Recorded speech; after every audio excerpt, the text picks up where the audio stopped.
Hello the squad. It's always been my mission to create bingeable content for you guys.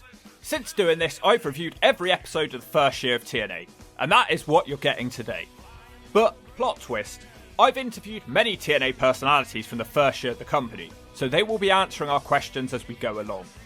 This wasn't too bad to make. I had to re-record maybe 40 minutes of the audio, which sounded like it was recorded in my mum's large basement, aka her ass. Unfortunately, I can't do much about her. Sorry, I meant the music for the first half of this video. I didn't have a clue what I was doing when the original episodes were recorded 3 years ago.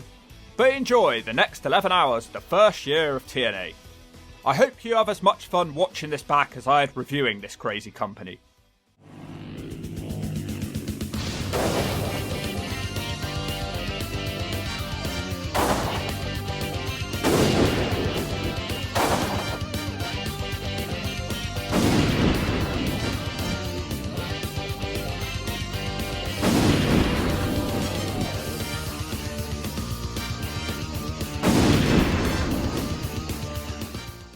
There'd be a car full of wrestlers in front of me driving an hour and a half to a show, smoke coming out the windows. There was so much talent.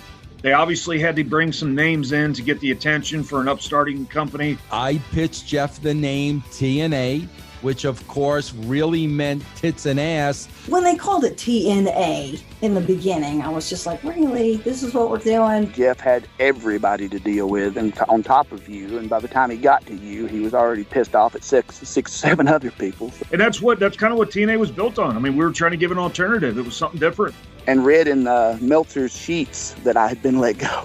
I'm still traumatized by New Jack. I took it to Jeff, and Jeff was like, oh, don't worry about this, and then didn't go on TV for like 7 weeks.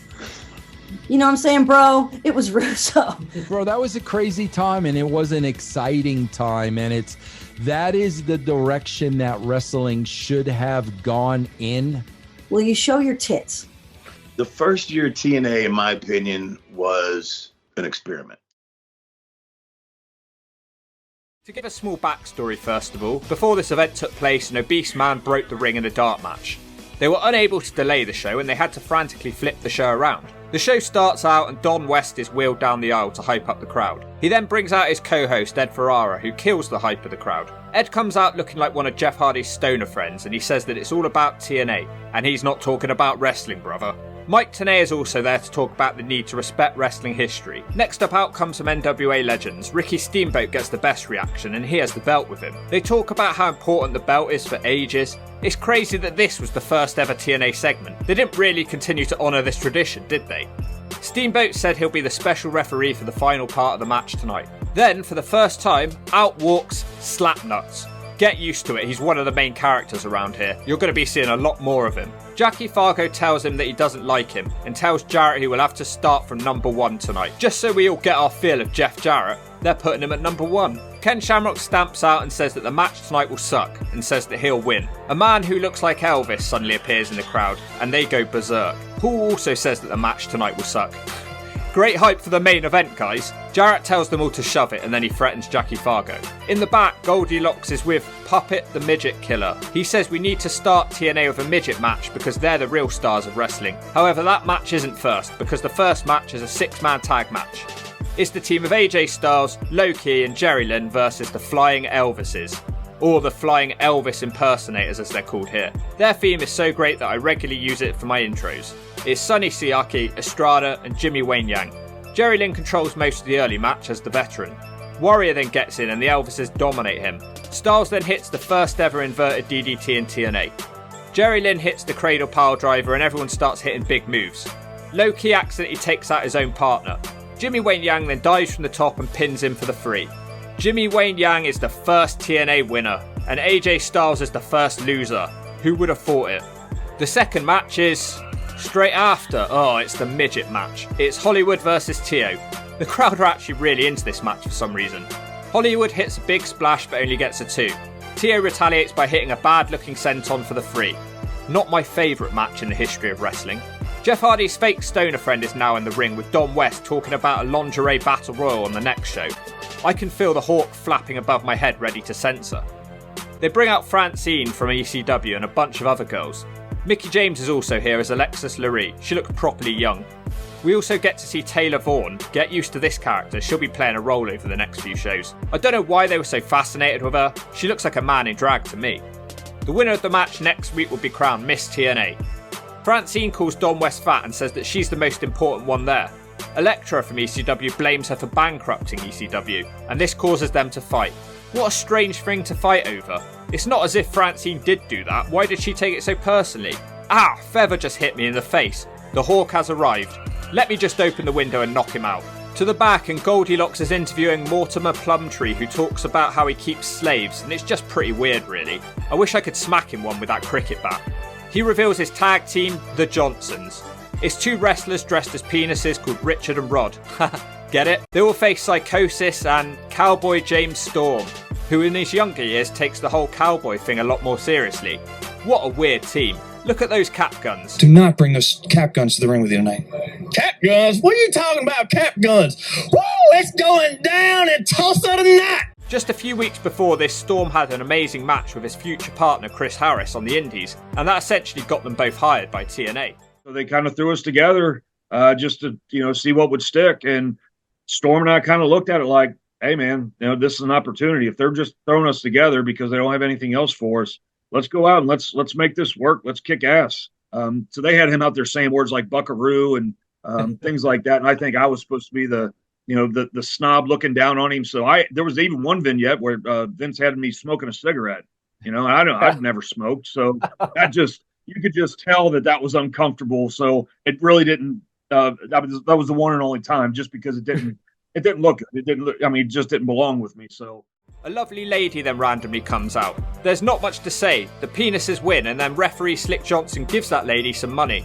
Goldilocks is backstage with the Dups. They're a hillbilly tag team featuring the future Trevor Murdoch. They are bowed up and stand up, or was it shut up? Get used to these guys, they're going to be main characters. Next up, a couple of NASCAR nerds come out. I'm not sure how big these guys would have been in 2002 America, but they do get a decent reception. They're interrupted by Ron the Truth Killings, who is billed as K-Crush at the time. He says he's sick of the race drivers because they're supposed to be a wrestling show. I agree with Truth. He plays the race card and says that his kind are athletes and Hermie Sadler's kind are just sat in the car getting fat. Truth tries to attack the guys, but Brian Lawler, the former Grandmaster Sexay, makes the save. Jerry's Kid then challenges Truth to a match next week. The nerdiest little security team then take Truth away. What a bunch of little goons. Backstage, Slapnuts is being a dick to Jackie Fargo. A match up next, it's Christian York and Joey Matthews, who are two more of Jeff Hardy's stoner friends, and they'll be taking on the Dups, who are accompanied by their girlfriend, Fluffed Up. They actually have a really nice entrance song, you'd be surprised. Christian York is more impressive than he was in his recent run in TNA, and when I say recent, I mean about 7 years ago. The match ends when Fluffed Up knocks Christian York off the top, and Shut Up pins him just like that. Get used to seeing the Dups.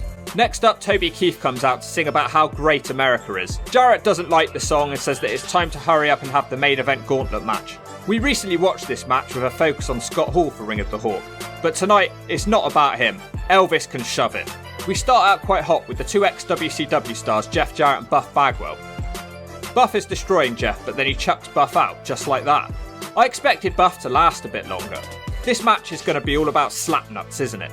After a few ex-WCW jobbers are eliminated by Jarrett, he gets slowed down by the Puerto Rican star Apollo. This is a match that also has Del Rios in it, the fake Scott Steiner. I still can't believe this. We also see the debut of Abyss here. He's wrestling as a young, goofy Big Show called Justice. Joel Gertner also introduces his new team, the Rainbow Express, and says, "Get your asses ready for Bruce." This was one of the early bad TNA gimmicks. They were portraying gay men, and they were heels, and they were used distastefully. Rick Steiner is also in the match, but there isn't any notable interaction with the fake Scott Steiner. Well, why would they bother doing it then? Rick Steiner is a house on fire and gets a few eliminations. The other notable player in this match is Malice, who is the former Wall from WCW. He clears the ring nicely. Hall's obviously in the match too, but you already knew that. Toby Keith gets involved and Jarrett gets eliminated. Thank God he's gone. Someone in the comments last time said this match is like hitting the random button on a Royal Rumble Attitude Era video game. That statement is proved correct as Gangrel comes out. There's a surprising lack of ECW guys on this show, but Steve Corino's here. It's funny how he didn't last long in TNA, but the majority of the old ECW roster would be here sooner or later. After all the eliminations, it comes down to a straight up match between the final two, Ken Shamrock and Malice. They have a pretty good back and forth, with Malice refusing to tap out for ages. Eventually Ken Shamrock does win though, and he's crowned the first NWA TNA champion. Of course this show has to end with Slapnuts and Toby Keith though, because that's more important than Ken Shamrock winning the title. Scott Hall protects the NWA guys and will fight Jarrett next week. The real surprise for me on this show is how well Malice did, and it's intriguing to see if he'd be pushed over the future shows, because he was built like a main eventer here. And we start out with Slapnuts. Who else? Jarrett calls out Hall, Toby Keith and Jackie Fargo, and he'll be fighting Hall right now. Hall is still in decent shape here, and despite having over 20 TNA matches, this was probably his best one right at the start. It gave me hope that Hall would have a second wind in wrestling. Hall wins the match, but the ending is kind of stupid because Toby Keith blatantly interferes, but the ref just doesn't care. Ooh, a feather just hit me in the head because the Hawk is circling above, and he's here to censor the segment coming up in a minute, the Lingerie Battle Royal. I know, I'm sorry that disappoints you all, it's not my fault. Next up is a man who broke the ring before the first show. Accompanied by the brown-eyed girl, it's Cheeks. I wonder if this is going to be as bad as legend says. His opponent is a bold jobber who looks like one of the Mitchell brothers. This is a slow match as you might expect. Cheeks is exhausted and he can barely get back up after being knocked off his feet. The lady from the first video also comes back out, and she comes to talk to JB, and then he pays her. Cheeks wins with a splash. Oh, that is disgusting. Get him off my TV. I don't ever want to see him again. The next match is K Crush versus Brian Christopher with the two NASCAR drivers. Brian Christopher is the main event face. This really doesn't last long, Shove It Squad. Brian Christopher is winning until he tries to go for a second bulldog, and then Truth shoves him in the corner. Truth is a bad guy, but he still has some pretty fun offense. You don't have to be boring just because you're bad. Brian Christopher does a cringy hawk up. It's just embarrassing. And then he takes the Truth out of a boot to the side of the skull. Christopher hits a stunner, and then for some reason he mocks Stone Cold. This was probably the first shot at WWE TNA made on TV, and it's only their second show. The two NASCAR guys get involved, but for some reason it's a no DQ. Christopher goes for the hip hop drop and then nails it for the free. Pretty decent match. I just hate it when there's interference right in front of the ref with no punishment. It takes me out of the match. Next up is the Bikini Battle Royal for the title of Miss TNA. The winner will also get a TNA contract. Borash announces all the girls as the wrong people, and then he just gives up and stops. So basically we just got a bunch of random women out here and no one knows who they are. So the match starts and they're all fighting in their pyjamas. Oh god, sorry guys, that noise can only mean one thing. The Hawk has arrived. I'm really sorry that I have to deprive you guys of these ladies. YouTube will flag my video as 18+, and strongly restricts who can watch my videos. They'll make you sign in. All the girls team up on Francine. That can never be a bad thing. Francine lies on the ground crying. She really wanted that TNA contract, didn't she? Jeff Hardy's fake stoner friend consoles her, and then he thinks that she's going to pleasure him. Just like that, right there. What an idiot. Why would he think that? And then she attacks him. I would strongly advise you to get Impact Plus just so you can see this. Even though he censored it, the Hawk strongly approves of Francine. The man in the blonde wig, Taylor Vaughan, wins, and now she has a contract. Francine belts her after the match because she's a bad loser. This match is exactly what you would think of when you talk about women in wrestling in the early 2000s. Goldilocks is backstage interviewing Apollo, but she's then interrupted by a woman called Bobcat. I have no idea who she is, but she said that they should be focusing on David Young instead. Is she high? Nobody wants to see this fat middle-aged cab driver. Nobody. And Apollo and David Young are out next for a match. Bobcat is the manager of David Young. Okay, it's bothering me. I had to look it up. I knew I recognised her name. She was previously in the WWF. She actually won the hardcore title. She was also married to Al Snow for a brief time. I'm rambling. This match isn't very good. I just keep thinking about how David Young kind of looks like a fat Jesse Pinkman. Bobcat is trying to strip Jeremy Borash and the camera is barely focusing on the match.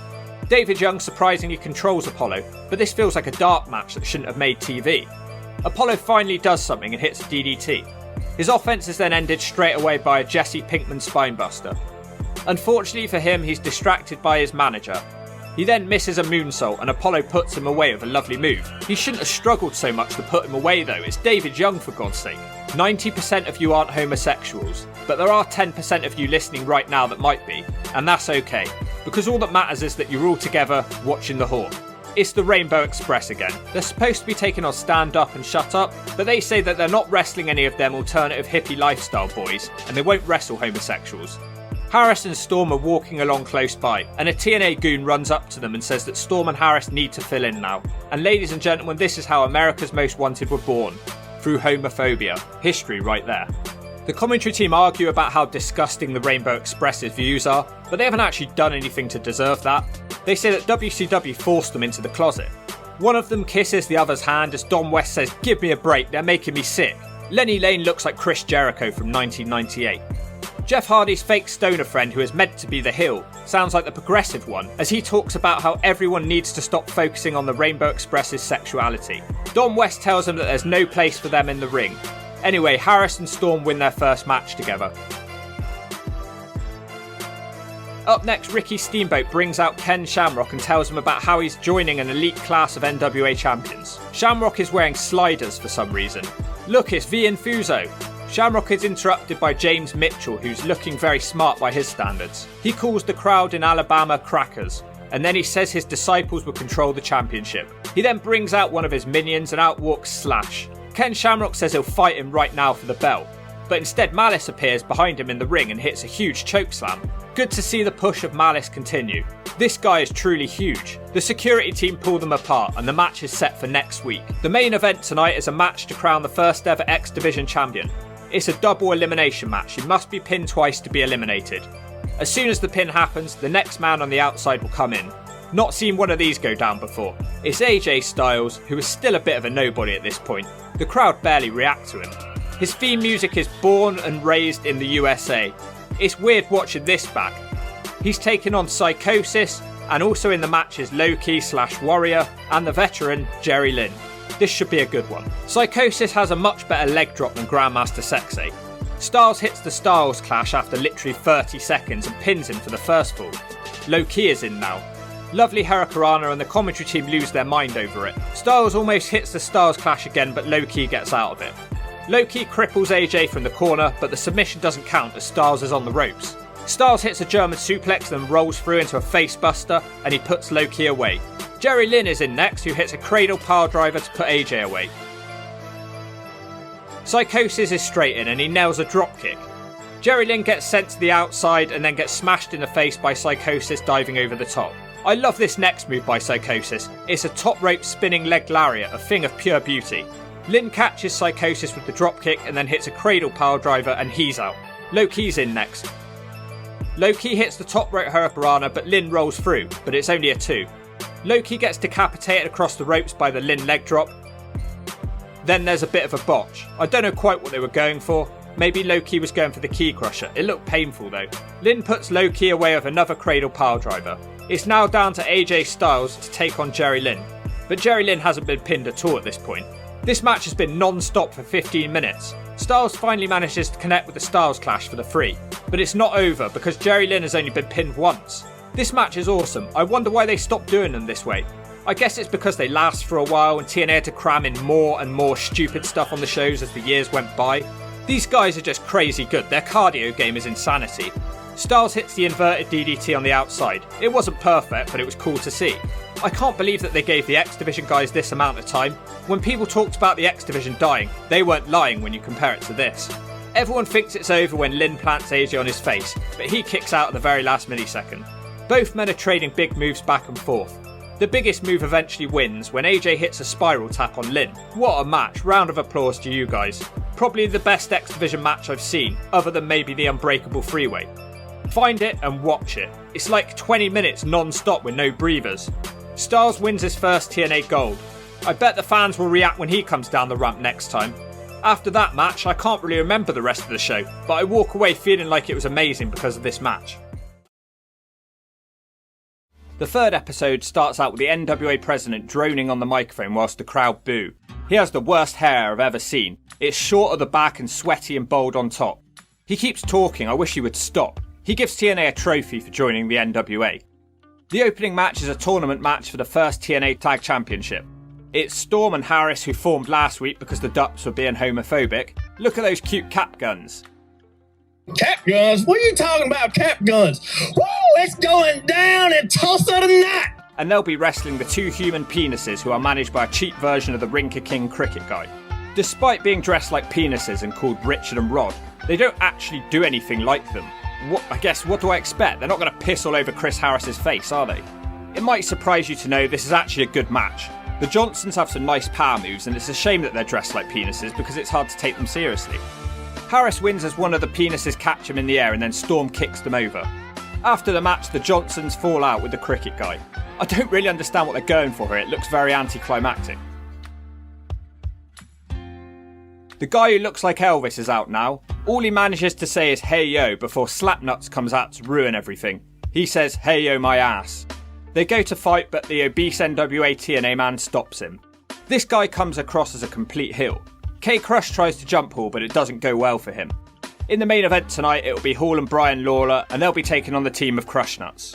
Goldilocks is backstage, but unfortunately James Storm has been beaten up. The Psycho Dwarf runs up and threatens all the other midgets. 90% of you watching right now aren't homosexual, but there's 10% of you right now that might be. And that's okay, because you're all watching me together. It's the Rainbow Express, Lenny and Bruce, and they're accompanied by their manager Joel Gertner. They're taking on Buff Bagwell and Apollo, but before the match they have time to cut a bad promo. Apollo is trying to get into what Buff Bagwell is saying and keeps saying yes, but then he gets his timing wrong and he looks confused. Goldie Lick, is that right? Goldie Lick? Oh, I'm sorry, Lock Lick or whatever. The baddest, the biggest, the toughest, the number 2 man in the business. Ryan Shamrock comes out during the match again and Jeff Hardy's fake stoner friend gives us some money. I'm not sure where this is going. The commentary team start fighting and mocking people who would like the Rainbow Express. Bagwell awkwardly crashes into Lenny Lane and looks winded. Bagwell hits the blockbuster, but he's messing around and Lenny Lane hits the super kick for the free. The story here is that Bagwell can't stop showing off. After the match he gets on the microphone and says he doesn't want anyone to call him Buff anymore, and that from now on he should be called Marcus. He says his career as Buff Bagwell is now over because he just lost to 2 gay guys. I'm a 6-time world tag team champion, and I just got beat by 2 gay guys. And you know what else I want to do right now? What's that? I want to go home. I always wondered how it would end for him. He says he's done and he's going home. The commentary team say we might never see him again. Wow, a walkout angle on the 3rd ever episode of TNA. Seems a bit early, doesn't it? Ken Shamrock comes out next, but he's not giving Ryan Shamrock some money. Shamrock threatens Malice, who would be fighting in the main event tonight. James Mitchell then randomly appears and tells Ken Shamrock he needs to fear Malice.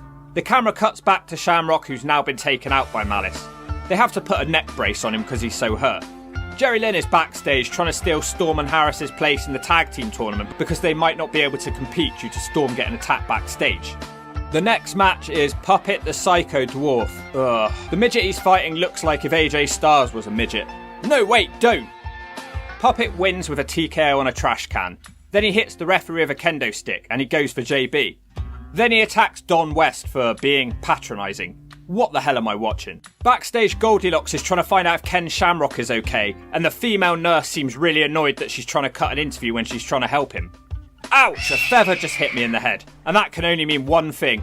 It's time for Francine. Now, whilst the Hawk approves of Francine, and the Hawk enjoyed her last week, oh, for God's sake, the Hawk will censor anything X-rated now because of the new YouTube rules. She's taken on a man in a blonde wig called Taylor Vaughan, who won the Miss TNA competition last week for some reason.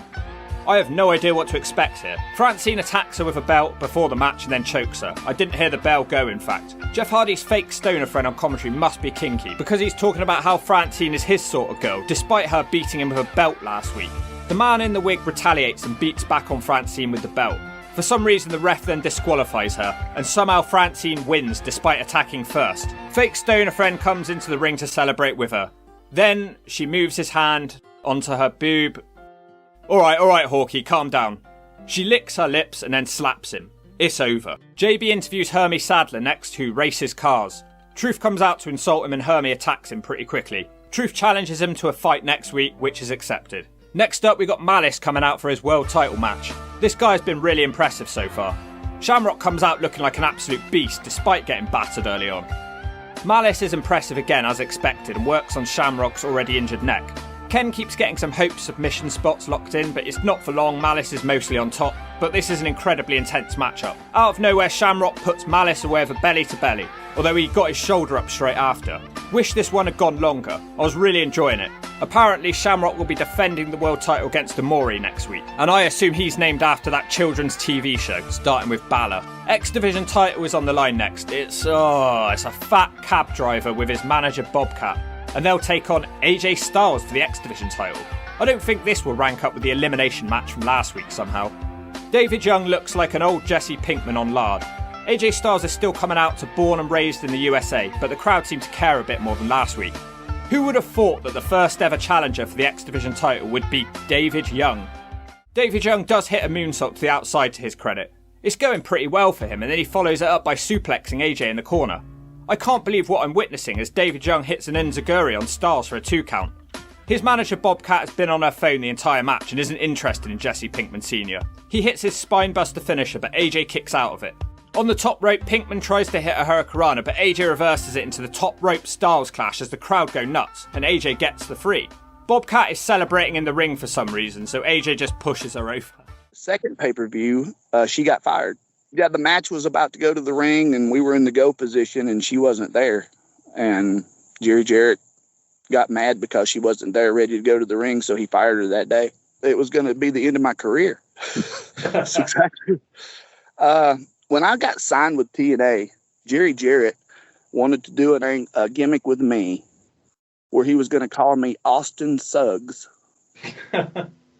And I don't know exactly what was going on. I mean, there was something about Austin didn't want to have a title match with Jeff or something in the WWE. So Jerry was going to put a gimmick on me where I was going to be Austin Suggs, and I had a blonde bimbo walking me to the ring, telling me what to do.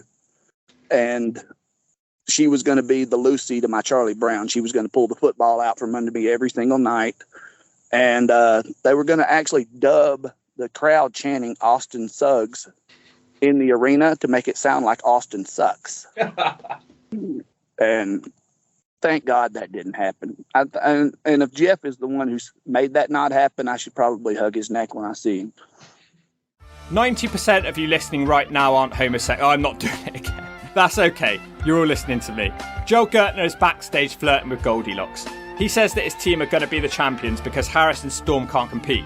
Out they come. The commentary team revealed that the replacement team will be AJ Styles and Jerry Lynn.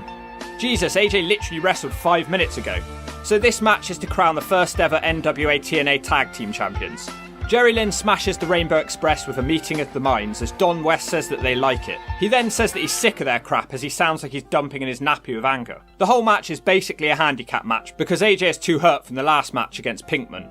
Lenny Lane continues to impersonate Chris Jericho, as along with the Walls of Jericho, he now uses that face buster that Jericho used in 2001. Anyway, AJ Styles hits the spiral tap and AJ puts him away.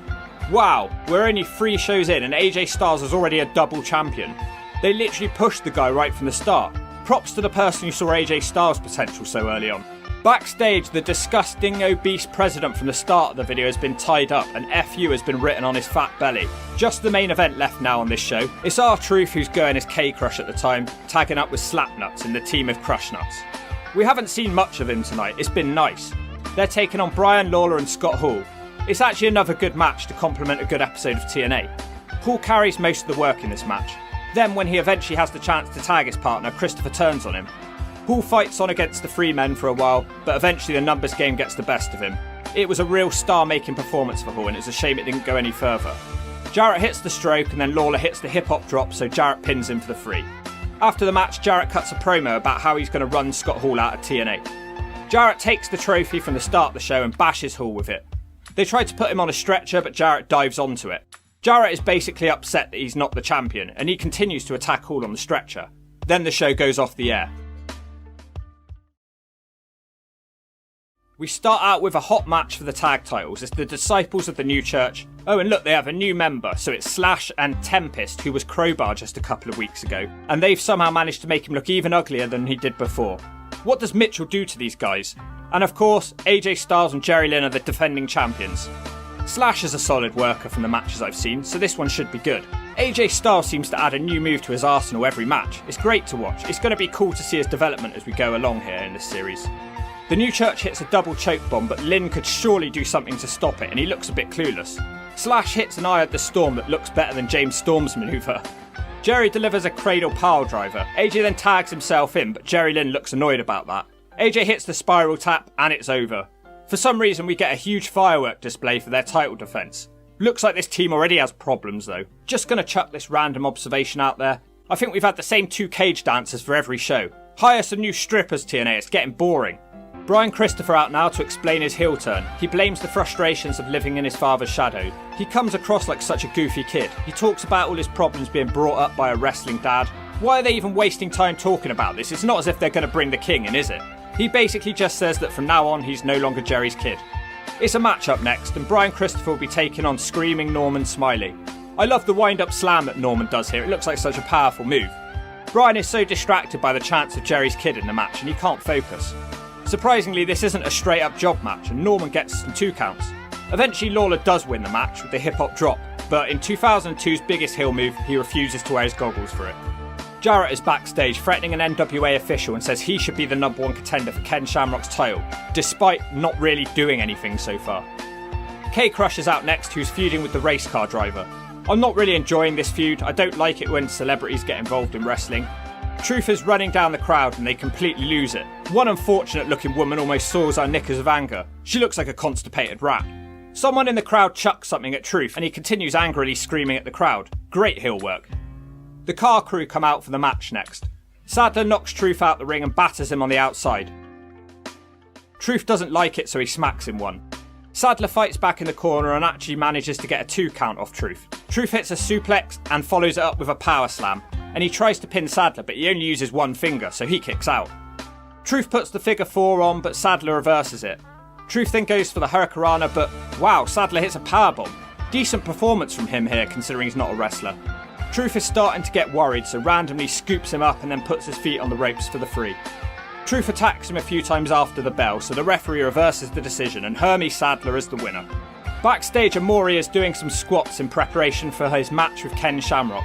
Ryan Shamrock walks up and Amori pays her for some reason. I wish they'd just hurry up and tell us what's going on here. It's another match next, and out come the Hot Shots, who don't squeeze their junk. They'll be taking on the Briscoes. The disciples of the new church come out and Malice takes out all 4 men on his own. Don West calls it the most brutal attack he's ever seen. James Mitchell gets the mic and says that they won't be leaving the ring until Ken Shamrock comes out to face them. He questions Ken Shamrock's manhood, and of course that's something you can never do of Ken. The timekeeper is thrown into the ring, who is the definition of a virgin. I bet this guy is still exactly the same today. Shamrock makes the save, but there's too much of a numbers advantage. Amori makes the save for Shamrock, and then the 2 have an intense stare down. Backstage, Goldilocks is interviewing Stand Up and Shut Up. They're busy chewing tobacco and they threaten the Flying Elvises tonight for some reason. Shut Up is pretty funny, to be fair, although he doesn't seem like a natural hillbilly. Looks like shit, smells like shit, feels like shit. Well then don't put it in your mouth, cause it's probably shit. Next up, the Dups are supposed to come out, but instead, Jasmine St. Clair comes out, who is famous for ECW and something else too. Alright Hawk, stop dropping your bird droppings on my head, I know you're up there. She gets the microphone and says that we all know what the letters of TNA really stand for, and it's time we got to see some ass. Pretty sure we got to see some from Francine the other week. She asks the crowd who wants to see some TNA, and then they show a little effeminate man in the crowd dancing up and down with his top off. Slick Johnson sprints to get a chair. The booking of Slick Johnson is one of the most consistent things with TNA they ever did. Slick Johnson is being a perv, he always was and he always will. Jasmine puts JB in the chair and says she's going to make him sweat. She dances for Borash as he gives her the snake eyes. An NWA representative then tries to make the save, so Jeff Hardy's fake stoner friend spears him. The NWA nerd continues to stop her and takes her away as everyone complains. What did I just watch? Stand Up and Shut Up come out next with Fluff Duck. They'll be taking on Estrada and Sonny Siaki, who I have to point out every time that they have amazing theme music, Flying Through Graceland, just a classic. Estrada puts away the Dups on his own with a springboard, headbutt, flip thing. There isn't much to say. To the back quickly, and Jerry Lynn and AJ Styles are fighting. Their friendship literally only lasted 1 week. Lynn hits a power driver on a box and calls AJ a glory hound. On to the world title match now. It's Amori who's over on a nice little holiday from Japan, and he's taking on Ken Shamrock for the NWA TNA title. It's a solid technical match. Amori almost puts Shamrock away with the clothesline, and he's completely dominant. It goes for quite a while, and Shamrock is about to win with the ankle lock, but then Jeff Jarrett runs out and hits him with a steel chair. Well, did you expect anything less than Slapnuts appearing? Jarrett also smashes Harley Race with a steel chair. He's holding the ring and going absolutely snapnuts. He gives Shamrock another chair shot and then he leaves. Jerry Lynn is backstage moping about AJ Styles. James Mitchell then marches down the corridor and tells Goldilocks to bring Jarrett to him because Jarrett's about to commit a sin. To end the show this week, we've got another X Division match. That's good, it worked out well last time. It's Elix Skipper, Kid Romeo, Tony Mamaluke, Daniels, who makes his TNA debut here, and Jerry Lynn. This is an elimination match with the winner being the number 1 contender to AJ Styles' X Division title. Surprisingly, there are no eliminations for a very long time. Daniels hits his first ever BME to the outside, but it's probably the worst one I've ever seen him do as he catches the ring apron. Jerry Lynn is randomly eliminated from the match in a strange turn. He's counted out, but no one notices it happening. I thought he was going to win. Skipper puts Tony Mamaluke away with the overdrive. Elix Skipper then randomly falls out the ring, but it doesn't look like Low-Ki threw him very hard. Back in the ring, Low-Ki shunts Skipper into the corner. I think this is the move he went for last week that he screwed up. Low-Ki goes for a kick, but Skipper matrixes out of it. It looks so cool. Skipper's certainly the MVP of this matchup. Despite that, Daniels puts him away with the last rites. I really do feel like TNA missed the boat with Skipper. Just going back and watching this episode confirms this for me. Kid Romeo is playing the heel again here, and the Hawk quite likes his work. Romeo puts Christopher Daniels away with a move from the top rope. Or he doesn't, because Daniels apparently had his foot on the ropes. I didn't even see it. Low-Ki taps Kid Romeo out, so now we're down to the final 2. Daniels looks out of it though. Christopher Daniels hits the BME, but he's too tired to cover him, and this allows Low-Ki to get his shoulder up when he does cover him. The crowd are all booing and looking at something. I have no idea what's going on. Whilst you have this amazing match going on in the ring, they're all distracted by something. Low-Ki eventually wins the match with the Key Crusher. Great match, another amazing X Division match. What a division this was in the early days. Next week, Low-Ki will face AJ Styles for the title. The Flying Elvises then randomly come out to attack Daniels and Low-Ki. Apparently they're sulking because they weren't included in the X Division match. Slapnuts has been sulking because he hasn't been given a world title shot yet, and he's beating everybody up. Ken Shamrock starts out the show by screaming at Goldilocks in the park, calling her a bitch. I don't think he's very happy. It was a bit uncalled for. The main event tonight will be a ladder match between Jeff Jarrett and Malice, with the winner being the number 1 contender for the world title.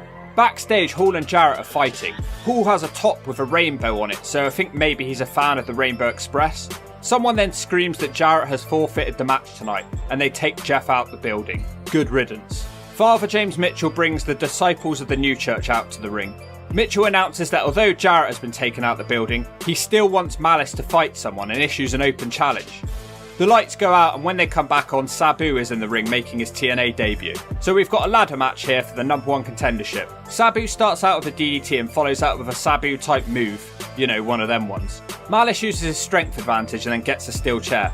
Sabu sweeps his legs out and Malice crashes onto the chair. Sabu jumps off the chair, but Malice catches him and hits a backbreaker. Malice then chucks Sabu into the chair, and then the New Church help him gain a bigger advantage. Then Malice goes for some sort of move and crashes into Sabu, but it doesn't go well and he falls out the ring. V and Fuso is back in the crowd again this week. And if you like the words that come out of my asshole, make sure you subscribe and shut up and smack that bell icon. Sabu hits a springboard out of the ring. The New Church keep interfering though, and Sabu throws Tempest into V and Fuso. Malice throws Sabu into the ladder and his nose bursts open. Malice is absolutely killing Sabu and he splashes him on the ladder. Then, oh wow, he picks up the ladder and Sabu at the same time and slams them both. The crowd goes nuts. What a move. Malice is really dominating and smacks Sabu in the back with the chair. Malice picks up the ladder and literally seconds later Sabu is up again and he takes Malice down. He follows that up with a big leg drop. Good match we're having here. Sabu tries to reach the contract but Malice powerbombs him from the ladder. Don West says that Sabu is so ugly that he could be a member of the New Church. Malice picks Sabu up and hits an overhead belly to belly onto the ladder. Dan was not expecting such a good matchup here. This is better than if Slapnuts had been in the match, that's for sure. Malice climbs the ladder, but somehow Sabu is still alive and he drop kicks the ladder. Sabu then creams Malice by throwing a chair at his face. What a noise it makes, and then he jumps off the chair. Sabu finally takes Malice down properly by jumping from the top with the ladder. The Church keep interfering though, and this gives Malice a chance to get back on his feet. Sabu hits multiple chair shots, but he can't take Malice down, who hits him with a spinebuster. Out of nowhere, Sabu pushes Malice off the ladder, and he flies out the ring and smashes into a table. That is crazy for someone of his size. Sabu climbs the ladder and wins the match. For some reason, the Church didn't stop him despite interfering earlier in the match. The Church beat him down after the match because they're bad losers. I really think that the wrong guy went over here. Malice was starting to click with the audience. Where does he go from here? Malice then chokeslams Sabu off the ring apron and through a table. To the back, and Jarrett is still arguing with the NWA officials. Just get rid of him. AJ Styles then randomly walks out with a microphone. This is his first ever in-ring promo in TNA. It doesn't last long though because Jerry Lynn comes out to threaten him. Jerry Lynn explains that he attacked AJ Styles because he doesn't pay his dues. He's basically just jealous of the success that Styles is having. Styles attacks him and gives him the Styles Clash. These two are tag champions who don't get on, and it doesn't look good for whenever their next defence is. In the back, Goldilocks is talking about Jasmine. Keep your feathers on, Sinclair. Alright, Hawkeye, we might not need a censor yet. Then Francine randomly attacks her in the lavatories, and then turns the shower on. We get a match next. It's Ron the Truth, and he's coming out, but he's still billed as K-Crush. He cuts a promo about how he should be a star, and he complains about having to fight the NASCAR driver on the last show. Truth then complains about the WWE letting him go. He says they only let him go because they were scared of how big a star he would have been. He says he's not an angry black man, he's just the truth. He's in a match next and he's taking on Norman Smiley. Just like Norman's last match on the last episode, he gets a lot of offense in. It's not a straightforward squash match. There's a double down after a bad looking backdrop. Smiley is just showing off though. Truth then randomly wins the match with a front suplex. Not much of a match. He does a lot of talking, but he's not really backing it up. He's just scraping his wins. Truth takes off his belt and then beats Smiley with it. Bit harsh. Truth is busy hanging Smiley when an old lady runs out to make the save. Apparently this is Norman Smiley's wife. Is that really his wife? It was such a random run-in. Backstage, Goldilocks interviews Puppet, the midget killer, who's in a bin. He insinuates that he's pleasuring himself. He says he's got PMS, piss midget syndrome. Goldie says that she's had enough, and as soon as her music career takes off, she's done. Down the corridor, the Dups are on drugs. Stand-Up says that she has some pretty lips, and he ain't talking about the ones on her face. On a side note, TNA have actually listened to me, and we've got some new cage dancers tonight. Next up, we have the best theme in pro wrestling, along with Sonny Siaki and Jorge Estrada. Siaki doesn't really seem to be into the Elvis gimmick though as much as Jorge. They're taking on Christopher Daniels and Elix Skipper. Sonny Siaki hits a Samoan drop, but I'm okay with this because he's Samoan. Siaki leaves his partner to talk on the mic about how much he loves himself, and then he starts talking about how stupid his partner looks. Skipper is really getting battered by the Elvises, but Sonny Siaki goes back to join the commentary team again. Skipper runs off Daniels' back and then springs onto Jorge's back and lands on Siaki to hit a Hurricanrana. Damn, Skipper's great. I wish he'd got a chance in the WWE. Imagine him in those Money in the Bank ladder matches. I think he would have put Shelton Benjamin to shame. Shelton was always the one to look out for in those matches because of the creative things he would do. I think Skipper could have done better though. This is a pretty good match anyway. You've got three guys doing crazy cruiserweight moves, and then you've got Sonny Siaki hitting some high impact power moves. Skipper hits the playmaker, but the referee's distracted, and unfortunately for him, Sonny Siaki sneaks in and nails the Siakalypse now for the 3. Suddenly, Stand Up and Shut Up run out and randomly take out Jorge with a board, but Siaki doesn't bother helping his partner. One of the midgets is seen dancing in a stripper's cage. Why? I don't know. Goldilocks is backstage talking to the Truth, and then Scott Hall attacks him. Hall has vowed to take out Truth, Jerry's Kid and Slapnuts. Next up, a midget comes out who looks like the obese 8-year-old Indian boy when he made his one-time TNA appearance. Apparently this man is the world's fattest midget. He's taken on the midget killer who was in a bin recently. They fight over a shopping cart, using a bag of flour and a watermelon. The Psycho Dwarf tries to hit a Van Daminator, but it doesn't look very good. This goes on for a very long time. The Psycho Dwarf wins with a splash onto a chair. Can we please stop these midget matches now? Talking of midgets, the one who's in the cage has stolen the stripper's bra for some reason. Jasmine Sinclair comes out to the ring next. She's still soaking wet, even though it was about 20 minutes ago that she was in the shower. JB and Brian Stifler fight over who's going to help her into the ring. Jasmine calls out Francine. She's wearing jeans, Hawkeye. You might not be needed. Alright, you can smack me one. She rips Francine's top off. Sorry guys, the Hawk hates nudity because to a bird, boobs are nothing but crudity. The Blue Meanie then runs out to make his debut. He makes the save and he's looking a lot slimmer than the last time I saw him. He hits a DDT on Francine. He's here because he was married to Jasmine Sinclair at the time, I guess. It really feels like an episode of ECW. They take Francine away on a stretcher. She's crying and they insinuate that she has a broken neck. Low Key is out now to challenge for the X Division title. The champion is AJ Styles, born and raised in the USA. This should be a good match. In fact, quite a lot of wrestling on this show today. It was this match when I realised that the lack of replays is really annoying. I look away for a second and I miss something and there's no replay, so I have to watch the video back again. Something's just off in this match. It's missing some intensity. Styles misses his spiral tap. Low-key shoves him into the corner instead of hitting the key crusher, and then AJ flips into a beautiful DDT reversal. Low-key jumps from the top and AJ catches him and hits a Styles clash. Yeah, I thought this one would be better. AJ wins. AJ is celebrating, but out of nowhere Jerry Lynn runs out with a thunderous spear. Lynn hits a pile driver on Styles in the middle of the ring and leaves him laying. Lynn then fetches a ladder and suplexes Styles onto it. These two have got a team with each other next week. I'm not quite sure how that's going to work when they've got a blood feud going on. The next thing we have is Jerry's kid coming out to cut a shoot promo about his dad's paedophilia. It's pointless because TNA are never going to bring the King in.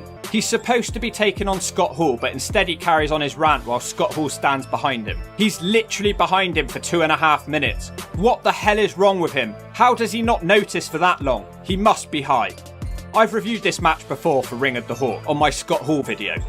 Lawler beats up the much bigger Scott Hall for ages whilst he almost has a mental breakdown over the Jerry's Kid chants. Hall is about to put Jerry's Kid away, but the truth runs out. Hall smacks him out the ring and hits the Razor's Edge on Jerry's Kid for the 3. Not that much to say. Truth runs back into the ring to attack Hall, but Lawler hits him in the nutsack 3 times. Bit excessive, don't you think? They use Truth's belt to continue assaulting Hall's nutsack. Truth then hangs Hall across the ropes until security break it up.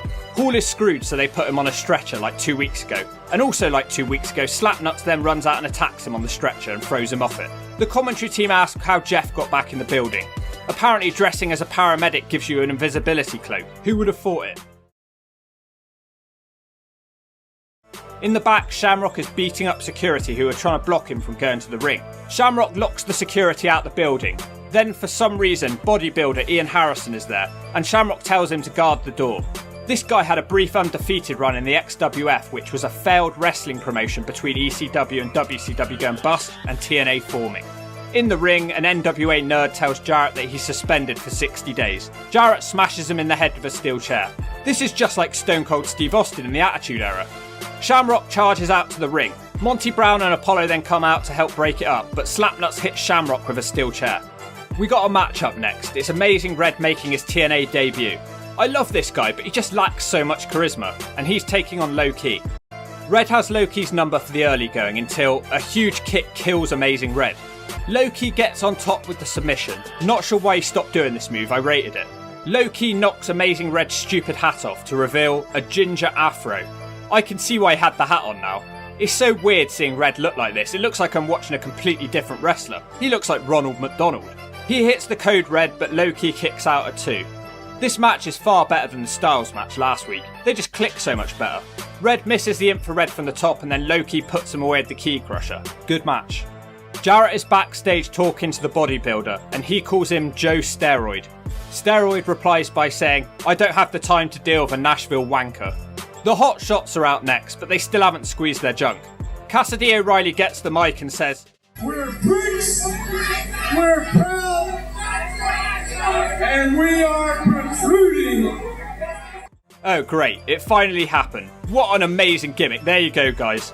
The greatest gimmick in all of wrestling history. Reportedly after seeing this, Vince McMahon was desperate to sign these guys. Storm and Harris are finally back and they're being interviewed by Goldilocks backstage. Harris is smoking a cigarette and James Storm is nuts. Goldie reveals that it was the Hot Shots who attacked them and took them out of the tag team tournament a few weeks ago. I love this interview, but it's clear that Harris thinks Storm's gimmick sucks. Tonight you get the opportunity to get them in the ring. Woo-hoo, doggy! And tonight we're gonna teach those crews a lesson. This gimmick of yours, I've told you this before, it sucks. Gimmick? What you talking about, gimmick, Chris? This whole cowboy gimmick sucks. Nobody cares anymore. No more of this Stan Hansen crap, okay? Do not bring those cap guns to the ring with you tonight. Cap guns? What are you talking about, cap guns? Whoa, it's going down in Tulsa tonight. Have fun, little lady. The future AMW then come out to have the match. It starts out hot and Storm falls to his knees and Harris runs off him to hit a nice spear. Cassidy O'Reilly tries to hit a move on the concrete floor, but he's too weak to remove the mats. Jeff Hardy's stoner friend is laughing at the Hot Shots' new gimmick on commentary. I don't blame him. Chase Stevens tries to hit a moonsault, but Storm moves out the way and Stevens still lands on his back. Chris Harris wins the match with a Northern Light suplex. The Hot Shots attack after the match and hit an awful double team move. His super kick completely missed him, for God's sake. The Hotshots steal James Storm's cap guns, but they don't shoot anybody, they just pistol whip them. Goldilocks is backstage interviewing yet another doctor who's just trying to do his job. Shamrock is yelling and he flips out. He's beginning to become more and more like the Attitude Era Ken Shamrock. We get a match up next. It's Apollo, who last time teamed up with Buff Bagwell. Last time they lost, and this caused Bagwell to quit TNA. And he's taken on Jerry's kid. Lawler chokes Apollo with his necklace but hides it from the referee, so it's not a DQ. The match is just Lawler beating up Apollo and then taunting the crowd. Rinse, repeat. Apollo is by far the bigger guy, but he doesn't wrestle like a big wrestler. Jerry's kid somehow gets a busted lip but still dances like he's happy about it. In fact, he keeps on dancing, so much so that Apollo rolls him up and pins him for the free. What an idiot. What a horrible match and what a goofball. How could they ever think this guy was a main eventer? Bryan loses it after the match and chokes out Don West. Look, there's the Virgin Timekeeper again. He still looks exactly the same. Well, it's only been a week. What do you expect? He's not been on the Atkins diet, has he? Truth comes out next, but he's still billed as K-Crush, and he gets a big reaction from the fans. He gets a mic and says that from now on we need to refer to him as the Truth. His promo is so intense and he says that no one will be able to control him anymore. He talks about all the great people that have been held back and he compares himself to all of them, including OJ Simpson. He hasn't officially played the race card at this point, but he's inferring a lot of things. Monty Brown comes out to interrupt him and tells him to stop claiming to be held back and challenges him to a match. Truth makes out like he doesn't want to fight him, and then he calls Monty an Uncle Tom sellout. This isn't a match though, and Monty Brown ends up powerbombing him. Seems to be the same pattern with Truth every week. He always ends up getting beaten up, but it doesn't seem to be hurting his status. Next up we have a Mike Tenay interview of AJ Styles and Jerry Lynn, but no audio is playing, it's just Mike Tenay's big mouth flapping like a bass fish. Out of the blue, AJ Styles apologises to Jerry Lynn and tells him how much he respects him. They say that they'll be on the same page tonight. Just like that. They were having a blood feud. How can they suddenly put the brakes on? It doesn't even make sense after the stuff they've done to each other. And that tag match is up next. It's the Free Flying Elvises this time. Jimmy's back. Sonny is going to be on commentary, and Jorge doesn't even seem bothered that Sonny left him to get beaten up on the last show. Lynn and Styles come out together unified. Jimmy Wayne Yang and Jerry Lynn have a great exchange. This team has missed Jimmy for the last few shows. Styles springs from the top, but Jimmy catches him on his knee. We have a great match going on along here, but Sonny Siaki is on commentary making it unbearable to listen to. I lost track of the amount of times he says his name and talks in the third person. Siaki clotheslines Styles on the outside despite not being in the match. The Elvises destroy Styles with a double dive from the top and Lynn is busted open. It isn't looking good for the champions. Jerry Lynn suddenly sneaks into the ring and scores the pinfall. Styles was perched on the top and he was about to hit the spiral tap. He doesn't look happy about this. Styles sulks and walks off. What a baby. Mike Tenay suddenly says, "It's time for jive talking," like we're supposed to know what that means. This is the first ever TNA talk show and it's hosted by the Disco Inferno making his debut. Get used to him, he's going to be a main character going forward for the next couple of years. He talks about what an amazing career he's had because he beat Barry Horowitz several times. Disco then calls AJ a glorified professional somersault artist. He also says that he's going to teach Ken Shamrock how to have a personality, and the crowd cheer. He also says that he hopes to help Jerry Lynn look younger. This goes on for a while. The next match is a tag match. It's the team of Simon Diamond and Johnny Swinger. This really is ECW Mark II, isn't it? I don't really like these guys. They're taking on Monty Brown, who still has the Abyss theme music, and Primetime Elix Skipper. This is a team I can get behind. Unfortunately, it had me falling asleep, and the less said the better. Monty Brown wins with the Alpha Bomb. Don't know if this will be a team going forwards. Suddenly Truth comes in and starts choking Monty Brown out of his little belt. Skipper does absolutely nothing here and they say it was a setup. So much for that team. Goldilocks is backstage with Stand Up and Shut Up. I can't really get across the things they said in their promo, but apparently their girlfriend / sister is missing. Shut Up says he wants a match with someone, so he threatens the bodybuilder. He challenges Joe Steroid to a match. My expectations for this one is nothing. It's Shut Up versus Joe Steroid. The Dups tell Mike Tenay who they're facing, and Mike Tenay goes along with it and says, "Some big musclehead guy from the back." Joe Steroid, aka Ian Harrison, comes out looking pretty scary. This guy is just so ugly, it's what makes him scary. His head is about 5 different shapes at once. Here we go, this one's going to be a classic. It's not actually that bad, to be fair. Ian Harrison gets a power slam, the referee then botches the pin, and then Stand Up runs in and they throw the match out. Ian Harrison snaps their little wooden board across his knee. Did you enjoy Joe Steroid's debut, guys? No? Well, that's the last time you'll see him in TNA anyway, so shove it.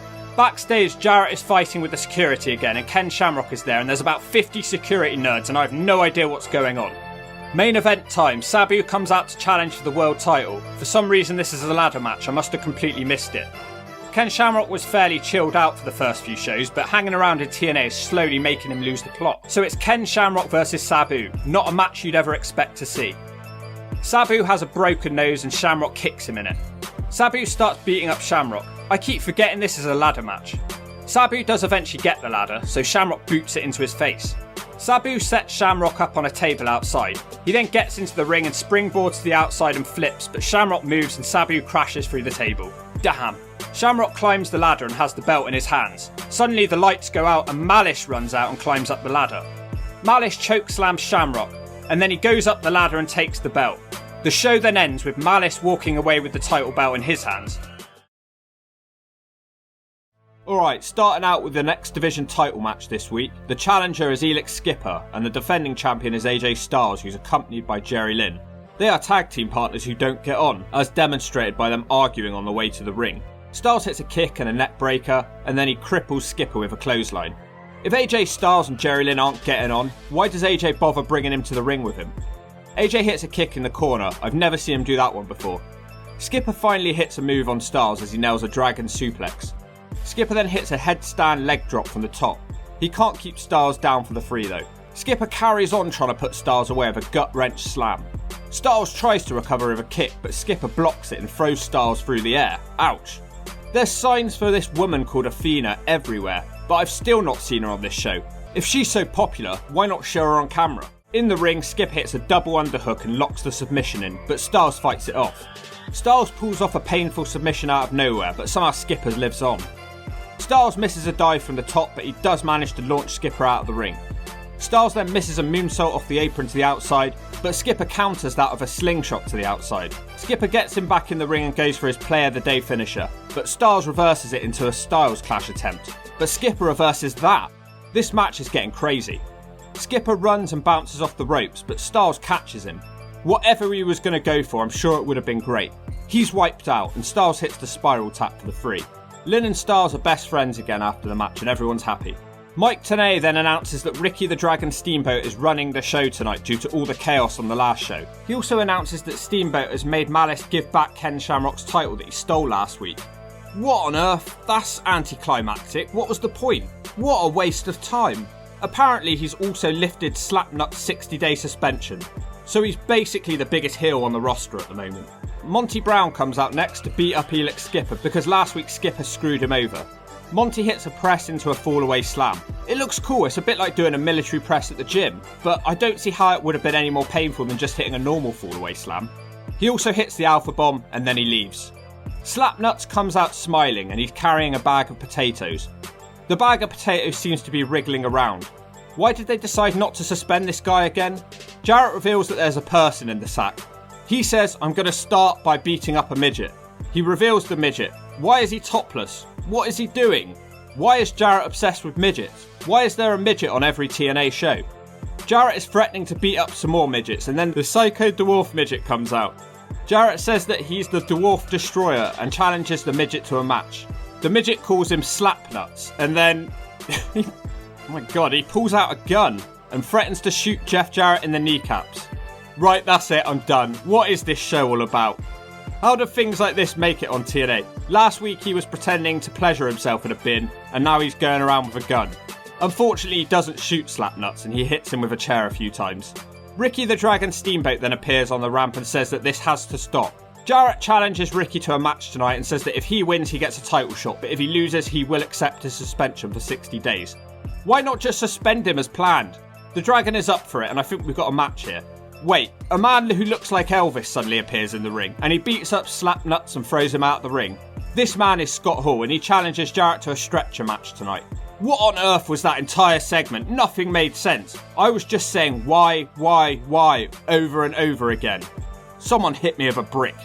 Backstage, we cut to a close-up of Sonny Siaki's ass. He's accusing Goldilocks of looking at his ass, and says that he's given the other Flying Elvises the night off tonight. Next up, it's Slash with Father James Mitchell, and he's taking on Sonny. Don't look at my ass, Siaki.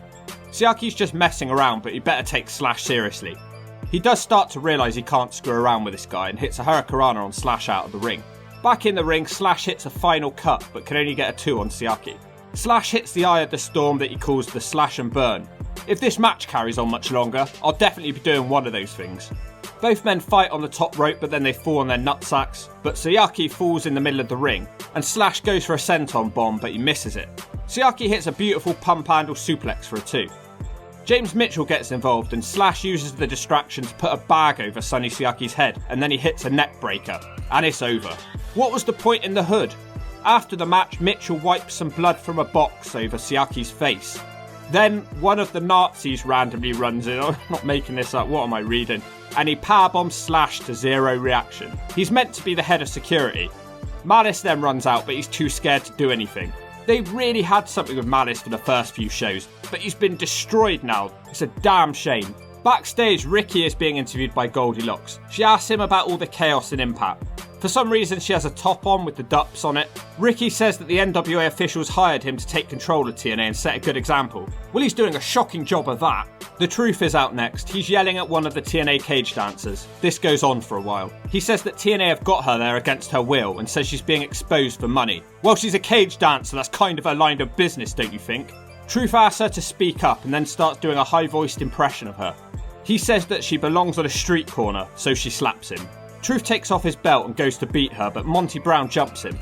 It doesn't last long and Truth knocks him out. Great job you're doing, Ricky Steamboat. Speaking of which, here he comes out to the ring. He tells Truth to tell us what all his angry promos have been about lately. Steamboat asks if he's angry about management or if it's a racism thing. Truth goes to answer, but instead he goes off on a tangent about WrestleMania 3 and he runs down the Intercontinental belt. I think he's trying to get at that the WWE held them both back, and that's a fair point. But how does that apply to people like the TNA cage dancer? Was she in WWE as well getting held back? Steamboat actually ends up siding with him as they agree that they both didn't get a chance at the top of the card.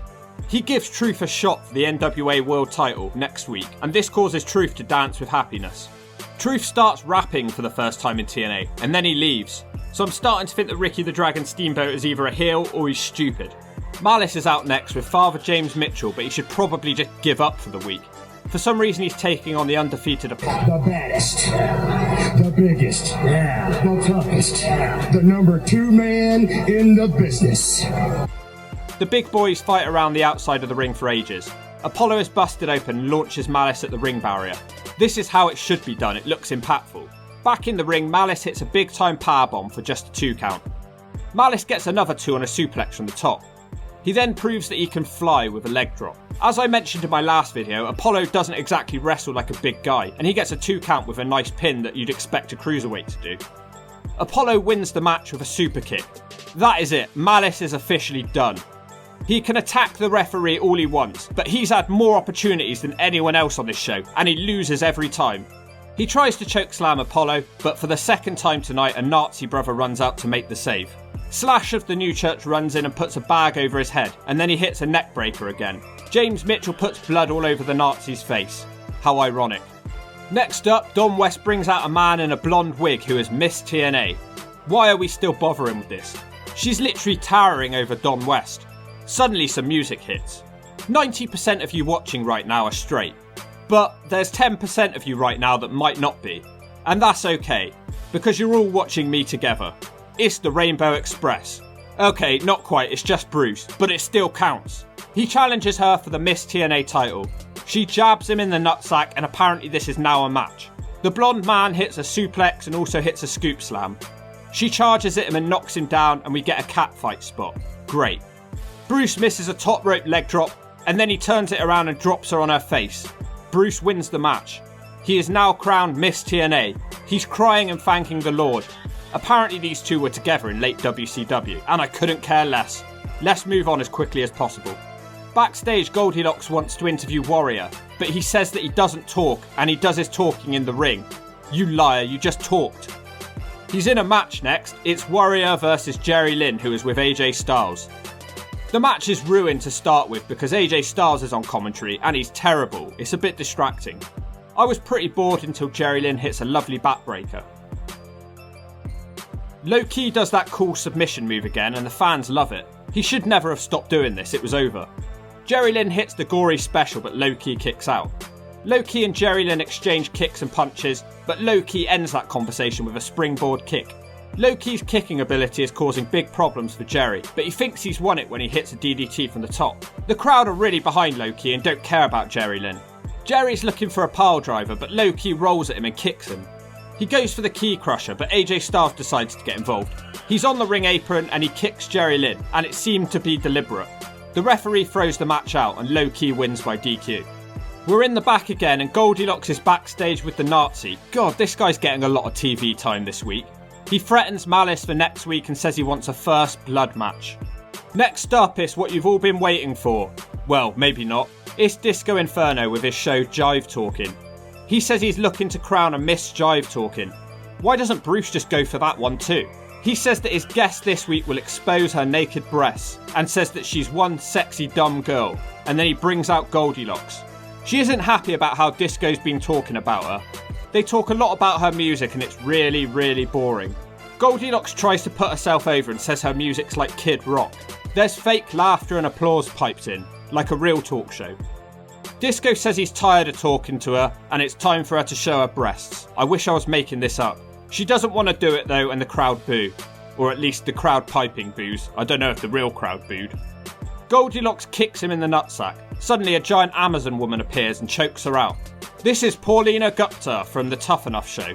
Don't get too familiar with her, she won't be around for long. Up next, Don West talks about the next week's show and he really sells TNA. I don't know how, but he made so much bad stuff sound good. Fair play to the guy. He's exhausted by the end of his statement and the audience give him a round of applause. They should have never released Don West. Scott Hall is out next, who's fighting Jeff Jarrett in a stretcher match for the main event. The stretcher is barely used in the match and it looks like a relic from World War II. The stretcher is a pointless gimmick anyway because it doesn't play into the finish of the match. Scott Hall has the match won, but Ron the Truth interferes. In fact, the whole roster get involved. People who have absolutely nothing to do with the match come down. Hall accidentally takes the referee out and Jeff Jarrett brings a steel chair in. Ricky the Dragon then stops him from using it and Jarrett hits himself with it. Scott Hall goes to use the chair himself, but Ricky also stops him from using it. And then Jarrett sneaks up and hits the stroke into the chair whilst Ricky is holding it. So Jarrett wins the match. It doesn't make sense though. If Ricky doesn't want them using the chair, why does he let the pinfall happen? And why did he take the chair off Jarrett in the first place if he's a heel?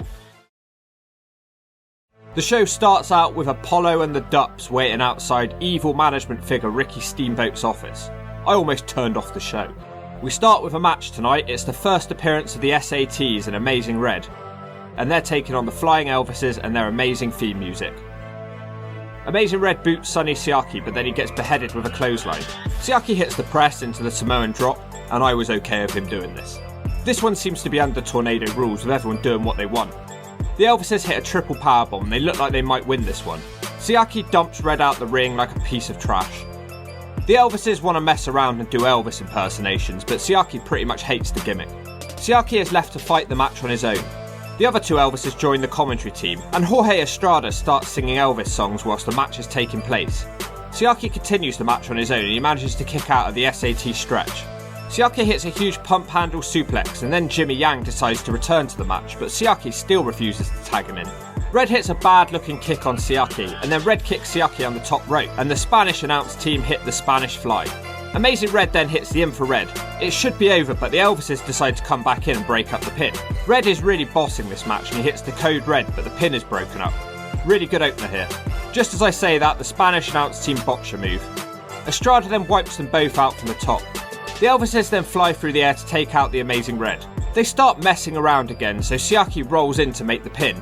The other Elvises are annoyed with him, but all he did was make sure that they won the match. It's not his fault they're too stupid to do it for themselves. It's good to see an X Division storyline though. We cut to an interview of Apollo. He's moaning that he's not been given a world title shot despite being undefeated. Apollo calls Ricky Steamboat corrupt. Well, I won't argue with that. So far every decision that Steamboat's made's been appalling. Oh right, so that seems to be now as AJ Styles is coming out of the office looking smug. Steamboat gives Apollo the jobber treatment. The Dups are here as well, and then suddenly AJ and Lynn are brawling backstage. Rick the Corrupt Dragon Steamboat is out next, but Stand Up and Shut Up are following him and annoying him. He tells them to just go away and do whatever they want. Okay, it's the TNA World Heavyweight title on the line now. Ron the Truth Killings is the challenger here. He got this match last week by kissing Ricky Steamboat's ass. The champion is Ken Shamrock. I think this is only about the 4th time we've even seen him on this show. He's not exactly been plastered all over the product despite being the champion. I tell a lie, he's defended the title against Malice and Amore. It's just very forgettable stuff. Both men have kicks for each other. This is quite an intriguing match for me. They keep talking about how this match has a 60-minute time limit, but I really don't think it's going to be necessary. Shamrock powerbombs Truth out the corner. He then puts the ankle lock on and lobs Truth out the ring. Lots of wrestlers start lurking around the outside, but Ricky says no interference is allowed. Truth suplexes Shamrock on the outside of the ring. Then Shamrock tries to make Truth submit to the armbar, but he fails, and then Shamrock just looks around dazed and confused. Suddenly, Apollo runs out to attack Truth, and then all the wrestlers start fighting. Apollo hits a super kick on Shamrock, and then Ricky the Corrupt Dragon Steamboat rolls him into the ring, yet no one mentions how unfair that was on Shamrock. Truth then hits a cutter and pins Shamrock for the 3. Truth is the 2nd NWA World Heavyweight Champion in TNA, and the first black man to win the title. And he ends Shamrock's pretty bad world title run. No mention here of how Shamrock essentially got screwed. Corrupt Boat comes back out of the mic and calls out Apollo. He tells him to come out so they can start talking. If Apollo's promos so far are anything to go by, I don't think anyone wants him to come out here and start talking. Yeah. He tells Apollo he can't run around here like a maniac anymore. He then gives him a world title shot and tells him he deserved it. What, for ruining the last match? Suddenly a wild slapnuts appears. Jarrett says it's not fair and he wants a shot. He says for some reason he's been passed by. He did beat Scott Hall last week. Jarrett says that because he's white he's not been given a shot. He claims it's reverse discrimination. Corrupt Boat says he's tired of hearing from Jarrett and makes a match of Jarrett versus Apollo for the #1 contendership. He also says that he'll be the special referee. Well, that means a win for Jarrett is pretty much nailed on given Steamboat's involvement last time he reffed. Next up it's Jive talking with Disco Inferno. He's interrupted by the Dups and Disco asks them which Dup is which. Disco tells them how much they smell. Shut Up introduces the Dup Cup and says that it's going to be the new hardcore division in TNA, and they call Steamboat Steamship. They go on to explain the rules of the Dup Cup. Here's the point scoring system on the board. Read it for yourselves. If any of you have seen my New Jack video in TNA, it's just another example of TNA trying to put point scoring on hardcore matches. It doesn't work. This goes on for a while. Stand Up says that Goldilocks is his girlfriend, and the Dups start threatening Disco Inferno for being horrible to her.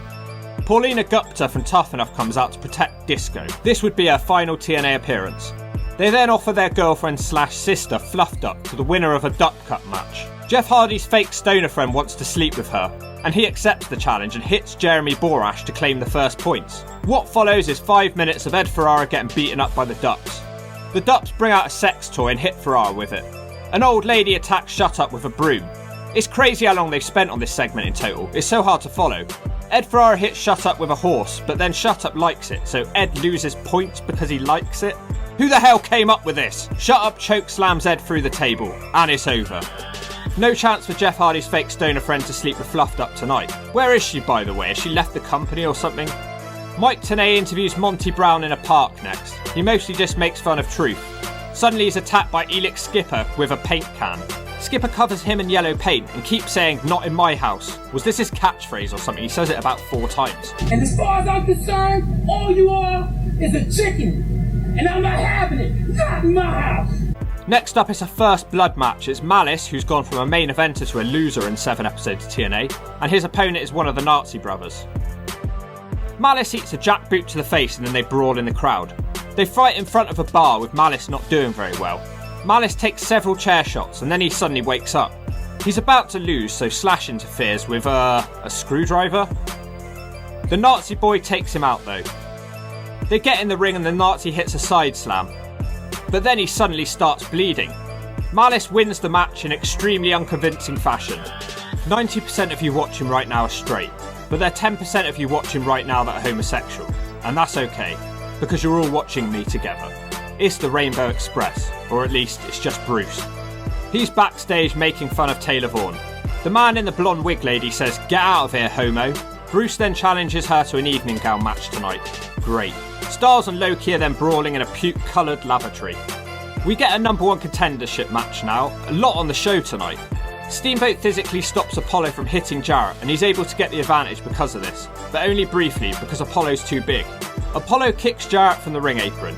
He wants to jump from the top, but Steamboat is arguing with him too much and he gets distracted.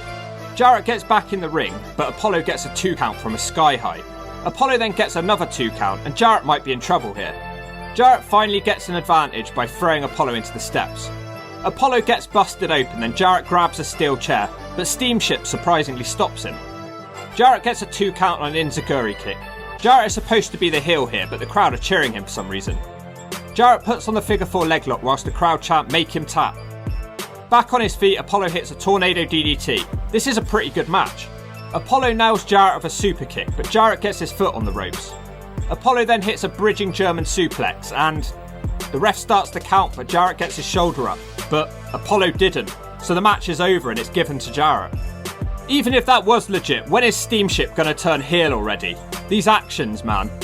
Apollo starts threatening Steamship, and some little goons with nightsticks run out and take him away. Steamship then says that Jarrett can face the Truth, but not with the title on the line. He then says Jarrett can team up with Truth against AJ Styles and Jerry Lynn for the tag belts. Well, that's not exactly what the agreement was, is it? Is this guy on drugs? Nothing he's saying is making sense. Why is this guy screwing everybody? Jarrett is pissed off, and for the first time in my life, I see things from Jeff Jarrett's perspective. Next up, a blonde man in a wig, Taylor Vaughan. She'll be taking on Bruce, a blonde woman in a wig, for the Miss TNA crown. Why am I starting to like the Rainbow Express's theme song? I honestly believe this Rainbow Express gimmick would have worked if Joel Gertner had stuck around. Bruce hits a vertical suplex, but holds Taylor Vaughan in the air for ages so everyone can see her lingerie. Bruce then very carefully strips Taylor Vaughan, and it's over. Bruce gets the mic and then he starts stripping because he doesn't want to disappoint the crowd. He actually gets blurred on the Impact Wrestling app, which is the first time I've ever seen this happen. I'm thankful for a few reasons. Number 1, I didn't want to see it. Number 2, we don't need the stupid Hawk sensor. And number 3, I don't want to feel sick. Main event triple threat for the X Division title now. It's the Warrior Loki versus Jerry Lynn versus the X Division champion AJ Styles. AJ debuts his I Am theme here. It certainly beats Born and Raised in the USA. I think somebody's cut off the top of his hat though. What follows is rated as one of the best X Division matches of all time. I can't call all the moves because we'll be here till my beat turns grey, but just go and watch this one if you can. There's no bull here, it's just 3 wrestlers trying to win. Loki hits a nice move to get a 2 for the price of 1. Loki then does a lovely roll through to put the Dragon Clutch on Styles, but Jerry Lynn stops him. Styles does that pointless moonsault of Jerry Lynn's chest in the corner again. That really doesn't achieve anything, does it? But it looks cool. Lynn throws Styles into Loki, who hits the nicest reverse DDT I've ever seen him do. Such flawless transitions in this match. We get a tower spot in the corner, and the crowd are almost rioting with excitement. These 3 guys are so polished. There's no hesitation with any of the moves they do. They then have a game of how many different kind of pins can they do. Styles tries a double reverse DDT, but he gets caught and shunted into the corner. Loki puts on that cool dragon submission in the corner again. This should have been like his tarantula is to Tajiri. Styles wipes out Loki. Loki goes for the Key Crusher, but instead he gives AJ Styles his own move, the Styles Clash. Jerry Lynn then hits the Key Crusher on Loki. Styles hits the Cradle Piledriver on Jerry Lynn as Mike Tenay starts to lose his voice. I've never heard this guy so excited, he's usually a corpse most weeks. Then there's a ref bump. Styles brings a chair into the match and wallops Jerry Lynn. Then he does a weird dance. Styles climbs to the top, but Loki sneaks into the ring and covers Jerry Lynn. The referee counts 1, 2, and then AJ lands on top of them with the spiral tap. The referee then counts 3, because apparently he didn't dislodge Loki from the pinfall. Loki is the new X Division champion. Great match, watch it if you can. It's not too long either for those of you with ADHD. Jarrett is fighting in the back with Killings, and back in the ring Styles and Lynn are fighting. And then the show ends. We start out the show with the new NWA Heavyweight Champion, Ron the Truth Killings. Truth christens the building the Asylum. So there you guys go, that's where the name came from. This Truth promo. Who would have expected that to stick? Truth plays the race card for the first time and says that his career has been hard done by due to the colour of his skin. He talks about his time as K-Quick in the WWF. He says he was told by a senior official that he wasn't allowed to make the same mistakes as the other wrestlers due to his colour. Truth says that we'll all get an opportunity at some point in our lives and we've got to take that chance when we get it. Very motivational. He's then interrupted by Slapnuts, who'll be teaming with Killings tonight. Jeff pretty much says what he said last week and says that it's a reverse discrimination case. Jarrett asks Truth for a world title shot and Truth accepts it. Then some vile music hits and a complete goon in a straw hat comes out with some scrubs. The straw hat man says that he's now in control of the show and he calls Jeff Jarrett Slapnuts. This guy is sort of terrible and funny in the same way. I mean, Jarrett finds him funny, he's practically wetting himself. He then stops laughing when he hears that the NWA won't sanction any match between the two for the world title. He then calls Jarrett slippy, swoopy slapnuts. Jarrett then gets jumped by Jerry's kid. Ugh, it was nice not having him on the last show, wasn't it? Lawler tries to get a steel chair, but the fan refuses to let go and Lawler has a tug of war with her. He can't even get the chair off an 80-pound man. What a goon. Lawler is screaming, "I know what you did," at Jarrett. We have the opening match now, which is a 6-man tag team match. It's Kid Cash, who looks like a burnt packet of Walker's crisps at the back of your mum's cupboard, and he teams with Shark Boy and Slim J, who's an M&M impersonator. They're taking on a Spanish announce team and Amazing Red. Cash is really the only heel in this matchup, and I might make fun of him, but he's actually really good. Slim J moonsaults onto a bunch of guys on the outside. He's so light I doubt it would even hurt. Red follows up his dive with one of his own. Kid Cash then hits an even more spectacular dive as he gets some serious hang time. Cash works with Slim Jesus. Slim then grabs his crotch but misses the following move. He gets used like a trampoline by the SATs. They then put a funny submission on him and Shark Boy and then Red boots them. Slim is probably the only wrestler who can match Red's minuscule size. He likes to grab his crotch before every move he does. Cash power slams Red off the top, but then the pin gets broken up. Slim Jesus misses a huge dive from the top. He might have hit it if he wasn't too busy rubbing his crotch. Cash springboards off the ropes into the Hurricanrana. Lovely move. Shark Boy almost wins the match, but he doesn't manage it. Back in the ring, Cash hits a huge move on Red, but it gets broken up. This is another really good wrestling match featuring some lesser known guys. Catch it if you can. Slim Jesus gets beaten with the Spanish fly from the top, and then Amazing Red hits the infrared, whilst looking like Ronald McDonald. Goldilocks is back this week interviewing the Dupps. They're hitting on her, so she hits stand-up in the nutsack. They're standing in front of a portaloo saying this is their house, and they're going to do an MTV Cribs show. There's not really much to show, it's just toilet humour about how there's turds that have been there for 5 years. 90% of you I'm not doing it again. It's Bruce, Miss TNA. She talks on the mic about how other women are jealous of her, whilst the crowd chant "You suck beak" for a very long time. I literally can't hear what the promo is because of all the beeping. I have a proposition for you women in the crowd tonight. For any of you hose bags, you fat cows. She talks about how she can steal anybody's husband. See, this is where this gimmick died. The original message of the Rainbow Express was that it didn't matter if they were gay or straight because they could wrestle. But now he's not wrestling, is he? He's just threatening to people and being stereotypical. He starts challenging people in the crowd. We finally get to see Athena. This is the TNA ring girl who all the signs are about, and she's on screen for literally half a second. He finally selects someone from the crowd. It's a lady with the same hairstyle as old Molly 2 pence down the road from you. She beats the hell out of Bruce and then lobs him out the ring. Her sister with the exact same haircut in the crowd loves it. She's obviously a trained wrestler, but Bruce eventually small packages her for the free. Pointless and a waste of time. Moving on. Goldilocks is backstage with Jeff Jarrett, asking Jarrett what he did to Lawler. Jarrett says he has no idea what's wrong with him. Jarrett then talks Goldie into the toilets, and he grabs the straw hat man from a toilet cubicle and threatens him. There's random wrestlers walking everywhere, and Tio the Midget slightly bumps into Shut Up, who immediately challenges him to a match. It's a Duck Cup match, so feel free to spray your ass now. Tio the Midget takes Jeremy Borash straight away to take the lead. Don West is frantically explaining the rules as the match goes on, and it sounds ridiculous.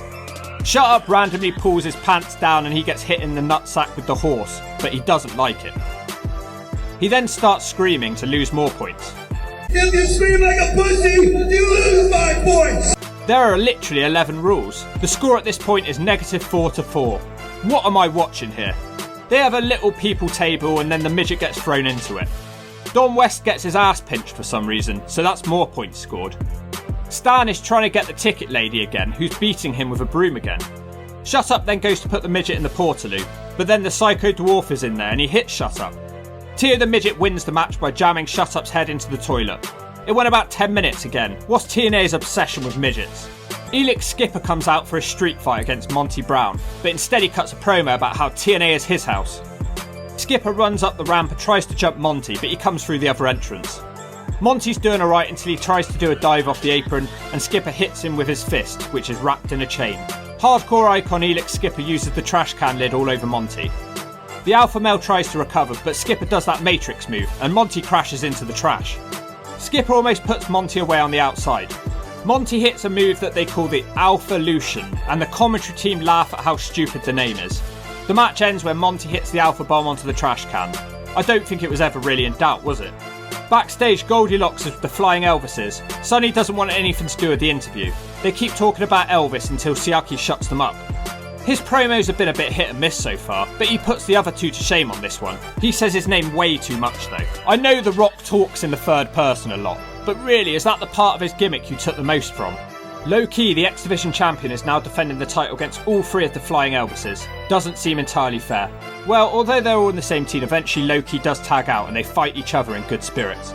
Estrada apparently taps out to Jimmy Wang Yang. Anyway, Sonny Siaki screws Jimmy and then Low-key hits the Key Crusher for the 3. Sonny almost puts Low-key away, but there's a bit of a size difference, so Key is having trouble knocking him down. Jimmy then screws over Siaki in return and Low-key rolls him up for the 3. Not that much to say on this one. Next up, Goldilocks goes for a drive in the Jerry Lynn mobile. Then he stops and charges out the car, and he jumps AJ Styles from behind. I have literally no idea what Styles was doing here, it looked like a drug deal. And then he dumps him in a bathtub. It's your favourite TV segment next, it's Jive Talking with Disco Inferno. He introduces his guest for the night, who is Dean Baldwin. This is really Shark Boy on mask portraying a fake Baldwin brother. He says he's making a movie called Pearl Harbor 2. The crowd get really restless during this segment, which has literally nothing to do with wrestling, by the way. It's just two guys smoking, drinking and talking complete nonsense. They're eventually interrupted by a miserable looking Brian Lawler. Shark Boy asks him what his name is and tells him to beat it. Probably the only funny part of the segment. Lawler destroys him and the Jive Talking set. Security have to take him away and we still don't know what he's upset about. Disco says that he'll be back next week with a famous celebrity, but in reality that was the last time we ever saw Jive Talking. Rest in peace, Jive Talking. Main event now is Jeff Jarrett and the NWA World Champion Ron the Truth Killings versus Jerry Lynn, who's now coming out to Born and Raised in the USA. What's their obsession with this song? Lynn gets jumped and there's no sign of his partner AJ. I don't blame him, he's probably still stuck in that bathtub. Wait, no, here he is, and he takes out Jarrett and Killings. It seems that AJ and Lynn are putting their hatred to the side just so they can defend their tag belts. Styles hits a moonsault off the apron onto Slapnuts. Jerry Lynn hits a top rope bulldog onto R-Truth, not a move that you see every day. Jarrett breaks up the pin. There then starts to be a bit of dissension, or it was a botch. Who knows, who cares? AJ Styles and Jerry Lynn actually start working together, and this time AJ definitely botches. Then there's a ref bump. Lynn has the match won, but the ref's gone. Lynn hits the cradle power driver on Killings, but the ref's still out. Jarrett hits the stroke on Jerry Lynn, but while that's happening, AJ hits the spiral tap on Killings. Then there's a double cover, and both refs count the 3. An NWA goon then takes the belts away and says it's a draw and the belts are being held up. He also announces that Monty Brown will be challenging Truth next week for the World Heavyweight title. He also announces that Lynn and Styles will be having their #1 contendership match for the X Division title against each other in a 2 out of 3 falls match. This old crony feels so out of place on the show, he can barely speak or move.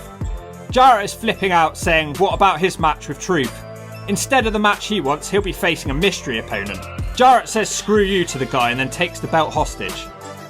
Then, to end the show, Brian Lawler chokes Jeff Jarrett out backstage and tells him that he's going to kill him. I literally, on all these hours I spent making YouTube videos, I have never, ever seen Jeff Jarrett's point of view or felt sorry for him in any way. Well, this is a first on this channel. Okay, and we're starting out with that match straight away actually. You can't complain that we aren't starting off hot this week. Jerry Lynn's still coming out to Born and Raised in the USA for some reason. It's pretty far from that death metal gimmick he had. Styles tries to get the jump on Lynn, but he drops him onto the crowd barrier. Apparently, this isn't actually a 2 out of 3 falls back-to-back match, and the matches will be happening throughout the show. This first match is a falls count anywhere match. Styles super kicks Lynn across the barrier and then crashes down on top of him for a 2 count. In the crowd, Lynn gets a 2 count whilst an obese orange man watches on, and he wasn't from Brooklyn. They start fighting in the bleachers and Styles throws Lynn for a gap. Styles immediately dives on top of him and he gets a 2 count. They try to fight back to the ring, but Lynn makes Styles fall on his face. He better hope he has dental insurance after that one. Lynn suplexes AJ back into the ring mats for a 2. Really great stuff so far. In the ring, Lynn almost puts Styles away with a stunner that makes Austin's look like a neck massage. These two guys look like they're fighting in zero gravity. They seem to float and fly in the air for longer than a human normally would. I'm gonna put one downer on this match though. This is supposed to be a blood feud, but neither man seems very angry. Styles leaps onto Lynn for a lovely hurricanrana out of the ring for another 2 count. They fight on the ramp and Jerry hits this painful looking spear. Out of nowhere, both men then run off the ramp, and Lynn drives AJ Styles' face into some steps. Styles isn't doing very well here. Lynn drops him off the ramp and hits the cradle power driver. The winner of the first fall is Jerry Lynn. That was really convincing for Jerry Lynn. It wasn't even close. Backstage, Chris Harris smoking a cigarette and Storm in a cheap Predator coat. I'll tell you what, if a real cowboy had a piece of trash coat like that, they'd leave it down the mine, Storm. You can tell that TNA weren't paying him very much at that time. We haven't seen these guys in a very, very long time. Harris is still not a fan of the cowboy gimmick and says that Storm's gimmick is the reason they haven't been on TV lately. A biker and a Nazi then walk up and start joining in mocking Storm's gimmick. These guys will be having a tag team match tonight. That match is right now. It's the Nazi brother and Brian Lee to take on Storm and Harris before they were known as America's Most Wanted. Look at those cute cap guns. Brian Lee looks like a young Undertaker here. Storm outspeeds the both of them and Harris jumps off the top onto the Nazi. Harris is incredibly popular with the crowd. There's women literally screaming until they faint with happiness. It's like the ladies when they see the Hawk flying down the street. I'll tell you what, when the Hawk goes Bridgewater Bay, those ladies want to play. Bridgewater smells like turd, man! Harris elevates Storm onto the DOA on the outside. In the ring, Harris yanks out the Nazi with a Hurricanrana, but he isn't so successful with Brian Lee, who catches him with a pile driver. Eventually, the biker boys slow down Harris.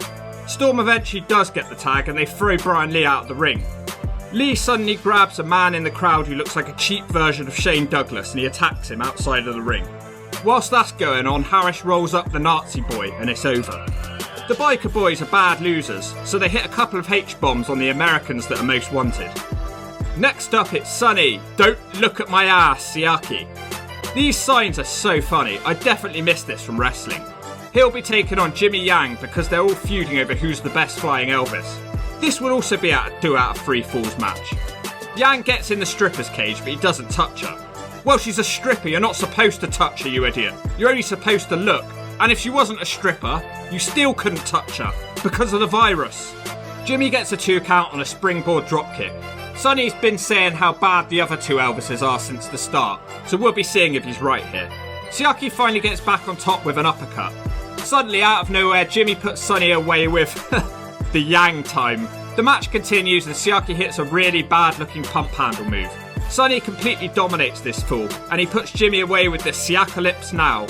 We get to go to the 3rd fall straight away and Siaki immediately hits a shoulder breaker. Siaki then hits a huge superplex but Yang no-sells it and hits a Shining Wizard on Siaki. Yang then does an amazing spin in midair. He then does another midair turn and kicks Siaki. This guy was so athletic, it's just a shame he was so generic and boring looking. He was just as capable as AJ Styles in the ring. To be a star, you have to have some sort of look to you, and this guy just didn't. Out of nowhere, Siaki wins with a botchy looking pin and he grabs the ropes. Jeff Jarrett then comes down to the ring interrupting Flying Through Graceland, so he's going to be enemy number 1 this week.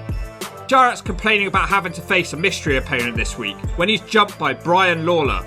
Brian flipped out last week and kept blaming Slapnuts for something, but wouldn't say what the problem was.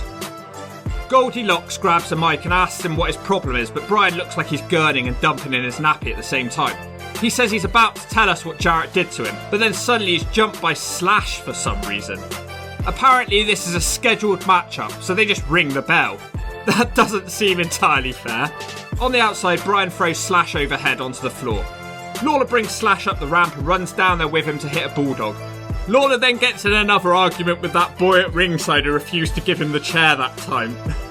He still can't get it from him. He then tries to hit Lawler with the chair when his back's turned. This was the most underrated feud of 2002. Slash uses the pointless distraction to hit the Eye of the Storm in the middle of the ring, but he only gets a 2 count. Lawler hits a DDT, but he doesn't make the pin because he needs some Ritalin and is staring at the crowd. He starts dancing around like an idiot, so Slash punches him in the nut zone to try and calm him down. The match then ends when Brian hits the hip-hop drop from the top. Is he angry or is he happy? He's got more than a couple of problems, someone bring him a nappy. He has ADHD, schizophrenia, and he's a massive goofball to boot. What the hell is wrong with this guy? Backstage, Slapnuts is yelling at an old man who tells Jarrett to take him down if he can. Oh come on, this guy's at least 80, of course Jarrett can take him down. We had a match for the X Division title, now it's a 4-way elimination match. It's the Amazing Red and the Spanish announce team and the X Division champion Low-Ki. This match seems entirely unfair on Low-Ki. Low-Ki kicks all the goofs down and then Red springs into the ring to deliver a dropkick. The average age of the wrestlers in the ring at the time is 20 and a half years old. Damn. This match is basically just a showcase for Low-Ki, as he's left to fight all 3 men on his own. Red uses Low-Ki like a trampoline to hit a Hurricanrana. There's lots of really cool moves in this match, but stupidly none of them get a pinfall. Red jumps off the top to hit a Hurricanrana to one of the Spanish guys on the ring apron, who lands on the other on the outside. Low-Ki gets Red into the ring and looks like he's going to hit the key crusher, but instead he runs with him on his back and throws him onto the outside. This should be the end of the match, but it's not, because this is an X Division match. There's people who've got to fly all over the ring like the Hawk yet. Low-Ki dives onto all 3 guys on the outside. A cover is then finally made by Low-Ki, but he can't get the 3. The Spanish announce team are dumb because they keep breaking up pin attempts when it's meant to be an elimination match. Then one of them eliminates the other. Low-Ki starts booting the remaining SAT and going nuts. Red then hits a springboard DDT and climbs to the top rope to hit the infrared to put the other SAT away. We're now down to just the final 2, the Amazing Red and Low-Ki. Ki hits a really cool Alabama slam into the corner. Then he puts Red on his shoulder and he starts climbing with Red on his back. This allows Red to fight back. Unfortunately for Red, he's stupid and he ends up back on Low-Ki's shoulders on the top rope. And then Ki hits a massive key crusher from the second rope. And it's over. Damn. If you're a fan of the X Division or Low-Ki, find and watch this match. It was a little bit too choreographed at times, but there were some really cool moves that I've never seen before. And Low-Ki's doing some really cool intense stuff. Backstage, Goldilocks is with the champion Ron the Truth and he'll be taking on Monty Brown tonight. He compares himself to Abraham Lincoln and says that he'll win. Porn star April Hunter is at ringside with a man who looks like he's made out of wax. Or mould. I can't decide. He doesn't look real to me. The world title match is next. There's a surprising lack of stuff on this episode. I'm almost disappointed. It's the alpha male Monty Brown versus the NWA world champion Ron the Truth Killings. Pretty intense and physical matchup. Monty tries to put the Truth through a table, but Truth jabs him in the eyelids. Brown hits a big time overhead belly to belly on the outside. Truth fights back with a top rope leg drop in the ring. The moves and the athleticism are here to see for Monty, but he's just lacking a crowd reaction at this point. This was before the pounce and before the people were desperate for him to beat Jeff Jarrett for the world title. Brown hits a power slam and a splash, and I'm not sure how the Truth kicked out of that. Truth then scissors kicks him, but it'll only get a 2 count. Unfortunately, the match then ends with a botch. Monty tries to go for the alpha bomb, but the Truth tries to roll through and Monty crashes with his full weight on top of him. But somehow he keeps rolling through like nothing happened to him.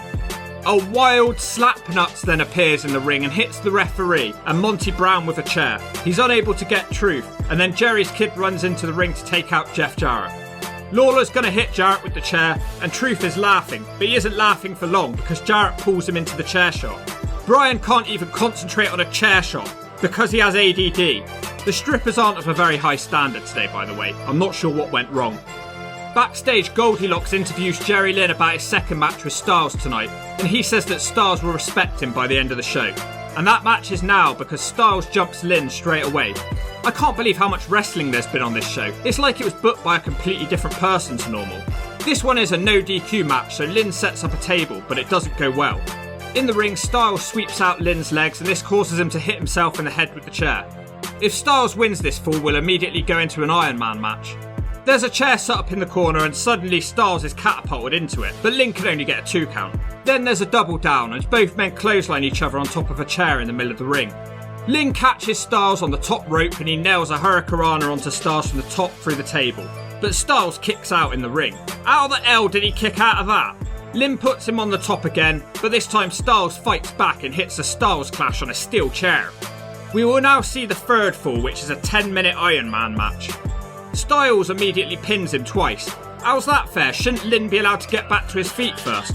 Nothing really happens for the first few minutes. Jerry Lynn drops AJ on his face and he's able to cover Styles for the 3 to make it 2-1. Styles misses a charge in the corner and crashes on his ass.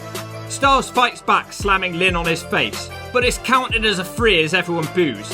It's now 3-1 with 3 minutes left. The X Division champion Low-Ki appears on the ramp. The winner of the match will be facing him. Lynn hits a pile driver to make it 3-2. Lynn then hits a Styles clash to tie it all at 3-all, with 1 minute to go. Both men frantically try to make pinfall covers. Styles tries to hit the Styles Clash, but he's unable to do it, and then the match ends as a draw. So you go away thinking nothing's settled, but then Low-Ki gets the mic. He says that next week they'll have a triple threat ladder match. Low-Ki sounds like a cheap version of Triple H here. That's going to be a great match though. Backstage, an old man is yelling at a door saying, "Dad, please don't." And he tells Goldilocks to get out of their family business. This guy looks like he hasn't washed in his own bathwater for at least 2 weeks. We then end the show with who else but Slapnuts, who'll be taking on Bullet Bob Armstrong to zero reaction. Jarrett jumps him on the outside. Of all the matches we've seen on the show tonight, do we really have to end on this? Talk about putting a bad taste in your mouth. Jarrett wants to take his mask off, but he can't, and then Bullet Bob turns up on the ramp, so who's under the mask? Don't know, don't care. What a terrible way to end a great show. I know who's probably under the mask, but I'm not going to spoil it for those of you who are somehow excited for this moment. We start with a backstage pre-tape of Lawler refusing to say what his problem with Jarrett is. He's just arrived, but his arms are oiled and he has the most vile pair of jeans on that I've ever seen. Jarrett beats him up outside, which was probably well deserved. We start the action on the next show with a burnt packet of gone-off Walker's crisps at the back of your mum's cupboard, and he'll be taking on the Amazing Red.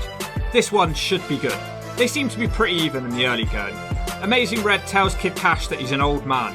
This is the most character work that Amazing Red's ever shown in his wrestling career. Cash is really good and he dominates most of the match. Kid Cash almost kills Red with a disgusting slam from the top. That one made me choke on my steak. They start slapping each other on the floor. This is what Lynn and Styles should have been like. Did we ever get to see a proper Kid Cash versus AJ Styles feud? Let me know down below. Kid Cash wins the match after hitting a move that he calls bankruptcy. Surprised what short work he made of Red. After the match, Red tries to shake his hand, but Cash clotheslines him because he's a bad winner. Red's greaseball cousins run out to make the save and they hit the Spanish Fly. Backstage, Goldilocks is interviewing Sonny, "Don't look at my ass, Siaki." Or maybe he wants us to look because he's got his back to us. Sonny Siaki says if she doesn't respect him, she won't ever get a chance to sleep with him again. He says his name about 1,000,000 times. In fact, I'm gonna count. Sonny Siaki's done. Say it, Goldilocks. Don't be shy. Sonny Siaki has left the interview. That was ridiculous, 12 times in a minute. And the man with the name so good that you have to say it 12 times is out for a match next. He'll be taking on the alpha male Monty Brown. Monty Brown gets a microphone and threatens to smack Jeff Jarrett one for hitting him with a chair. Quite a cool matchup really. It's two guys who had to end their wrestling careers a lot sooner than they were supposed to, and two guys who could have done really well in the business. They fight around the outside of the ring for ages. I'm more interested in the crowd here. We have some truly fascinating people here.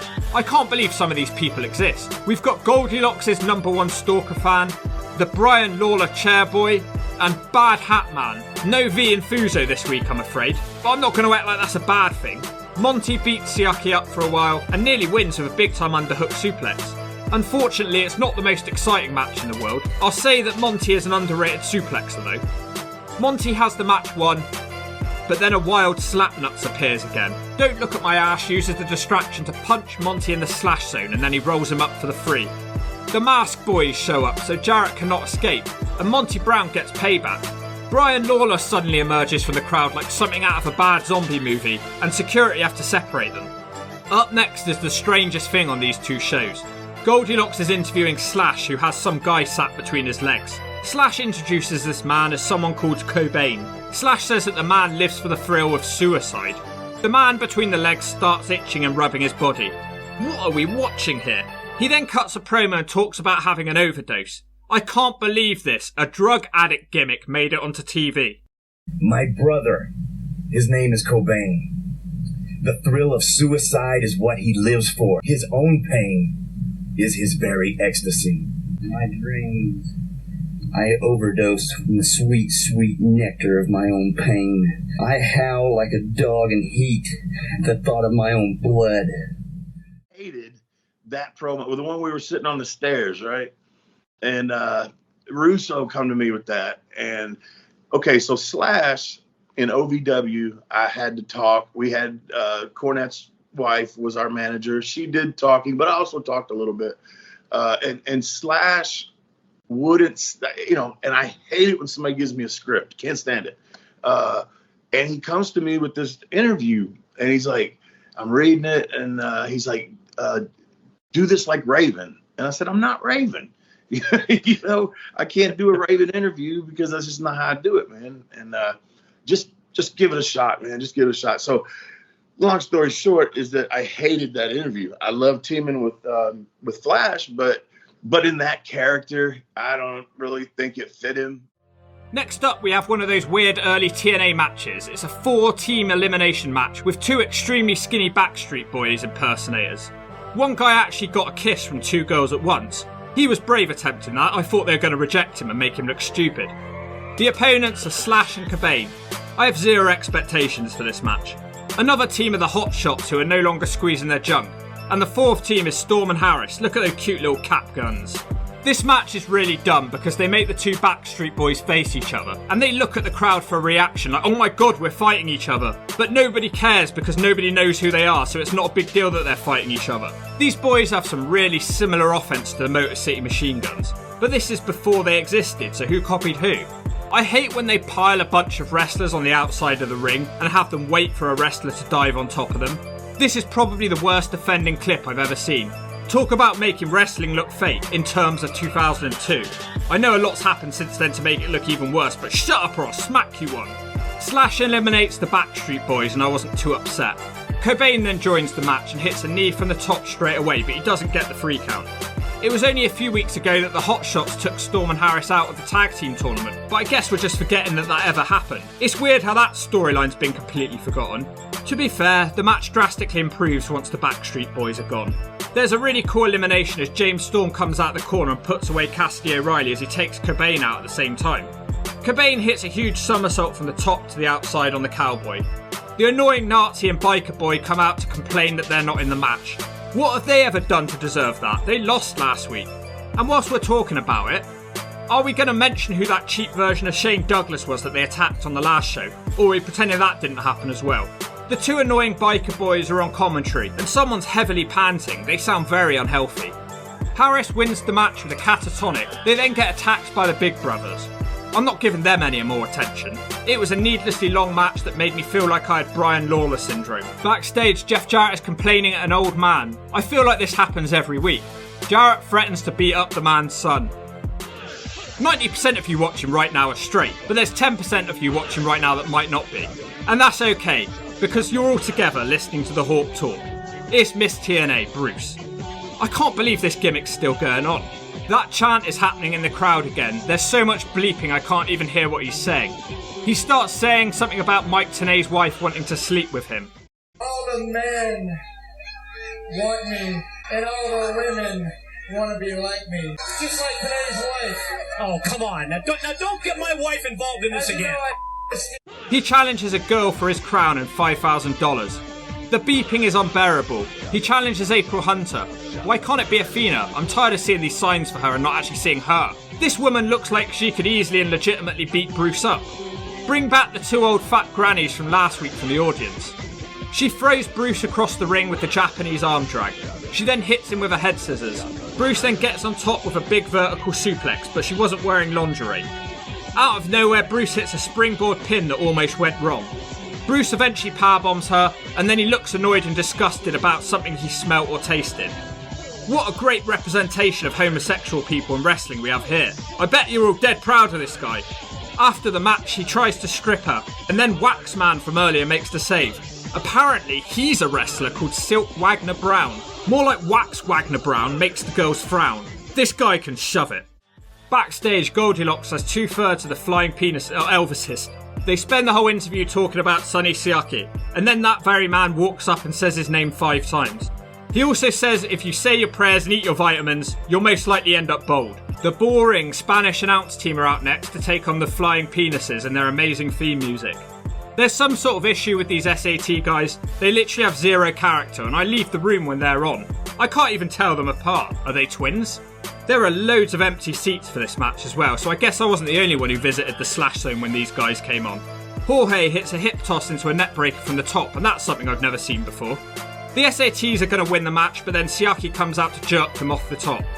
Jimmy Yang hits the Yang time, but for some reason it's not the end of the match and he hits another bad looking move from the top, and it's over. Why did he do the extra move? He just made the match worse. Anytime the penises win is a good time because we get to hear the great music. Goldilocks is out next to interview Brian Lawler about why he's such a crybaby. Lawler's schizophrenia is really playing up today because he looks more miserable than normal. Goldie says to him, "It seems like you definitely have some issues." She got that right. Lawler asks her what her name is and then starts to talk about her tight jeans and cleavage. He then starts yelling at her saying that this is a wrestling ring and there's no place for people to be dressed like that in wrestling. Well, maybe WWE in 2002? Lawler gets rid of her and starts insulting the crowd.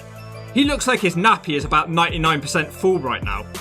This is like the Scott Steiner roid rage gimmick without the intimidating part. He calls out Jeff Jarrett, who doesn't show up, but instead Ron the Truth Killings does. Lawler looks like he's seen a ghost.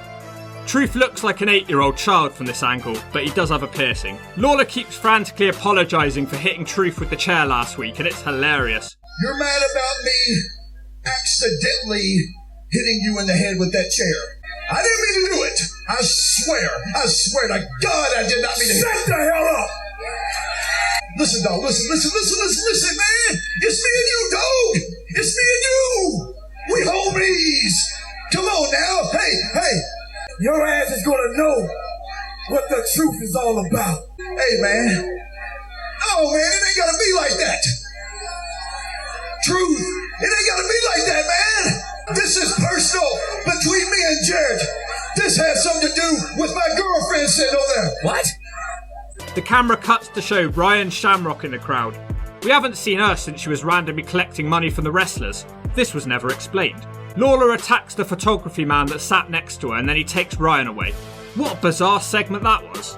Possibly up there with the drug addict from earlier on. You tell me. Slapnuts is out next in a red top, red glasses combo. Jarrett will be taking on a masked Bullet from last week. Jarrett gets him in the crowd and repeatedly hits him with chairs. Jarrett gets him handcuffed to the ropes so he can take his mask off, but I really don't care. The other Bullet, Bob Armstrong, comes into the ring, so Jarrett smashes him with a chair. Yes! Man, Jarrett is a really sympathetic character in these early TNA days. Jarrett starts bashing the old man on his stupid grey head and he gushes with blood. He nearly cripples the old man whilst the crowd chant "one more time." Jarrett then gets a microphone and says that it's time to unmask the Green Man, and a bunch of little goons come out to stop Jarrett, and just like that it's over. I couldn't give less of a dump about this feud. Just the main event now for the X Division title. Jerry Lynn and AJ Styles challenge for Low Key's title in a ladder match. Low Key and Lynn have a pretty cool intense face-off with Low Key kicking Lynn.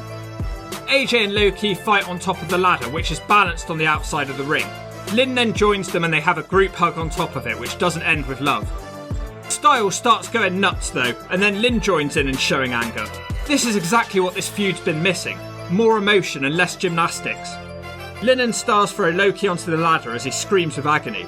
Styles tries to use the ladder for an assisted DDT, but Lynn reverses it into a suplex and throws Styles into the ladder. Lynn tries a running powerbomb into the ladder, but Low Key reverses it with the head scissors. This one could go either way. No one's dominating.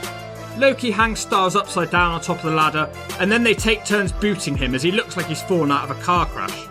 Lynn hits the back drop off the ladder onto Low Key. Low Key hits one of the most painful looking punts in the face on Styles that I've ever seen. Low Key's kicking ability is something that's not talked about enough. They get all three ladders lined up in a row, and then the three X Division men climb up them together like triplets. Lynn nudges Styles' ladder, and he tries to balance on the ropes, but he misses and falls out the ring. Not sure if that was deliberate, it looked like he tried to balance. Lynn hits the cradle pile driver off the ladder onto Low Key. It looks like Lynn has the match won as he scrambles up the ladder, and indeed he does have the match won. Lynn gets the X Division title for the first time in his career. The show starts out with Goldilocks in front of a black sheet. It looks really low budget. A man who looks like Elvis then walks up. We haven't seen him for a few episodes. Scott talks about his great partner for the Gauntlet tag match tonight, and then X-Pac walks up to make his TNA debut. There's not that much to say apart from how this lighting makes everyone look like they work in a fish and chip shop for a living. We then cut to Brian Lawler shaking and gritting his teeth in the car park. Jarrett walks up and Brian tries to attack him, but Jarrett blocks him with a bag. Brian looks like he's almost in tears. Jarrett keeps screaming and says he never touched April, and says she's lying and that she's screwing other people in the locker room. So we have a real mystery to start out our show this week. I think this is going to be a really good one from a comedy standpoint. We get more Slapnuts next as he stamps out to the ring with a microphone. He starts moaning about Bullet Bob, the NWA representative. Jarrett says that the masked man needs to be revealed by Bullet Bob or else he'll beat them all up. Jarrett charges backstage. He then finds Bullet Bob, but the masked man appears and jumps Jarrett from behind. The masked man then reveals himself to be Road Dogg, to the surprise of absolutely no one. He looks more burnt, fat and ginger than before though. It must be the lighting they're using on this show. He talks about his run as the roadie in the WWF, which hasn't been relevant in like forever at this point. He says he's never forgiven Jeff for what happened in the WWF, and he tells him that he's messing with the James gang. Borash tries to cut him off, but the Road Dogg tells him that he's not done. He ends the promo by saying that he will be called BG James, and the G stands for Get It, Got It, Good. This would be his TNA catchphrase. It didn't turn out to be quite as successful as the ones he had in the WWF. He says he'll win the tag team title gauntlet tonight. In the back, Goldilocks is with Don't Look at My Ass and Jorge Estrada. Goldie asks why he chose to help the other Elvises last week. He says he was wrong about how he acted, and he says it's all about the Flying Elvises. Sonny is a lot more bearable when he's trying not to be a heel, because he only said his name 3 times in this promo. Opening match now, it's the burnt packet of Walker's crisps in the back of your mum's cupboard, the notorious KID Kid Cash, and he's taking on AJ Styles. How strange after I said on the last video, do these two guys ever face off, and then here we are. Styles has a microphone and everyone's booing him. AJ still has bad blood with Jerry Lynn and he keeps making fun of him. The match then starts and they go with chain wrestling for a while, with Cash being cocky and Styles being angry. AJ scores the first knockdown by sweeping Kid Cash's leg out. Cash then fights back with a springboard dropkick, which sends AJ to the outside. KID follows it up straight away with a hurricanrana to the outside. AJ doesn't like being shown up and he hits a moonsault off the ring apron. They get back in the ring and Styles hits Cash with a springboard dropkick and he gets a 2 count. Kid Cash then hits a beautiful dive that he calls the bankroll. Really good actually. Cash locks on the submission and then randomly stops it. AJ is a lot more gymnastic than he is nowadays. It looks a bit pointless actually. Styles nails a TKO across the ring ropes and then he hits a diving DDT off the ring apron. I knew this one would be good. 2 greats in this type of wrestling. It all just looked a lot more painful back then, didn't it? Talking of painful, look at this German suplex that Cash does on Styles. AJ looks like if it was 1 more degree off he'd get a broken neck. Cash then amazes me again as he goes for a double springboard hurricanrana and follows up with a crazy DDT. AJ somehow kicks out the pin, but at this point I was thinking, do you think Kid Cash should have gone further in wrestling? Just from watching this match alone, he has some insane hops. Styles tries an insane hop of his own, but Cash catches him with a dropkick to the nutsack. Cash tries another double spring, but misses this time. Cash then tries a hurricanrana from the top, but AJ reverses it into the Styles Clash, and it's over. I loved this one, and I certainly didn't shove this one. Non-stop action, and it wasn't so long that it got repetitive. Styles doesn't seem too happy about the result though for some reason. Backstage, Goldilocks is with, yes, it's Buff Bagwell. I knew this was going to be a good episode. We haven't seen Buff since he lost to those 2 gay guys. Buff's words, not mine. I'm a 6-time world tag team champion, and I just got beat by 2 gay guys. And you know what else I want to do right now? What's that? I want to go home. He says he's had a lot of chances in wrestling, but he wants 1 more. BG James in a hairnet, who I promise I'll try and get out of the habit of calling him Road Dogg for this series, says that he knows a lot about second chances. He asks Buff if he'll be his tag team partner in the gauntlet tonight. I never realised how tall Dogg was, he towers over Buff. Let's hope that Buff doesn't lose again and walk out of TNA after this one. Next up, holy crap, Jeremy Borash is interviewing Screech from Saved by the Bell. This is the most relevant thing to happen on one of my videos, as he recently passed away. He asks Screech if he's going to ever learn to wrestle, but Screech says that he can only beat up goons like JB. The camera then cuts to a virgin timekeeper, aka Tiny the Timekeeper. For some reason he has a backstory. They start threatening each other. They're going to have a match tonight apparently. What on earth just happened? Why is he called Tiny? I can't wait for this match. Goldilocks is in the back with the hot shots, but they don't squeeze their junk. One looks like a young CM Punk and the other a depressed Shane Douglas. Goldilocks says that they're the 10th ranked team in TNA. I didn't know they had rankings, but that doesn't sound good for them. Disco Inferno walks up and he says he's still here despite Jive Talking finishing. He says he's looking for Road Dogg's dad, don't know why. We cut back to the ring and Virgin the Timekeeper now has boxing gloves on and Screech does as well. Screech is being cocky and he shoves him across the ring. Don West has to ring the bell and he knocks it over. This segment is non-stop content. It's a fake fight, and after 3 really bad looking punches, Screech floors him. It's declared a knockout. What a strange celebrity appearance this one was. Screech then rushes off screen so quickly that they don't get a chance to acknowledge it. Thanks for coming, Screech. The stripper standard is a little bit higher than last week, but her haircut looks a bit like a bowl of gone-off porridge.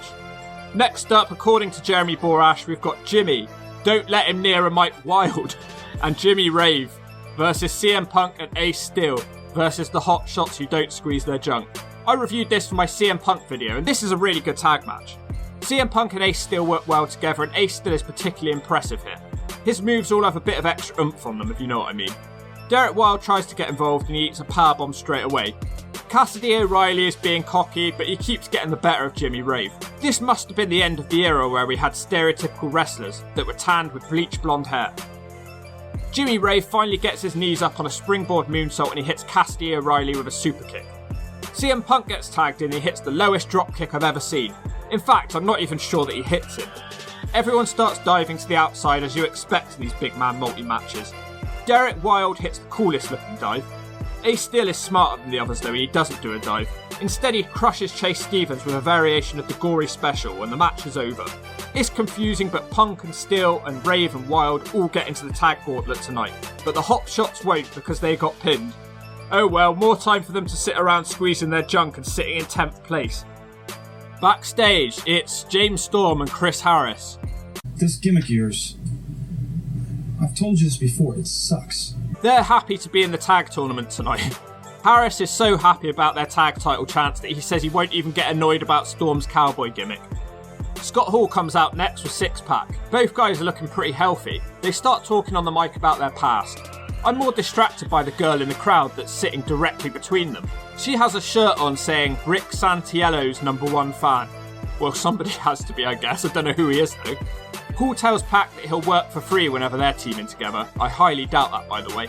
Pac then tells us all the bad stuff that we've heard about him is true. He also says before he's fired from this place he'll raise some hell. Didn't he get fired about 3 times from this place? They're then jumped by a biker boy and a Nazi, but it doesn't go well for them. Backstage, Goldilocks is with Brian Lawler, who's completely losing it again.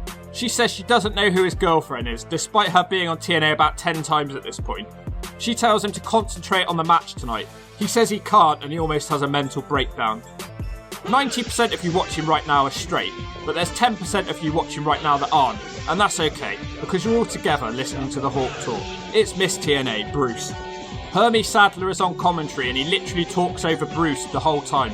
Bruce starts threatening Mike Tenay's wife again. This is such an underrated feud. He issues another open challenge and the crowd desperately asks for ring girl Athena, but he doesn't fancy that. He looks through the crowd for ages, calling them all fat hogs. Is this his catchphrase or something? He keeps calling a blonde girl fat, but she's not even fat, and she will be the one he faces tonight. Bruce jumps her as soon as she comes through the ropes. He slams her into the mat and gives her a diagonal suplex.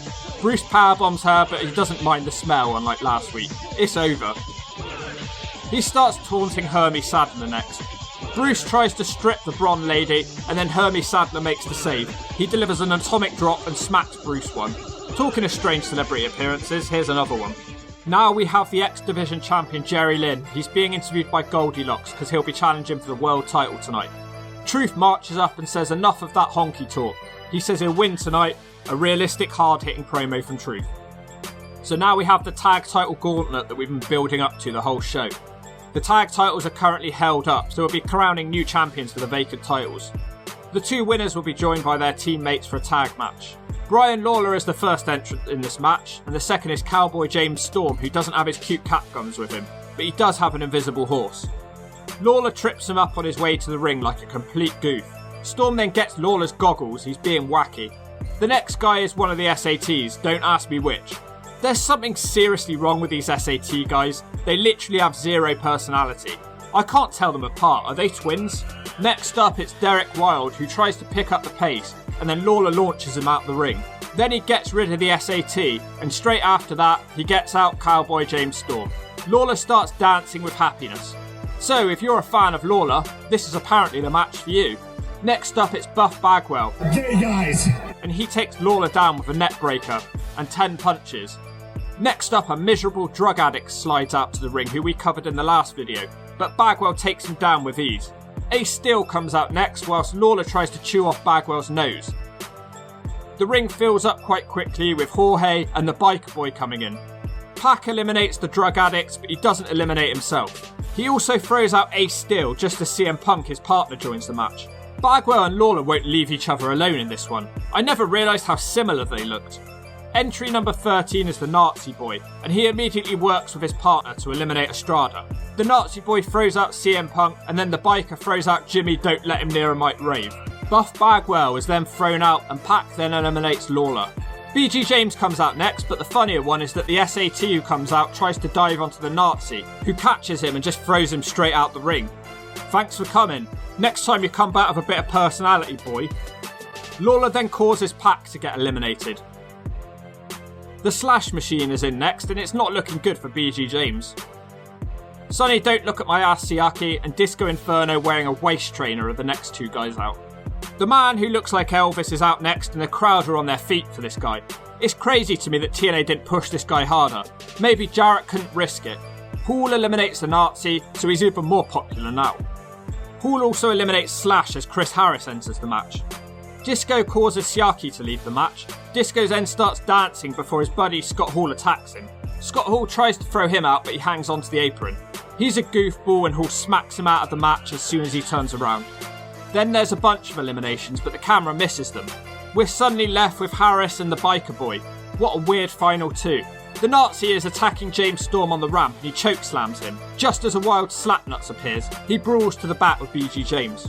So the gauntlet part of the match is now over, and it's a straight up tag between the big Nazi bikers and Harris and Storm. James Storm is basically dead, so Harris is in a handicap situation. The big boys hit the H-bomb, but Storm makes it back into the ring, so the match carries on.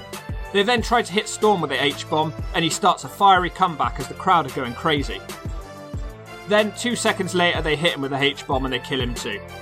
The big boys get a table for absolutely no reason, even though they have the match won. The Nazi is trying to put James Storm through a table on the outside, and then out of nowhere Harris rolls up the Biker Boy, and it's over.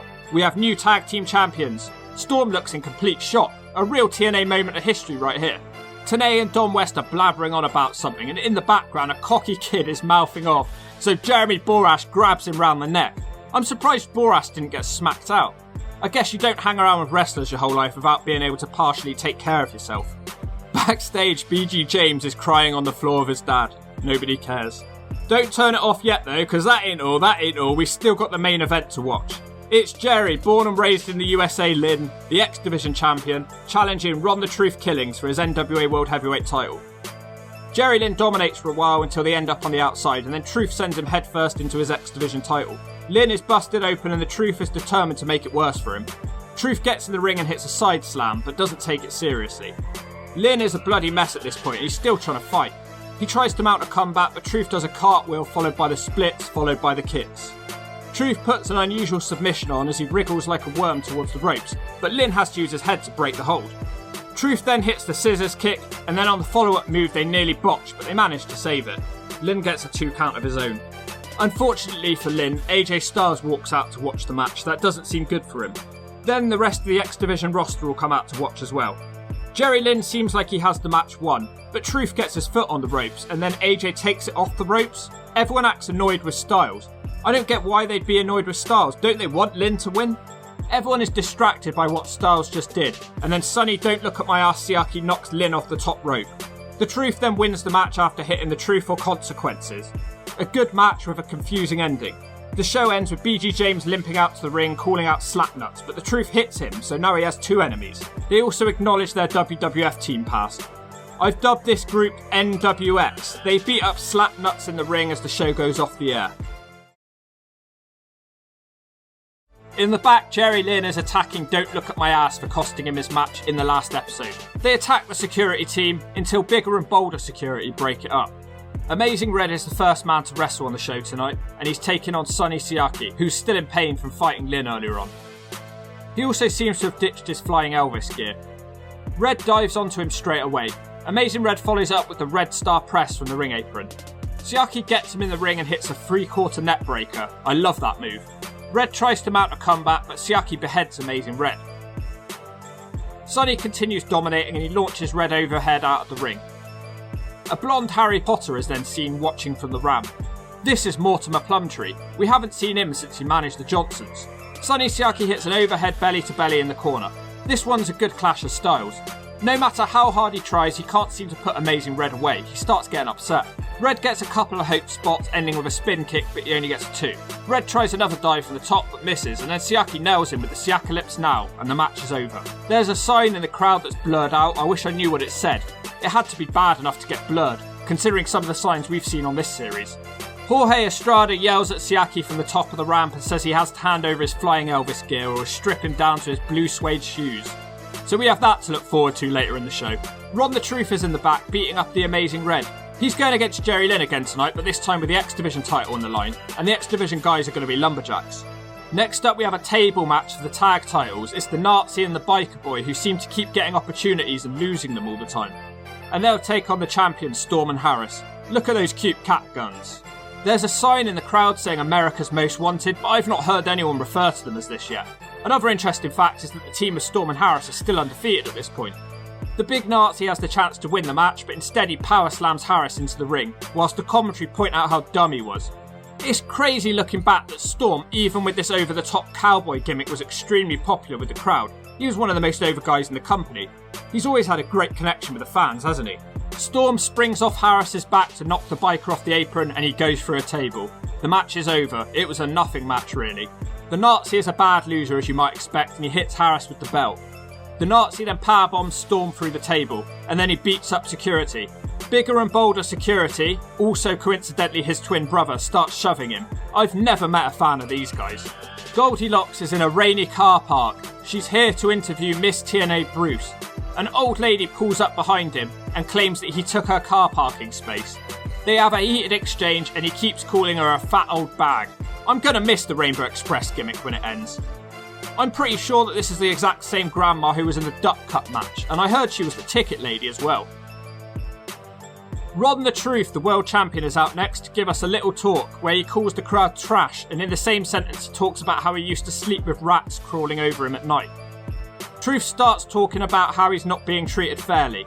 He gets in an argument with a four-eyed goon, and he says that Ricky the Dragon Steamboat no longer being in TNA is a sign of prejudice. He says he wants a t-shirt and a private dressing room like Jeff Jarrett. He starts moaning about his match with Jerry Lynn again. BG James then comes out to make fun of him and they talk about their history again. Truth says that this isn't like the WWE and the Truth is higher up in the card in this new company. Truth calls him a bitch and then they finally fight. BG eventually gets the best of him and it sounds like this one's over for now. Backstage it's Goldilocks with Brian Lawler and his girlfriend April. Lawler says that his personal problems are nobody else's business. He says he's straightened out April and she'll not be disrespecting him again. She then takes the mic and says that she's took comfort in people to help her get through life. She says that her issues are due to the mental and physical things that Lawler's done to her. He starts panicking when it's alleged that he beats her and he ends the interview. Next up is a 2 out of 3 Falls match. AJ Styles will be taking on Low Ki, who has the same music that they gave all the Asian wrestlers. Styles starts out by making fun of Low Ki's pose and he isn't happy about that. Low Ki somersaults off the ring apron onto Styles. Back in the ring, Low Ki gets a 2 count after booting Styles hard in the back. Low Ki puts on the Dragon Sleeper and Styles has to tap out for the first fall. Brutal looking submission hold. This is back when strong style wrestling really did look painful. Low Ki puts on another Dragon Sleeper, but this time it's on the ropes, so it has to get broken up. Styles tries to go for a top rope powerbomb, but Low Ki rolls through with the Hurricanrana. But Styles rolls through even more, and he pins him for the 3. We're all tied now. Styles immediately attacks Low Ki's knee because he's tired of being kicked all match. We get a move I've not seen in a long time as Styles hits a shin breaker from the top rope. Styles puts on a spinning leg lock, but Low Ki rolls him up for a 2 count. These two are completely even, and Styles has to resort to cheating with a kick to the nutsack, and he tries to roll Low Ki up with his feet on the ropes. Unfortunately, he's not successful. AJ keeps going and nails the Styles clash, and this time it is over, and AJ is the #1 contender for the X Division title, so his feud with Jerry Lynn carries on. Backstage, Goldilocks is interviewing Slapnuts. I'm actually surprised how little this guy's been on the show so far. She reminds him that he's still not the world champion, and she says that with all the new talent coming into TNA, it's pushing him further down the card. He says he plans to take out 3 people tonight. My Yard Elix Skipper is out next. He'll be teaming up with Brian Lawler, who's accompanied by April. Lawler isn't happy about the length of her skirt, so he puts his jacket on her shoulders. Not sure how that's going to help her. They will be taking on the team of Sixpack and Scott Hall.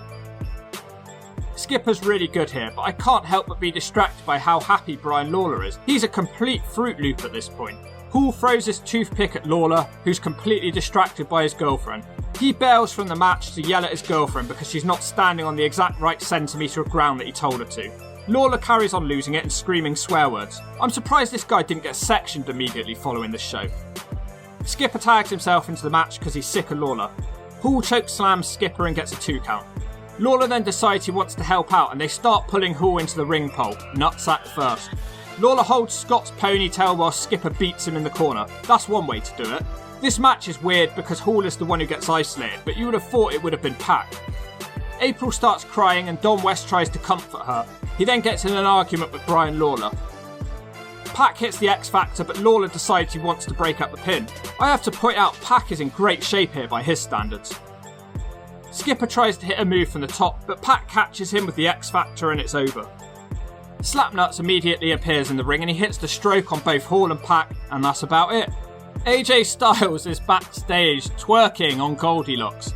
Man, this woman had to put up with so much. He says he doesn't care if people call him cocky, and he wants his X Division title match to be a ladder match. He slaps Goldie on her ass and says, good job. The burnt packet of Walker's Crisps is out next, and he'll take on Jorge Estrada. Damn, Yang's never on the show, is he? He keeps going to Japan, but Japan doesn't want Jorge, unfortunately. Jorge is one of those guys that you just don't know anything about, despite him being a fairly important part of early TNA. Yang said in an interview since that Jorge had some legal problems, so maybe it's about that. Quite a drop for him in life. Albino Harry Potter is out watching as well, but nobody cares about that. As good as Jorge is, Cash completely outshines him. Estrada thinks he's going to hit a dive, but Cash pushes the referee into the ropes to crotch him. Cash then springs up flawlessly and hits a Hurricanrana, but somehow this match isn't over. Cash goes for another spring off the ropes, but Jorge catches him in a powerbomb. Then surprisingly, Jorge puts him away with a springboard somersault. I'm really surprised at the result of this one. He grabs a mic and tells Sonny, don't look at my ass Siaki, that his time's up, and he wants his gear back. Siaki walks out of the microphone and he calls him buckwheat. That's an insult that goes over my head here in God's County. Someone explain that one to me. Siaki shows a pre-tape of earlier on in the night of him burning the Elvis gear in a trash can. So I guess he's officially out of the group now. Jorge almost cries and then the segment ends. Next up is a match for the X Division Championship with Lumberjacks from the X Division. Jerry Lynn will be defending the title against The Truth. Lynn jumps him straight away and hits a second rope bulldog. Truth tries to escape, but Amazing Red puts him back in the ring. AJ Styles comes out to watch the match because he'll face the winner of this one in a ladder match. It might surprise you, but Lynn actually wins the match with help from his X Division friends. It's not the best match in the world, but I can't believe the X Division champion beat the world champion. You can see what people mean when they say the X Division was shunted down in priority as the years went on.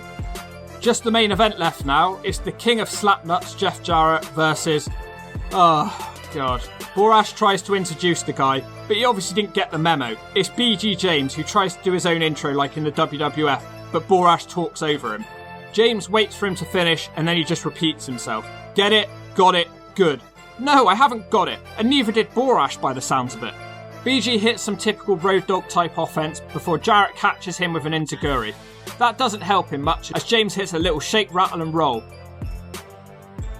On the outside, James starts whacking him with a chair. I never heard them say this was a no DQ match. They fight off into the crowd and we can get a look at our lovely audience up close. Jarrett starts hitting the dog with the chair in return and he starts screaming BG James's new catchphrase. They're trying desperately to get this over on this episode. They should have just given it to the Hawk. Slap it, smack it, shove. Jarrett almost knocks him out with a sleeper hold, but BG fights back with a big boot. Then there's some sort of ref bump and Jarrett wedges a steel chair into the corner. BG turns it around and smashes Jarrett into the chair whilst the ref stands in the corner like a little boy in trouble. Why did they need to bump the ref when they were using the chair earlier? It didn't seem to matter then. The ref then wakes up, but James only gets a 2 count. It looks so stupid. Then Elix Skipper runs out, so the dog smacks him one. Brian Lawler runs out to help Jarrett, but it goes wrong. James then rolls him up for another 2.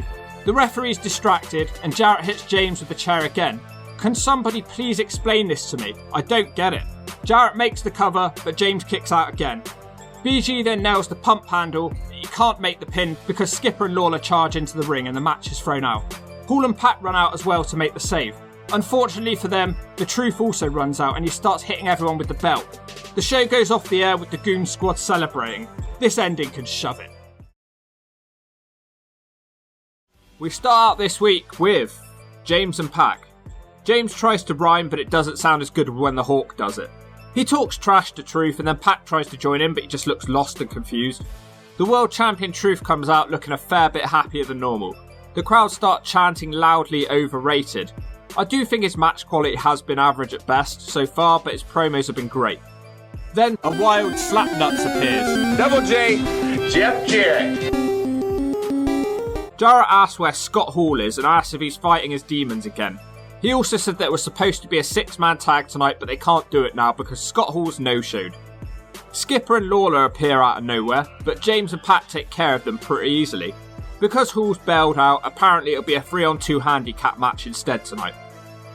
We got a match now. It's the Amazing Red versus Shark Boy. Elix Skipper runs out to the commentary desk and he's complaining that he's been removed from the main event tonight. So it's just going to be a standard tag in the main event tonight. How strange and confusing. Elix accuses TNA of racism and says he agrees with Truth's views on them. An albino Harry Potter then arrives on the scenes to watch the X Division match. Shark Boy's really popular and he throws Red out the ring and then he follows it up crashing down on top of him. The Shark suplexes Red on the outside. He tries another dive but he pretty much misses. 3 out of 10, just like your girl. She makes this Hawk want to hurl. Red then shows him how it's supposed to be done with his own dive. They get back in the ring and Shark Boy hits what looks like almost a jackhammer from the top rope.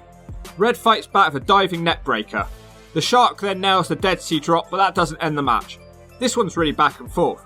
Shark tries his finisher from the top, but Red reverses it into an inverted DDT. Red then springs straight to the top and hits the infrared and a shooting star press, and it's over. Skipper immediately jumps Red and he starts beating up security and going nuts until the Nazi security arrive. Loki will be challenging for the world title tonight. Loki, aka Warrior, says that Truth hates the X Division because it's taken the attention away from him. He says it's not the size of the fighter, but the size of the fight in the fighter. I preferred the version that DMX used about dogs. The SATs are meant to come out now, but Truth is out instead, complaining about what Loki just said. I can barely hear him because the crowd won't stop chanting overrated.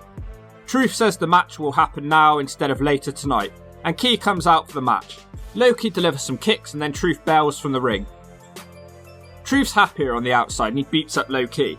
Key tries to fight back by diving from the barrier, but Truth boots him and Loki falls into the laps of tonight's lovely audience. I wonder how they felt about that. They brawl around the arena. The highlight is Truth ramming Loki with a case on wheels. Back in the ring, Truth is fully in control of the match. Albino Harry Potter is out watching again. Why would either of these guys want him as a manager? All he's done so far is manage a couple of dicks for 2 shows and then they left. Truth hits a downward spiral and a power slam on Warrior, but he can't put him away. Truth then misses a dive and Loki finally has a chance to get back in the match. Key hits a springing kick for the 2 count. He tries another spring but Truth catches him and Loki reverses that one flawlessly into the dragon submission across the ropes. Because he's on the ropes he has to break the hold. Truth then fights back by crushing Key's neck and vertebrae, but he only gets a 2. Key tries to hit the Truth for consequences but Loki reverses that into a submission.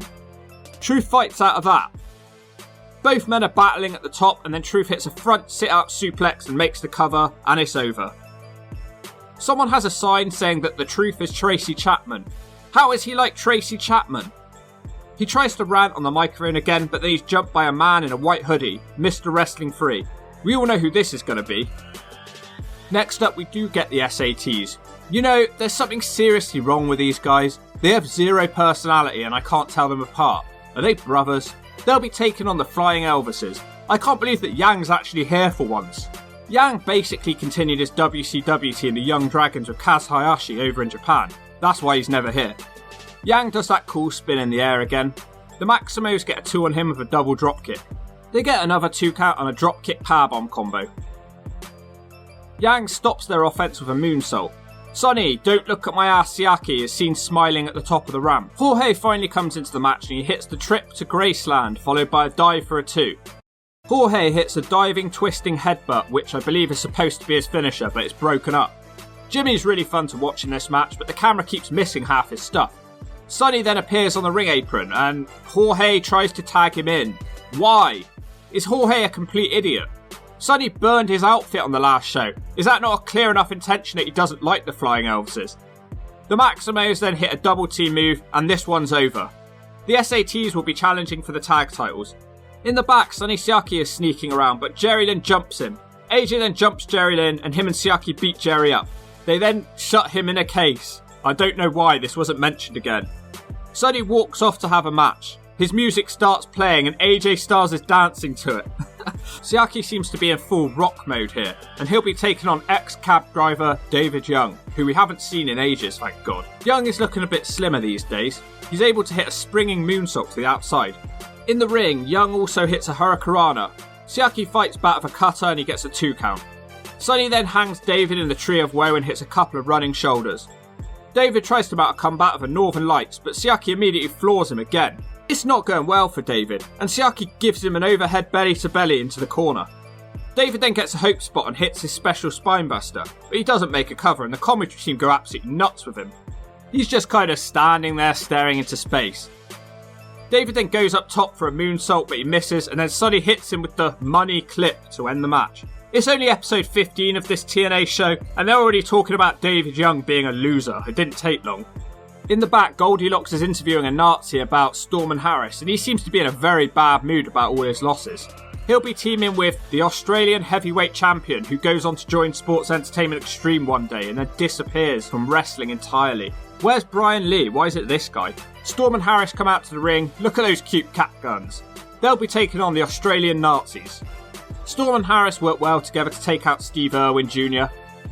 Storm then hits a drop kick from the top and Harris hits a crossbody on the Nazi. He looks absolutely livid tonight. Harris takes out the Aussie with a spear, and then the Cowboy tries to join in, but he gets stopped on the top rope. The Aussie hits the Sydney suplex and tags in the Nazi boy. This guy is just so dislikable, I don't know what it is. He hits a spinning side slam on Storm, but he doesn't cover him. Storm then manages to tag his partner in, and he's house on fire. Harris even hits the catatonic on the Aussie, but the Nazi breaks up the pin attempt.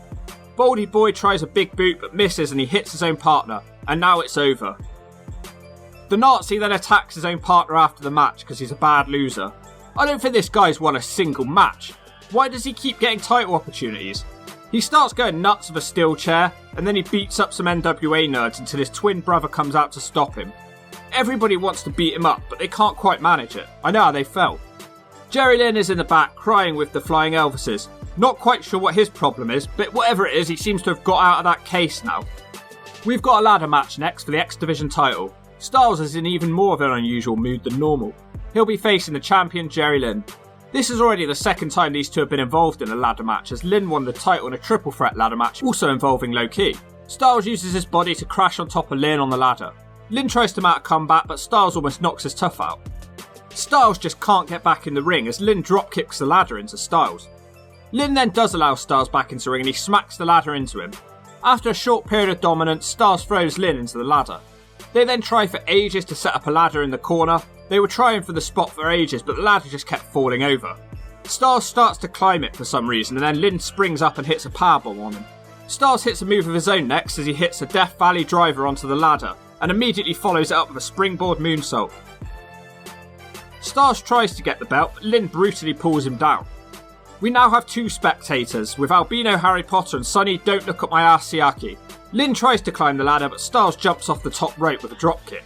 AJ then decides that Lynn isn't hurt enough, and he sets up a ladder from the apron to the crowd barrier. It proves to be a bad decision, because Lynn suplexes him on it.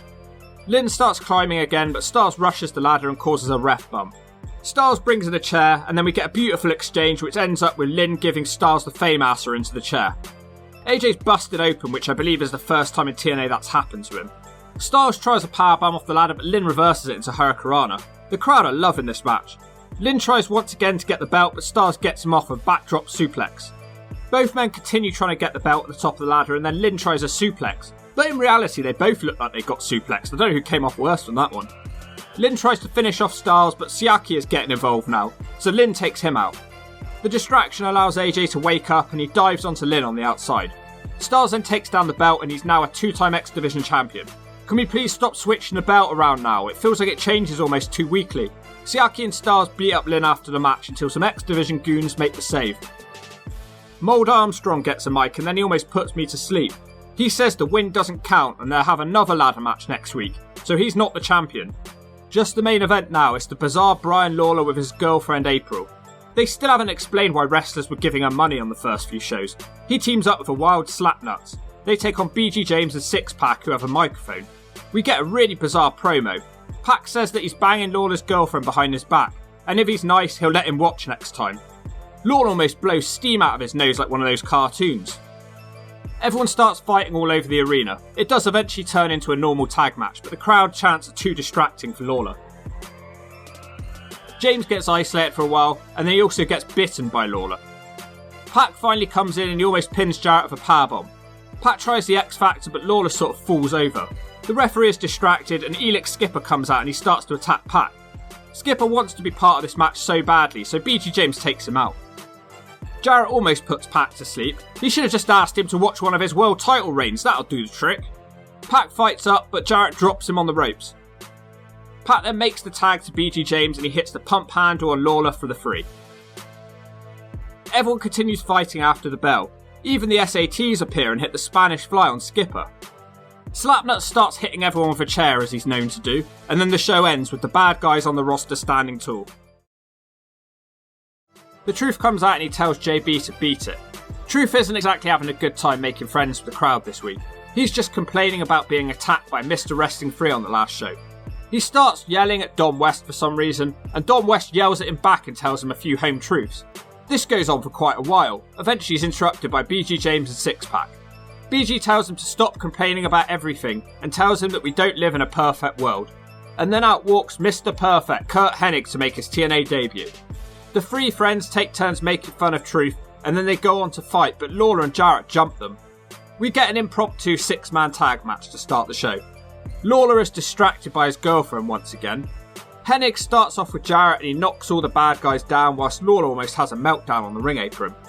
Jarrett gets the better of Hennig, but he turns it around and snaps Jarrett off in return. Lawler comes in and tries to dive on Pac, but completely misses, and he looks stupid, but he does nail a power slam to redeem himself a bit. James tries to hit the shake, rattle and roll on Truth, who dodges it, but then he tries a random headstand, and James just smacks him when he gets up. It looks a bit wacky. In return, Truth hits him with a scissors kick, and James continues to be isolated.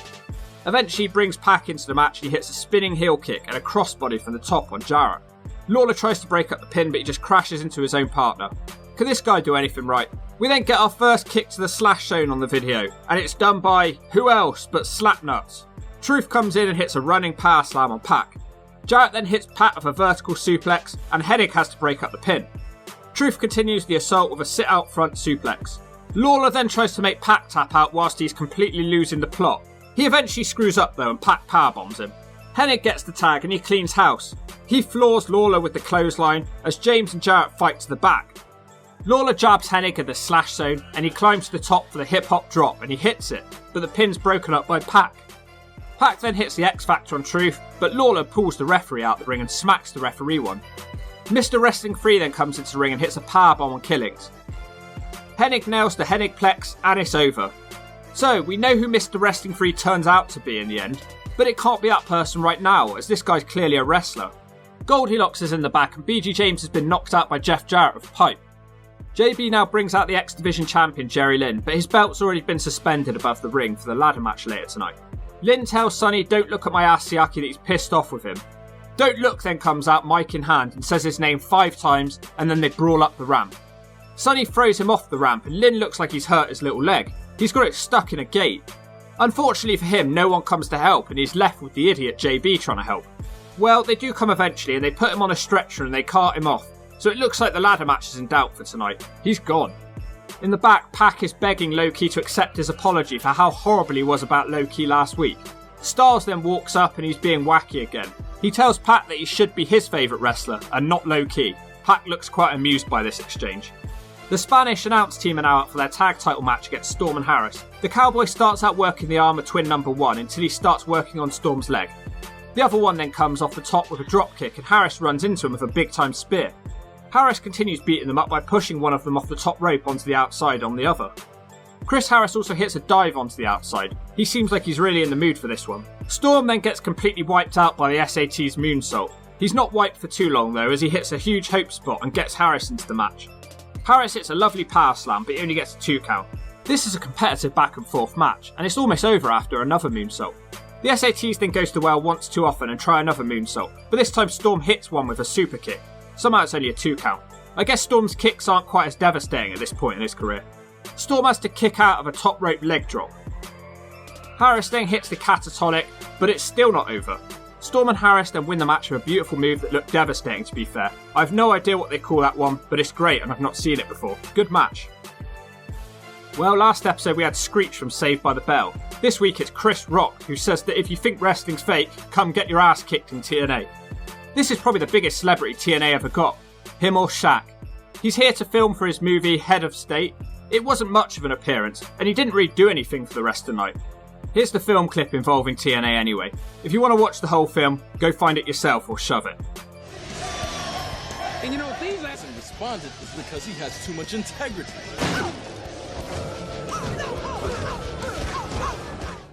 Now it's a fatal 4-way, 15-minute Iron Man match. Jesus, that's going to be hard to keep track of. Kid Cash versus Tony Mamaluke versus Ace Steel on acid versus Low Key.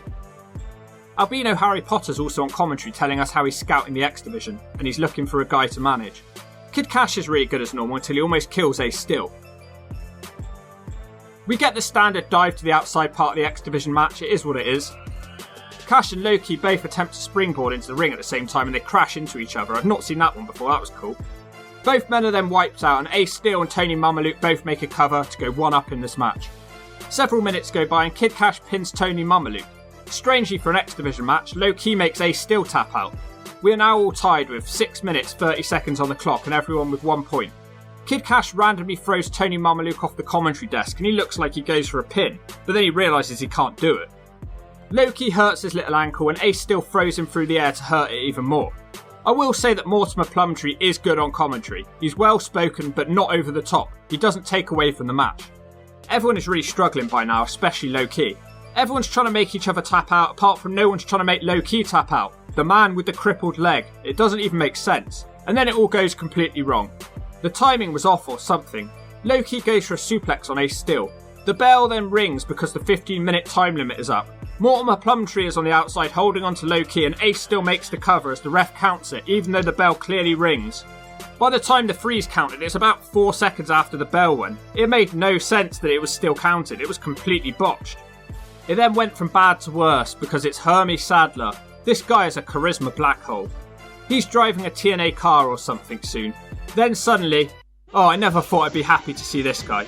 90% of you watching right now are straight, but there's 10% of you watching right now that might not be. And that's okay, because you're all together listening to the Hawk talk. It's Miss TNA, Bruce. Bruce asks him if he drives a go-kart for a living. Then he asks if he wants to be a wrestler or a race car driver. Suddenly a wild slapnuts appears. I'm not even sure what he has to do with any of this. Well, pipe down because my questions are answered straight away. Jarrett says that he doesn't think Hermie's a good enough driver to be representing TNA. Hermie surprisingly owns Jarrett on the mic and reminds him that he's not successful either because he has 0 gold. He also asks Miss TNA Bruce if he wants to be a man or a woman. Bruce gets angry about this and charges the ring with his best friend Jarrett. They beat up Hermie together and BG James then makes the save. Of course, James also tells us his new catchphrase. Get it, got it, shove it. Completely random tag match now as the Nazi boys teaming up with Sonny Siaki. Why doesn't he just get his brother instead of all these random people? They take on Chris and Rick Michaels, who are making their TNA debuts. No relation to Shawn and apparently no relation to each other. The commentary keep describing the Michaels team as young lions, but they've been around since the early 90s. In fact, Rick Michaels trained AJ Styles. Siaki throws one of them overhead with the belly-to-belly on the outside. I was bored during this match, so I looked it up. The Nazis' win record is absolutely 0 at the moment. Siaki has the match won, but the Nazis are dick and stops his own team from winning. He then accidentally boots Siaki in the face, and he's lost again. The Michaels team will now be challenging for the tag belts next week, despite only turning up at TNA right now. Siaki fights him after the match until the Nazi Brothers security team come out. He then gets more physical than usual with Siaki. They're obviously hinting that these guys are going to team up. Please, I don't want to see these two guys as a team. They completely suck whether together or apart. NWA nerds out next to address the situation with the X Division title match. They decided that Ace Steel will now be facing AJ Styles for the X Division title tonight. That raises more than a few questions. Warrior comes out because he knows it's stupid. Plumtree and Ace Steel come out and they make fun of Low-Ki, and Plumtree compares him to rodent excrement. Then it gets really weird, and Plumtree accuses Low-Ki of trying to beat up Tammy Sytch. Where the hell did that one come from? What the hell? Low-Ki gets really angry, maybe he hit a nerve, I don't know. I wish someone would pin him down and brush his teeth though. Road Dogg's old mold dad interjects himself. He says Low-Ki and Ace Steel will face each other for the #1 contendership, so both these guys are doing double duty. Steel works on Key's leg straight away. I'm still left with more questions than answers here. What was that about Tammy Sytch? I didn't quite catch it. Low-Ki beat her up or something? Has Jerry Lynn been stripped of his belt? That doesn't seem fair. He was jumped by Sonny Siaki. Plumtree uses a steel chair. We then get another botch. What the hell is going on with this show? It's terrible. It's announced as a count-out, and then it's announced as a disqualification. No one knows what's going on. The ends of these matches have been a complete mess tonight. Road Dogg's dad says that tonight there'll be a ladder match where anyone can compete if they want to. What was the point in the whole Ace Steel thing then? Why have him win earlier on? I'm so freaking confused. This isn't fair on Styles either. He legit won his way into a one-on-one match for the X Division title. Either way, he doesn't seem that annoyed. He's just chilling on his way to the ring again. Everything's in complete chaos here. So who else have we got in this match? It's the SATs, Tony Mamaluke and Kid Cash. Are we low on money tonight or something? Why have we booked everyone twice or in some cases 3 times tonight? AJ hits the shooting stars press to the outside. He then gets back in the ring and takes out both the SATs on his own. Styles hits the brainbuster on Kid Cash and he takes out Ace Steel on the outside. Mamaluke spears Styles to slow him down. He then climbs to the top to get the belt and the SATs drop kick the ladder, but it barely connects. Cash crushes Styles with the ladder.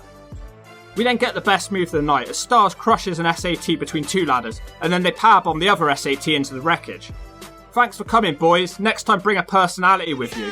NWA Impact brings you the Smack of the Week, sponsored by All New Blonde for Men. If you're a brown-haired Potter, put some blonde in it. It makes you look hotter. Oh, and the SAT's hung upside down on the ladder, and here comes Styles with another ladder, and he crushes the boy in the ladders. The boy's down, and now they've got the other SAT, and this boy's going to get powerbombed straight to the ladder, and wham! Both these SATs are down. That was the NWA TNA Smack of the Week, sponsored by Blonde Just for Men. Get it, got it, shove it. Cash almost dies on the ladder. I'm feeling some of these shots from my nest. Kid Cash is then up the ladder and he tries to do a moonsault, but everyone pretty much misses him. Back in the ring, Tony Mamaluke is rolling around screaming in pain for real. Everyone is fighting on the ladders. Cash hits a DDT off the top on an SAT. Then we get another botch, this time from Tony Mamaluke. Then there's a ref bump as Styles falls into him from the top. This is the most car crash match I've ever seen. This match has knocked 5 years off all their careers. Kid Cash dives out the ring to the outside. AJ and an SAT are fighting on top of the ladder and then it tips over with everything crushing him in the slash zone. Jesus Christ, it was about 19 years ago, but has this guy had kids or not? Surely not after that one. Next up, Cash drop kicks the ladder to send more bodies flying. Kid Cash is stupidly up the ladder again even though he's almost died several times. He should just go home at this point. He gets suplexed from the top. Styles takes out Ace Steel with a sit-out powerbomb. Mamaluke then gets Styles at the top and both men crash down to the ground. There's still wrestlers fighting everywhere in the arena. This match is completely mad. Styles randomly picks up Tony Mamaluke and he body presses him out the ring. Styles then takes out Kid Cash with a brainbuster from the top, and he's about to win. And then it's Six Pack. He runs out and hits a suplex on AJ, and then he climbs up the ladder and takes down the belt. What? That makes no sense. I get the match was open to anyone, but you can't just skip the whole match surely, and then decide to join at the end. That's not fair. Whatever, the matches haven't made much sense tonight. I'm not going to question it much more than that. That match was pure insanity. I don't think I've ever seen a match quite like it. How all of these men survived this match is beyond me. It was a spot fest and it was botchy, but everything looked like it really hurt, so I couldn't look away. Apparently there will be yet another ladder match next week between Pac and Styles this time. The show starts with Jorge, who now randomly has a manager called Priscilla. I give it a week. He also says he'll be looking to add a new Flying Elvis tonight. Brian Lawler walks up to Goldilocks, gritting his teeth and spitting all over her. Goldilocks asks where his girlfriend is. Then Jorge continues speaking and Lawler's girlfriend is hiding in the door behind them. Wait, is Pac in there too? So something else was happening. Our opening match today features cab driver David Young versus Brian Lawler. Lawler has an extra big pendant on today, but it looks like a piece of trash. It looks like a piece of screwed up tinfoil. His girlfriend then appears. Lawler's completely losing it as usual. He crashes into someone at ringside.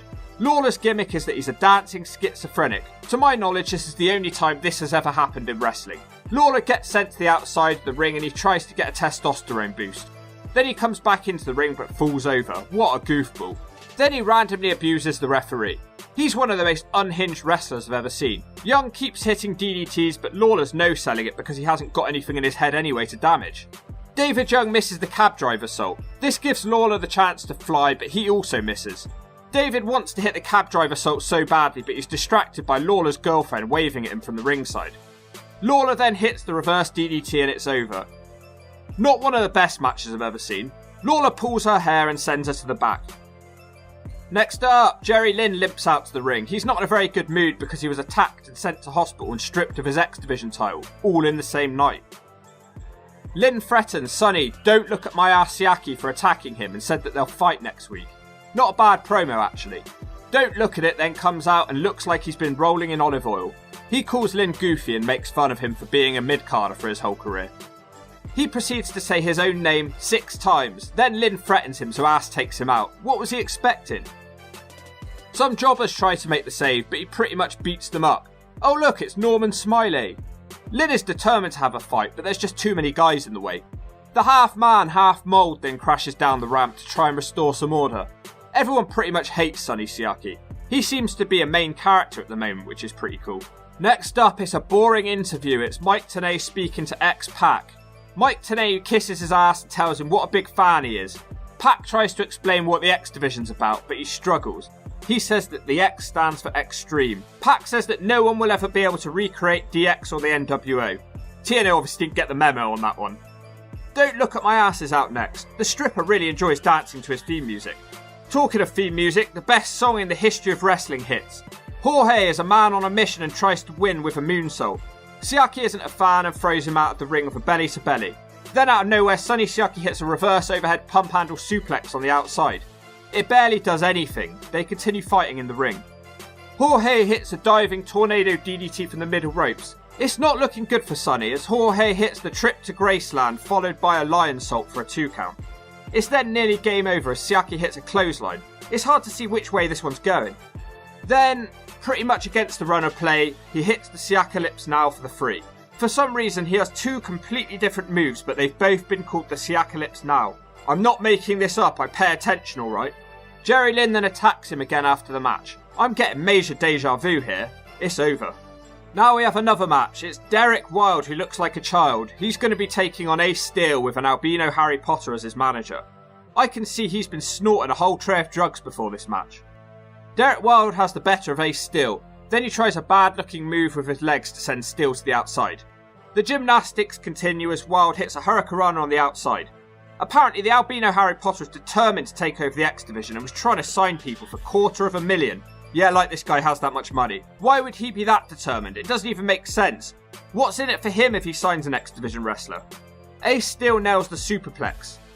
Then he's really struggling to apply some sort of gory special maneuver. I can do this, man. I don't care how many drugs I've done. I can beat this man with my finisher, man. And it's over. A pretty bad match. I don't ever want to see these guys again after this one. When I'm watching a boring show, my mind starts to wander. At this point, I was wondering if these cage dancers ever get tired of dancing to the exact same song every week. For God's sake, give them something different.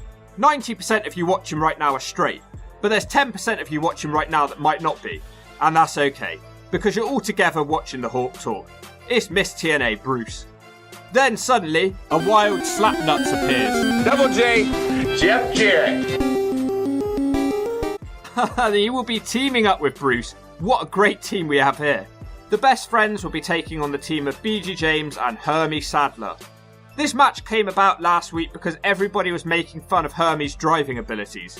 James gets the mic and says, "Welcome to the baby boy's playpen." It doesn't sound as catchy. Mold Dog talks about what a great driver Hermie is.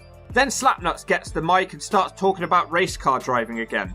He says that some Hollywood directors were watching Hermes' last race and they've decided to cast him in a film, The Last and the Furious. There's a huge blurred out sign at the front of the crowd. I'm sorry, I can't do much about it.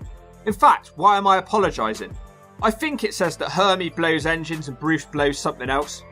Hermes actually gets in the ring against Bruce and he gets the better of him. They then try some comedy spots.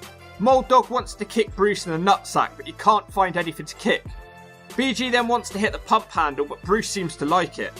Hermes' cars suck gas. I wish this match would pass, because Bruce sucks at wrestling.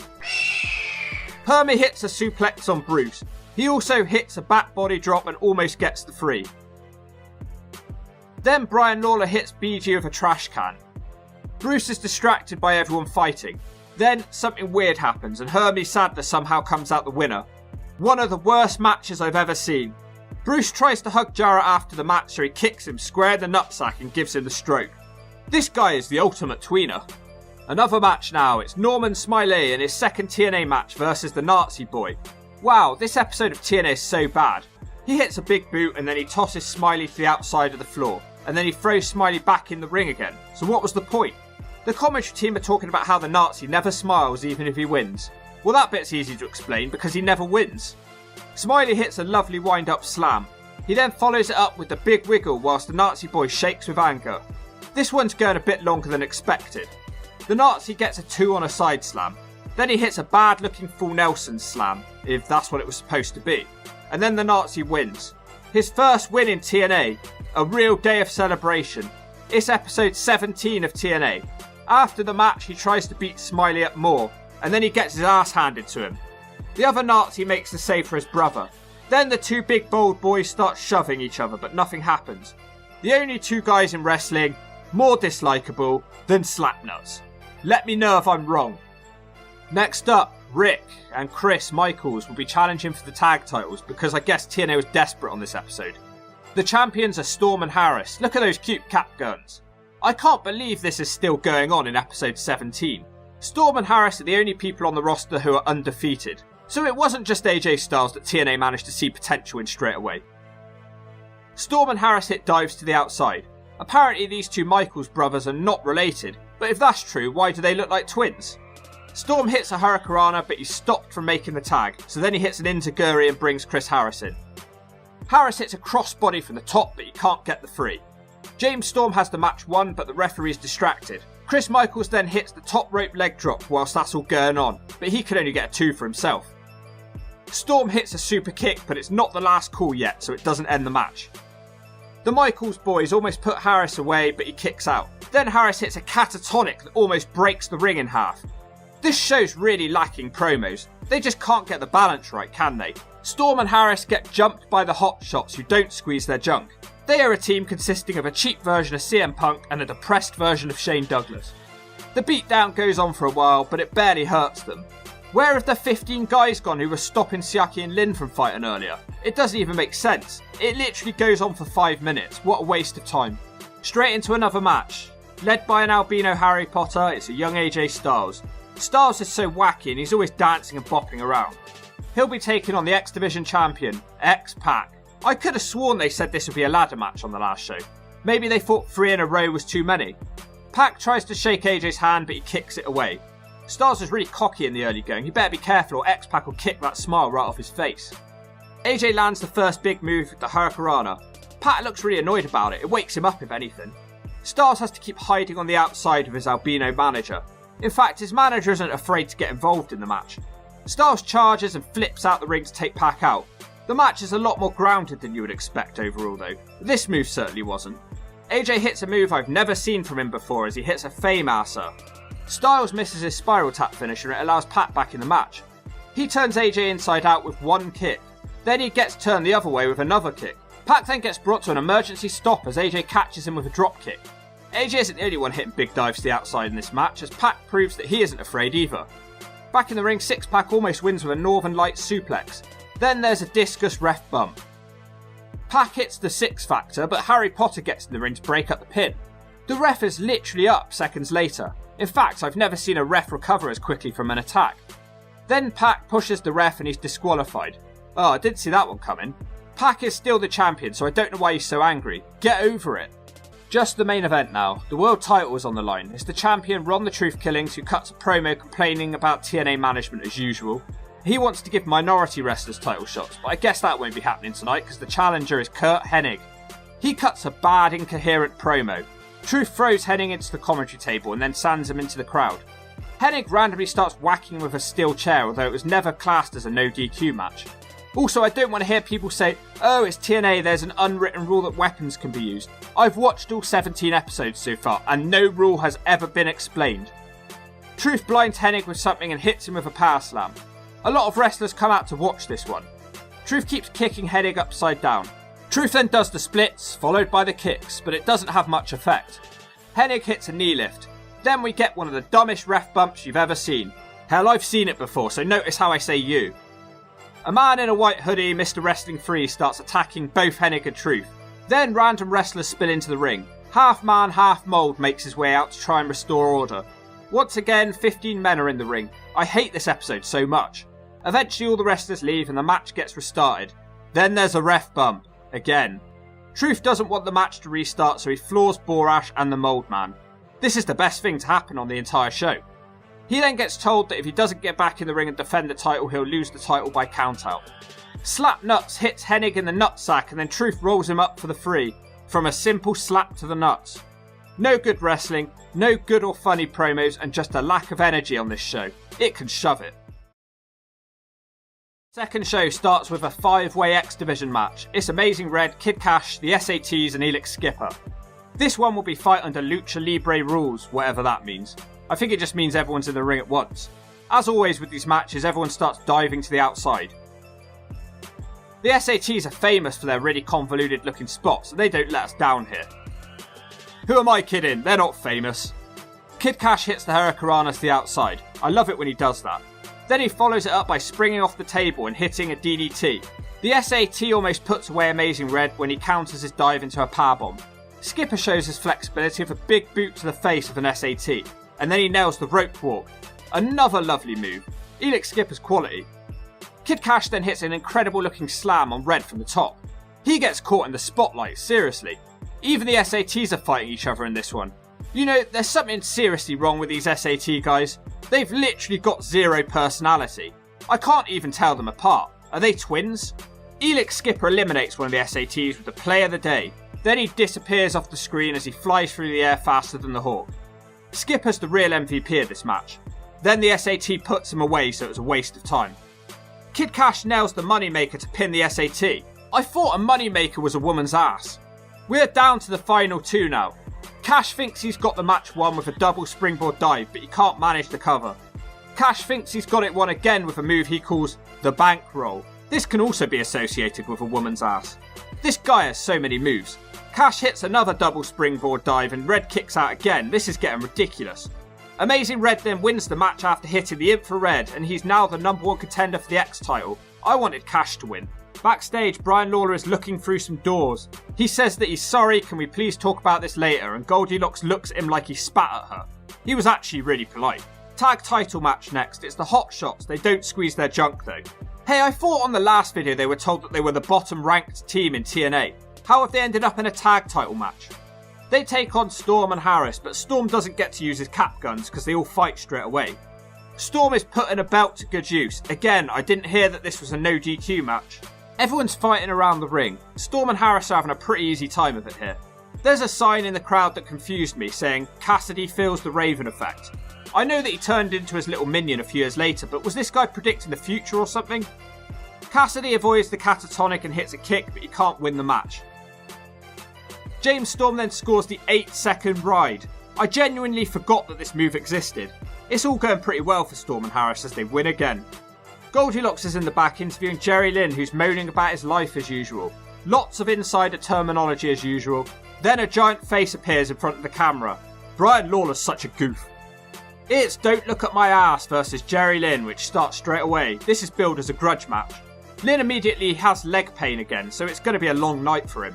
They say that this is a recurring knee injury from his time in the WWF. Sonny puts on the half Boston. Lynn gets out of it and then stupidly hits a guillotine leg drop across the ropes.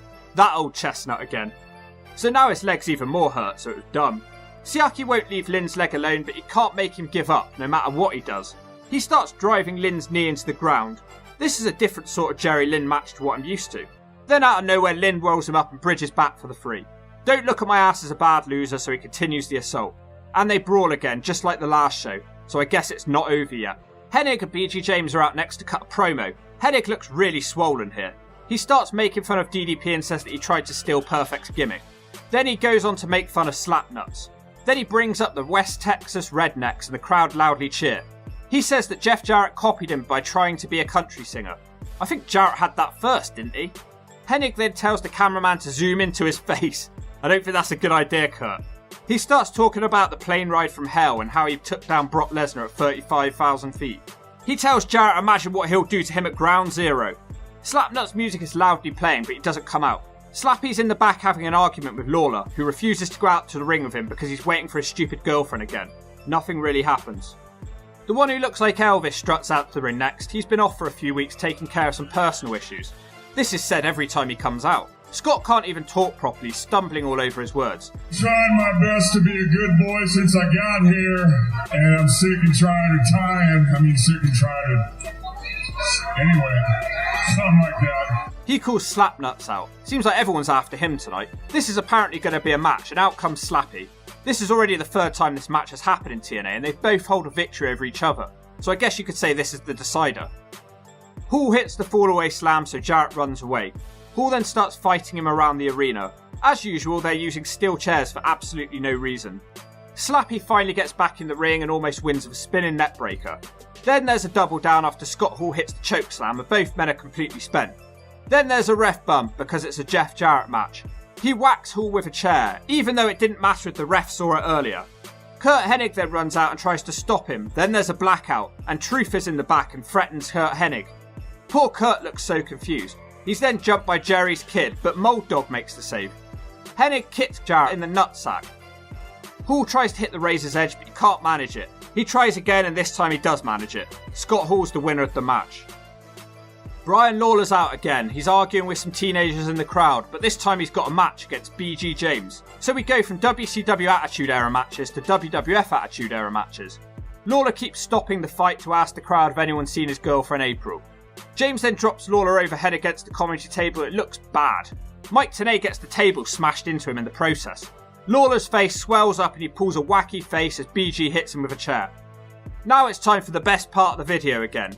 Lawler fights with his arch nemesis, the chair boy, in the crowd. I love this. This time Lawler does manage to get the chair. Why does this keep happening and why is it always shown on camera? I wonder where this boy is nowadays. They finally get in the ring and Lawler hits a super kick. Suddenly Pac appears on the ramp, lip-locking April. Lawler starts shaking and he's screaming. He falls on his nutsack across the ropes. Oh god, and BG pins him for the 3. What a wacky way to end the match. BG James holds him back and stops him from interfering in the kissing. I did think, poor Lawler, but then I remembered that he apparently abused this woman. So it's not actually a bad thing, that was a good thing. Lawler's crying on the referee. This match was the highlight of the show for me. Oh, I never thought I'd get tired of watching wrestling matches. The albino Harry Potter brings AJ Styles out and he's going to face Pac for the belt again, but this time it's no DQ. Just like every match in TNA. Pac has the mic and tells the crowd they need to be quiet so he can cut his promo. Pac says he thinks it's rubbish that the last match ended in a DQ. Potter's on commentary for this one. Pac takes a huge dive out the ring to start the match. Back in the ring, Pac immediately kicks Styles down. The match is starting with a lot more intensity than the last one. Pac locks on the surfboard to perfection, but he has to break the hold as his shoulders are down. Styles manages to hit the spiral tap, but Pac strangely kicks out. Styles hits a powerbomb out the corner and he tries to pin him with the bridge, but Pac muscles up and then he hits the X Factor straight away. It's still not over though because Harry Potter's yelling at Pac. Styles gets a 2 on a bridging German. Styles tries to hit the Styles Clash, but Pac makes the ropes. Then Lawler appears out of nowhere and smashes a bottle over Pac's head and AJ makes the pin. Game over. Styles is the new X Division champion. Then Pac randomly gets up and raises AJ's hand. What an idiot. How can he be happy with the way he lost the belt here? AJ hands the belt to Lawler behind his back, who then floors him with the belt. NWA Impact brings you the Smack of the Week, sponsored by all new Blonde for Men. If you're a brown-haired Potter, put some blonde in it. It makes you look hotter. And it's AJ Styles, man. He's looking for the Styles Clash. But X-Pac makes the ropes. X-Pac makes the ropes. He's gonna get away from this. Wham! Brian Lawler with a bottle of this boy's down. This boy's down. Styles Clash. 1, 2, 3. Game over for you. XP to the A to the C. That was the NWA TNA Smack of the Week. Sponsored by Blonde Just for Men. Get it? Got it? Shove it. Ace Steel out next. This guy looks like he's having serious issues. He's really unfortunate looking. He's taking on Jorge Estrada with Priscilla. She has a kick-ass body and a kick to the head face. As you can see, Jimmy Yang is in the Orient yet again, which is a real shame. I'm sorry, I can't really get into this match. I missed the wacky segments. This is proof that a balance of everything is best for business. Ace Steel hits a dropkick to the face from the top. Priscilla tries to block Ace Steel from attacking further, so he throws her to the ground. The commentary team are going nuts complaining, but if you ask me, she deserved it. Jorge hits a DDT on the outside of the ring. He then comes back in the ring and misses a moonsault. Ace Steel does manage to hit his dive, but he does not bother making a pin. Ace Steel keeps almost getting the pin, but Jorge won't be beaten. Priscilla then trips Ace Steel up, and the winner of the match is Jorge Estrada. The albino Harry Potter's annoyed that his guy lost, and as is customary in NWA TNA, every match must end with a post-match beatdown. Pac is now out again. He's all over the show tonight. He's got a microphone again. He says that he only lost tonight because of Brian Lawler. Well, obviously, we're not stupid, you know. He says he can't help trying to hit on Lawler's girlfriend because April's hot. He tells Lawler to come out and settle it. Lawler does come out, and he looks like someone's rubbed salt and vinegar crisps in his eyes. He's crying on the microphone and panting. Then April runs out. She keeps saying that she loves him. Then she says that Pac drugged her. Wait, what? This has taken a drastic turn. Rape and drugged. He tells Pac he's gonna kill him, and the fight is on. The nerds must be working overtime in this video with the amount of pull-aparts that they've had to deal with tonight. I'm actually kind of looking forward to when they fight next week with April on the line. This crazy Brian Lawler gimmick's growing on me. Just the main event now for the world title, the champion Ron the Truth Killings versus Kurt Hennig. It's the same as their last main event. Truth hits the scissors kick, but the match isn't over. Hennig is still fighting back with chops in the corner. Then he puts on the ankle lock, but Truth instantly makes the ropes. Hennig continues to do well with a back body drop, and then he launches him into the corner. Then Mr. Wrestling 3 appears in the white hoodie of doom. Hennig decides to put him in the ring and he hits a running knee lift on him. Hennig tries to unmask him, but the Truth hits him with the brass knuckles and the match is over. Why would Mr. Wrestling 3 want Truth to be the champion? I'm pretty sure they never had an alliance once this reveal is done. And that's it for another week. I pretty much hated it, to be honest. It's an X Division match. I didn't even have time to write a funny intro for this one, it just goes straight from the beginning. It's Kid Cash and Tony Mamaluke just shoved in the ring. Cash springs off the ropes to get a 2 count, and then there are many more pin attempts. Cash decides to take the fight to the outside, and Tony the timekeeper seems to be loving life. The two small X Division men decide to start battering each other. It looks like 2 Yorkshire Terriers go into a fight in a dog park.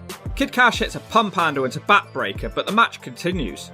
Tony fights back by hitting a baseball slide. He's a surprisingly grounded wrestler, isn't he?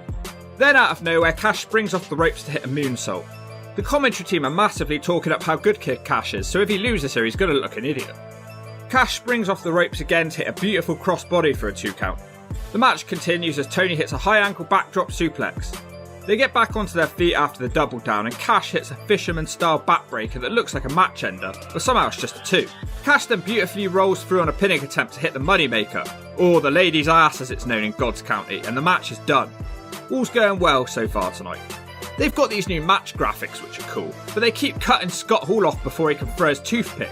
Poor Elvis. Speaking of Elvis, he's been interviewed by Mike Tenay next. He said he likes TNA because they're going against the WWE and they're too stupid to quit. Tenay also asked Hall how he feels about never winning the world title in wrestling, but he dodges the question. I think he was a bit upset about it personally. Truth, the NWA heavyweight champion, is up next to defend his title against Scott Hall, but he starts rapping over his entrance music.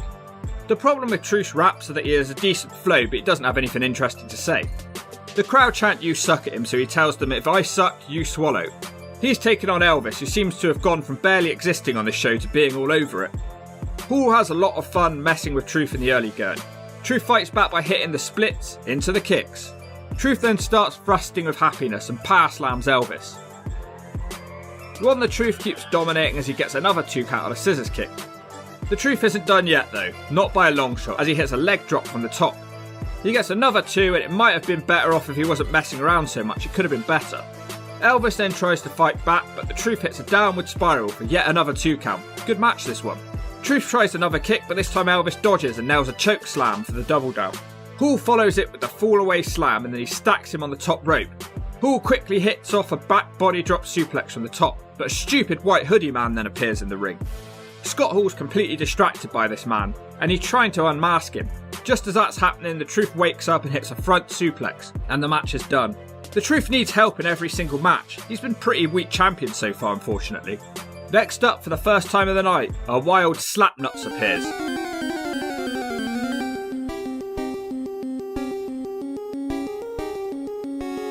Slapnuts gets a mic and says he's going to keep the talking short because the name of the show is Total Non-Stop Action Wrestling.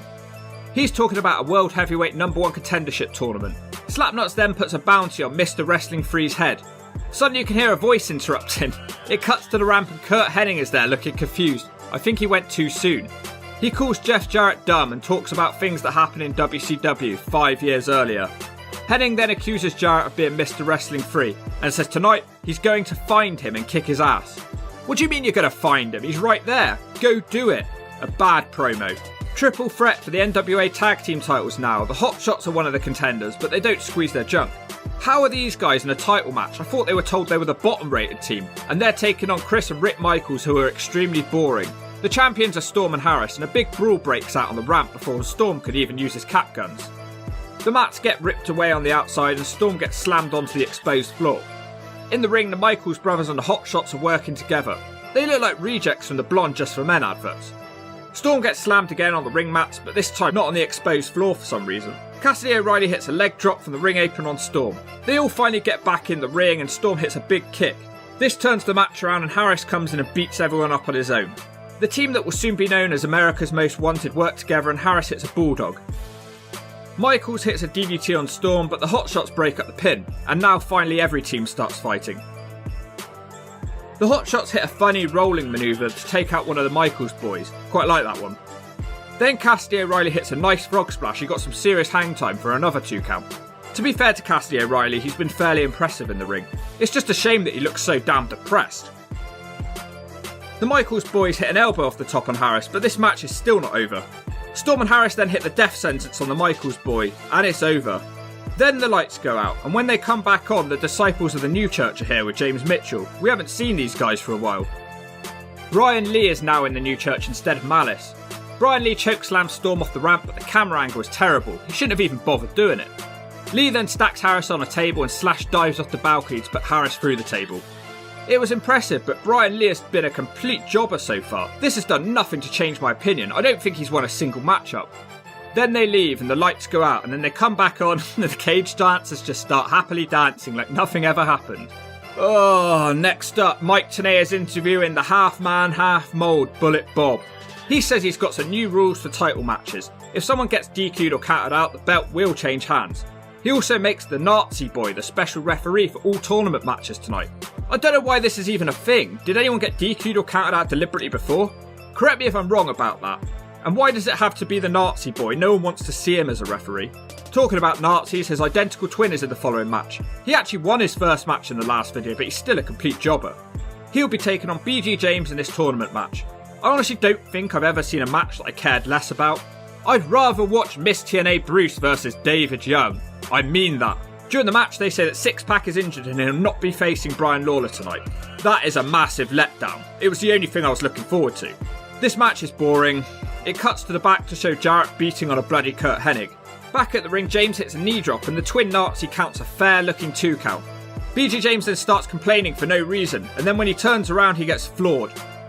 James shoves the referee and then the Nazi referee pulls him away and then his brother boots James. The half-man, half-mold then comes out and fires the Nazi referee. Then they have an argument. The Nazi actually makes a fair point and says that it's only because Brian James is his son. That was a good point. And then he smacks Bullet Bob. Okay, the Nazi is starting to grow on me. Never thought I'd say that. Back in the ring, James wins the match with a roll-up, so I guess the Nazi's winning streak is over at 1. Next up is something weird. It's Jorge Estrada and Priscilla, who has a kick-ass body and a kick to the head face. You can see their opponents just randomly waiting on the ramp. It's the albino Harry Potter and the crackhead Ace Steel. He says he's recruited a new person to the group for tonight. 90% of you watching right now are straight, but there's 10% of you watching who might not be, and that's okay, because you're all together listening to the Hawk talk. It's Miss TNA, Bruce. There's two strange crowd members who are dressed as Blues and Plumtree. What, did they lose a bet or something? Bruce is chasing Priscilla around the outside of the ring, and out of nowhere Jorge dives on top of him. Back in the ring, Ace Steel and Bruce hit a dropkick powerbomb combination for a 2 count. Bruce stamps on Estrada on the floor as the crowd frantically chant TNA. Estrada quickly fights back with a crossbody, but Bruce rolls through as the crowd chant, "You're a sissy." Ace Steel hits a nice suplex on Estrada, and then he works with Bruce to make the Elvis flying. Steel misses a diving headbutt, but I didn't think he had any brain cells left in there to lose, and Jorge's about to make the tag, but his partner gets knocked off the ring apron. I can't believe she's supposed to be the hot tag.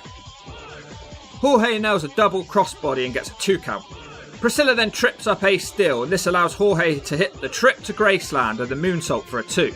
Talking of trips to Graceland, make sure you subscribe now and join us as we fly to the Graceland of 100k subscribers. This is a much more serious wrestling match than I expected. Estrada looks for a moonsault, but Bruce knocks him from the top. Ace Steel then hits his gory special type finisher, and he manages to nail it a bit better than last time. In the ring, Bruce rolls him up and we're done. Priscilla didn't even get in the ring in the end. Jorge did well though, I actually like the guy. For no reason at all, the albino Harry Potter grabs Priscilla and they proceed to spank her and stamp on her. This is another team of blonde just for men rejects right here. If this faction continues much longer, that's what I'm calling them. Randomly, a song starts playing out loud. "We are the champions." It's Kurt Hennig. He's stumbling out to the ring looking like mould. He couldn't look any further from a champion right here. Jarrett then attacks him with a steel chair on his way to the ring. Why doesn't the half man, half mould do something about this one? The management booking is so inconsistent. Jarrett gets him in the ring and hits the stroke, and the referee counts 3. I didn't even know it was a match. Was that really a tournament match? Does that really count? I legit didn't realise this was a match. Jarrett is a bad winner and he hits Kurt Hennig with a steel chair. I guess he's upset too that Brian Lawler vs Six-Pack isn't happening. In the back, Goldilocks is interviewing Jerry Lynn about his tournament match tonight. It's been an hour, I've not even seen the tournament brackets. King of the Ring, this is not. He's taken on Sonny, Don't Look at My Ass Siaki, the man who injured his knee and caused him to get stripped of the title. Goldilocks is in the corridor with Don't Look at My Ass, who's standing uncomfortably close to her. He says his name 8 times and not a lot else. Sonny's out next for the match and he looks like he's been rolling in a bathtub of baby oil. Jerry Lynn isn't hanging around as he comes to the ring and hits the first big move of the matchup to hit a head scissors. Lynn also hits a jumping bulldog from the top for a 2 count. The crowd chant Rocky Ripoff at Siaki as he storms off to look at the crowd. Siaki's distracted and Lynn hits a somersault dive off the ring apron onto him. Jerry Lynn's leg seems to be fine, which begs the question, why did he get stripped of the X Division title? Back in the ring, Sonny Siaki drops Lynn across the ropes.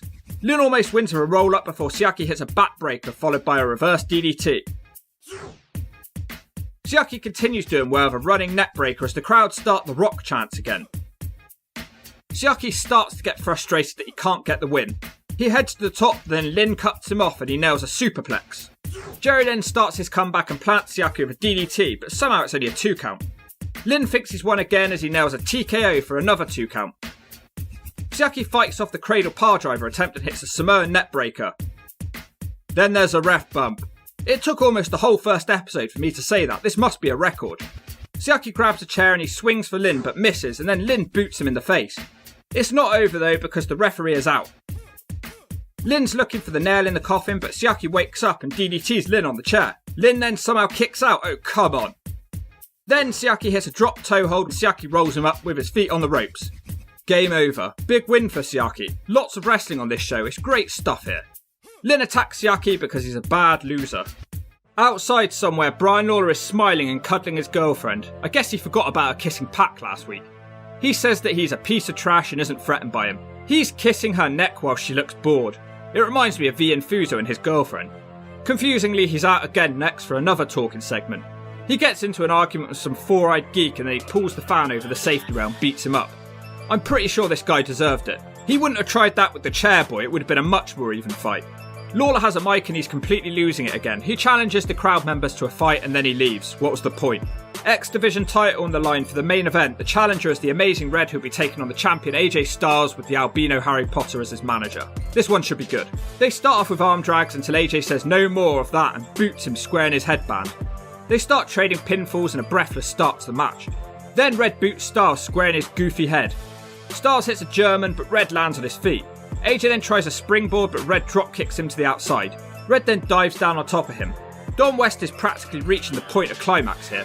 AJ then finally does something as he hits what I call the Samoan net breaker, shades of Sonny Siaki. AJ then floors him to completely turn the match. Styles gets a 2 count next with a brainbuster, but AJ doesn't try very hard to cover him. AJ then tries for another brainbuster, but this time Red reverses it with a code red for a 2 count. AJ tries another move this time, and Red turns it around and spikes AJ with a DDT. It's very back and forth here as Red fights off a Styles Clash attempt, but AJ smashes him with a powerbomb instead. After a bit of a breather, Red quickens the pace and gets a 2 count on a standing star press. The crowd come completely unhinged as Red reverses a powerbomb and Red gets another 2. Then the albino Harry Potter decides to try and ruin the match and gets involved, and this allows AJ Styles to clothesline Red. But it's not over yet though as Red catches Styles at the top. It looks like AJ's going to hit a Styles Clash. Then it looks like a powerbomb attempt, but instead Red hits a Hurricanrana, but AJ rolls through. And the match is over. What a great ending that was, probably one of the best matches in TNA up to this point. So that's show 1 down, really good wrestling action, not really anything crazy, silly or stupid. I think that could change soon though. The Rainbow Express. Wait a minute, Lenny Lane's just randomly back after about 10 shows. What the hell happened to him? Bruce is arguing with Goldilocks about shoes. Bruce says that the only reason Lenny left TNA is because Lenny got jealous of Bruce being Miss TNA. How could anyone possibly care about this? Jorge Estrada is out next with Priscilla. I'm all for this guy getting a push, and Priscilla looks like she's been pushed in the face. The Rainbow Express are out now. Bruce will be fighting Estrada with the Miss TNA crown on the line. I can't believe how much TV time Bruce has gotten. This is like episode 20 of TNA and he's on almost every single show. Estrada's doing well against Bruce as he hits him with suplexes. Priscilla randomly decides to distract the referee. This allows Bruce to hit a powerbomb with Lenny Lane double teaming with a dropkick. What an idiot she is. How does Estrada kick out of this though? All these questions, but the real question is why am I even bothering? Estrada nearly beats both Lenny and Bruce at the same time. It's basically a handicap match just like the last one. Estrada's great again and he counters a powerbomb on the outside of the ring. I don't know why they don't just give Estrada a quick win, it'll make him look better. Estrada then hits a bulldog, Trish Stratus style, but the match continues. Estrada then hits a slam and screams that he's going to Graceland, and I hope you all are too. Unfortunately, Jorge misses the moonsault because Bruce gets his knees up. The crowd are now chanting for Bruce, and not in a jokey way. Priscilla gets in the ring and starts kissing Bruce. The Rainbow Express seem a bit upset about this move, and then Estrada crashes down on top of them. This match has now been running for 15 minutes. Everybody starts charging around the outside of the ring. Bruce slips on a banana peel like something out of a cartoon. Miss TNA Bruce is knocked out and he gets counted out of the match. Jorge Estrada is declared the winner. He then goes to take the Miss TNA sash, but then they announce that TNA titles cannot change hands on a count out. So is this the whole reason the half man, half mole changed the rules? Just so that Bruce could continue to be Miss TNA? Well, how could you blame me for thinking that? Nothing else has happened to do with it. Lenny Lane looks like Chris Jericho's half-sister. Goldilocks is in the back with Siaki, saying his name and speaking like he's on drugs. Sonny Siaki is the hottest commodity in wrestling today. Sonny Siaki, young, sexy, good-looking. Sonny Siaki is the past, present, and future of TNA. Sonny Siaki, the best athlete this business has to offer, is destined to become NWA champion. After I beat BG James, I'll let you feel my love. Oh, God. He threatens BG James and hits on Goldilocks as usual. Only said his name 4 times here. Having obviously worked with The Rock before I worked with Sonny, he reminded me a lot of The Rock. Of course, bro, there's only one Rock, but he reminded me a lot like him. But I thought Sonny had the potential to really, really, really make it big in the business. I really, really did. Is it true you actually asked him to act like The Rock? Because that's been rumored online. I just wondered. That's not true. I would never do that, bro. There's only one Rock. You're not. Yeah. If I would have asked Sonny Siaki to act like The Rock, he would have been dead in the water, bro. We finally get to see a tournament bracket next after only 3 matches. Don't Look at My Ass is out now for his 2nd round match and he'll be taking on Mold Dog.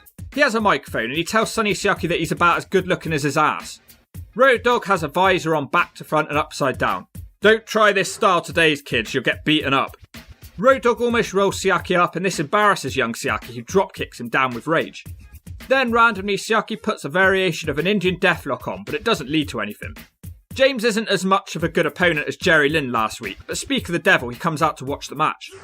Then BG James puts Sonny Siaki away with a pump handle. Pretty much a clean win for Mold Dog, so what was the point of Lynn coming out? Yeah, he came out and looked at Siaki about 5 minutes before the end of the match. He did nothing wrong, he just walked and looked. It's 2002 and we're still pushing Mold Dog. Come on TNA, get a grip. For some reason, Chris Harris is in the back screaming and swearing at Goldilocks. Oh yeah, they got jumped by the new church, I completely forgot about that already. Storm then takes the mic and cuts a very good promo, and we even get his first ever sorry about your damn luck. Well, let me tell you something. I am the biggest, the baddest son of a bitch on the face of this earth. I am not one of them men who crawls in a hole waiting to turn to ashes. I will wait until I'm able to kick your ass. And Slash and Lee, you say you're from hell. You ain't seen hell yet, but it's coming. Tonight. Sorry about your damn luck, boys. James Mitchell is leading his disciples Slash and Brian Lee out next, and they'll be taking on Harris and Storm. This one should be good as the AMW boys are all fired up.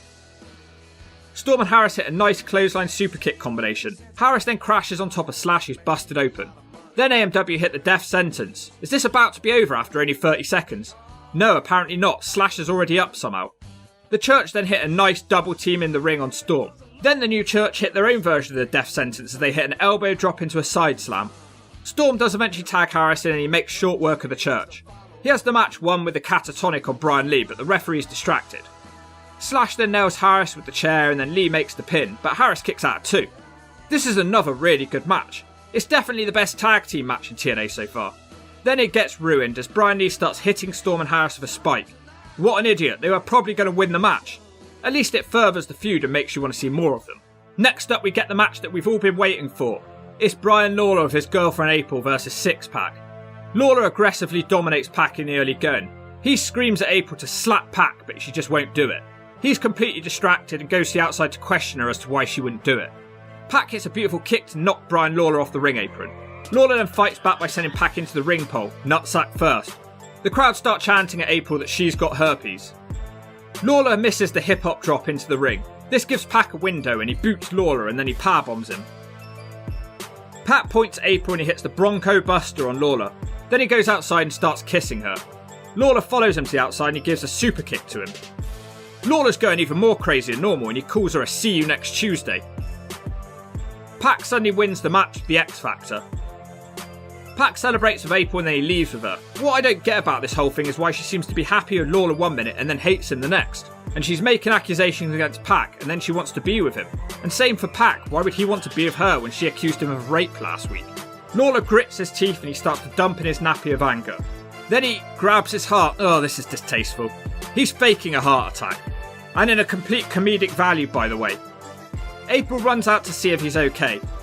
And now she's cradling and kissing him. Oh, this whole thing is so confusing. I can't believe he faked a heart attack in such a goofy way. I love this and I hate this at the same time. Lawler was freaking nuts. Mike Tenay interviews The Truth next and Killing says that Tenay is the only person he trusts. Wow, his life must be pretty bad. He gives Mike Tenay a contract for a title match against Mr. Wrestling 3 to face him. Slapnuts is out next to be interviewed by Mike Tenay. He gets accused of being Mr. Wrestling 3. Tenay tells Jarrett to sign the contract for the match with Truth. Like an idiot, Jarrett rips up the contract and says that he's not Mr. Wrestling 3. He says that he's waited for 20 shows for a world title shot and no one's going to sneak in before him. If he's so desperate for a world title match, why doesn't he just pretend that he's Mr. Wrestling 3 even if he's not? It'll get him a world title shot. What an idiot. He can't have wanted a world title shot that badly, could he? Time for the weekly cage dancer roundup. One looks like a bowl of gone-off salad and the other seems to be pretty popular because she's here every week. Now we have a 5-way table elimination match. This is a good one, folks. It's Kid Cash, the SATs. You know, there's something seriously wrong with these SAT guys. They have zero personality. Are they twins? Also in the match is Tony Mamaluke. The match starts and then suddenly they realise that there's meant to be a 5th man in here and Ace Steel is supposed to be there. He rushes out and joins them. One of the SATs hits a big moonsault to the outside. Tony Mamaluke also hits a crossbody onto them. Kid Cash, damn! Kid Cash has some serious hops. I love his double springboard dives. NWA Impact brings you the Smack of the Week, sponsored by all new Blonde for Men. If you're a brown-haired Potter, put some blonde in it. It makes you look hotter. And it's Kid Cash, man. This guy looks like a burnt packet of Walker's Crisp in the back of your mum's cupboard. He's shoveling his signals going for a dive. He's gonna fly on these grease balls. They've all got black hair. Here comes Kid Cash, double spring, flip, wham! These grease ball black hair dudes roll down. That was the NWA TNA Smack of the Week, sponsored by Blonde Just for Men. Get it, got it, shove it. Cash springs back into the ring again to take out Ace Steel. Steel isn't that hurt though, and he drops Cash across his knee. One of the SATs tries to dive into the ring, but he misses, and Mamaluke puts an armbar on him for no reason at all. Cash then hits a springboard Hurricanrana, and then he tries another, but the SAT catches him and powerbombs him on the outside. I almost forgot this was a tables match, but Ace still brings one in finally. Tony Mamaluke climbs on top of the table that's stacked in the corner. He's got Ace Steel up there. They try his suplex and they both crash into the middle of the ring, but no tables are broken.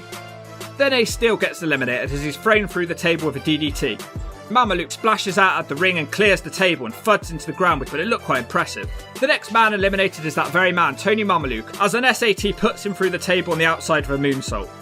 The SATs now have a big time advantage, 2-on-1 against Kid Cash. Kid Cash hits a nice suplex into his knee. Love that move and everything he's done so far, to be fair. Cash then hits that move again, in case you missed it the first time. The SATs try a double powerbomb, but Cash turns it around with a double Hurricanrana. For some reason, Don West compares it to famous women's tennis players Venus and Serena Williams. Yeah, they certainly had a nice double something. Cash is really holding his own against the two brothers and he sends them to the outside of the ring. Cash starts throwing chairs around because he's sick of the SATs, I don't blame him. He sets one of them up on a table and then he fights the other on top of the turnbuckle, and then he snaps off a Hurricanrana to send one through the table on top of the other. Kid Cash wins the match. This was an excellent X Division spot match. This might have even been one of the most enjoyable matches in TNA history, up to this point. It was actually better than Amazing Red vs Styles. Find and watch this one. Oh, Kid Cash is now the #1 contender for the X Division title. Slapnuts is out next to make fun of Curt Hennig's resume in wrestling, and he compares how much more successful he's been in terms of title wins. Jarrett says that Hennig's scared to fight him and tells the referee to ring the bell and award the match to him. Wait, so they're doing this match again? Hennig suddenly jumps him in street clothes. Curt Hennig smacks the referee one. I don't think this is even a match, or if it is, it's been thrown out now. Hennig beats Jarrett for ages and he gets Jarrett in the ring. He hits the Hennig plex, not once, not twice, but thrice, and it sure wasn't nice. Just the main event now, which will be Jerry Lynn challenging for his X Division title that he never lost against the champion AJ Styles. These two have been feuding from day dot in TNA. AJ scores the first knockdown and he seems pretty happy about this. The winner of this match will take on Kid Cash on the next show, which will be a great match whoever wins. There's a pretty long feeling out process here and no one really has a clear advantage. AJ thinks he's got Lynn's number again and he celebrates a bit too early as he gets clotheslined down. Lynn carries on winning with the most beautiful backbreaker I think I've ever seen. Tenay asks for a replay and then he says, "Oh, we can't give you one, I'm afraid." There's a red bar at the bottom of the screen, it's trying to load. I think it was lagging. Then the same thing happens again, but this time Lynn drops Styles across the ropes for a 2 count. AJ's really struggling in this match as Lynn hits a springboard dropkick to send Styles to the outside. There's a really nice exchange as Styles tries to get back in the ring, but Lynn ends up sweeping his legs out and keeping him on the outside. They're fighting on the outside and Styles leaps over the crowd barrier effortlessly, and then he gives Lynn the super kick. Styles is now in the crowd as our lovely audience help him to his feet. Styles tries a springboard off the guardrail, but Lynn takes him out in mid-air. The albino Harry Potter realises his guy's in trouble and gets involved and he stomps on Jerry Lynn. This allows Styles to wake up and dives on top of Lynn from the ring. It doesn't seem to help him too much though, because in the ring, Lynn no-sells a back body drop, so Styles makes sure he stays down this time. Styles has a chance to hit the Styles Clash, but instead he puts on a Boston Crab. Styles can't make him tap and then he just randomly stops trying. I hate it when wrestlers do this. Why would he release the hold? He had no reason to. Potter distracts the referee and AJ hits a kick to the nutsack and an inverted DDT, but he only gets a 2 count. For some reason AJ does that pointless moonsault kick in the corner and then Lynn makes him pay for it. Jerry Lynn finally turns it around for a powerbomb as AJ screams swear words as he's going through the air. He looks like a kid on a fairground ride. Styles tries to attempt the DDT but Lynn reverses it and suplexes him into the corner. Jerry Lynn then takes out Potter by slamming AJ's meathead into his, and then he hits a cradle pile driver, but it's only a 2. Don't Look at My Ass then suddenly appears on the ramp. Lynn has the match won, but Don't Look pulls the referee out the ring. Lynn seems to have the deck stacked against him in this one, doesn't he? Potter shoves a chair between the ropes and AJ smashes Lynn face first into the chair, but Lynn kicks out of the pin again. Then, straight after, AJ hits the Styles Clash, but Lynn kicks out again. This is insane, how's he doing this? Styles heads to the top and then Lynn catches him up there and he nails a big time superplex. Lynn and Styles keep reversing each other's moves. and then it ends with Jerry Lynn hitting a tombstone piledriver, and it's over. What a back and forth match. And then the show just goes off the air straight away. They had no time for anything else. The show starts out with Goldilocks singing the national anthem, which I was perfectly fine with because it gave me time to eat my curry. The next face we see is AJ Styles with his manager, the albino Harry Potter. He lost the X Division title to Jerry Lynn last time. AJ has a mic, which was always dangerous in the early days of TNA. He calls someone in the crowd sugar tits. Potter says that AJ has a rematch clause for his X Division title and Kid Cash will have to wait for his shot. This brings out the champion Jerry Lynn, who says it'll be a three-way dance for the title tonight. That match sounds incredible, to be fair. First match of the night is Tony Mamaluke versus Easy Money, making his debut here. People have been raving about this guy in the comments, so I guess we're about to find out why. The match goes to the outside almost straight away, with Tony hitting a suicide dive. Tony then tries a top rope dive to the outside, but Easy drop kicks him on the outside. Back in the ring, Mamaluke misses a leg drop and Easy flips into the ring to hit a clothesline. The big man hits a press body slam and tries to do a standing moonsault, but he only sort of kicks Tony with his legs. Mamaluke then fights back with a neck breaker and a leg drop from the top for a 2. The commentary team are happy that Easy is getting a shot due to his time in ECW and lack thereof in WCW. Out of nowhere, Easy wins the match as he throws Tony Mamaluke through the air with a suplex. A decent start, but it was nothing to write home about. I guess I'll have to shut up and watch what happens. Jobber Johnny Vaughan is in the ring next against Sonny, Don't Look at My Ass Siaki. It's not looking good for the Jobber because Siaki suplexes him overhead into the turnbuckle. Siaki follows it up with a pump handle suplex to the crowd chant Rocky Ripoff. Sonny continues to dominate and hits a Samoan drop, which I was completely okay with. Siaki is just messing around and hits whatever move he wants to, and then he hits the same move 3 times and the match ends. Definition of a squash match right here. We cut to a backstage interview next as Goldilocks is with the insane Brian Lawler. Goldilocks tells him that it looks like he's made up with his girlfriend April. There's a lady moaning in the background. Lawler heads into the shower to investigate and finds a topless April in the shower, saying she's in there alone and tells him to leave. Brian thinks that there's someone in there with her. You can't really blame him. The camera then shows that Miss TNA Bruce is in the shower with her. I wasn't expecting that, what the hell. Father James Mitchell heads out next. He says that he's evil and he reveals the newest addition to his new church faction. This is Belladonna. She looks very fitting for this group. She has nicer legs than Mitchell too. James Mitchell then reveals that Malice is back, who I'm pretty sure has left and returned 3 times at this point. Malice is taking on a very unusual looking jobber who looks like a combination of Brian Lawler and Shane Douglas. Malice batters him with a steel chair and then he hits a big backbreaker in the ring. Then he hits a nice overhead belly to belly and a big boot. Malice hits a choke slam, but he doesn't want the match to be over yet. He goes to the top rope and he hits a knee drop for game over. After a slightly disturbing and evil segment, they cut straight to a cage dancer happily smiling like a stepdaddy just let her sit on his lap. The next match is Jorge Estrada with Priscilla, who has a kick-ass body and a kick to the head face. He's taking on the deranged Brian Lawler with his girlfriend April. He gets a mic and asks why everyone's laughing and snickering at him. He still doesn't know that Bruce was in the shower with her. Lawler's distracted during the match as usual, so Jorge gives him a leg drop. Lawler fights back with a neck breaker. For some reason he gets a handbag and tries to hit Jorge with it, but he dodges it. He then wraps the handbag around Lawler's neck and gives him a leg drop onto it. Lawler continues fighting on with the handbag around his neck. The ladies are also fighting on the outside, and Jorge is distracted. Lawler rolls him up for the 3. In the back, a wild Slapnuts appears. Double J, Jeff Jarrett. He's moaning that he's still not had a shot at the NWA Heavyweight Championship. To be fair, everyone's had a shot but him. He was meant to be facing X-Pac, but I guess he's no-showed the match. Next week he'll be taking on BG James for the #1 contendership. Out next it's Jimmy Yang, who has Abyss's theme music, and he's ditched his Flying Elvis gear. He'll be fighting the Amazing Red. We haven't got to see Jimmy in a while because he keeps buggering off to Japan. The pace reaches insane levels quite quickly as the Amazing Red impresses as usual. Red then tries a baseball slide and it looks like Yang has it blocked, but then Red sends him into the announce table. Red tries another move, but he catches a Yang dropkick and a springboard moonsault to the outside, which turns the match.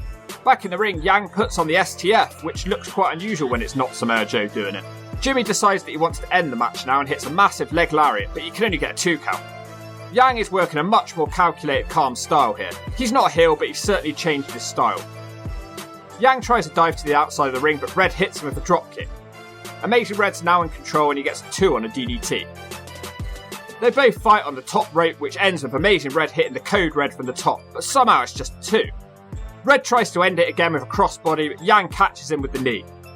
Yang then misses his dive, and this allows Red another chance at his dive, and he hits the infrared to end the match. Enjoyed this one. Goldilocks is backstage with BG James, who tells Jarrett to be ready for their match next week. Get it? Got it? Good. He's still trying to make that work. Slapnuts walks up to him and wishes him good luck. They shake hands, and then predictably, Jeff Jarrett attacks him. What a dick.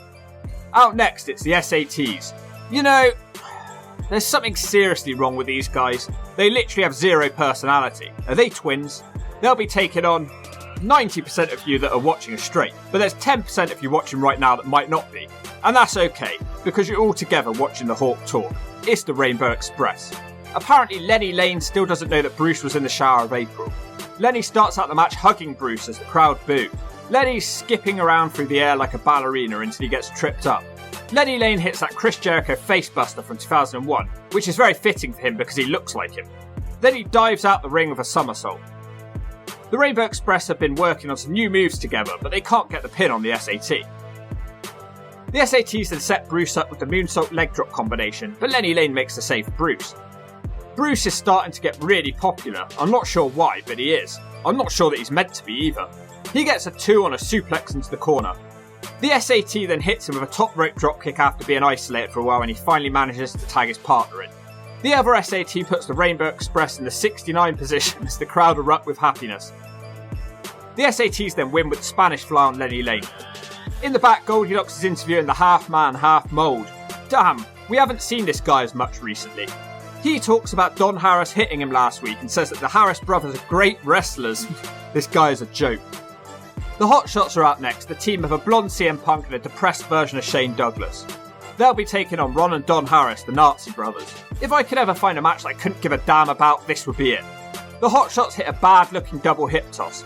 Chase Stevens tries a crossbody on the Nazis, but this doesn't look very good either. The Nazis win with a H-bomb on Cassidy O'Reilly. I almost fell asleep. They continue beating up the Shots after the match because they're bad winners, I guess. The camera just cuts away mid-beatdown and it ends. I guess even the cameraman was bored. Mold Dog storms out next, complaining about Slapnuts attacking him earlier. He asks Jarrett to come out now and fight him. Jarrett comes out and says no, so Mold Dog starts insulting Jarrett's dad. He gets onto Jarrett's mama, and that's enough for Slapnuts, and he charges at the dog. It then gets turned into a match on the fly for the #1 contendership. If you forgot who the world champion is at this point, it's the truth, and I don't blame you for forgetting that. He's hardly on the show. They fight in the crowd with a trash can. They literally brawl in the crowd for 10 minutes. Mold Dog goes for a table, and then Jarrett finally goes back into the ring. It's completely unfair because they've been fighting in the crowd all this time, but then the ref suddenly starts trying to enforce the rules by counting Mold Dog out. Despite that, the ref counts pretty slow and he's very lenient. Dog makes it back just before the 10 count. James tries the pump handle, but Jarrett reverses it into the stroke on a chair to end the match. Again, I almost fell asleep. NWA tag titles on the line next. It's Bulldozer Brian Lee and Slash, the New Church, versus America's Most Wanted Harris and Storm. I think we've seen the last of Storm's cap guns. They get the sneak attack on the Church early on. Harris and Storm are still undefeated at this point. It's basically the same as the last match with brawling all over the arena. They eventually make it back to the ring and Slash reverses the catatonic with a DDT. Everyone's pretty much bleeding. Slash gets a 2 count on the Eye of the Storm. James Storm then gets a 2 count using the 8-second ride. I don't understand the name of this move, it certainly doesn't last for 8 seconds. The New Church try a double team drop kick into an electric chair, but it looks awful. Harris then manages to break up the pin, and I'm glad it didn't end like that. Storm seems like he's won, but Belladonna distracts the referee. Slash then whacks Storm with the belt, but Storm still manages to kick out. Then there's a ref bump. AMW hit the death sentence, but the referee's still out. Belladonna gets involved again, but Storm fights her off, and then Brian Lee hits him with a spike. First of all, why did they have to bump the ref out when they were using weapons for the whole match? Secondly, first loss for AMW. And finally, new tag team champions. Mitchell and Belladonna. She was a perfect fit for that. Those four we just had something good there, I thought, you know. And I hated it when they let her go. I know why they did it, but I still thought, man, she played a heck of a role in the New Church, you know. She was hot, man. She had that zombie hot look to her, didn't she? Yeah. And she would do, you know, she had a good feel for it. Like, I don't know if you remember, there was it might have been the where we won the belts or we just retained them or something, but the shot, you know, the red lights come on and I'm bleeding, and I'm like selling. They give me the belt. I'm like sitting on my butt, and she comes up behind me and grabs the blood off my head and starts wiping it on her boobs and stuff. And it was just like, that's pretty cool. You know, I didn't tell her to do that. She just did it. Just the main event left for the X Division title. Kid Cash is coming off an incredible table match last week and definitely deserves his shot. The other challenger is AJ Styles and the champion is Jerry Lynn. Lynn and Cash dropkick Styles out of the ring to start the match. Then they send him straight out of the ring again. Cash and Lynn are shaking hands, but AJ Styles breaks up the Mutual Appreciation Society off the springboard dive. Cash tries to springboard moves of his own, but Lynn drops him on his face on the ring apron. Back in the ring, Cash thinks he's got both guys in one move, but then Styles lands on his feet. Cash shuts him down with some of his famous springing off the ropes. Cash then hits another springboard with the moonsault on Lynn, but Styles breaks up the pin. Styles tries a move on Lynn in the corner, but he botches and falls on his head. First botch I've seen from AJ and TNA. Jerry Lynn then gets a 2 count of his own on DDT. There's no clear advantage here as Cash takes out Styles and then springboards to the outside to smash into Jerry Lynn. Styles doesn't want to be outdone and hits a springboard shooting star. Back in the ring, Styles suddenly gets fired up and goes nuts, and then Jerry Lynn hits him with one of the stiffest clotheslines ever seen. Later on, Cash nails that lovely move from the last video with the suplex into his knee. Then he does it again, but Styles breaks up the pin. Cash then throws Styles out the ring onto the albino Harry Potter, but as he turns around, Lynn nails him with the cradle pile driver for game over. That's a shame, I wanted Kid Cash to take the belt. Oh well, I'm sure the burnt packet of Walker's crisps at the back of your mum's cupboard won't have much longer to wait. It seems like the show is over, but of course there's still time for a wild Slapnuts to have the final say. He says a whole lot of nothing about Ron the Truth killings. Why does every show have to end like this? Oh well, on to episode 2 now. Show starts out with Mike Tenay interviewing The Truth. This match with Slapnuts is being billed as The Truth's biggest match of his career. Tenay brings up the mystery masked man Mr. Wrestling 3, but Truth says he doesn't care about him. Opening match is a few people who are making their debuts here. It's Divine Storm managed by Trinity. They're taking on the completely random team of Easy Money and Don't Look at My Ass. Easy Money hits a double clothesline from the top, stupidly taking out his own partner. Then suddenly Trinity hits a moonsault to the outside. This girl's just here doing spots with no explanation as to who she is. Of course I know who she is now, but at the time I wouldn't have had a clue. Apparently Divine Storm have trained with the SATs and they seem to have picked up a few of their moves, but unfortunately they've also picked up a lack of personality. Easy Money shows his athleticism again, taking out the black-haired boys. Siaki continues his dominance with a released pump handle suplex on the outside. Unfortunately, Trinity takes Siaki out again, this time with a Hurricanrana. Easy Money makes her pay for it with a hard clothesline. It's funny how she's completely overshadowing her team that she's supposed to be managing. Then Quiet Storm hits a diamond cutter off the top rope, which was pretty nice to be fair. Then they almost put Siaki away with a Death Valley driver. It doesn't hurt him too much though, and seconds later Siaki wins the match with the Siakalypse Now. A decent short match to be fair, it's nice to see some fresh faces.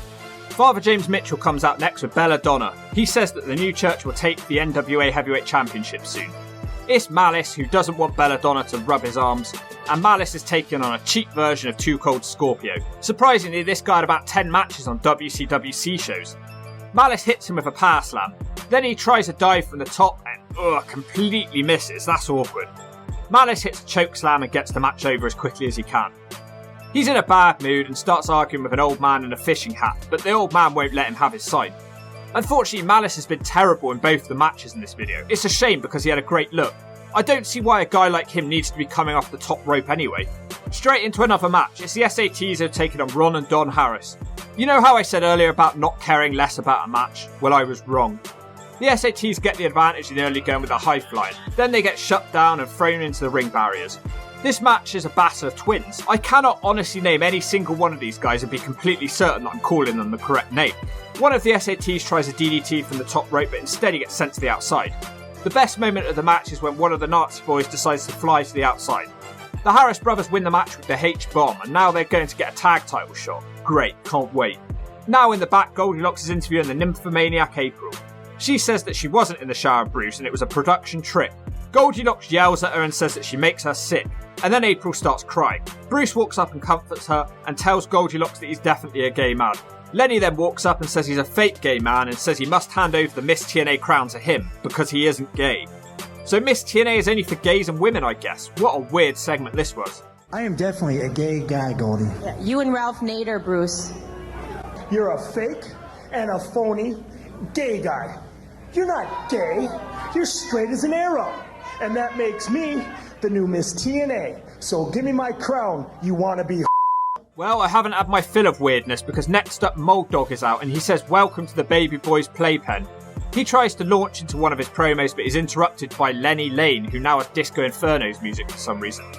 Dog has the mic again and calls him a homophobic slur.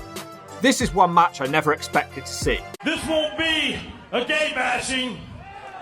I'm just about to beat the hell out of a Lenny keeps grinding on the Dog, which makes him mad, even though he does literally the same thing whenever he hits his pump handle slam. You know, what am I even watching here? Lenny Lane versus Mold Dog. What is with these weird matchups today? Lenny tries to hit a springing moonsault, but he pretty much misses. Bruce then hits the ring and beats up his former partner and hits a pile driver. Brian Lawler runs out and attacks Bruce for stealing his girlfriend. Mold Dog pins Lenny Lane whilst this is all going on because I guess he needed help. The fun and games ain't over yet though, because April is crying at ringside and Goldilocks walks up to comfort her. She hugs and kisses her and they walk off together, despite 5 minutes earlier saying that she makes her feel sick. So I guess she's sleeping with her now. What a weird 5 minutes of TV. Three-way dance now. It's Jorge Estrada randomly taking on Crimson Dragon, and the third guy is AJ Styles. AJ takes a big time back body drop early on. Styles tries to hit the reverse DDT but he gets Dragon super kicked. Jorge then powerbombs the Dragon and picks him up for another as AJ comes off the top with a drop kick.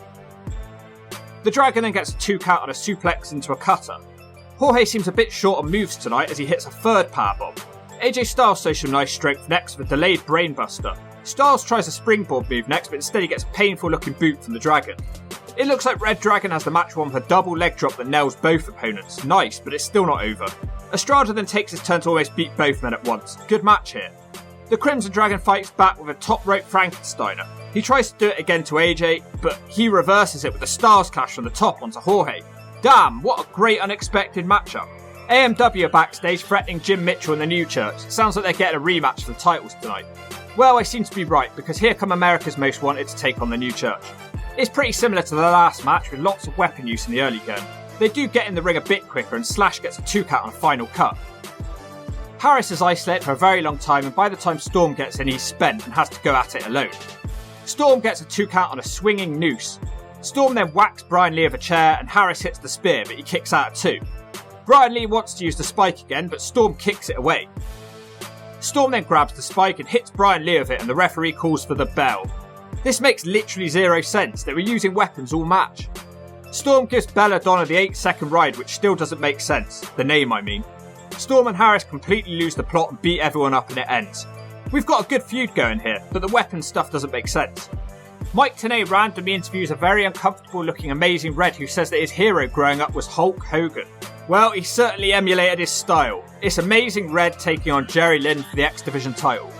Lynn starts off the match with a nice Turtle World backbreaker. This is a match of 2 guys who respect each other. Red tries to dive onto Lynn but gets caught and slammed on the apron.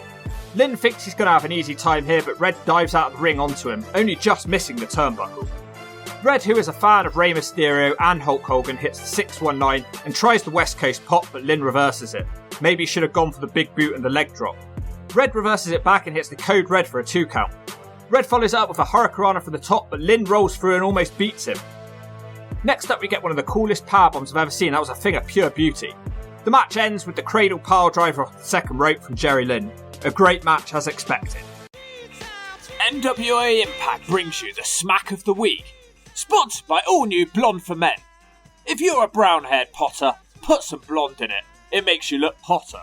Oh, and it's Jerry Lynn, man. He's looking for a powerbomb and he's got Amazing Red up, but Red rolls through, and now Jerry Lynn's got him from behind, but it's Amazing Red, man. He rolls through again. Wham! Powerbomb! What a powerbomb on Amazing Red, man. This guy surely is amazing. That was the NWA TNA Smack of the Week, sponsored by Blonde Just for Men. Get it, got it, shove it. Just the main event to go now. Slapnuts finally gets his shot at the NWA World Heavyweight title against Ron the Truth. Surprisingly, the crowd are right behind Jarrett here. I think I need to slap myself one. Truth hits the splits into a kick and quickly follows it up with a scissors kick, but Slappy kicks out at 2. Truth puts on the figure 4, but Jarrett turns it over, and then Truth makes the rope. Then there's a ref bump. Truth grabs a chair, but Jarrett takes it away and whacks Truth. Surprisingly, the ref instantly turns around and counts the pin, but it's only a 2. It looks so stupid. Why did he turn around straight away? Killings hits his front suplex finisher, but Jarrett slaps his foot onto the rope. Next up, it's Jarrett's turn to be disappointed as the Truth kicks out at the stroke. The fight still has a while to go yet as the fight spills to the outside. Truth dives off a balcony to put Jarrett through a table. So the question begs, why couldn't the ref see the chair shot earlier? It's so inconsistent. Then there's another ref bump. Both men are down injured. Suddenly a stupid white hoodie man appears in the ring. He has a guitar and teases who he's going to hit with it. Eventually he hits the Truth with the guitar. The referee wakes up and counts the pin, and Jarrett wins his first ever title in TNA. Historic moment right here. Get used to seeing this image, you're going to be seeing a lot more of this. The white hoodie man then reveals himself to be Vince Russo, and Mike Tenay isn't very happy about this. Oh shit! It's Vince Russo! What the hell is this all about? It's Vince Russo! Show starts with a match this week. It's the Briscoe brothers making their second TNA appearance. They're both 18 at this point. They'll be taking on Divine Storm with Trinity, who's a manager that completely outshines both her guys. So it's four guys who aren't exactly TNA legends. Quiet Storm and Jay Briscoe proved themselves to be completely even in the early going. Mark Briscoe then comes in and does a little bit better. He does even better when he hits a Northern Light suplex for a 2 count. Like you often get in these small man matches, everyone ends up on the outside. Mark Briscoe completely misses his dive to the outside. Trinity runs off the apron to hit a head scissors on him. She gets a chant from the crowd, which is more than anyone on her team has. In the ring, Jay Briscoe gets a 2 on a sit-out front suplex. Mark Briscoe doesn't like it, so comes in with a drop kick, but then he gets powerbombed. The Briscoes hit a bad-looking double team on Chris Divine as the crowd continue to boo. Nicest move of the match is Mark Briscoe hitting a diving RKO, but it's only a 2. NWA Impact brings you the Smack of the Week, sponsored by all new Blonde for Men. If you're a brown-haired Potter, put some blonde in it. It makes you look hotter. Alright, it's Jay and Mark Briscoe, man. They're no relation to Wes Briscoe. That's a big kick right there. I've taken craps bigger than these 4 guys, but it's still quite impressive, man. They put the short black-haired greaseball on top of the ropes. They're gonna put him away and wham! RKO! These black greaseballs are down! That was the NWA TNA Smack of the Week, sponsored by Blonde Just for Men. Get it? Got it? Shove it. Trinity's impressive again with a moonsault to the outside on Mark Briscoe. Divine Storm are pretty useless minus their manager, but Quiet Storm wins the match with a cradle driver, completely out of nowhere. It was fine, but these guys might win an award for being more generic than the SATs, and trust me, that's difficult to do. Now we cut to the commentary desk where Mike Tenay says he has to get something off his chest. He talks about how great TNA has been so far through the first 22 episodes and that he's proud, but then he says that he's no longer proud to be in TNA because Vince Russo is here. Mike Tenay pretty much blames the death of WCW on Russo and says he hates sports entertainment. Don West isn't as bothered and says he doesn't have an opinion. Thanks for coming, Don. Get well soon, my friend. More Mike Tenay next. He's in the ring for an interview segment. He wants to bring out a wild... Oops, no, not yet. It's Vince Russo. Russo's screaming at Tenay and saying he needs to quit TNA, and he will bring a chimpanzee to the commentary desk with more personality than him. He says go home and sulk with Sean Waltman. There's a very loud chant for Vince Russo in the crowd. He says he's the Antichrist of professional wrestling and he's come back to save wrestling. Russo's monobrow is completely out of control here. He threatens the production truck not to cut off his mic because he's doing a shoot. He talks about how he met Slapnuts when he was doing bad gimmicks in the WWF and they were little friends. He then calls Jarrett a piece of shit for leaving the WWF without telling him. Then he says that Jeff begged to come back to WWF, so Russo got him his job back. Back then, Slapnuts was top of the world, smacking 70-year-old women on TV, a dream we can all aspire to. Russo then says he got him back to WCW and made him the champion. The crowd chant Hogan sucks. Vince then talks about how Jarrett hired him for TNA and they came up with the name Tits and Asses. This is already the longest promo in TNA history at 10 minutes. Russo is tired of waiting to follow Jarrett's instructions, and Russo's here to save the day. He extends his invitation for Jarrett to join him and says more drastic change is coming next week. He says he will help Slapnuts retain his belt against Truth tonight, and he needs an answer by the end of the night. It's over, the commentary team are in complete silence. Whilst we look at the TNA cage dancers, Mike Tenay is ranting and raving like an old woman in Waitrose when they run out of free coffees. In the back, it's the albino Harry Potter. Apparently someone has won some sort of bid to manage AJ Styles and he's not too happy about it. I have no idea what they're talking about, and then he gets cut off before it finishes. America's Most Wanted out for a match now, which was probably overdue at this point. They'll be facing the Hot Shots, who are a team of a blonde CM Punk and a depressed Shane Douglas, but they don't squeeze their junk. James Storm gets isolated and beaten down in the corner. They also hit Storm with a double-team slingshot suplex. Cassidy O'Reilly tries a handspring, but Storm catches him and hits an overhead belly-to-belly. Harris comes in, but he doesn't get on well, so he gets chucked into the crowd barrier. The Shots continue double teaming as they hit super kicks. They continue double teaming as they roll him across the ring. Cassidy then tries a lion salt, but Harris gets his knees up and hits a big time spear. He brings in his partner who hits a super kick and the 8-second ride. Harris hits the catatonic on Chase Stevens, but hold on, they ain't done because they hit the death sentence as well.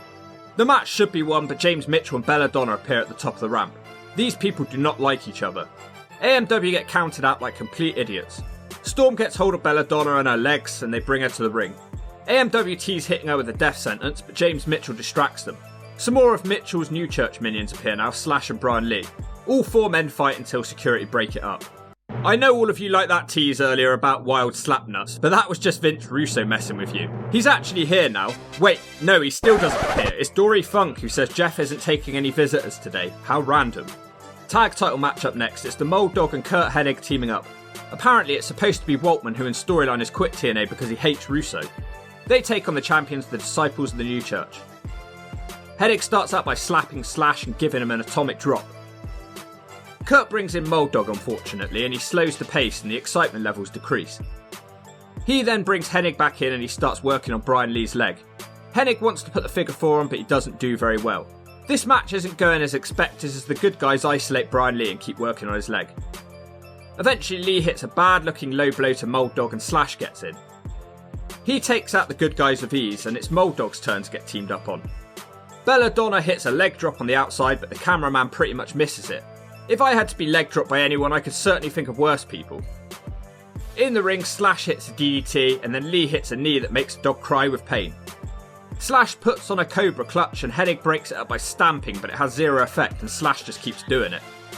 Dog finally fights back with a backdrop and he makes the tag to his partner. Hennig hits a back body drop on Slash and then he tries to hit the Hennig plex, but it gets broken up. Then he tries again and Brian Lee just stands there watching it happen like a complete idiot. Then he breaks up the pinning attempt. Road Dogg wants to hit the pump handle, but Brian Lee boots him in the face. Slash falls on top of him, but it's only a 2 count. Then America's Most Wanted storm the ring and the match is thrown out, which is a shame because it was going on quite nicely. Pre-tape backstage segment now. Don West is hyping up an online auction, but Mike Tenay tells him to calm down. No idea what's going on. Our next is Easy Money with D'Lo Brown's theme music. It's a job match. He will be taking on someone called Alex Winter. Winter hits a nice side bulldog from the corner, but then Easy Money starts getting the better of him. Easy flawlessly flips into the ring and hits a clothesline. Next up he hits a standing moonsault for a 2. Winters misses a dropkick and that allows Easy Money to put on a submission that he calls the Pendulum of Pain. Fun job match here. Alex Winters tries to fight back in the corner, but he falls on Easy's knee. He's having a great time here as he nails a dropkick in the corner. Easy Money then nails another lovely move, but he doesn't want the match to end. He throws Winters through the air and he hits some sort of release suplex. Okay, this was more the sort of thing that represented why so many people in the comments were hyping him up. In the back, Goldilocks is with Bruce, who says he's now known as Alan Funk. Goldie makes fun of him for liking Brian Lawler's ex-girlfriend April. She asks him what's going to happen to the Miss TNA crown. He tells her he'll probably just give it to April for free. Another match now, it's the Crimson Dragon versus Sunny. Don't look at my ass, Siaki. You know what NWA TNA's missing right now, right? More Sunny Siaki promos. Everyone is running everywhere until the Dragon boots Siaki in the face. Dragon then tries to spring off the ropes, but he falls over and they move on as quickly as possible. The Dragon wants to shake hands, but Don't Look at My Ass isn't that kind of guy. Dragon boots Siaki to the outside of the ring and he does a clothesline through the middle rope. The Dragon has an unusual style to say the least. They get back in the ring, but the Dragon is pretty quickly back on the outside as Siaki throws him overhead for a pump handle suplex. Siaki doesn't give him a chance and powers Crimson Dragon into the broadcast table next. They then get back in the ring, but Siaki can only get a 2 count. The match turns again as the Dragon hits a suplex into a cutter and follows it with a big kick. He heads to the top rope, but Siaki stops him. Then Sunny throws him overhead. We've got a really good match going here, but as soon as I say that, Siaki hits the Siacalypse Now to end the match. I've said it before and I'll say it again, this guy is one of the most entertaining highlights of the early days of TNA. I get my wish next as Siaki grabs a microphone and says he's sick of fighting pointless opponents and he'll leave TNA if he doesn't get more opportunities. Goldilocks is backstage with April. She's fake crying, bad acting and talking about Bruce being gay. Goldilocks says that no one believes her and Bruce isn't gay and he was just with her in the shower and everyone saw it. April tells her she seems jealous. Well, she did kiss her and leave with her on that last show.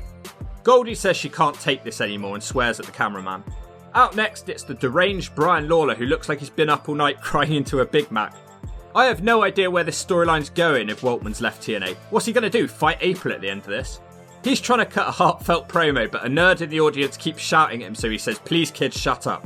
He says that April has made a fool of him, Sean Waltman has made a fool of him, and Bruce has made a fool of him, and says that she's now having an affair with Goldilocks to top it all off. This guy is just impossible to stop watching. He then says that he hasn't been eating well and he's only had an apple pie from McDonald's. I was half right. He says he's quitting the wrestling business. No, don't. He bursts out crying and snorting everywhere and calls her a nymphomaniac. The crowd cheer. He calls them all sick and says from now on they won't have Brian Lawler to laugh at, and he leaves. I have to say, if that's the end of this storyline, it was great. In a kind of so bad that it's great way. He's not done yet though, because in the back Jorge Estrada's girlfriend is consoling him and then they leave together. This was a big downgrade for him because she has a kick-ass body, but a kick to the head face. Next up, we're going to have AJ Styles versus Jerry Lynn for the 50th time. Not going to lie, I'm kind of sick of seeing it. This is like the 4th or 5th time already. Here we go then, X Division title on the line. The challenger AJ Styles with the albino Harry Potter versus the champion Jerry Lynn. The commentary team then correct me and say that they've had 9 matches so far. Holy hawk, talk about overkill. Lynn starts out with a weak headbutt. Joe and Angle, this was not. They start out with some fire, which was good to see. Jerry Lynn hits the first nice move as he throws Styles out the ring. Lynn then kicks Potter into Styles. Potter isn't done with trying to get involved as he gets his guy the advantage. Styles exposes the concrete floor, but Lynn fights off the pile driver attempt with the back body drop. Lynn is stupid and gets distracted, so Styles gets straight back up and DDTs him on the concrete. Styles then distracts the referee as Potter hits Lynn with a pencil case. They get back in the ring and Styles batters him in the head like he's stirring up a bowl of instant whip. Styles looks ready to put Lynn away, but he gets caught up top. AJ then tries a sunset flip powerbomb, but Lynn kicks him off. Jerry Lynn's distracted again and he chases Potter into our lovely crowd for the evening. Styles flies out of nowhere and tries a hurricanrana, but Lynn sends him into the guardrail. Damn! Back in the ring, Styles tries a flip, but Jerry Lynn clotheslines him out of his boots. Lynn then catches him again with a nice elbow. Styles slows him down eventually by sending him to the outside, and then Potter gets involved again with his pencil case, or maybe it's a glasses case. I've never seen so much interference from one nerd. It doesn't affect Lynn too much though because he's back in the ring. Lynn hits a running powerbomb, love that move. Lynn continues the power game with an overhead suplex. To be fair, despite how many times we've seen this match, I'm still enjoying this one. That's testament to these guys. Styles tries his own power game as he drops Lynn on his face for a 2 count. Then there's a double down as Lynn hits a front suplex from the top rope. Potter again distracts the referee. He tries to throw his pencil case to Styles, but Lynn gets it instead and uses it to knock out Styles and win the match. Bit of a different match than the normal one these guys have. The interference is a bit over the top, but it's Lynn and Styles. Come on, the excellent wrestling speaks for itself. Now let's not see this match again for a while. Mold Dog and Kurt Hennig are in the back talking about the TNA auction again. Hennig said he's never lost a game of golf in his life, and playing him in a game seems to be one of the auction prizes. I still have no idea why this is getting so much attention. Was this some sort of desperate attempt to make some much needed money for TNA? Dory Funk is here now talking about things from a very, very long time ago. For some reason, most of his body is cut off screen. What, does he have a naked girl sat on his lap or something? Dory Funk says that Jarrett has an opportunity for people to look back in 20 years' time and say what a great time this was for NWA. Well, 20 years on, I can tell him he was wrong. Truth's here now, who had a 3-month title reign ended by Jarrett after Russo smacked him with a guitar. He cuts a rap about being better than a Pokemon. He's certainly better than the Pokemon known as Slapnuts. There's apparently going to be a clean finish to this one, I'll believe it when I see it. And now, for the first time of the night, I can finally say it. A wild Slapnuts appears. Double J, Jeff Jarrett. Both men trade pin attempts and there's a fast start to the match. Jarrett blocks the scissors kick attempt and sweeps Truth's legs out and puts on the figure 4, but Truth rolls it over. Jarrett bails to the outside and Truth dives on top of him. Killings continues the dives as he gets a 2 count on a frog splash. Truth then does the splits, but Jarrett gives him the kicks to turn the match around. It doesn't last long because Truth counters Slappy and hits him with the powerbomb. Jarrett continues to get a small hope spot of a 2 on a small package. Then Slapnut starts arguing with the referee as he likes to do in most of his matches. He sets up a steel chair in the turnbuckle, but he's an idiot and he gets sent into his own chair. It's only a 2 count. Truth misses a moonsault and this allows Jarrett to hit a stroke, but Truth kicks out, surprisingly. They start fighting in the crowd because every Slapnuts match must have crowd fighting. Jarrett and Truth climb up some scaffolding. It's about 2 foot tall. Shane McMahon this was not. They both fall for a table. Strangely, the referee then calls for a count out even though they've been out there fighting for 5 minutes. Mold Dog's dad, aka the half man, half mold, says it's not ending this way and he restarts the match. Both men now back in the ring and Truth gets another 2 after dropping Jarrett on some exposed steel. Killings tries to hit his front suplex finisher, but the referee gets knocked over. Here we go. Vince Russo appears with a guitar and he gives it to Slapnuts. Jeff refuses to use it and smashes it to pieces to send a message to Russo. Whilst that's going on, Truth almost rolls him up. Jarrett then gets up and hits the stroke. Not once, not twice, but thrice, and it sure wasn't nice. Killings is now dead. He's buried, and his time as a legit main eventer is now over. Going forward, he'll be nothing more than a footnote in the TNA history books, a Jarrett lackey. He will have one more short title reign, but it was a pointless one. Russo gets the mic and says he wants an answer from Jarrett. I thought Jarrett just gave him the answer by smashing the guitar. Jarrett comes back into the ring to give his answer. Then the show ends. What the hell?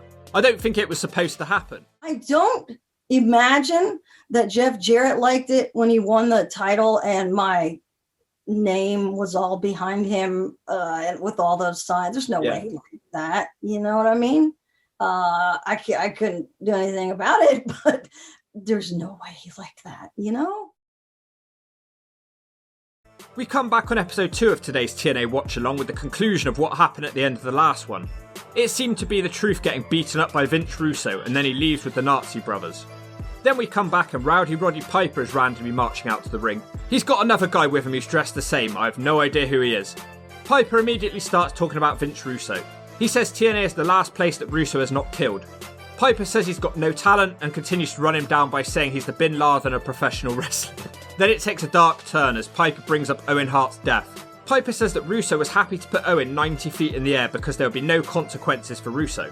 Piper then says that Russo needs to be stopped, unless your good idea of fun is a 300-pound Samoan sitting on your face in a G-string. Nobody would want to sit on this hawk, I've got a beak and it's sharp. It's been going 10 minutes and Russo suddenly appears in the ring. Piper asks him straight up if he killed Owen Hart. You can feel the hatred here. Piper then asks him how he killed WCW. Piper refuses to let him speak and slaps him. Roddy Piper says he's not a pimple on Hogan's ass. I've recently spoke to Russo in an interview. Apparently he had no idea that Piper was going to do this stuff. This was all part of his sports entertainment extreme idea where everything is a shoot and unscripted. He told me he was shaking with anger in the back and just had to go out there. Yeah, I mean, bro, that was, again, bro, people have written their own history and they don't know what the frig they're talking about. That was a 100% shoot. Roddy did not know I was in the building that night. I did not know Roddy was in the building that night. I was on the outside waiting to do a run-in. Nobody knew I was there. I heard the bagpipes and I'm like, oh, okay. I had no idea Roddy was there. He started going into this promo about Owen and I'm like, I'm listening on the outside and I'm like, bro, if somebody isn't going to shut this guy up, I'm going to go out there and shut him up. And not meaning in a physical way. I mean, Piper would have freaking killed me. But I mean, just the shock of him seeing me would have shut him up. And that's when I went out there. I went out there, bro, because I couldn't take what he was saying anymore concerning Owen. The Nazi twins come out to hold Russo back. Wow, what a start to the show. I couldn't look away. So many accusations and anger. I still have no idea who the guy is that was with Piper though. He was literally never introduced. Out next, it's the SATs. You know, I can't tell these two guys apart. They literally have zero personality. Are they twins? They'll be taking on Divine Storm, who are trained with them, and they also have zero personality. I don't want to watch this match. In fact, all 4 of them look exactly the same. Are they quadruplets? To be fair, the opening exchange is very well executed. It's flawless, but all they get is a tired clap from the crowd. It's clear that all 4 guys know each other inside out, and it continues to be a lot of well-rehearsed spots, but it's hard to care. Everyone dives to the outside as you would expect in this sort of match. The real star of the match is Trinity, who decides to hit a moonsault on them all. As the match continues, I almost fell asleep despite them all trading pin attempts. Quiet Storm hits that nice move from the last match, the cradle driver, but you can't get the free. The SATs want to hit the Spanish fly, but Trinity interferes and Divine Storm win a roll-up. There's a reason that no one ever talks about these guys. For all their great wrestling skill, they were completely forgettable. Now, it's about to get weird. Chris Harris is out on his own to face off against... Wait, Russo is here again. Russo tells Harris that he's here to help him whilst Harris looks confused. Russo doesn't help him though and starts trashing Piper again. He says that Piper's just using Owen Hart's name to sell his book and he'll go straight to hell. He then says the NWA is run by senior citizens who are more concerned with whether or not they will shit the bed tonight. I'm looking at you, half man, half mould. Then he starts threatening JB on the outside. Russo asks the crowd if they want sex, and he announces the birth of his new faction, Sports Entertainment Extreme. He says every week we see signs in the crowd for ring girl Athena, but the NWA keep ignoring her. He had a fair point here. He invites her into the ring as the crowd go nuts for her. Russo doesn't let her talk though and says that it's tits and asses and tells her the crowd want to see her tits. He says that he's seen bigger tits on dusty roads. He calls her an ugly wench bitch and then she slaps him. What the hell am I watching? He crushes her in the corner. How is any of this supposed to help Chris Harris? Russo told me in his interview that the whole point of this was to get heat on him because he knew how popular she was. She was great to work with, man. I look back, and the character I played was so despicable. And I look at some of the promos I cut on Athena. I'm like, oh my God. But I was doing that because I was the heel, the New Yorker in Nashville, and she was the hometown honey that they loved. So the more heat I could put on myself, the more and more I was getting her over. And she took all that stuff like a champ, man. I'd love to know what happened to her. If you go back and watch it, a lot of it doesn't make any sense at all. But there were things I was asked to do that I didn't do and refused to do. And that may be why I ended up no longer there. Okay. Could be part of it, I would say. Because one of the viewers, Kenneth Ross, he heard about this and he wanted to know if you were expected to sort of expose yourself on TV. Is that pretty much accurate? Correct. Then they fight and the Nazis have to pull them apart. They seem to be enjoying this way too much. Russo tells the Harris brothers that they suck and gives them the mic. They cut a promo saying that TNA wouldn't exist without them. I couldn't say that with a straight face. It's now been 15 minutes. This show sure has changed. He says shove TNA up your ass. Then the Harris brothers hit Athena with the H-bomb not once but twice. Some jobber security tried to make the save but they get kicked over. Well, I think it's clear that Vince Russo has definitely arrived in TNA. Now we cut to the back and the half man half mould is moaning about what the Harris brothers just did. They tell him to shove their contracts up his ass. He says no and puts them in some sort of match tonight. Then he cuts a rambling promo about hitting a snake with a brick or something. We cut back to Chris Harris flipping out at Mike Tenay at what just happened. If he had such a problem with it, why didn't he help Athena? He was stood at ringside watching the whole time. What, is he a coward? The New Church finally come out, but it will just be Brian Lee competing against Harris. If James Mitchell's New Church members lose their single matches tonight, Mitchell will have to face AMW in a handicap bull rope match on a pole.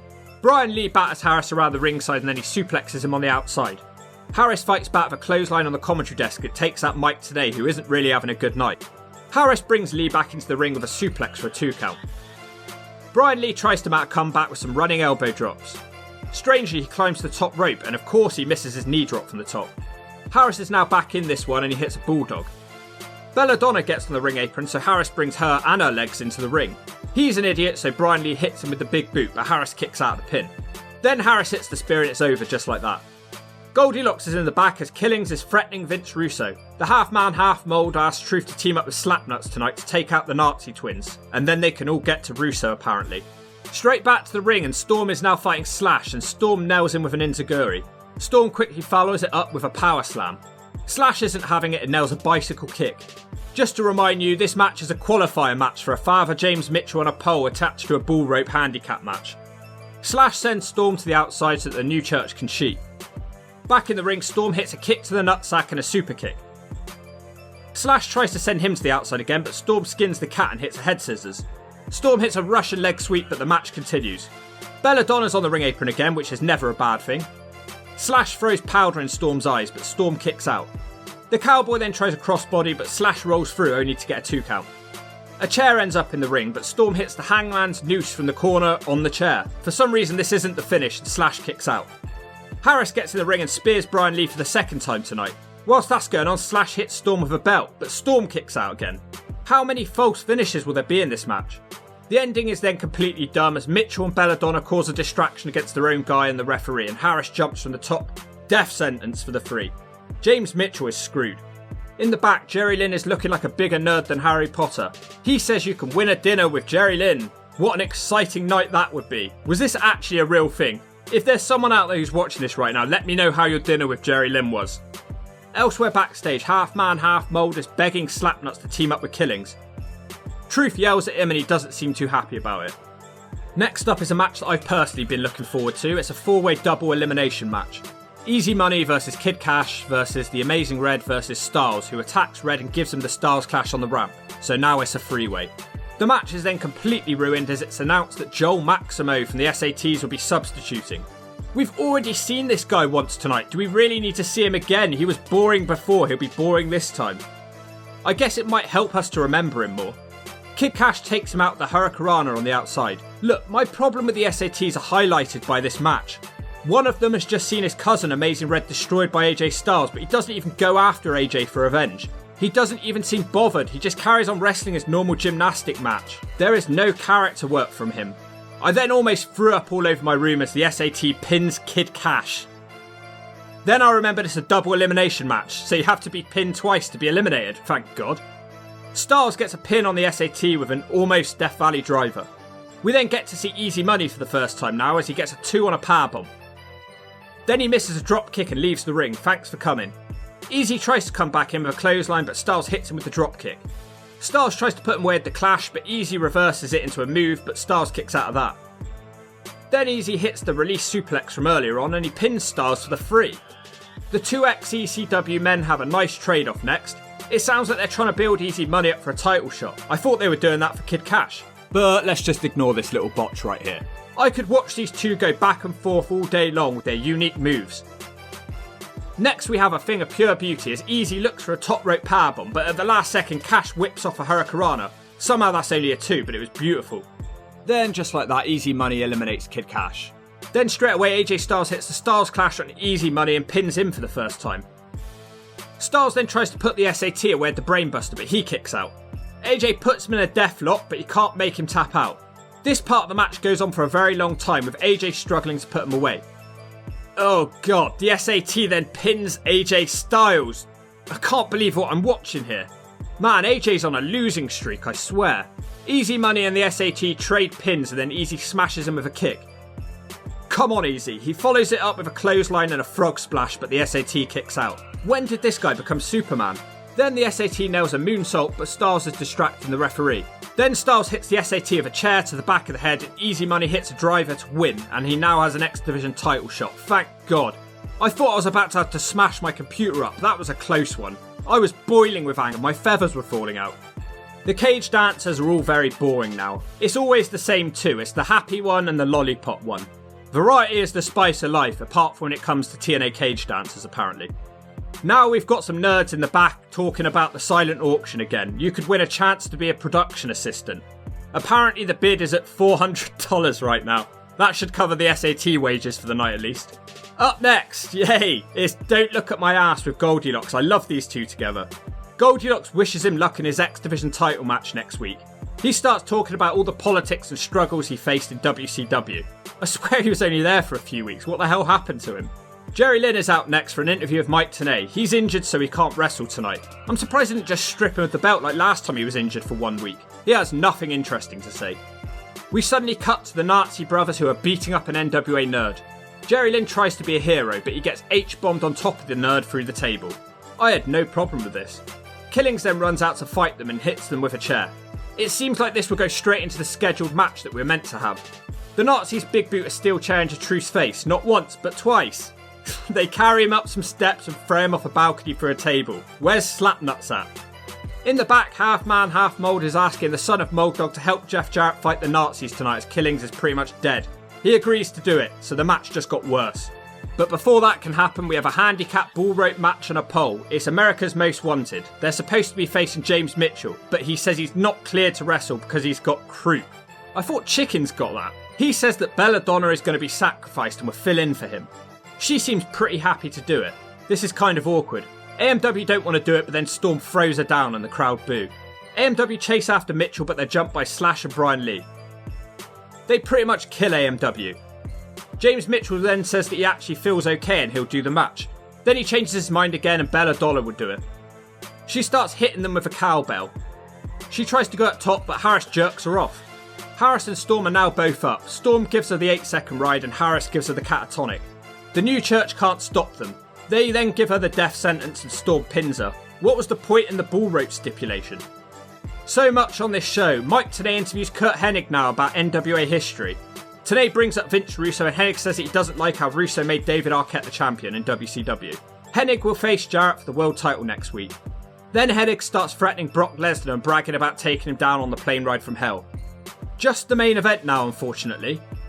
Mole Dog is jumped before the match can start. Slapnuts in a handicap match against the Nazis? I pass. Truth comes back out at the late stages of the match and distracts one Nazi whilst Jarrett beats the other with the stroke. He had his back to the pin like a complete fool. What an idiot. What a moron. So Jarrett lasted in a handicap match against them and won. Then Truth gets a mic and says he wants Vince Russo. Instead he gets H-bombed from the Nazis. Then Russo appears and they give Truth another H-bomb. Why do they do everything twice? Is it because they've got so few moves? I don't know. Why couldn't Truth beat them up like Jarrett? Mole Dog runs out. It wasn't exactly a rescue because Truth has already been battered.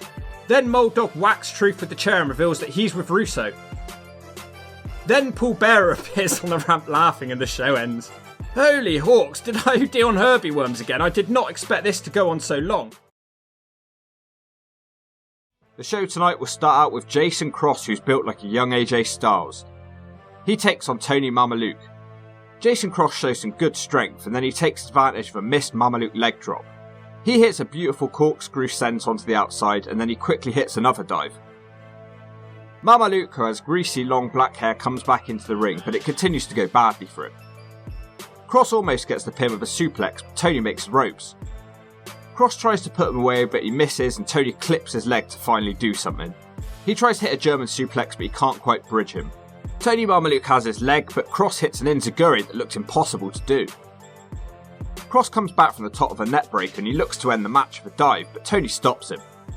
Jason Cross then fights him off and hits a diving Umbrella. Beautiful. Cross does get to do his dive next and it was sure worth the wait as he hits a shooting star leg drop. It's not over yet though because Jason Cross can't get the pin, he's hurt his ass. Tony Mamaluke quickly locks on a half Boston and Cross taps out. Didn't see this one going down that way. Mole Dog is suddenly here saying turn off the music and he tells Mike Tenay that he has to look after Slapnut's guitar because he'll need it for his title defence tonight. Then he screams take out the trash and the Nazi boys climb into the ring to hit their little H-bomb. Not once but twice and it sure wasn't nice. Mole Dog continues to rant and he said Russo isn't here tonight because he's away scouting new members for the SEX faction. Moldy goes on to credit DX to Vince Russo and himself. I hope this interview isn't going to go on much longer. Luckily for me, he's interrupted. Then I realise it's actually unluckily for me because it's the half man, half mold, his dad. He asks his son why he joined up with Vince Russo. Mold Dog says that Russo has taken him to the top and his dad never did anything to help him in wrestling. Truth comes out wielding a chair and a chain, and the half man, half mold says they'll have a chain and chair match tonight. This is all happening because Mold Dog turned and attacked Truth at the end of the last show. Then the half man, half mold puts the Nazis in a match with the church, and he goes on to tell a story about a snake again, which he did last week, and it was pointless. They don't want to wait for their title match, and then the new church run out, and then there's a big brawl. Then Mold Dog leaves through the crowd. Russo was a lot better at these shoot-type interviews. As much as you might hate him, you have to admit you never knew what he was going to say. When Mold Dog and his dad talk, I just fall asleep. In the back, it's Jorge Estrada, who looks like he's aged 20 years. He's moaning that the Flying Elvises and his girlfriend all left him. Goldie asks him if the Flying Elvis is dead, but he doesn't answer. What a weird interview. Kid Cash out next, who seems to have been a bit overshadowed recently. There's too many guys in the X Division, they're all great. He's taken on that very man, Jorge Estrada, now. It's good to hear Flying Through Graceland again, it's been a while. They have a really nice trade-off until Cash awkwardly catches his arm and puts on an armbar. Jorge sends Cash to the outside and hits a dive, but he lands on his own head and neck, so he's an idiot. They come back into the ring and Cash hits a springing dive onto Jorge. These two don't seem to have very good chemistry, unfortunately, and there are several clunky bits. It just doesn't flow well like other matches. Estrada gets a 2 on a move. There's a man loudly and repetitively yelling boring in the crowd. Cash gets a 2 on a DDT. Estrada's just running around like a headless chicken here. Cash puts him away with the money drop. Wasn't expecting this one to be so bad. In the back we get more rubbish with the Mold Dog family because now the referee, who is also Mold Dog's brother, says that he'll have a word with him. Hopefully that won't be in the ring because I've heard enough from these idiots tonight. Tag match now, it's America's Most Wanted versus Divine Storm with Trinity. These two guys are a fake version of the SATs with a manager who's far better than both of them. Quiet Storm tries a cartwheel kick and Harris just glares at him. Harris continues no-selling his offense and then Harris flattens him with a clothesline. James Storm comes in and skins the cat and then throws both members of Divine Storm to the outside. Storm and Harris hit dives and then Trinity hits her standard moonsault to the outside. Storm and Harris hit a double team move and they're firing on all cylinders tonight. Harris continues the power game and he gets a 2 on a delayed vertical suplex. Chris Devine turns it around with a head scissors into a Russian leg sweep. He follows it up with an RKO, which isn't as impressive as the one he hits last week. Chris Devine tries a dive and Harris just shoves him off the top to the outside. Chris Harris then completely turns it around with a big time spear and tags the cowboy in. James Storm hits an Alabama slam and a super kick to Chris Devine as he dives from the top. America's Most Wanted get a 2 off a double team. Really good match here. Harris hits a big time power slam but still can't get a 3. AMW are looking for the death sentence, but Trinity runs in with a low blow. Then something completely unexpected happens as Divine Storm are the winners of the match with a roll up. In the back, Mold Dog. He's smoking a cigarette and getting a lecture from his referee brother. I don't care. Mold Dog is as white as a sheet with ginger hair and he looks like Sheamus on heroin. He doesn't really care what his brother has to say and leaves. AJ Styles is out now with the albino Harry Potter. He's on a bit of a losing streak here, but he doesn't seem too upset as he stumbles out to the ring. Has anyone else noticed that Potter is no longer with Ace Steel, who's just completely disappeared from the show without explanation? AJ takes an amazing Red following Styles hitting him with a Styles Clash on the ramp last week. At least Red starts the match out like someone who's angry. Styles blocks a Red kick, so he smashes him straight in the head with another. Styles then ends up on the outside and Red wants to dive on him, but he gets caught by Styles given a backbreaker. Styles gets a 2 count from that move. He desperately needs a win here, but Red could also do with a win here. I can't remember the last time either of these two guys won. The X Division is so stacked at this time. Red tries to mount a comeback, but AJ decapitates him with a clothesline. The exchanges in this match are insane as both men keep reversing each other. It just flows nicely from one move to the other, unlike that last X Division match. Red tries a DDT, but AJ reverses it into a Northern Lights suplex. Potter gets involved on the outside again, but this hasn't been helping AJ recently in his matches. Out of nowhere, Red does a Hurricanrana on Potter. Hopefully he'll be gone for a bit now. After a long period of dominance, Red hits a Hurricanrana. It's just a hope spot though because AJ hits him with the inverted DDT. AJ is in complete control and he does a load of wacky submission holds, but Red won't quit. Red gets another hope spot, but you can't put AJ away, and then he gets kicked down again. AJ hits a vicious sit-out powerbomb, but Red kicks out again. Another good match here. Styles goes at top, but Red stops him and he kicks Styles in the face. Both men are fighting on the top rope and Red snaps off a Super Frankensteiner and it's over. AJ loses again. What is going on? He needs to ditch Potter like today. He should just drop him like a bad habit. The tag team champions, the Disciples of the New Church, are out next. They'll be facing the Nazi Boys, who for some reason are apparently challenging for the tag belts. So they've been rewarded for going against TNA and joining Russo. It doesn't make any sense. The Nazi Boys start out booting everyone. AJ Styles and Potter are on commentary complaining about AJ's loss to Red, and they're accusing him of cheating. There's a big brawl going on in the crowd, but it's hard to care about anything involving the Nazi twins. It's a heel versus heel matchup, and no one wants to see it. Slash gets powerbombed in the ring, but they don't make a cover. The Nazis then bring Brian Lee into the match with a double suplex. AJ is screaming "shut up" on commentary, and then they leave. I'm not sure what the point in this was. Slash hits a final cut, but no one seems to want to make a pin in this match. Mold Dog appears in the ring with a chair and he hits Slash. The Nazis are the new tag team champions. I can't quite believe this has happened. Suddenly, Paul Bearer appears at ringside. He tells the referee that a steel chair was used and there was cheating going on in the match. Mold Dog emerges and the referee sees him and the decision is reversed, so the Nazis aren't the tag team champions after all. What a shame. James Mitchell has the microphone and he says that Percival Pringle has no business in TNA. So I guess Mitchell's an idiot because his team would have lost the belts if it wasn't for him. Storm and Harris appear with steel chairs and they want a piece of the new church, but they don't get that piece.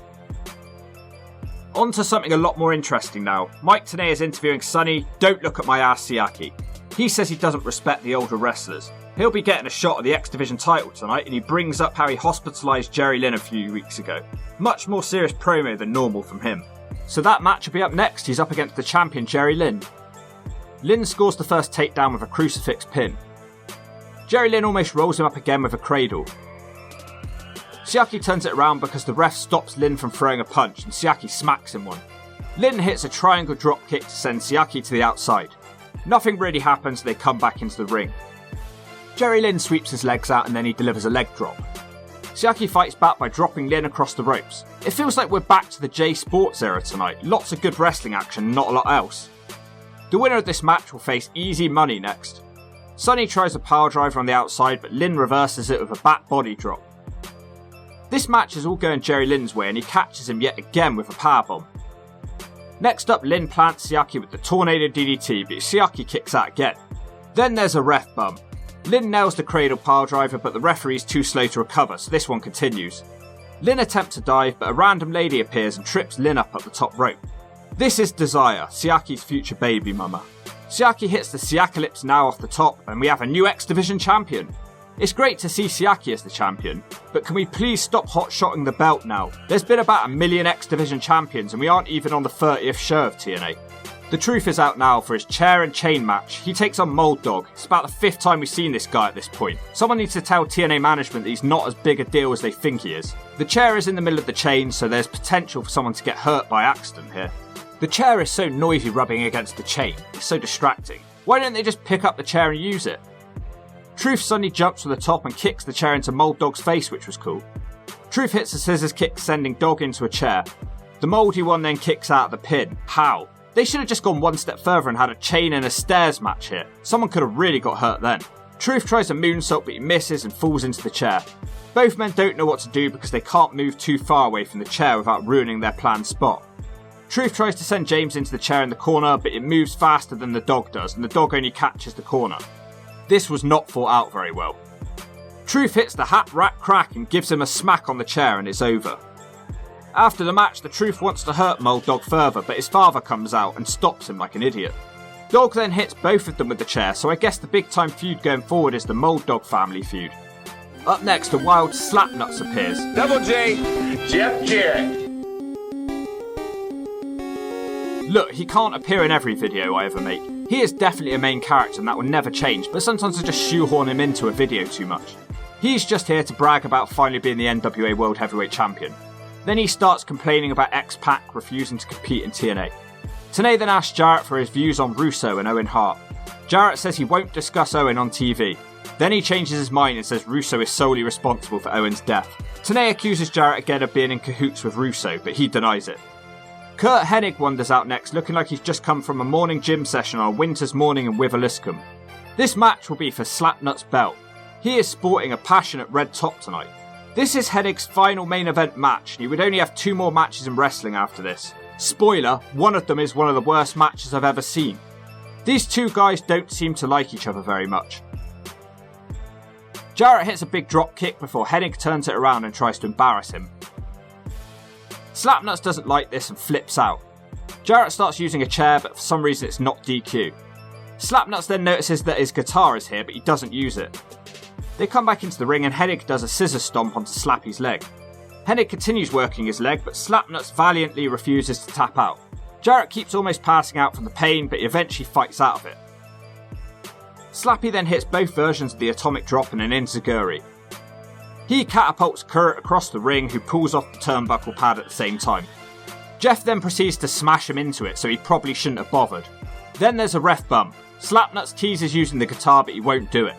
Hennig is about to hit the perfect plex, but then Vince Russo appears in the ring with the guitar. He hits Kurt, but it doesn't break, so he hits him again. It still doesn't break. It's over. Jarrett was in that leg lock for about 3 minutes, and he doesn't show any ill effects from the hold. Russo and Slapnuts then come face to face, and then AJ Styles randomly jumps Jarrett as the show goes off the air. If you take the Mold Dog stuff away from this one, it was just a standard J Sports era show. Show starts with a highlight package of Slapnuts defending his title around the world, which was pretty cool. It still feels weird seeing Slapnuts as a babyface. Goldilocks finds Kurt Hennig in the back, but he's refusing to talk to her and he storms out to the ring. He starts threatening Russo for his attack on the last show. He says he's out of beer, but he sent Brock Lesnar to the corner shop to get him some more. He says, Russo, are you a man or a mouse? Squeak up. He says he has a size 24-inch fist, which is a complete lie, by the way. Vince Russo comes out, but Skipper, Daniels, and Low Key randomly appear and jump Hennig. We haven't seen these guys in like forever. Mole Dog is on commentary doing a bad JR impression, screaming slobber knocker and Stone Cold wins. Hennig gets completely destroyed, and then the Nazis start trashing the ring area. Mole Dog is trying to pull the desk apart, but he's not strong enough. I've said it before, but no one knew this was going to happen. Russo would like to have it where he tried to capture people's genuine reaction to things. Unfortunately, Mike Tenay is the only one who flips out every time anything happens, so the SEX faction seems to be growing. Not sure if that's a good thing. We actually have different cage dancers tonight, which I had to point out because it's been the same two for like 20 years. They're only average though. Goldilocks is in the back interviewing half man, half mold. He says Russo isn't running the show. AJ Styles then walks past and the mold dad asks him if he's aligned with Russo. AJ says he's not with Russo and he deserves to be heavyweight champion. He threatens to be all over Slapnuts tonight until he gets a shot at his title, and he ends up by saying zip it. Zip it. Next up, it's some sort of gauntlet for the gold, although I'm not quite sure what it is as it wasn't explained. Jason Cross is the first man out, so I guess this is like an X Division thing. He'll go against Amazing Red to start out. Don't blink. They cut backstage and Slapnuts is beating up Styles whilst the albino Harry Potter is screaming no. They disappear into the depths of the car park. The commentary admit that Triple X have been removed from this match due to their alliance with Russo and they have been replaced by the SATs. So the match just got worse. Red hits a standing shooting star for a 2 count. He then takes Cross out of the ring. Apparently he's not eliminated though, so I'm not sure what the rules are. Red kicks him off the ring apron. Tony Mamaluke enters now and he hits double arm DDT on Red. Tony Mamaluke puts the half Boston on Jason Cross again, the same move that beat him last time, but he makes the ropes. Mamaluke holds the ring as Jimmy, don't let him near Mike Rave, enters the match. We haven't seen him in a while. It's Jimmy Rave and I'm ready to get this match over with so we can party! Woo! He hits an overhead belly to belly. Then he takes out the Amazing Red. Jason Cross goes up top, but Tony Mamaluke cuts him off. He's having a rough time with this guy. Cross has an easier time with Red on the outside and he gives him a kick. The next entrant is Shark Boy, who immediately gets involved in a towel spot. Shark Boy delivers a top rope bulldog on Jimmy Rave for a 2 count. Shark Boy then bites Tony Mamaluke to send him to the outside. Albino Potter is on commentary for some reason and he says that Styles is not returning his phone calls.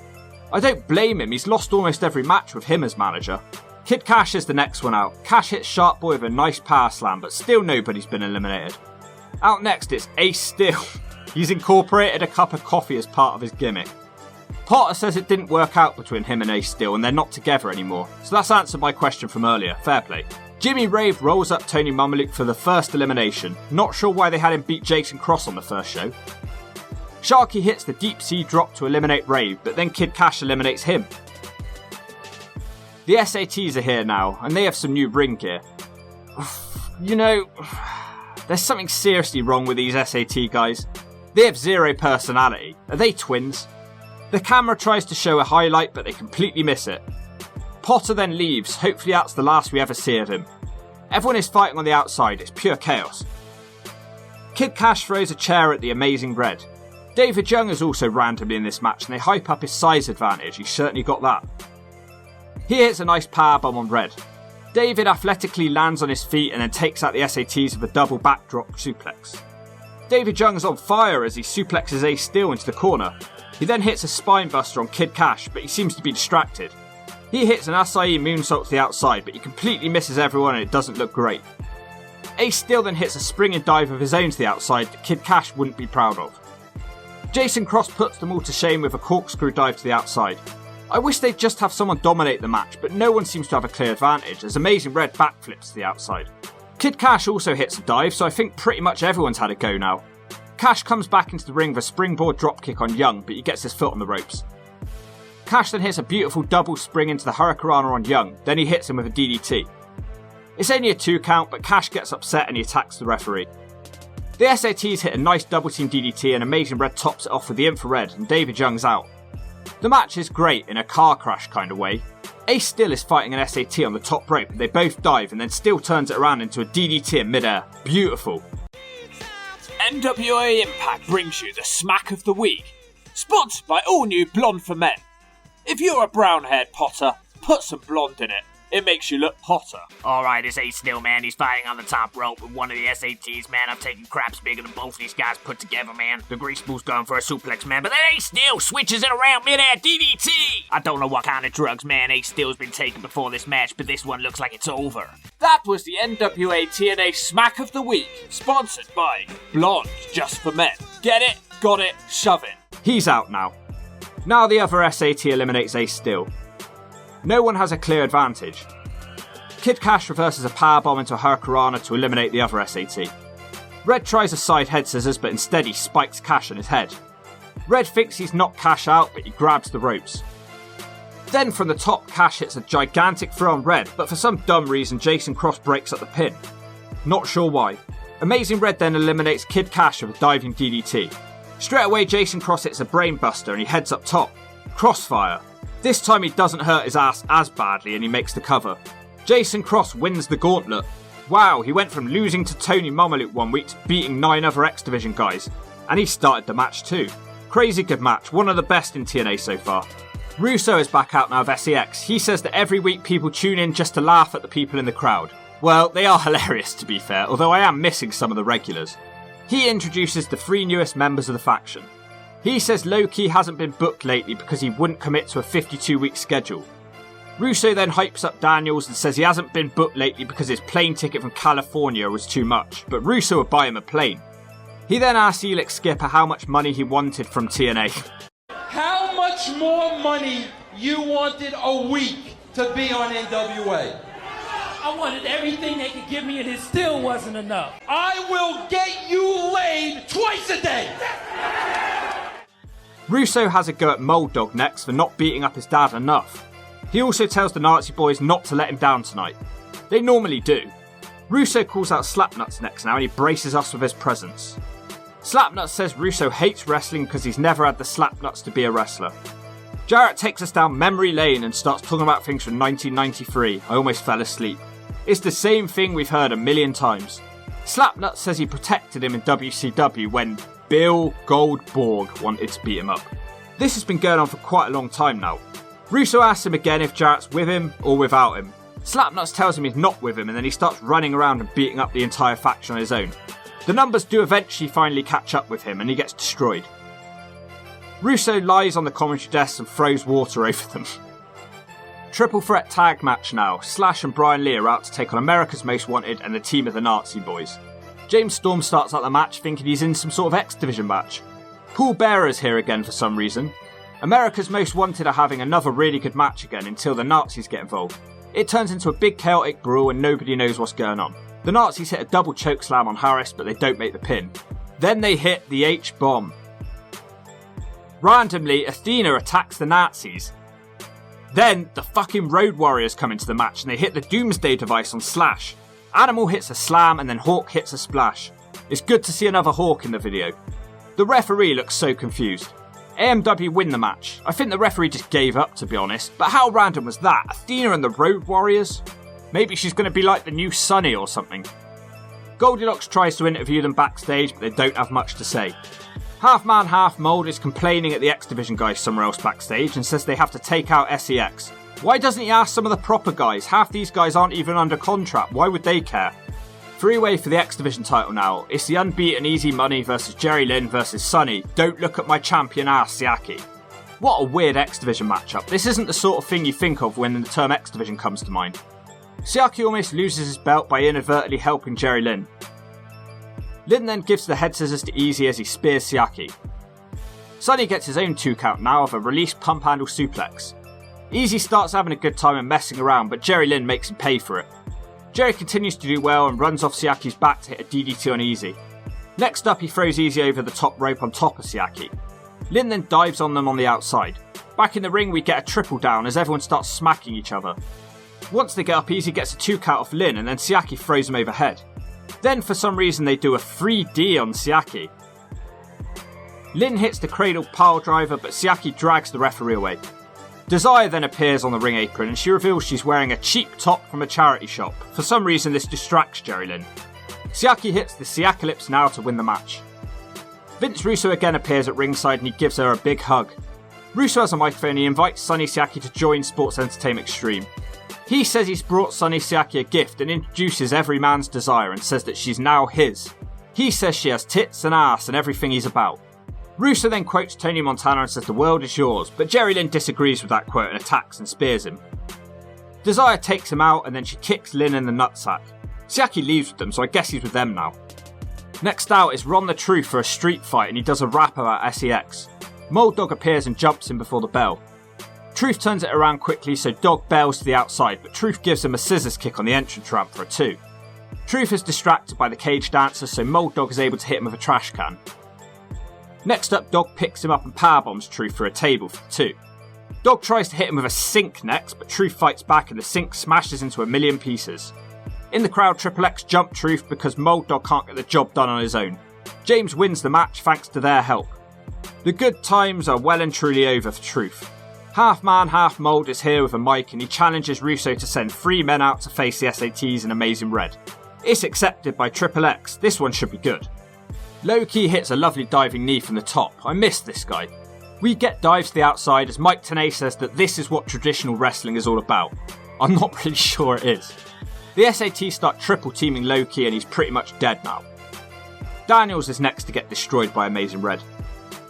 Red hits a top rope drop kick for a 2 on Daniels, but he finally turns it around shortly after. Skipper comes in now and he hits a power slam on Red for a 2 count. Red now gets isolated for a very long time. Daniels gives him the split leg moonsault, but it's still not over. Low-key tries a key crusher, but Red sends him into the corner and then he hits the code Red, but it gets broken up. Red finally makes the tag. Daniels hits a flawless BME, but the pin gets broken up again. Red then comes back in and he tries the same thing on Low-key again from earlier, but he reverses it. This is another excellent matchup. Low-key and Red both miss dives on each other. Don West gets so into the match that he stands on the table and starts an Amazing Red chant. I miss wrestling having this sort of energy. It's understated how important this is. Red thinks he's won again, but Daniels kicks out at the last second. Red hits the 719 and a springboard DDT, but Low-key makes it up. So many false finishes in this match. Low-key then hits a top rope key crusher on Red to win the match. What a match, I lied earlier, this is probably the best match so far, find and watch this one. The atmosphere, the chants, the moves, the finishes, Don West, everything was great about this match. If the TNA main event scene wasn't so underwhelming, then you wouldn't have to have these guys here. But they're what is getting the crowd on their feet right now. Russo comes out and says congratulations Triple X, but don't go anywhere because we saved the best till last. He says we need to answer the greatest question in professional wrestling. Why are there always tables under the ring? Mold Dog answers and says it's because we put them there. Russo then screams, where's that red pimple on my ass? He says he does turds bigger than him. They put the SATs and Red on a table and Triple X want to hit dives. Kurt Hennig makes a save, but he's outnumbered. I'm not sure why no one's helping him. What happened to all those jobbers earlier that Half Man, Half Mold was lecturing? Then David Flair debuts, and then he attacks Kurt with an axe. I guess because family ties. He puts on the figure 4 leg lock. Slapnuts tries to make the save, but the numbers advantage gets to him. AJ Styles joins the beatdown, which leaves you wondering if he's going to join SEX. Eventually SEX put Jarrett through a table as Daniels and Skipper crash into Slapnuts and look like twins. The show ends with Vince Russo taking an axe to the set, where you certainly can't say it's boring when he's around. This was actually one of my favourite TNA episodes so far. Great wrestling action and almost a good balance of talking. The show starts out as all good shows should start out, with Mike Tenay in the ring looking pissed off. He's also got Jerry Lynn, Truth and America's Most Wanted with him. There are 3 old bastards stood around the ringside representing NWA. There's also 2 nerds who Mike Tenay refers to as the future of wrestling. What is he, smoking crack? Tenay starts shooting on Vince Russo. He brings up David Arquette and Judy Bagwell and blames Russo for the death of WCW. He pleads with the fans and the wrestlers to go against Vince Russo and says we need to get rid of him from wrestling. He sounds like a 2021 fan in the YouTube comments section. This brings Vinny Rue and his faction out. They all suck bar one man. Don't look at his ass, by the way. Russo says he now has entrance music because he's got friends in management and he's allowed to be here, but Mike Tenay still doesn't want him here. Russo says he's here to save wrestling because it's at an all-time low. Russo tells James Storm to go back to shoveling shit in Texas, and Chris Harris can go back to modelling male underwear because he's a fruitcake. He then turns his attention to Truth and says he's not even very good at rapping. It's a pretty entertaining shoot interview to be fair, and it gets even better when Russo starts making fun of the 3 old bastards at ringside. One old hag comes into the ring to square up to Russo and it has to be broken up. A big brawl starts and SEX are winning until a wild Slapnuts appears. Double J, Jeff Jarrett. He takes them all out with the Road Warriors. Suddenly 2 cage dancers are being thrown out of a dressing room. Sports Entertainment Extreme walk in and say it's theirs now. Why would they want it? This looks like it's covered in puke. I know this was the early days of TNA, but could this look any more low budget? We start match action tonight with a tag match. It's Kid Cash and Easy Money, who are a very intriguing team. Why they weren't called Cash Money is beyond me. And they're taking on Tony Mamaluke and David Young. There's only one way this is going to go, surely. Kid Cash hits a Hurricane to the outside from David Young as Cash and Money work together. They hit a bad looking double team, I'm not even sure what it was meant to be. Back in the ring, Easy hits a spinning heel kick to take out Tony. Cash Money then work together again to hit a DDT on Tony Mamaluke. David Young suddenly appears in the ring to hit a nice power move on Cash. Cash tries to make a comeback, but David Young hits a big time spear. David Young is a wrestler who needs a gimmick more than anyone because David Young the person is boring and pointless, but the wrestler is okay. Kid Cash hits a lovely dive to Tony Mamaluke. He always makes this series watchable. Cash tries to float over but he eats a clothesline. David Young comes back in now and he hits a back breaker on Cash. Cash brings in Money and he slams the 2 jobbers next to each other and then hits them with a standing moonsault. Mamaluke and Cash both miss dives and then Easy Money hits a super kick. He follows up with a frog splash but the pin is broken up. The notorious KID is woken up now and he hits a springing Hurricane and a tornado DDT. David Young isn't happy and he hits a sit-out powerbomb. Easy Money comes into the ring and he wants to hit a clothesline, but David Young is waiting for him. Sort of. He tries a spinebuster, but it looks terrible. So they decide to just do it again, and David Young hits a better spinebuster. And it's over. I wasn't expecting that result. NWA Impact brings you the Smack of the Week. Sponsored by All New Blonde for Men. If you're a brown-haired Potter, put some blonde in it. It makes you look hotter. And it's this dude, man, Easy Money. He's waiting to come in the ring. He flips over the ring. David Young's waiting for him. Oh, he's sort of catching it with David Young. Oh, he's the cab driver slam. The cab driver slam, man. Oh, he's gonna do it again. He whips him across the ring. David Young, man, he's got a receding hairline. He does the spine buster. This match is over. That was the NWA TNA Smack of the Week. Sponsored by Blonde Just for Men. Get it? Got it? Shove it. Looks like Easy Money's push is well and truly over. They're suddenly jumped by Triple X. Elix Skipper hits a nice leg drop. Primetime now has a mic and says TNA didn't know what to do with them and didn't want to pay them. He says the best part about SEX is Triple X. He then proceeds to try and get his catchphrase over, "This is my house," but it never works.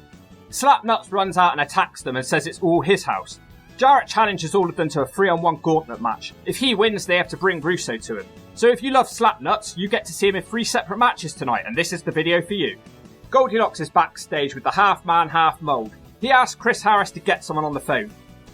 Jerry Lynn says he's making a stand. He's not letting Russo get away with this. Mold Dog's dad refuses to say who's on the phone.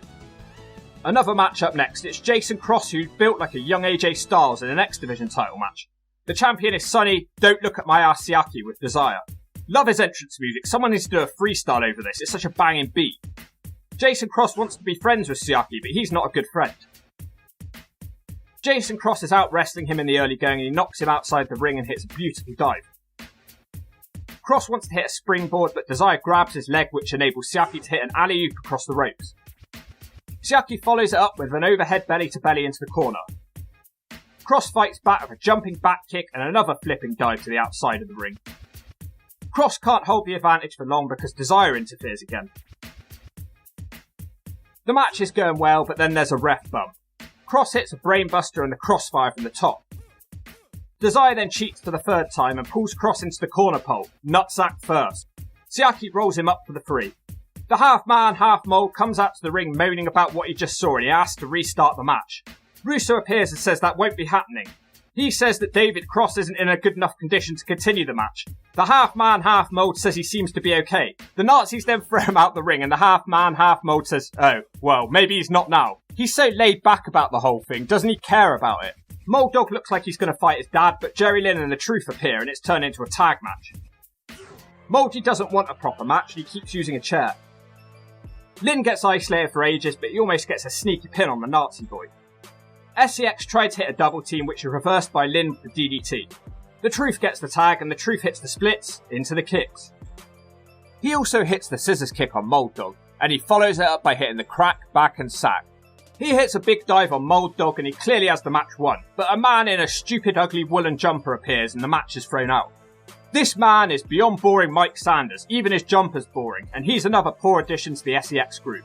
In a pre-tape backstage segment, Mike TNA is interviewing Paul Bearer. He talks about how good it was on the WWF. This is a nice change. He doesn't want to confirm if he's going to be a manager in TNA. Then he slaps Mike TNA and it ends. America's Most Wanted, James Storm and a Fruitcake are out now and they're challenging for the NWA tag titles against the New Church. AMW keep coming up short, so they jump the Church. Brian Lee is barking at the crowd at ringside.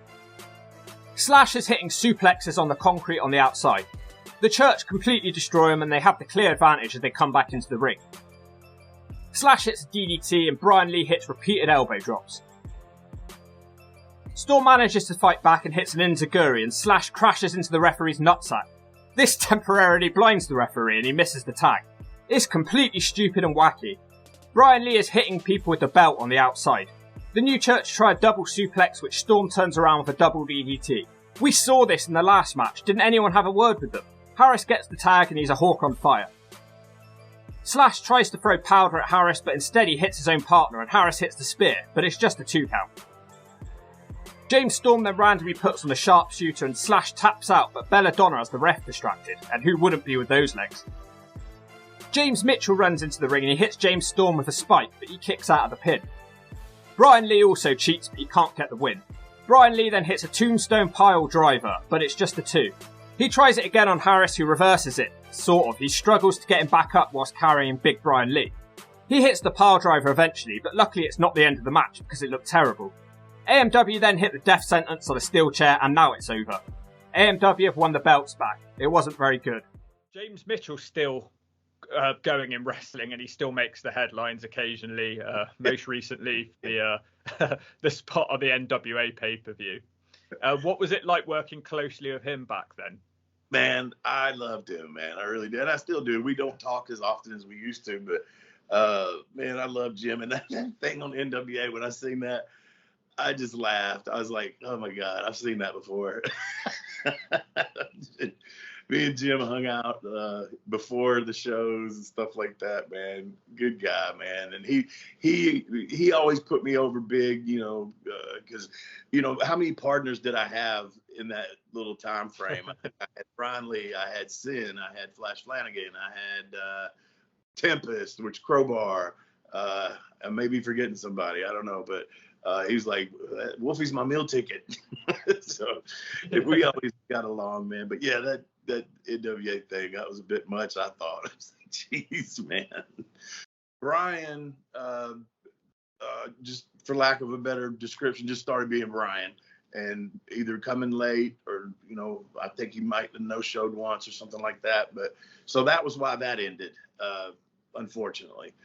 And then they started giving me the other ones, and I did some singles. I just think they didn't know what to do because me and Brian clicked so well. Me, him, Mitchell, and Belladonna. She was a perfect fit for that. Those 4 we just had something good there, I thought, you know. Coming up next is one of the most famous matches on this channel. It only has one good thing going for it, the entrance music. Or should I be more specific, Kurt Hennig's entrance music.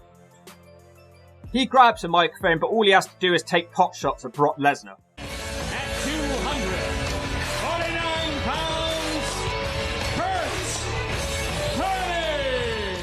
I got a saying in the wrestling business, and it goes like this. Paying your dues in the wrestling business, $141 million. Being the greatest athlete in sports entertainment, another $67 million.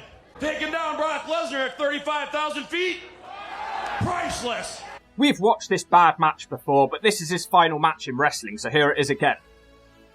He's jumped by his opponent tonight, David Flair, but he misses. This is an axe handle on a pole match, and Hennig works out pretty quickly that it's much too high for him to reach. Flair hits a flapjack and he slowly moves towards the turnbuckle, but Hennig hits him off with an electric chair drop without warning. Hennig again cannot reach the pole because it's too high, so he sends a skinny nerd to go and get it for him. The nerd retrieves the axe pole, then Hennig shoves the nerd out the ring and the bell starts ringing. Mike TNA says that Henig's been disqualified, but then the win is awarded to him anyway. Flair jumps him again, and then it's over.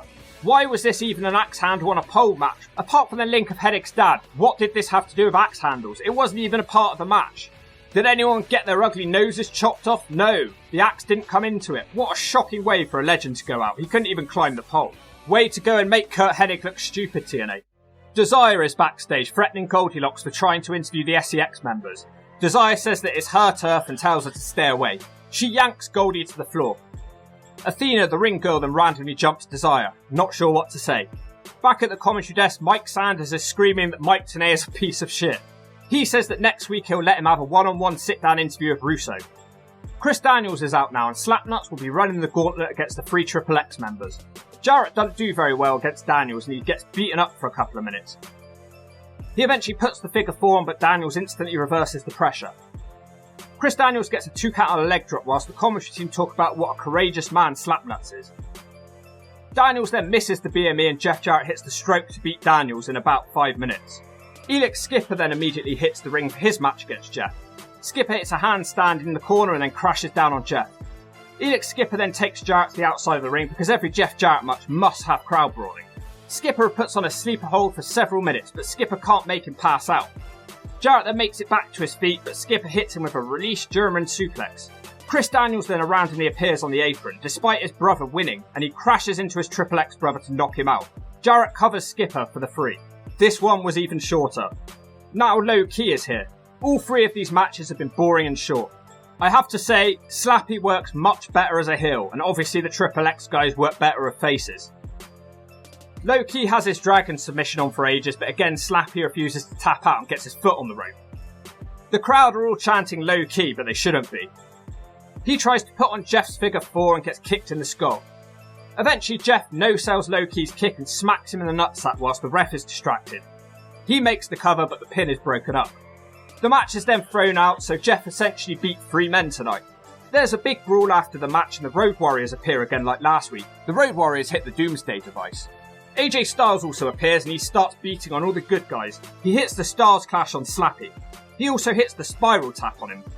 Russo appears and thanks him, but AJ isn't interested in Russo. He's just interested in a title shot against Jarrett.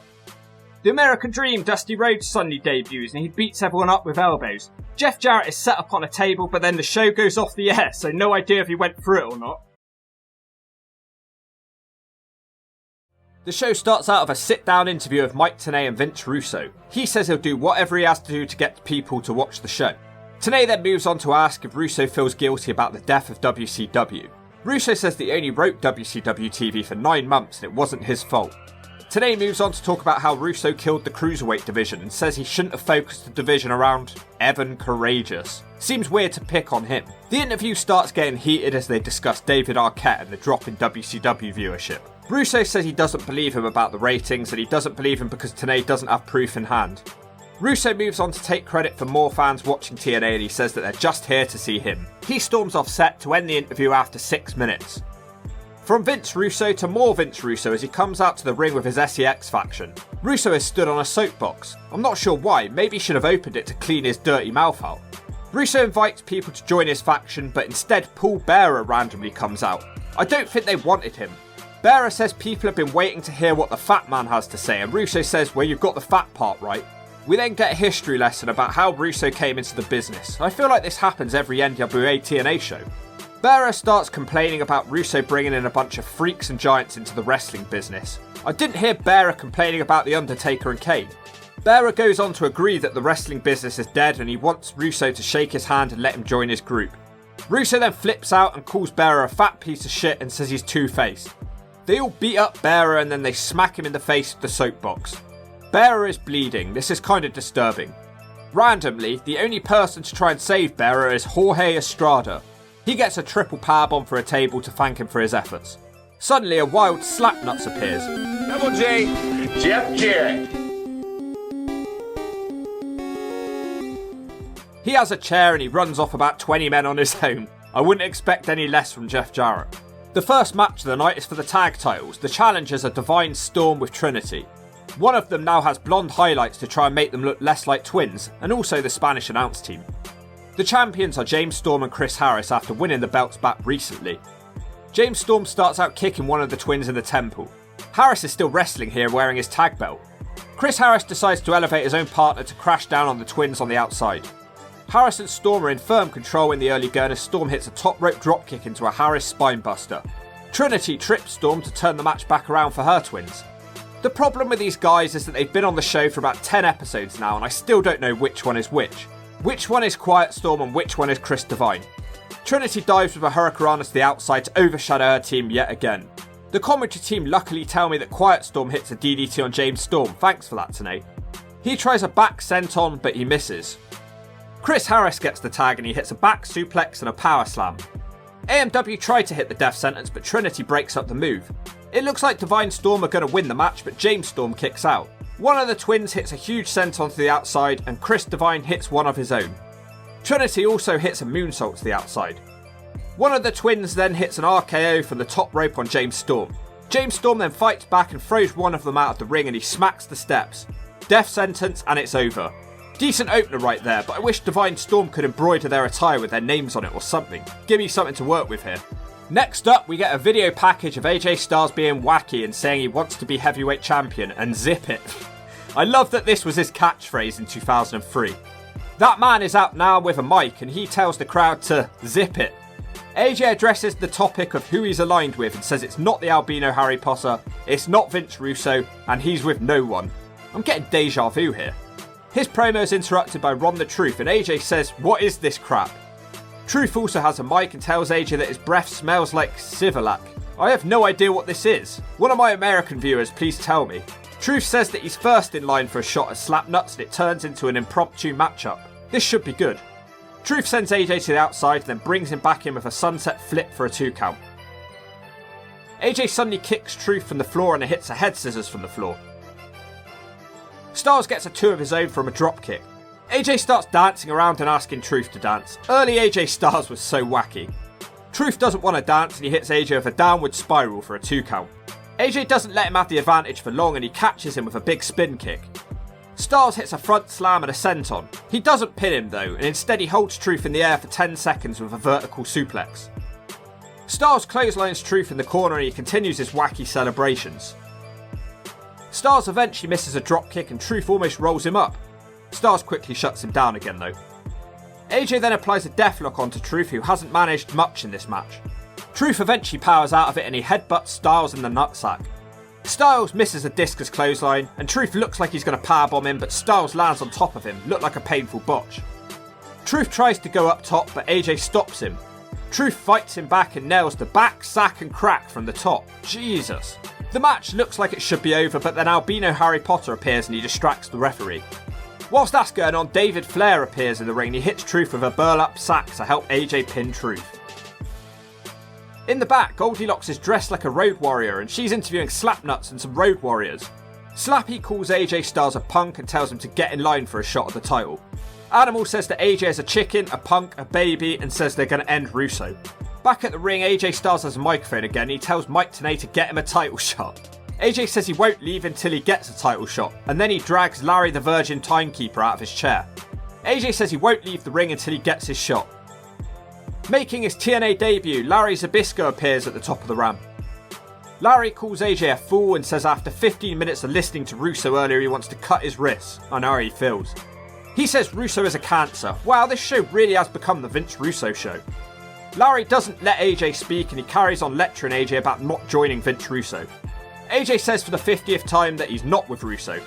Styles finally gets a chance to talk properly and he challenges Larry to a match and then he slaps him. So we've got that to look forward to at some point. Now we get a video package about Desire beating up Goldilocks and Athena last week. Lots of video packages on the show. All the clips are in super slow-mo because there's only really one clip, so they had to slow it down to drag it out for longer. Is this really necessary?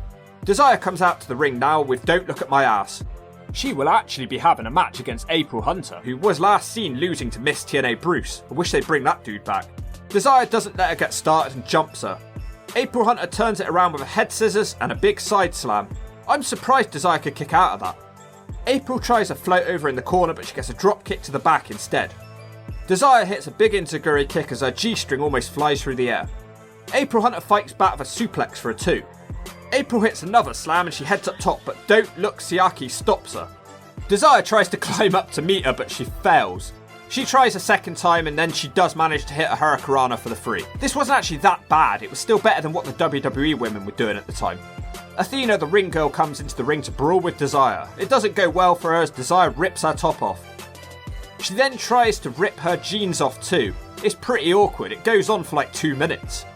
It's really weird, I'm not sure what's going on. Then it ends. What are they, the world's tightest jeans or something? There was a match, I think it was April Hunter and Desire. Yeah. And then at that point, they had asked me to come in early that day, and they were going to incorporate me into the match. And what I remember was getting in the ring before the show, and they're talking about going over everything. And Jarrett turned around and looked at me. I think this may be one of the first times he ever spoke to me. And he looked at me and he said, "Will you show your tits?" And I was like, in my head, like, are you fucking kidding me? Like, this is what, I hope I can cuss, I'm sorry. I'm like, this, I did not do all of this for this. And so first of all, I'm like, well, they're real. So nobody wants to see them. Everybody like big fake ones though. 2, there's kids in the front row that I'm going to see on Saturday. And then 3, I don't know what I want to be when I grow up. And I don't want pictures of my boobs out there for the world to see 20 years from now. Right. So I immediately shot that down and I said, look, I'll go down to my bra because that looks like a bathing suit top. Right. I'll do that. And so I agreed to do that. And they ripped my shirt off and I'm in my bra. But at the end of that match, it is very awkward and very strange. And Desire's trying to pull my pants off. It wasn't going to happen. They were not getting my pants off, period. I was like, it wasn't supposed to happen and it wasn't going to happen. I think it was disco, and Vince Russo about showing my tits. I'm like, there is so much more that I can do. Give me a microphone. You don't want to see these. Like, give me a mic, and it got not fun part of it. Goldie is in the back watching a car as it pulls up, hoping it's Dusty Rhodes, but instead it's Mr. Wrestling 4, whoever that is. Now we get a video package about beyond boring Mike Sanders. Is this really necessary? I almost fell asleep. Now he's out to cut a promo. You have to be kidding me. This show has completely changed. I can't believe how much of a decrease in wrestling there's been. I believe promos are great and they should be a part of wrestling, but there needs to be a balance. Sanders says he's here to bore us to tears and to support everything Russo stands for. At this point, Vince Russo's name has been said over 100 times on the programme. Sanders says he's a talent scout for the SEX faction and he'll be looking for new members. He's interrupted by Jerry Lynn. Lynn also cuts a promo and he says that wrestling is about tradition and says he does his talking in the ring, so we've got another match here. Lynn quickly dives off the top with a bulldog and a 2 count. Lynn then sends him outside and gives him a baseball slide. Lynn follows it up with a leg drop over the ropes and then a slingshot into the ring. One of the Nazi twins appears at ringside as Beyond Boring drops Lynn on the turnbuckle. Sanders tries a knee to the gut, but Lynn rolls him up and gets a couple of 2 counts. Sanders then randomly hits a pump handle and Lynn has a tough landing. Sanders is moving in slow motion as he punts Lynn in the face. Beyond Boring attempts a moonsault but catches nothing but mat. Jerry Lynn is back on top in this one now and he almost wins with a clothesline. Lynn goes up top and hits a big crossbody, but the Nazi pulls the ref out the ring and smacks him one. Lynn doesn't realise this has happened and thinks he has the match won. Sanders kicks Lynn in the nutsack and hits a net breaker as a new referee arrives, but it's just a 2. Lynn has it won again with a sunset flip powerbomb, but again the Nazi takes the referee. Dusty Rhodes strolls out and he beats up the Nazi. Lynn then wins it on his 3rd attempt with the TKO. It wasn't that bad to be fair, but Lynn was clearly streets ahead of his opponent. Dusty is here now to cut yet another promo. Dusty calls Russo a cancerous man. Dusty says that Russo likes writing to have a midget beating off in a trash can. Wasn't that before Russo was in TNA? At least in storyline terms anyway. He just talks about tradition versus sports entertainment. Dusty says tonight the boys in the back will need to decide whose side they're on. He brings up the midget thing 4 times. I think he secretly really liked it. Dusty says he's going to hang around for a bit to make Russo's life a nightmare. That very man then comes out again and says Dusty should thank him for turning his son into gold dust and creating a star. Russo says that he always wanted to slap Dusty Rhodes and proposes that they both join the main event 8-man tag tonight, so we might have Russo's first TNA match to look forward to. Russo says that if his team win tonight, then next week all the titles will be on the line and he'll get to pick the challengers. Russo then ends it by saying, before you go in the back and beat off in a trash can, be careful what you wish for. I was surprised to learn that Dusty Rhodes had 16 TNA matches, maybe a future Ring of the Hawk video. Jason Cross is out now, he looks like a young AJ Styles. I'm sure we're safe and he's not going to cut a promo. His opponent is the master of the cab driver slam, David Young. David Young throws Jason Cross off his head, but he falls over. Lots of botches tonight. Jason Cross hits a senton to the outside as the camera cuts to Richard Apin, a fat man in a blue t-shirt. I wonder what he thinks of David Young. He's probably his idol. Young drives Cross into the ring apron and brings him back in. Cross and Young keep reversing each other, but Cross gets the best of it. NWA Impact brings you the Smack of the Week, sponsored by all new Blonde for Men. If you're a brown-haired Potter, put some blonde in it. It makes you look hotter. It's David Young and Jason Cross right here. Jason Cross is going to try and pull David Young overhead, but the cab driver pulls him overhead. Then Jason Cross lands on his feet. He kicks him in the gut. He's going for a suplex. David Young reverses it again. He flips over and he goes behind, but then Jason Cross goes behind. It's like a night at Bridgewater Brothel, man. Might as well rename him Crossroads. That was the NWA TNA Smack of the Week, sponsored by Blonde Just for Men. Get it, got it, shove it. Cross follows it up with a somersault leg drop. He then athletically lands on his feet from a German suplex, but he gets nailed with a David Young power move straight after. The back and forth match continues as Young misses an attack in the corner. Jason Cross hits a swanton bomb to literally no reaction. Dude, I was watching the TNA show the other day, man, and this dude, Jason Cross, he used my swanton finisher maneuver, man, and it didn't end the match. You need to protect my finisher, man. I'm going back to Carolina, and I'm going to tell my stoner friend Shannon all about you, man. Cross hits another move from the top, but then he tries the crossfire, but he misses. And there it is, cab driver slam, the cab driver slam. Mold Dog is arguing with his half man, half mold dad. Then Conan is suddenly in the ring, smacking everyone with a kendo stick. The fat man who we saw earlier comes into the ring looking like an obese Del Boy. That's it, great debut for Conan there. X Division title match now, it's Don't Look at My Ass Siaki with Desire. He's taking on Kid Cash, who's with Trinity. That's random, I expect this to be a good match though, probably match of the night. Cash and Trinity hit double drop kicks. This is a massive upgrade for Trinity managing Cash, even if it is random. Kid Cash is being too cocky and Siaki drops him over the crowd barrier. Cash fights back, sending Siaki into the barrier, and he launches a chair into his face. Kid Cash gets him back in the ring and hits a nice top rope leg drop. Sonny Siaki with an overhead suplex into the corner next. A lot of back and forth matches tonight as Cash hits a springing moonsault. Kid Cash also hits the bank roll for a 2 count. Siaki gets straight up and hits a tombstone pile driver for a 2 count. Cash does another double springboard into Hurricanrana and then a springboard DDT. Desire breaks up the pin for her man. Desire keeps on cheating in this match and she trips Cash and Siaki wins. So much for Trinity, what was the point in her being there? At least she takes Desire out after the match for a big DDT. Just the main event 8-man tag now, it'll be Triple X and Vince Russo, who is introduced as the former WCW champion. He has a cheap tracksuit on and a hockey helmet. They'll be facing the Road Warriors, who have the Abyss theme music, the American Dream Dusty Rhodes, and of course, Slapnuts. Massive size advantage for Team TNA. I still find Jeff Jarrett as a babyface in TNA a bit weird. Last week, Jarrett beat all 3 of these Triple X guys up on his own, so I don't know why Slapnuts would need teammates. Daniel starts out with Jarrett and he kicks him down straight away. They keep countering each other until Jarrett smacks him one, and Daniels has to bail. Low-Key is now in against Animal, who easily overpowers him. Low-Key tries to use his speed and he springs onto Animal, but he gets countered with a powerbomb. The ref gets distracted and Skipper illegally knees Animal in the head. Low-Key then drop kicks him in the face. Triple X's offense doesn't last long as Animal turns it around with a double suplex. The Hawk is in now and he boots Skipper in the face. Hawk follows up with a drop kick. Skipper shows his Matrix-like moves and hits a spin kick, but Hawk no-sells it.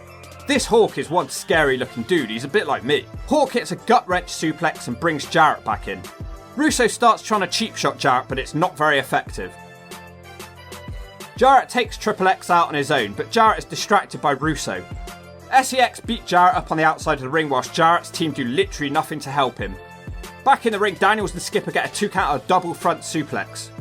Jarrett makes the tag eventually, but the ref doesn't see it, so he carries on being isolated. Jarrett has Daniels rolled up for about 10 seconds whilst the ref runs around pretending he can't see it. Should have gone to Specsavers, mate. Daniels and Low-Ki hit a dropkick spinebuster combination. Daniels then puts a Boston on as Low-Ki springs back in with a knee drop. Somehow that's just a 2. Eventually Dusty Rhodes legally gets the tag. He has elbows for everyone, but Russo is still scared. Russo eventually does get in the ring, but then Mr. Wrestling 4 appears in the ring and he hits Dusty with a chain. Elix Skipper makes the pin and SEX win. Mr. Wrestling 4 then takes off his mask and it's Nikita Koloff for some reason.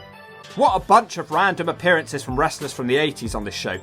And that's it. A bit light on wrestling and there's definitely too much Russo. It starts out with JB sat in Australia. Not sure if this is real or a green screen. He's just thanking the Australian fans who now have access to watch TNA. We start with a match on this episode. It's a 6-man tag. The master of the cab driver slam, Shark Boy and Jimmy Yang, who is randomly back in TNA after ages. Their opponents oh no. You know, there's something seriously wrong with these SAT guys. They have literally zero personality. Are they twins? I can't tell them apart, but at least I can tell you that the amazing Red is also with them. The Spanish dudes hit triple leg drops from the top to start us off. Red gets elevated to the outside, then the Spanish announce team tried to choreograph too much and they botch. Then they do it again with a surfboard submission and Red stamping 1 foot down on Shark Boy. Yang comes into the match with a big springboard kick and then he does a pointless flip off an SAT. The Maximos uses as a chance to fight back and they hit an enziguri. The SAT then hits a big boot in the corner and quickly hits a bridging suplex for a 2. Yang nails a kick of his own and brings David Young in. He hits an overhead suplex into the corner. Red's now back in and he hits a big DDT before Young goes back to his power game. Shark Boy comes into the match, he hits a drop kick as Red springs from the ropes. Red kicks the hell out of Shark Boy before bringing one of his cousins in. This is Jose Maximo, but it doesn't matter what his name is. Young and Yang hit a double suplex for a 2. The Maximo hits a big suplex of his own and he's able to tag out after being isolated for a while. His twin brother is in now with kicks and a brainbuster. He heads up top but misses the senton bomb. Jeff Hardy would have hated this episode. Now David Young's in and he shows some agility. He goes back to his suplex game. Young flies off the top with a side salt but he only gets a 2. Then there's a double down. This is already the longest match we've seen on this video so far. Red and Yang show off their wrestling skill until Yang hits a powerbomb with authority. Red turns it around with the octopus stretch but Young breaks it up. Cab driver slam. The cab driver slam. It's not the end of the match though because one of the SATs drop kicks him from the top and he knees his own cousin in the head in the process. Shark Boy hits the deep sea drop but he gets sent to the outside and sort of hit with an acai moonsault. Yang and Red are moving at 1,000,000 miles an hour here. I don't know how they have time to think. Amazing Red eventually wins the match with a top rope code Red. Good match, but calm it with the kicks. People say there's too many nowadays, but back in 2003 there was 30 kicks in this one match. Conan appears now with a kendo stick and he beats up David Young. What's his problem with the cab driver? Did he shortchange him or something? The fat man is back again to ask Conan to leave. I don't get why this guy's suddenly a main character. I literally never saw him before today. The SEX music then hits and I start to cringe. Will this episode be a repeat of the last one? There are 20 men in the ring, but only Don't Look at My Ass matters. Russo picks on a fan who has a sign saying that Russo's a virgin and asks him to check with his mother. Russo starts calling out today about ratings and says TNA is up 20% in viewership. Russo also says that the SEX t-shirt is the #1 selling t-shirt. Anyone have one of these? Russo starts dishing out title shots. He says who wants to face the cowboy and the underwear model. Why does he keep saying this? Was there any truth about Chris Harris being an underwear model? He says that Low-Ki and Skipper will challenge them for the belts. He turns his attention to Siaki and says he'll have to defend his X Division title tonight in a three-way dance against one of the 2 jobbers who were on TNA a few weeks ago and also Athena. What a match that will be. Russo tells her that she brings her knee pads every week and she's going to need them tonight. He turns his attention to Slapnuts and says it's going to be a 4-corner match for the heavyweight title under Gauntlet rules. It will be the Henderson Hillbilly versus Christopher Daniels versus Mold Dog versus Don Harris. Wow, what a boring match. Imagine paying money to see that. It goes from bad to worse now as Russo invites Mike Sanders to speak on the mic. He says that he's acquired some new talent for SEX and next week we'll meet a new member of the group, but he also has one for tonight.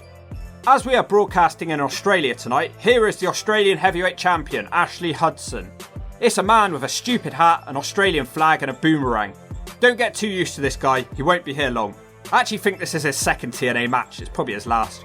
He's having a match against Jorge Estrada, who's still flying to Graceland. Apparently this guy was in WCW, but I don't remember that. Jorge sends him out the ring and tries to dive onto him, but he's lucky he has a lot of hair to cushion him as his head hits the ground. Jorge comes back in with a weird moonsault that barely hits again. Then he tries a springing move, but he gets a kick in the gut instead. The Australian heavyweight champion starts choking Jorge across the ropes. They fight on the outside with Jorge getting dropped across the steps. Hudson gets it back in the ring with a leg drop. This guy has a mustache that makes him look like a predator. Ashley tries a suplex which Jorge tries to reverse, but then they just collapse on the mat. Jorge starts his comeback and does a springing cannonball. Then he does a springboard moonsault for a 2. Jorge tries another dive, but Hudson shoves the referee into the ropes. He can't hit anything though, and Jorge hits a crossbody. Unfortunately, Hudson rolls it over and he has the tights for the 3. After the match, Beyond Boring tries to recruit Estrada into the group, but he doesn't want to do it. This is a shame because I actually think he'd be a good fit. We get another Zip It package now, so I skipped it. It was like AJ's catchphrase was exactly what I was thinking. The living legend Larry Zbyszko is out now. He's still in decent shape at this point. At least he's not morbid like a bunch of his colleagues. He takes on AJ Styles, who limps to the ring like an old bastard. I think he's taking this match lightly. Last time Larry wrestled on TV, it was against Scott Hall in 1998 WCW. Larry scores the first takedown and Styles looks a bit less cocky. Larry takes Styles down again and puts on a head scissors. Styles frantically tries to escape, but he can't for about a minute before he finally makes the ropes. Larry continues to out-wrestle Styles, who eventually kips up. Styles tries to quicken the pace, but Larry hits him with a hip toss. Styles does ground Larry eventually with a knee to the slash zone. Styles is enjoying this one more now and he super kicks Larry out of the ring. Albino Potter is shown watching from the ramp. I don't know why he keeps coming back. Larry wants to go high risk, but the ref stops him for some reason. This allows AJ Styles to get the advantage. Later on in the match, Larry hits a back body drop for a 2. He tries a suplex, but AJ reverses it. Out of nowhere, AJ rolls up Larry with his feet on the ropes. I guess experience counts for nothing then. Styles argues with Mike Tenay like last week, and again he asks for a title match. I don't think Mike Tenay is the best person to ask. It wouldn't be an NWA TNA review without talking about the cage dancers. They have a nice Australian theme tonight, but unfortunately it's just the 2 usual blonde ones. The Hawk likes variety. Goldilocks interviews Jerry, Lynn and Truth in the back.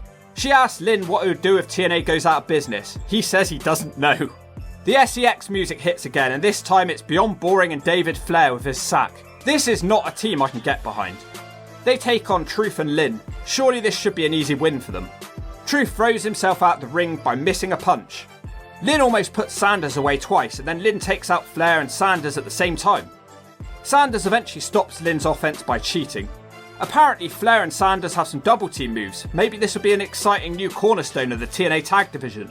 Lynn eventually gets cut off, and this goes on for a surprisingly long time. It almost sent me to sleep. Mike Sanders spends a lot of time playing to the crowd, and Lynn is able to trip him up and tag out. Truth hits the splits into the scissors kicks for a 2 count. Ron Truth stupidly tags straight back out and he takes too long leaving the ring, so the referee is distracted. David Flair smacks Lynn with a sack, and Flair and Sanders have just beaten Lynn and Truth. How the mighty have fallen. Sanders makes fun of Truth and then he leaves.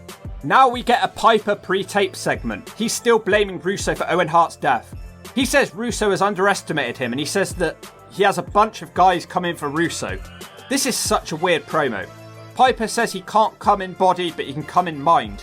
Why would Russo care then? Piper says he's seen people die, and then he says the spirit of Kid Cash is dead. What the hell is he on about? Kid Cash seemed fine on the last match. I honestly have no idea what the hell that promo was about. Look it up and you guys tell me. Tag title match now. It's Loki and Skipper with Christopher Daniels. The champions are AMW. This has potential to be good. I wish they'd give AMW some damn mic time. Storm and Loki both have a lot of intensity, but then there's a botch. Again. AMW has some really nice double team moves. They're getting better in the ring every week. Never seen that slingshot leg sweep combination. Then they send Loki into Skipper. AMW continue working together so Harris can hit a bulldog. Skipper gets double back body dropped. Daniels has to grab Storm's leg so Skipper can hit a belly to belly to turn the match around for them. Triple X hit a springboard kick into a spinebuster on Storm. Skipper shows why he's considered one of the most underrated in-ring workers of all time. This guy is always capable of something impressive. Later in the match, Harris has the match won with a sit-out powerbomb, but the ref is distracted. A lot of that tonight. Skipper also thinks he has the match won with a tiger suplex. Low-key then runs off Skipper's back and hits a Shining Wizard for another 2. Skipper matrixes out of a pin attempt later on, but then he gets last call super kick by Storm in the face. I like that. AMW should have the match won, but Daniels interferes and stops it. Harris again has the match won with a catatonic, but again the referee is distracted. Then Triple X win as Skipper uses one of the belts. Wow, that was a short tag title reign. That was, 2 weeks? Why does that even count? Half Man, Half Mold is annoyed about this and rants about SEX now having the tag belt and the X Division belt. The X Division title match is now. It's Athena versus some ham and egger Chris Vaughn, who looks like a young Jimmy Rave, versus the champion Sonny Siaki with Desire.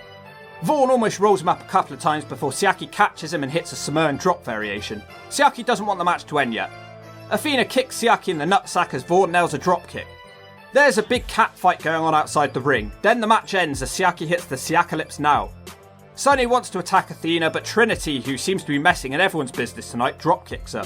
She also gives Desire a head scissors. Siaki now has Trinity, but Kid Cash makes the save. I guess Piper was wrong, he certainly seems fine to me. Goldilocks is now in the Sports Entertainment Extreme locker room. They're celebrating winning the tag titles.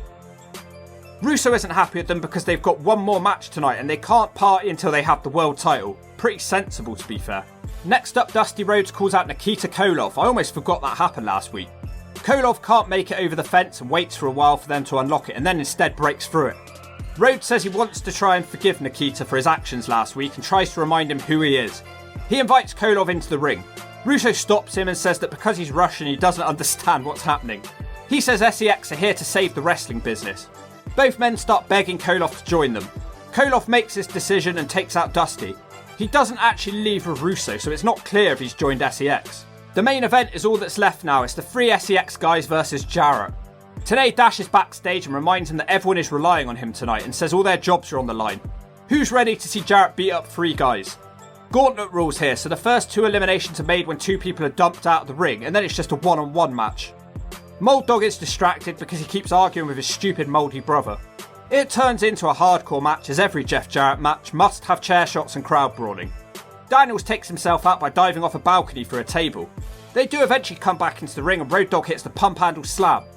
The Mold Dogs are still fighting each other.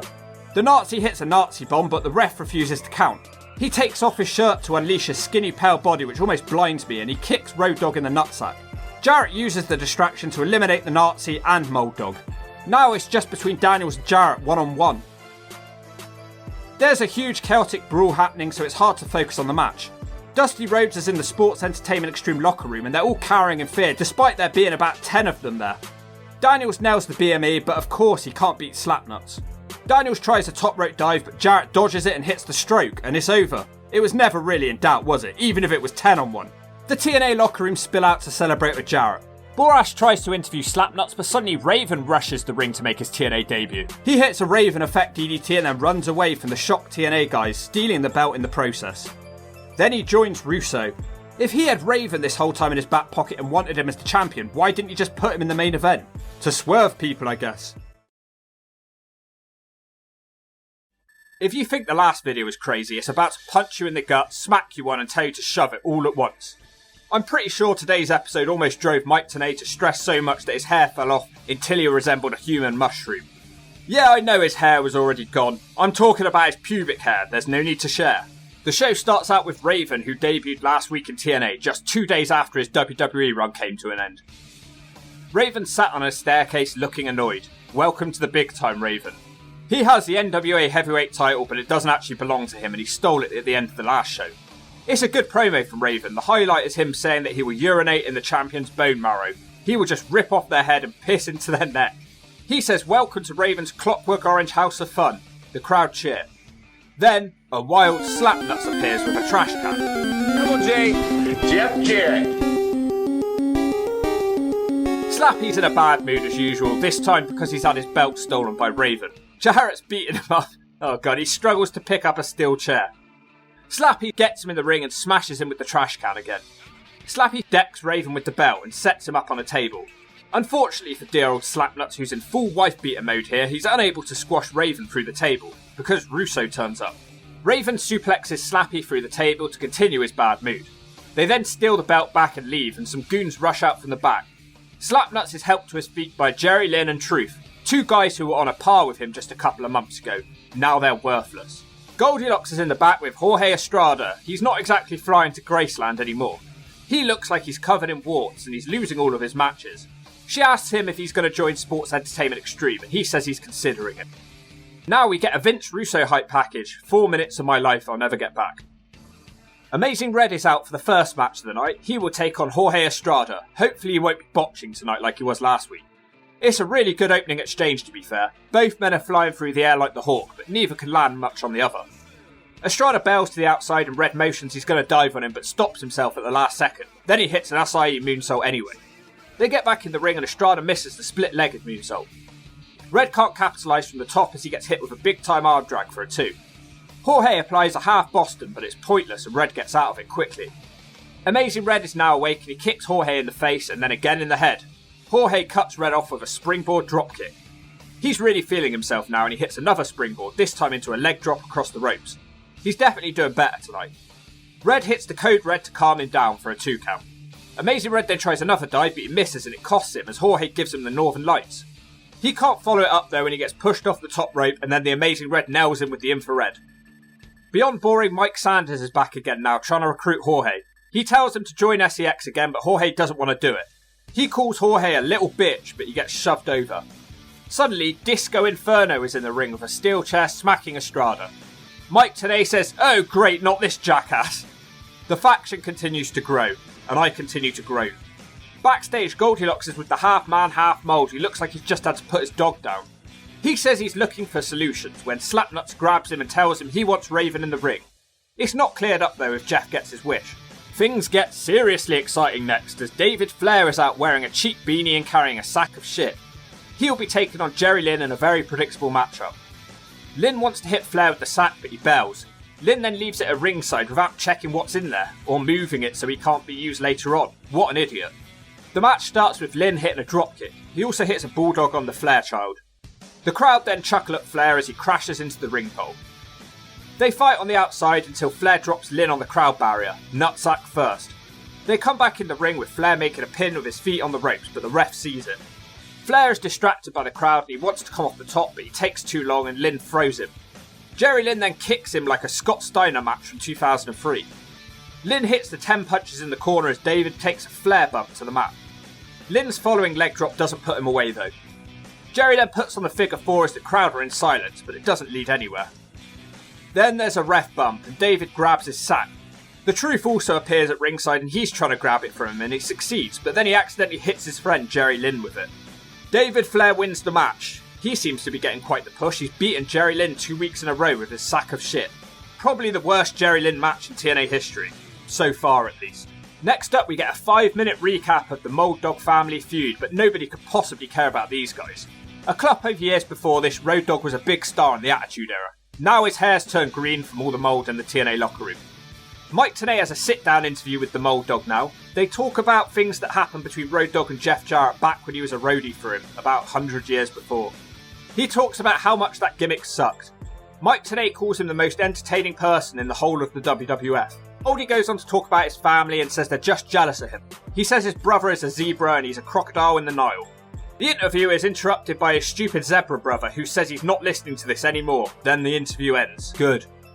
AMW in the ring now and they finally have a microphone for the first time in 20 shows. I'm looking forward to hearing what they have to say. Unfortunately, they both look miserable. Seems to be a running theme on this show today. Harris, the former male underwear model, is sulking about losing the tag titles to Triple X. He doesn't want to wait for the rematch and wants it tonight.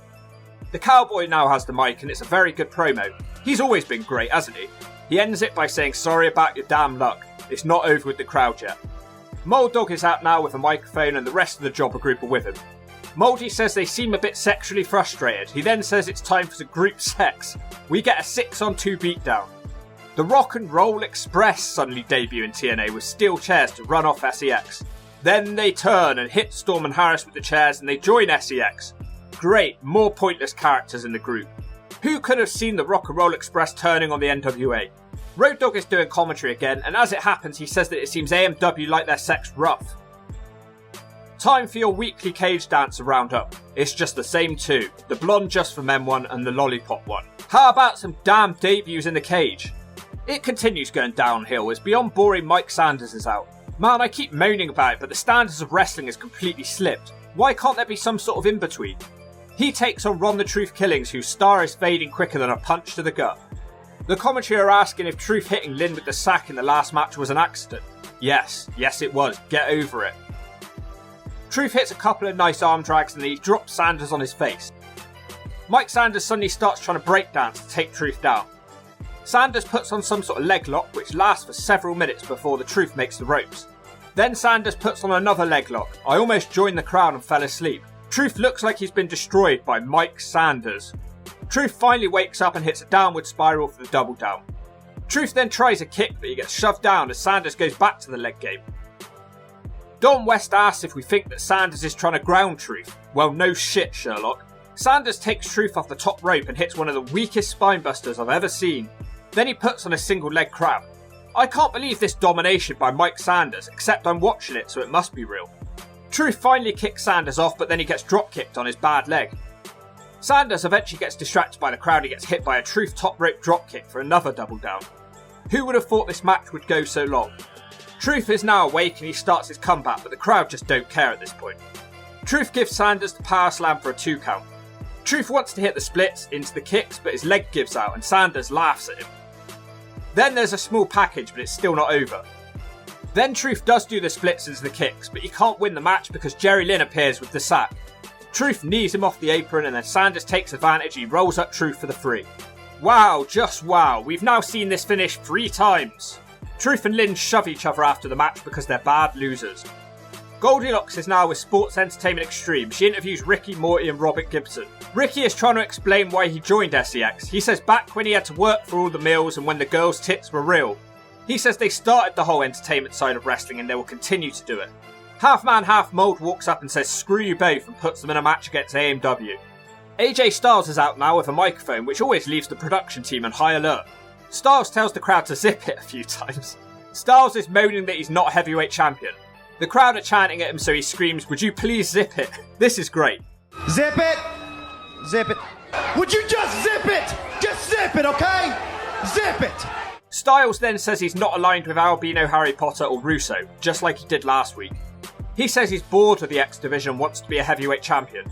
He sounds like a spoilt baby as he screams in the ring. Styles starts bragging about how easy it was to beat Larry Zbyszko last week, but he's then interrupted by Raven. Raven tells Styles to go back to the X Division. Styles asks Raven if that's a syringe in his pants or if he's just happy to see him. Raven responds by telling AJ that he looks like Elton John's life partner. This is the highlight of the show, hands down. AJ tells Raven to go and shoot up heroin in the locker room. Is that a syringe in your skirt? Or are you just happy to see me? You know, that's kind of funny coming from someone who looks like Elton John's life partner. Crawl your little self back to the sex locker room so you can shoot up with a little more heroin. Raven and Styles get into each other's faces, but the fight is broken up by some goons. This is what I'm talking about. It felt like these two guys hated each other. More of this in wrestling, please. Slapnuts appears in the ring to beat up Styles and Raven. He gives AJ the stroke and now he has possession of his belt back. Larry Zbyszko limps out to the ring next. AJ Styles is still in the ring and he gets another lecture from Larry. Styles eventually gets bored and tells him that he can beat him again. This time AJ has to beat him twice in 10 minutes. If AJ loses, Larry has to be his manager. If AJ can beat him, Larry will do everything he can to get him a title shot. I don't know how Larry can get him a shot, he's not an authority figure. AJ tells him this isn't a Christmas story, but Larry slaps him. The match is on. Styles sends him to the ground with a clothesline in the corner. Then AJ follows up with a slam and a senton. Larry fights back with an abdominal stretch and then goes into a pin for a 2. He continues his submission until Styles makes the ropes. Larry then hits a back body drop and then he almost rolls Styles up again. Styles keeps making the ropes so Larry boots him in the gut. Larry then puts on a standing figure 4 whilst cheating, not a move I remember seeing in a while. Zbyszko stops doing that and then he hits a backdrop suplex instead. Larry is completely dominant. AJ tries to fight off the submissions, but no matter what he does, Larry keeps torturing him with his moves. Some of these submissions look pretty cool too. I'm actually shocked how great Larry Zbyszko was in this last part of his career. A small package almost ends the match, but it doesn't work. Styles finally finds some breathing room and he springs off the ropes and hits a reverse DDT. This is enough to pin Larry, but he's still got to pin him again, and there's not long left on the clock. Larry comes back at Stars with a spinebuster into a Boston Crab. Suddenly, the albino Harry Potter appears at ringside to cheer on AJ. Everyone's distracted by the bleach blonde boil when he hands AJ some sort of weapon, but Larry fights it off. The ref is distracted as the albino tries to throw baby powder at Larry, but he dodges it. Then there's a neck breaker by Zbyszko and it's almost over. The crowd are loving every second of this match. We get a double down with a minute left as AJ hits a dropkick. Potter is on the apron again now, wedging a chair in the corner. There's a mid-ring collision as 30 seconds remain. Then Larry reverses an Irish whip and he sends Styles into the corner and the chair. AJ is screwed and he gets rolled up. He does manage to kick out the pin, but he still lost the match as he couldn't beat Larry twice in 10 minutes. Potter's going nuts as well because he wanted to manage AJ, so now he's lost him. Enjoyed that match, good stuff. Coming up next, one of the weirdest, craziest segments I've ever seen in wrestling. Goldilocks has shoved Paul Bearer in the ring. Bearer's flipping out at Russo for smashing him with a soapbox last week. Bearer says that he's not leaving the ring until he's interrupted by Tony Schiavone. I forgot he came back to TNA at one point. Tony still looks like one of Jeff Hardy's stoner friends though. Tony says that Paul Bearer was kissing Vince Russo's ass last week and begging for a place in SEX. Well, he's not lying, that did happen. Tony starts complaining that he's not had a job in pro wrestling for 2 years. I guess he forgot the first few weeks at TNA. Tony starts dissing Goldilocks because he's jealous of her. Tony says that she should be holding something but not a mic. Talking of Mike, Tenay is invited into the ring next. Schiavone starts complaining at him that he's got a job and Tony doesn't. It's basically a shoot promo that nobody wants to hear. In my opinion, shoot promos only work well if someone has the fire and delivery. Plus, at the end of the day, it's Tony Schiavone doing a 10-minute shoot interview on how jealous he is of other people. Paul Bearer is still here, squashing his face into the camera shot. Just when you thought it couldn't be more of a bizarre segment, Russo's here. There's 3 grown men screaming about WCW in the year 2003 in TNA. Russo takes Schiavone's side and invites him to join SEX. Mike Tenay calls him an ass kisser. Why is Paul Bearer still here? This is still going on as they start talking about another WCW announcer, Scott Hudson. God, he's not going to turn up as well, is he? Tony then leaves with Russo. It's over. Not sure why Paul Bearer left, he said he wasn't going to. Next up, we got a mixed tag match. It's Don't Look at My Ass, Siaki and Desire. Mike Tenay is still sulking on commentary about what just happened. They're taking on Trinity and Kid Cash. Siaki starts out hitting a nice Samoan drop variation for a 2. Cash then fights back with a double springboard hurricanrana. He isn't done yet and he jumps from the top, but Siaki sort of swats him out the air. It doesn't look great. New move from Cash next. As Siaki is lying on the far side of the ring, Cash springboards from the other side with senton into a leg drop on Sonny's nutsack. Lovely, I don't know why he doesn't do that move more often. Trinity also hits a moonsault to the outside. Don't Look at My Ass is going to have to step his game up or he's going to be looking at nothing but lights soon. The girls get into the match now. Trinity hits a flying head scissors into the cross arm breaker, shades of Ronda Rousey. Trinity hits an arm drag and a dropkick. This woman's been incredibly impressive in TNA so far. Desire, who hasn't been as impressive, gives her a super kick. She follows up with a vertical suplex. Siaki gets in now and he drops Trinity across the ropes. It's not looking good for her as Siaki knocks her down. Cash tries to get into the ring as Siaki hits her with an overhead suplex. Athena then appears on the ring apron to distract Desire. Trinity rolls her up and it's over. It was a good match for a few minutes, but it ended way too soon. Probably due to all the pointless talking earlier on. Talking of pointless talking, Tony Schiavone's back now making fun of Mike Tenay again for calling it Inziguris and Hurricanranas. He then tries to interview Sonny Siaki and tells him to look at the hard camera. Sonny seems confused and he's swearing about some sort of match with Amazing Red. Conan then appears in the ring with a kendo stick to beat up Siaki. That fat weird man is back again from the last episode, but he doesn't have a hat on this time.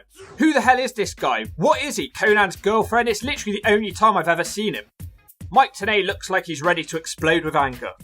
Things go back to normal for a bit now as Slapnuts cuts an interview with the title, threatening people. The main event seems to be the Rock and Roll Express versus America's Most Wanted.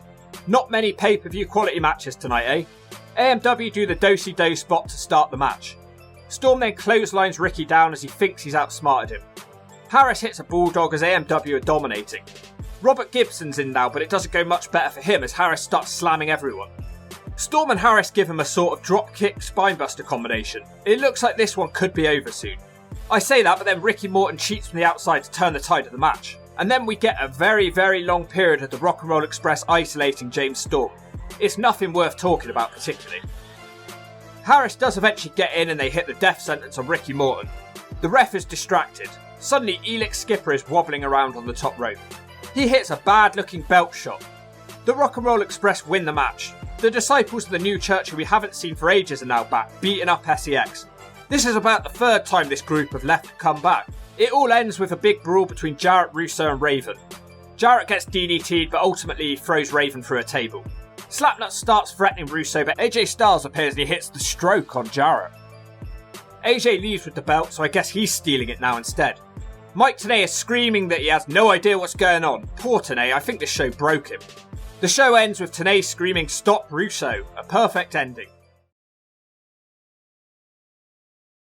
Larry Zbyszko is in the ring and he has the NWA title. He's got it back from Styles. He's bragging that he didn't lose twice to Styles in 10 minutes. Strangely, Larry then asks for AJ to have a world title shot. That doesn't even make sense. He was only meant to get one if he beat Larry twice in 10 minutes. Slapnuts comes out and says that all AJ has to do is ask him face to face. Jeff then says he's going to take the title out of Larry's ass, which seems to entertain Larry. Jarrett marches to the ring, but he's attacked by AJ from behind. Larry tries to break it up, but Slappy nuts him and he stands tall. What a hero. Suddenly a group of men in army uniforms swarm the ring. They put a hood over Jeff Jarrett and take him away. But never mind that, because we've got a match. Estrada is here and he comes out to the SEX music. So is he with them now, or was it a mistake? It looked like a mistake. The army men are back and it's Disco Inferno with them to take on Estrada. Beyond boring, Mike Sanders is on commentary just to make it worse. Estrada starts out with a head scissors and a springboard senton. Estrada hits a springboard kick to carry on his good work. It doesn't last though, as Disco hits an atomic drop and a clothesline. Disco then hits a neck breaker and starts dancing around like a fool. Then he hits a weird bouncing neck breaker. Disco carries on dancing as Sanders talks about what great character development this is. Apparently Disco's new persona is that he's gifted. Gifted in what way? He hits a Russian leg sweep and then he screams for the Village People elbow but misses. This match is going in slow motion. Jorge fights back with a lion salt. This guy loves a good spring off the ropes, doesn't he? Disco quickly closes his springing down with a DDT. Then out of nowhere, Estrada hits a backslide pin and it's a 3. What an in-ring debut for Disco. Disco and Sanders then strip away the Elvis suit from Jorge and then they leave. The crowd chant, "You are gay." There's actually a reason they took the suit, believe it or not. Half Man, Half Mold is backstage saying that he's been too busy to find Jeff Jarrett, but he says that SEX won't get away with the kidnapping. What's he going to do? Throw his walking stick at them? Russo's here now explaining his plan to take over the show tonight. Russo goes on to say that Jarrett is in no harm and he actually loves Jeff Jarrett. So it's basically a promo saying that although Jeff's been kidnapped, Jeff's not in trouble. No suspense here, folks. Russo starts talking to Disco Inferno about his skills with character development. Russo says as Jeff has so many gimmick changes over the years, Glenn has to develop a new character for Jeff Jarrett. Russo wants him to be cursing and only thinking about tits and asses. What a great gimmick that'll be. It sounds like me. Dusty Rhodes appears and he beats up Disco. Russo's annoyed at being interrupted by Dusty, but he doesn't do anything about it. Rhodes then calls out some of the main characters on the NWA side. Dusty says they need to get rid of SEX and he's appointing Truth as the leader of the group. I don't think that will work. It's still 20 versus 5. We get a return to normality now as Don't Look at My Ass is on his way out to defend his X Division title. He'll be defending it against the Amazing Red. Sonny isn't taking Amazing Red seriously and he wants to wrestle him from his knees, but he soon regrets it. Sonny ends up on the outside and Red hits him with a flip dive. Back in the ring, Red hits a head scissors and a spin kick. Red then hits a missile drop kick. Siaki quickly shuts him down with a fireman's carry slam. He keeps the power game up with an alley-oop across the ropes. Amazing Red isn't kept down for long and he hits a spin kick to send Siaki out the ring. Red goes for a dive but he fakes out and then he tries to dive off the apron but Siaki catches him and slams him into the commentary desk. Sonny dominates the match for a while but he has to shut Red down with a kick to the face to keep on top. Amazing Red does eventually manage to hit a diving DDT from the top rope but it's just a 2. With the crowd fully behind Red, he hits the code Red as the comeback is on. I say that, but Desire stops Red. Red looks to try and put Siaki away again, but he shoves the referee down and Desire kicks Red off the top. Siaki then hits the Don't Look at My Ass Now for game over. Decent-ish match. I feel like my standards have been lowered by the last couple of TNA shows. They tried to beat up Red again after the match, but Cash and Trinity stopped them. Mike TNA is doing a sit-down interview with Konad now. He wants to know why he keeps hitting people with kendo sticks. Konad compares himself to The Rock, but when he was in Mexico. He's moaning that he's been misused in America. Konad says he's annoyed the X Division is stealing the luchador style. TNA says he agrees with him and wants to see the luchadors at TNA. Mike Tenay goes on to sing the praises of the X Division, so Konad calls him a racist. He says he's got to do whatever it takes to help the Latinos. Half man, half mold is smiling in the darkness backstage. Maybe he's finally had a shower. Mold Dog walks up and the mic cuts out. He keeps trying to talk, but we can't hear him. I didn't want to hear what he had to say either. They're worried about something, who knows. That very man is out now for a match, and he's taking on Zach Gowen for his TNA debut. He's billed as Tenacious Z. Moldy doesn't want to fight him because he's too pale, even for Mold Dog standards. Moldy keeps asking Tenay if this is a rib. Gowen hits a drop kick and follows it with kicks in the corner. He tries the 10 punches, but Dog launches him across the ring. Gowen then tries to mount a comeback, but he gets smacked down again. Gowen doesn't give up and he hits a leg lariat and an acai moonsault to the outside. Mold Dog's in a bad mood and he boots him down with embarrassment. Road Dogg then hits a suplex, but he doesn't want to end the match yet. He seems to be arguing with his stupid mouldy brother too. Gowen then almost rolls him up as that's going on. Then Gowen actually does it as he rolls up Mold Dogg for the 3. Raven appears and he jumps Gowen. He has a microphone and he starts threatening Styles for the heavyweight title.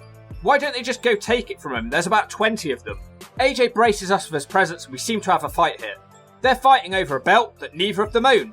They have a pretty even fight until Raven decides to break AJ's fingers like it's a 7 Deadly Sins gimmick for 1 month earlier in WWE. In my eyes, stupidity is a sin, and AJ is that for his choice of managers. Raven gets the belt back, so he's happy. Goldilocks is pestering the half-man, half-mold again. He says he's got a wife at home who does less bitching than her. AMW walk up also complaining, and they say they want a rematch for their tag titles. James Mitchell's also lurking there, and he says that that's not happening as the New Church already have a title shot tonight. Not sure what they did to deserve it apart from sit at home for a month. Next up, it's a 4 corners match that I really don't want to watch. It's David Flair versus Beyond Boring versus Lynn versus Killings. Lynn and Killings have lots of sexual tension. Jorge Estrada appears at some point and he hits a drop kick on Mike Sanders as Jerry Lynn pins him to eliminate Sanders. For God's sake, I'd hoped this one would be over, but it's apparently elimination rules. David Flair wants to put on the figure 4, but Jerry reverses it into a pin to eliminate him.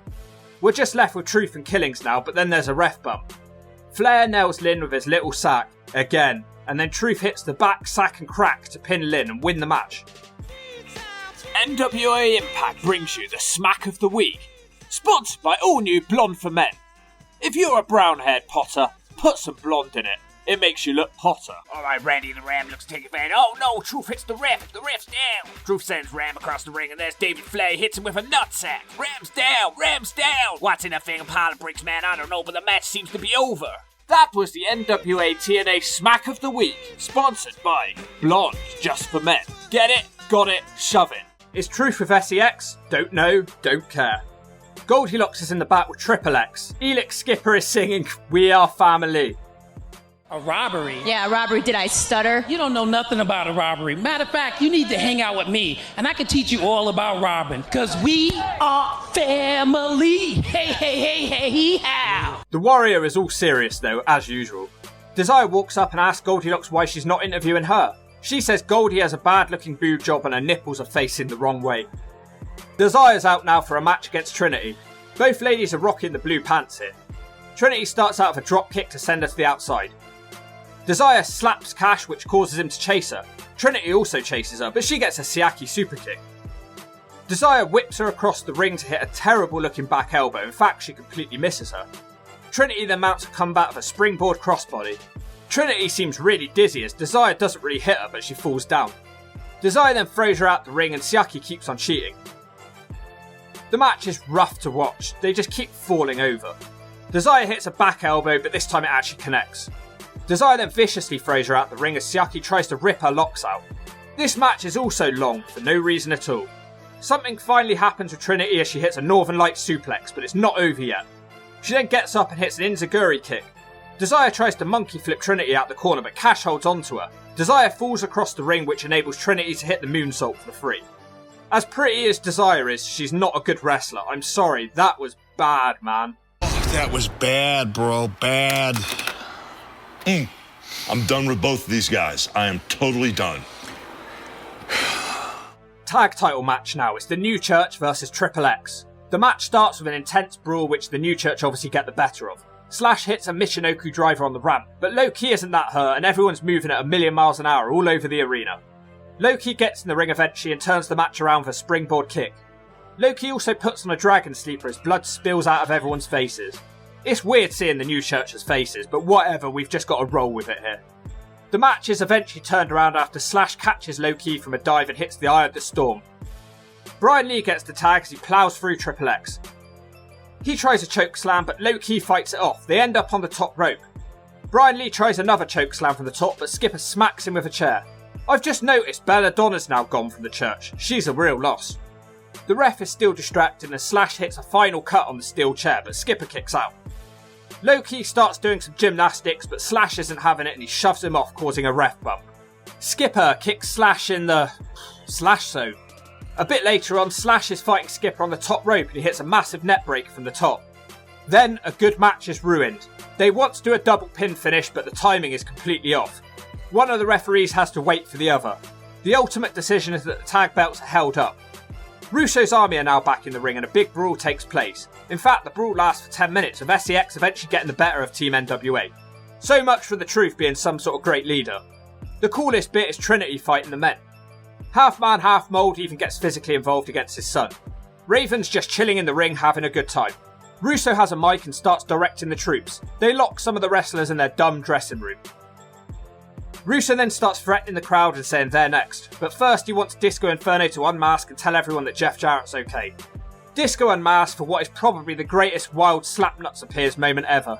I also think it was probably the first time I used it. Smack me in the gut if I'm wrong. The show goes off the air, but presumably Jeff Jarrett beats up 20 men on his own. We start off with the 10-bell salute for the passing of Curt Hennig. We then cut to footage from the end of last week's show where it appears Jarrett got whipped by every member of Vince Russo's Sports Entertainment Extreme. Slapnuts only counts when he's live and in the building. Mike Tenay is now in the ring announcing that Mold Dog's dad, the half-man, half-mold, is taking a leave of absence from NWA TNA as he can't cope with Vince Russo. He's replaced by a new director of authority, the old bastard JJ Dillon, but Russo comes out before he can say anything. Russo calls Dillon a piece of shit and says he tries to get him fired from WCW. TNA is literally obsessed with things from the past. This goes on for quite a while. JJ has a chance to speak finally and he blames Russo for the death of WCW, just like every week, whilst Russo pretends he's asleep. Eventually the Nazi brothers go to take Dillon out, but randomly the Sandman debuts in TNA, smashing the Bold Boys with his cane. Moving on to a tag team tournament now for the vacant tag titles, it will be Sports Entertainment Extreme's Rock and Roll Express versus America's Most Wanted. Chris Harris starts the match, easily beating the old man up. They cheat to get the advantage over him. They keep dropping knees on him until he almost cries. Ricky Morton hits a diamond cutter on Harris. It isn't normally Harris who gets isolated in these matches. The tag is eventually made to Storm, who hits the Enziguri. He keeps almost winning the match, but the ref seems to be continuously distracted. AMW have enough and they hit double drop kicks on Ricky Morton. Out of nowhere, Chris Harris hits a perfect plex as a tribute to Curt Hennig and the match ends. There's no time to take in this good gesture as the Warrior appears in the ring, smashing Storm and Harris with a tag belt. He's not actually a tag champion anymore, but he will be fighting the winners of this tag tournament. Outside somewhere, Russo is screaming at a confused Raven for not warning him that the Sandman was coming to TNA. I guess because they're both in ECW together, Raven is Sandman's keeper. He then attacks them and hits them both with his stick. The matches now continue, although not in a good way because the Nazi boys are out now who will be competing in this tag tournament against Slash and Brian Lee. Brian Lee starts out with some Undertaker-like offense before bringing in his partner who instantly loses the advantage. The Slash man then starts doing okay until the Nazis start cheating and they kick a chair into his face. James Mitchell ends up having to try and cause a distraction which enables Slash to hit a kick and bring in Brian Lee. Brian Lee has a house on fire and he looks like he's got the match won after Slash hits a net breaker, but low-key appears again causing a distraction. This enables the Nazis to hit the H-bomb to win the match. Didn't enjoy this one at all. From something bad to something that should be good. It's the X Division title on the line with Kid Cash challenging for Sonny Don't Look at My Ass Siaki's belt. Both men start out trading deep arm drags. Siaki gets the advantage by smacking him down. We get a brand new move from Siaki now as he hits a lovely fall away slam. They head to the outside of the ring where Siaki dodges a chair that's thrown at him, but Cash is able to nail him on a second attempt. Cash and Trinity are supposed to be the good guys here, yet they're cheating. The women keep fighting and getting involved in the match on the outside, which distracts the referee, so Siaki returns the favour and throws a chair at Kid Cash. The match tries to get rolling in the ring, but Desire pulls Cash out of the ring off a springboard attempt. It's just a 2 count from that one. Both men get annoyed and start trading pinfalls, which leads to a big Sonny Siaki suplex. It doesn't affect Cash much and he hits a Hurricanrana and a Tornado DDT. The ladies are now flat out fighting in the ring, they just don't care. Then, something awful happens. Cash is fighting Siaki on the top rope and he falls off. Cash tries to hit a dive but slips and falls through the air like a leaf in the wind. He does manage to land on Siaki, but it looks terrible. This is the end of the match as he's still able to make the cover, so Cash is now the X Division champion. Wow, the match quality is shocking. Even the X Division isn't giving us anything anymore. In the back, Goldilocks announces that she's with Sanders and Glenn Gilberti, but she can't keep a straight face about how stupid they are. Glenn is talking about wrestling character development again, and he says Goldilocks can go and be in a slut faction. He also says something about the Ku Klux Klan. He has a gay porn magazine and he's obsessed with one guy in particular. He really wants to hire him for Sports Entertainment Extreme. He keeps saying that he can do a lot of character development with this guy. Mold Dog marches up and tells them to stop looking at gay porn as they've got a match. I didn't make a single part of this up. It will be a 6-man tag, Ron the Truth Killings, Zach Gowen and Jorge Estrada, who are taking on the 3 idiots from the last segment. Look at how far Ron the Truth has fallen. Truth hits a scissors kick on the mouldy one before Boring gets in. Truth also kicks him down. Truth tags Jorge in, who does some wacky double teaming with Truth. Jorge, who no longer has his flying Elvis costume, does well against Disco until he misses a splash. Disco drops in with a DDT and brings in the Boring one. We get some slow motion double team offense from them. Sanders starts trying to copy Mold Dog's offense. It doesn't look good. Disco misses the Village People's elbow, which gets Zach Gowen into the match. He hits a massive kick on Disco. In fact, he kicks everyone.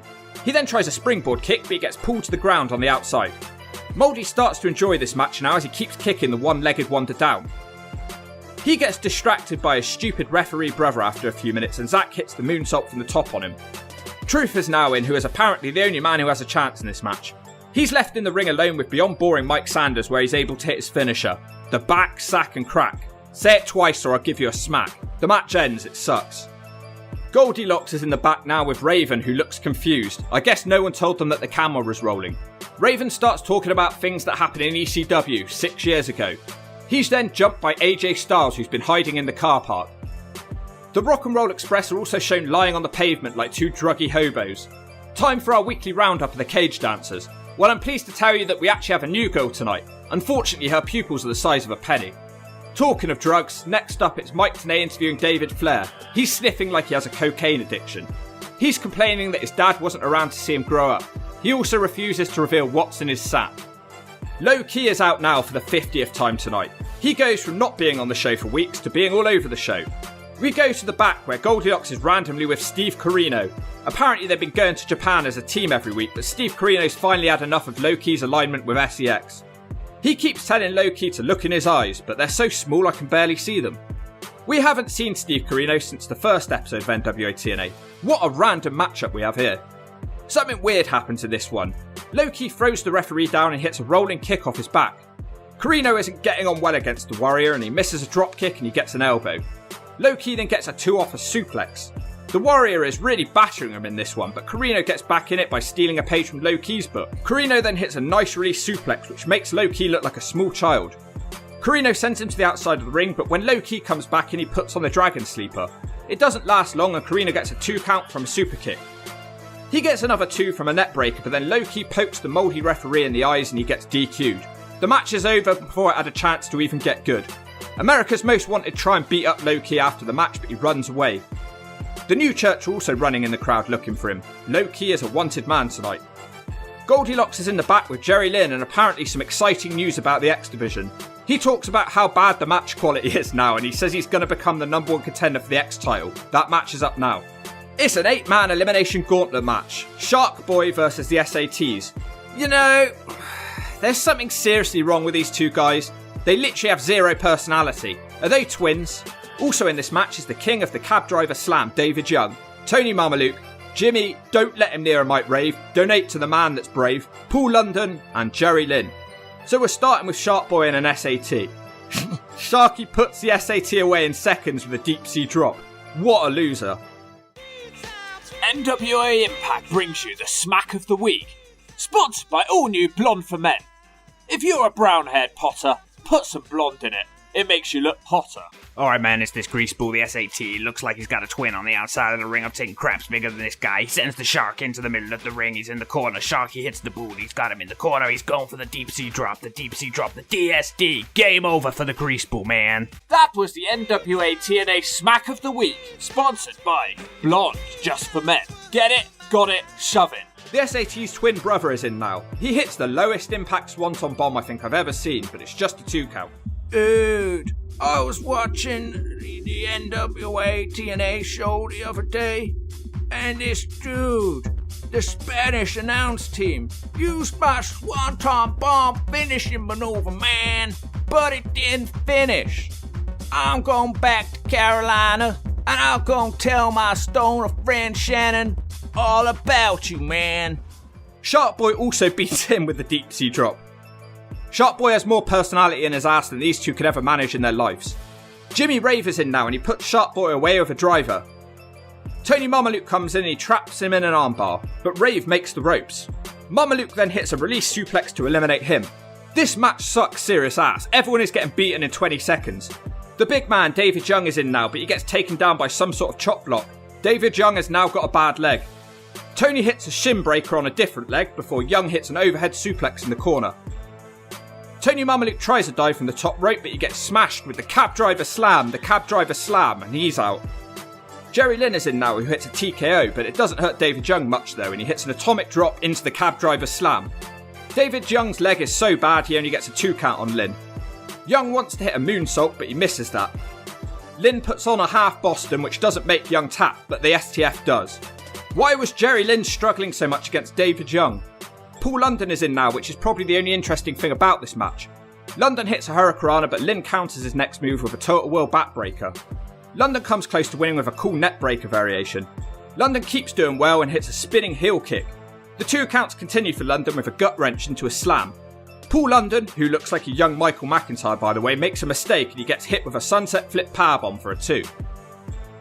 Later on, London takes a second shot at his shooting star, but Lynn gets his knees up. He makes it up, but Lynn smashes him with the cradle pile driver to end the match. What was this about this being the rebirth of the X Division? Definitely not. Conan then comes out of the microphone, but he doesn't hit anyone with a cane. Conan is speaking about things that happened in WCW 10 years earlier. He accuses Jerry Lynn of stealing the luchador's style because he used to wear a mask in WCW. Jerry calls Conan bitter and jealous because he's not a high flyer. Conan and the SATs then suddenly attack all the guys in the ring. All 3 leave together through the crowd where Russo questions if Conan is with him. He tells Russo he doesn't have time for his shit. Goldilocks is in the back now with Jorge Estrada, who's talking about the Flying Elvises, which ended 15 weeks ago, legitimately. Ron the Truth Killing suddenly interrupts the segment and says he's tired of being accused of being with Russo. He marches into the car park where some more SEX nerds have been taken out. Just the main event left now for this lackluster show. It will be Raisin versus the Sandman. The Sandman gets kicked during his entrance. It doesn't hurt him and he sends Raisin into the crowd barrier and he also moves the barrier into the ring. Seconds later, the Sandman hits a drop toe hold onto the barrier. He follows that up with an atomic drop onto the rail and a crappy clothesline. The crowd barrier continues to be used as a weapon as Raven whips the Sandman into it. They fight all over the arena with nothing happening. Raven hits a suplex on the ramp and hits a steel chair shot. They do eventually get back to the ring where Sandman uses a trash can to get the advantage. They head back to the crowd again. The match then ends out of nowhere as Loki appears at the top of some steps and he pushes Sandman off and through a table. Not the Raven debut match people might have hoped for. Steve Corino appears and he tries to beat up Loki, but his best friend in the world, Raven, saves him. Now the Sandman is in the ring as TNA starts to transition from WCW to ECW. They then try to hang the Sandman, but suddenly a wild Slapnuts appears. Jeff Jarrett. Slapnuts saves the day and beats everyone up on his own. Our Lord and Saviour. What a pile of turd. This show sucks Sonny Siaki's ass. It's so boring and the matches all make me fall asleep. No good promos, no good storylines and no good matches. Show starts out with Goldilocks under an umbrella. She's waiting on AJ Styles, who is actually facing Jarrett tonight for the title, not Raven. A car pulls up and it's AJ Styles, who's with Vince Russo. Russo's been trying to recruit him for months, so this is kind of big news. The Nazi boys are out for a match now against America's Most Wanted. Apparently it's a tag title tournament match. The Nazis shove Harris, which sets him off and he hits a big time Luthez press. He tries the 10 punches in the corner but gets shoved off with authority. The Nazis try to get him, but Harris sends him out of the ring. The brothers are bouncing around on the outside when James Storm crashes down on them with a senton, probably the most high risk I've ever seen Storm go. Back in the ring, Storm hits a head scissors. He also hits a Jeff Hardy style drop kick and a super kick. The Nazi gets a rope break. Harris now has the tag and he hits a bulldog for another 2 count. It seems like it's going too well for AMW, so the Nazis start cheating. One of them kicks a steel chair into the face of Chris Harris. The Nazi boys hit a suplex and a fall-away slam, with Storm having to break up the pin. Luckily they're not on top for long because Harris hits a big spear. Well, they distract the referee so he can't tag his partner in, so I guess we're going to have to go back to the typical Nazi boy offense. The Nazi hits 2 knees to the gut, but on the third Harris rolls him up for a 2. The Bold brothers are still on top though. Eventually Storm hits a punch from the outside and Harris scores a small package pin for the 3 out of nowhere. They will now advance to challenge for the tag titles, which belong to Triple X. There's a girl in the crowd who really looks like Daphne. Let me know, is this her? Creepy. In the back, Goldilocks is yelling at Russo, asking him if AJ's with him. Russo isn't interested, he yells at the Nazi boys for losing their match. He says they better show him something tonight, so we have that to look forward to. Mike TNA is now ranting on commentary about AJ Styles. He says TNA gave him everything to better himself after he turned down the WWE, but siding with Russo, TNA just can't support him anymore. Vince Russo is here now. He immediately tears into Mike TNA, who looks in shock. None of this is ever planned. Russo says he likes working with TNA the best, as his reactions were priceless. Everything wasn't scripted. Like, we went off of emotion and like we shot with a lot of the stuff, and it was really unpredictable. That was the idea. The idea was it started with me, but then that was going to be how we were going to write and conduct the shows. Very, very, very much more organic. Improv. They call it improv in comedy. And bro, to this day, I will sit here and tell you that should have been the direction of the wrestling business. Russo said he sat down with AJ Styles and convinced him to join SAX, as he can make his career just like he made Slapnuts. Russo goes on to take credit for The Rock, Stone Cold, Vince McMahon and DX. He says he makes chicken salad out of chicken shit, which brings out the American dream Dusty Rhodes. Today seems really happy to see him. Dusty's here to talk about tradition. The crowd won't stop chanting Russo sucks. Dusty acknowledges their chant and says if that's the case he better step back because he's an old man and he didn't bring his Viagra. Just like last week, Dusty is still obsessed with Russo booking a midget to beat off in a trash can. We know he loved that so much. Russo starts wondering why Dusty hates him. He goes for a load of possible reasons. Maybe he just hates you because a lot of people do in this world, Russo. He settles on the dream son Dustin Rhodes. Russo says Goldust was his creation and he made Goldust into a bigger star than the Dream ever was. Then he changes his mind and says it's actually because he was more of a father to Dustin than the Dream ever was. The Dream seems really offended by this and he starts threatening to hit Russo with his belt. The Nazi boys jump Dusty, but what the fuck, Vader's here. He gives them a double clothesline and the Dream takes the other one out with an elbow. The Dream and Vader look like brothers. Vader puts the Dream's hat on, it looks so stupid. They make a match for next week. Russo and the 2 Nazis versus Dusty and Vader. What a barn burner that'll be. Time for your weekly cage dancer roundup. We've actually got a new one and she's actually attractive. She'll probably be gone next week. Goldilocks is in the back of a man called Lorenzo Popper who won some sort of auction from a few shows ago. He interviews Jerry Lynn as his reward. He carries on talking about Conan and his Mexican friends and calls him a cancer in TNA. Goldilocks then tells the auction boy what a great job he did. What, is he low on confidence or something? He barely did anything. Out next. You know, there's something seriously wrong with these guys. They have zero personality. Are they twins? They take on Jerry Lynn in a handicap match. Last week, Conan made them turn against the X Division. Jerry starts out with a backbreaker, but it's just a 2. Then Jerry puts on a Boston Crab and he back body drops the other one. Lynn hits a crossbody block to the SAT on the outside. The other one tries to save his twin brother, but his Acai moonsault only hits his twin brother. The twins seem to be having a really hard time here as one kicks the other. Lynn's really dominating this handicap match as he hits a bulldog. Conan leaves commentary and he stops Lynn on the top rope, which leads to an SAT suplex and an elbow. The twins are now properly on the same page, but they can't put Lynn away. Lynn gets a bit of a hope spot of a tornado DDT, but the other SAT power slams him. Then one of them hits a super kick into his twin's German suplex. It's just a 2 again. Conan on commentary describes Jerry Lynn as technically sound, but charismatically deficient. That one made me laugh.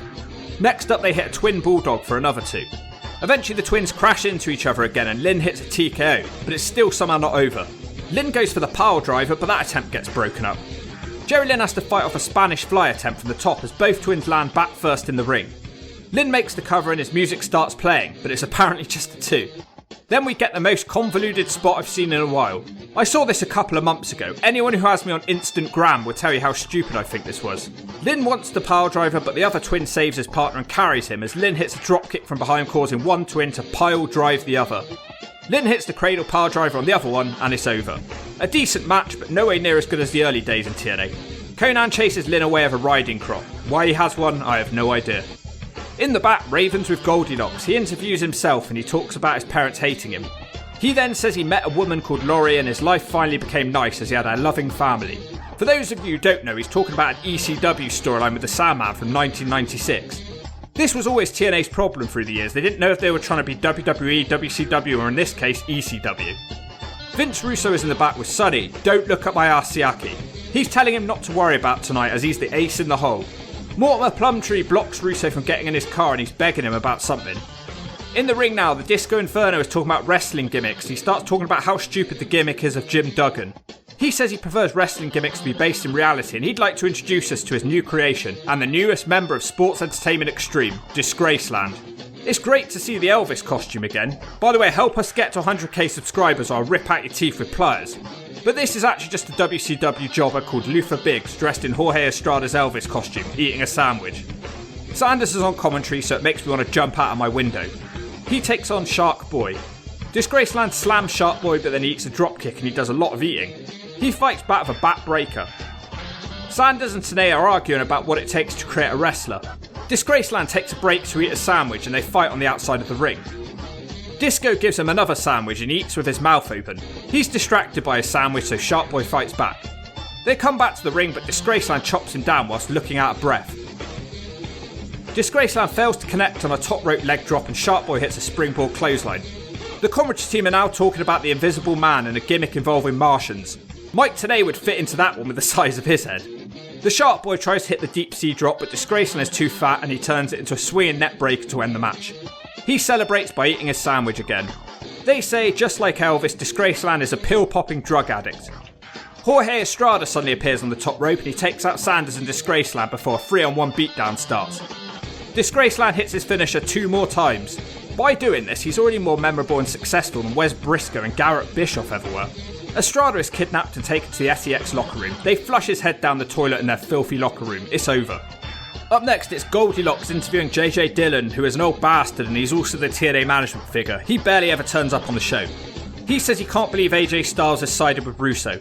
Larry Zbyszko walks up and asks what's happening with AJ Styles. Sounds like he doesn't know about the Russo stuff yet. Out now, it's Paul London, who has Jerry Lynn's old music, born and raised in the USA. This will be a match for the X Division title. He'll be taking on the champion Kid Cash, who won the belt last week with one of the most devastating botches of all time. I guess Siaki didn't want a rematch. They shake hands before the match starts. I'll be surprised if this match sucks. Both guys are pretty even in the early going. Kid Cash shows how impressive he can be in this chain wrestling segment. The first big thing that happens is London trying to skin the cat, but he gets a drop kick. Cash hits the double springboard into the crossbody block on the outside. He gets so much height. London isn't down for very long and he gives Cash a final cut off the ring apron and a standing shooting star press. Cash tries to throw a chair at London, who catches it and throws it straight back at him. London comes back into the ring trying to roll Cash up, but it doesn't look great. Paul London then hits a spinning heel kick. Cash gets a rope break. Cash finally fights back with a springboard drop kick, which sends London out of the ring and then smashes him with a flip dive. Cash gets some more height coming back into the ring with a flying clothesline and a 2 count. London starts kicking Cash as the intensity builds in this match. They start trading pinfalls, which leads to a bunch of 2s. London hits some sort of reverse net breaker, which looked cool. Cash gets his foot on the rope again. Cash tries to hit the double springboard again, but catches nothing but the mat. They then try to outdo each other. London hits a springboard head scissors, which Cash betters with a double springing head scissors from the top. They trade reversals for a while until Cash hits the moneymaker to end the match. No Trinity involved in this one too, which is surprising. The best match in TNA for ages. Goldilocks is backstage with Sonny Don't Look at My Ass Siaki. This is always a combination that I enjoy. He's speaking to the SEX locker room and he says that he's in charge tonight. Disco says that he's in charge and they start arguing about who's in charge. Sonny's offering motivational words to all the members of SEX and then they start a Sonny Siaki chant. Love this segment. Mike today has an interview now with Jonah from Tough Enough, who is apparently the latest TNA signing. Let's see how that goes for him. Beyond boring, Mike Sanders is out now with Disco and a young blonde lady who looks very happy to be here. He'll be taking on Jonah from Tough Enough. Apparently this guy should have won but just missed out. Sanders has to show him where the hard camera is and calls him a loser. He moves on to try to persuade the young man to join SEX. They say they convinced Sonny Siaki to join by giving him Desire, so they'll give him this blonde lady who puts the Lollipop lady to shame. The crowd boo loudly at this statement. I had no idea the Lollipop cage dance was so popular. Jonah says he's tempted to have her, but he wants to make it in wrestling on his own, as it's his dream. Disco says dream on and they attack him. Jonah starts out with a Japanese arm drag before he's dropped onto the ropes. The offense turns beyond boring now. Sanders hits a poor knee drop, shades of Mold Dog. Sanders tries to make him tap out, but he can't manage it. Jonah gets a 2 on a crossbody before being kicked down. Jonah almost rolls Sanders up again before getting flattered. Sanders tries a moonsault, which is probably the most exciting thing he's ever tried in his life. Of course he misses it. The momentum turns and Jonah hits a load of basic offense before hitting a big snap slam. Jonah randomly puts an STF on, but then the blonde girl is up on the ring apron exposing her boobs and jiggling them around. This proves too much of a distraction as Sanders hits a cross backbreaker for the 3. This is the first time I've ever seen a woman's naked breasts on TV and it wasn't blurred out. Don't ask me why. By the way, I've had to do my own censoring, otherwise this video will get pulled. But just look up this TNA episode, I tell you it happened. The best Mike Sanders match I've seen. Hopefully brings her to the ring every week from now on. Up next, the Sandman is answering a load of weird questions. He sounds completely out of it. Thanks for coming, Sandman. Well, we've got another match now. It's the 2 newest best friends in the world, Raven and Low-Ki, teaming up again. I guess when Skipper and Daniels were in Japan, Low-Ki felt lonely and he had to make a new friend. Can you think of 2 less likely people to be hanging around together? The ECW invasion continues as they take on the team of the Sandman and Steve Corino, who drinks with the Sandman. Raven and Low-Ki rush off to meet them in the crowd. Sandman jumps off the steps on top of them. Low-Ki then gets pinballed back and forth with punches. Sandman sends Raven into a trash can held by Corino and then Low-Ki gets him too. They smash trash can into trash can as it's on Raven's head. The SEX team manage to fight back with trash can lids. Then Raven hits a pulling pile driver on Sandman through a table. The match gets into the ring for the first time where Corino does well, throwing his kicks around. He's finally stopped by a Low-Ki cartwheel kick. The best friends even have some best friend double team moves as they hit a leg sweep clothesline combination. Corino tries to fight them back with a drop toe hold into a chair, but Raven isn't having it, he smashes Corino in the face. The Sandman somehow makes it back to the ring. Corino is massively busted open, but he hits a DDT Bulldog combination to take them both out. Sandman starts drumming on a trash can to get Corino's attention and get a tag. He smacks everyone with the trash can and gives Raven a drop toe hold. He also gives a drop toe hold to Low-Ki, who crashes into the corner trash can. It's just a 2. Raven smacks him hard with the trash can. It looks like a knockout. NWA Impact brings you the Smack of the Week, sponsored by all new Blonde for Men. If you're a brown-haired Potter, put some blonde in it. It makes you look hotter. Raisin's trying to wedge a trash can in the corner. He sees the Sandman coming. He picks up the trash can. Wham! Hardcore hack goes down like a turd in the toilet. And here comes Steve Corino, man. He doesn't have a gimmick, but he clotheslines Raven out the ring. And it didn't make him sing. That was the NWA TNA Smack of the Week, sponsored by Blonde Just for Men. Get it, got it, shove it. Corino then takes him out the ring with a clothesline.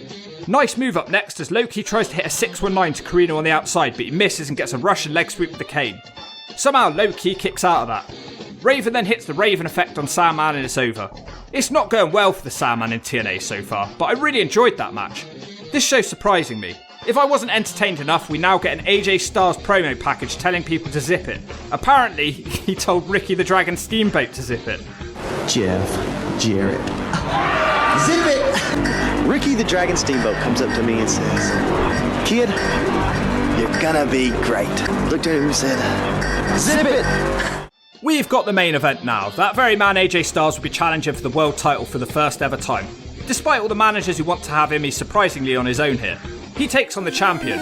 A wild slapnuts appears. Jeff Jarrett. I'm buzzing for this one. We've still got 20 minutes of show left here. This could be a good one. AJ gets a great reaction despite his wacky heel persona. Jeff gets booed when he's supposed to be the good guy. We get some fantastic chain wrestling before Slapnuts hits a simple clothesline. Styles retaliates with a big time dropkick and then a spinning heel kick. Big start from Styles as he hits a basement dropkick for a 2 count. Styles attempts a discus forearm, but he gets a Jarrett punch instead. Jarrett continues with a dropkick of his own, then he sends AJ to the outside, because every Jarrett... Oh, whoa, Jarrett hits a dive to the outside. I've literally never seen that from Double J. Fair play.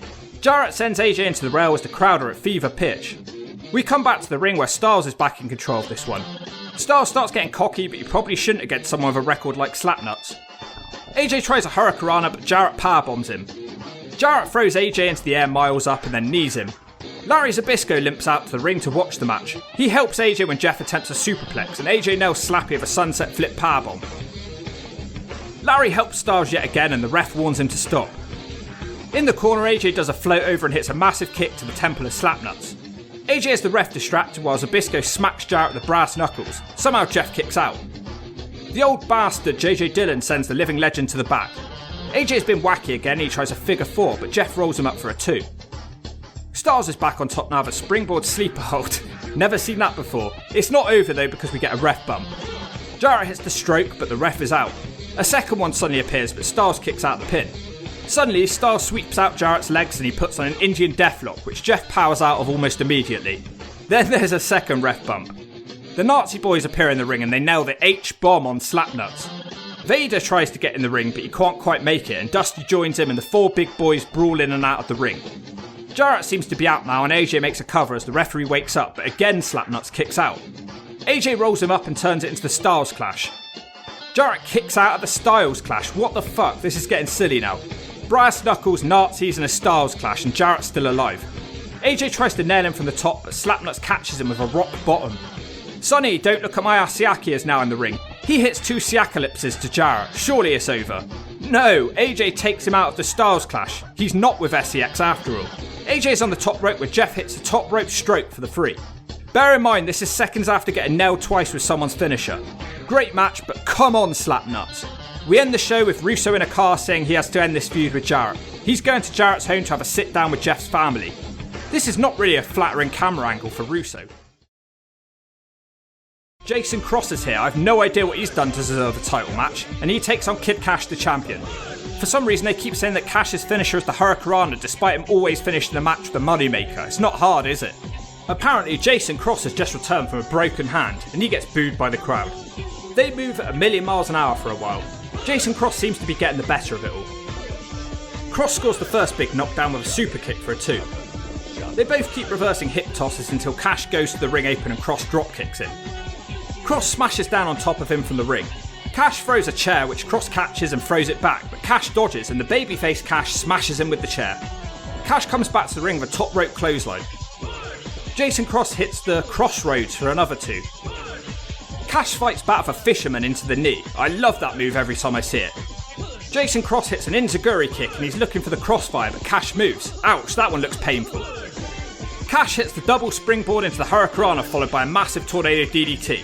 The match is over. Well, I was wrong about the Moneymaker being his finisher, but it wasn't a Hurricanrana either. Still no Trinity involvement, which is the complete opposite of her time managing that other team of the Greaseballs. Oh, the cage dancers are dancing together. There's something new. In the back, Slapnuts doesn't want to talk about what happened when Russo turned up at his house. That doesn't matter though because Russo heads out to the ring now. He's wearing a Dustin Rhodes jacket to annoy Dusty. Russo says the theme of tonight's show is family and friends. Bit tricky on a show called Tits and Asses. He says the crowd wouldn't know about family because no one invites them round as they would be scared of getting robbed. He moves on to talk about Jarrett and what happened at his house. An Uncle Vince chant starts in the crowd. Apparently he convinced Jeff Jarrett it was time to come to SEX. After they talked through the night, they were hugging. Jeff Jarrett is going to join Sports Entertainment Extreme. There will be a contract signing later tonight. Any other wrestlers in the back are also apparently welcome to join SEX. This brings out AJ Styles, who calls Russo a Yankee bastard. He's angry at Jarrett because AJ feels Jeff shouldn't have taken advantage of AJ trying to do the right thing in their match on the last show. AJ says it's time for a change and if Russo can make him into a champion, he'll sign with him. That doesn't even make sense if Jarrett is signing for SEX. He asks AJ if he's ready to sign with Sports Entertainment Extreme and he grunts yes. Raven is now out, who's also aligned with SEX, although he doesn't seem to want to be seen dead with them. He says, what about me, what about Raven? He's moaning because he was selected by Russo to come from the WWE to beat Jarrett, but now he's not getting any shots.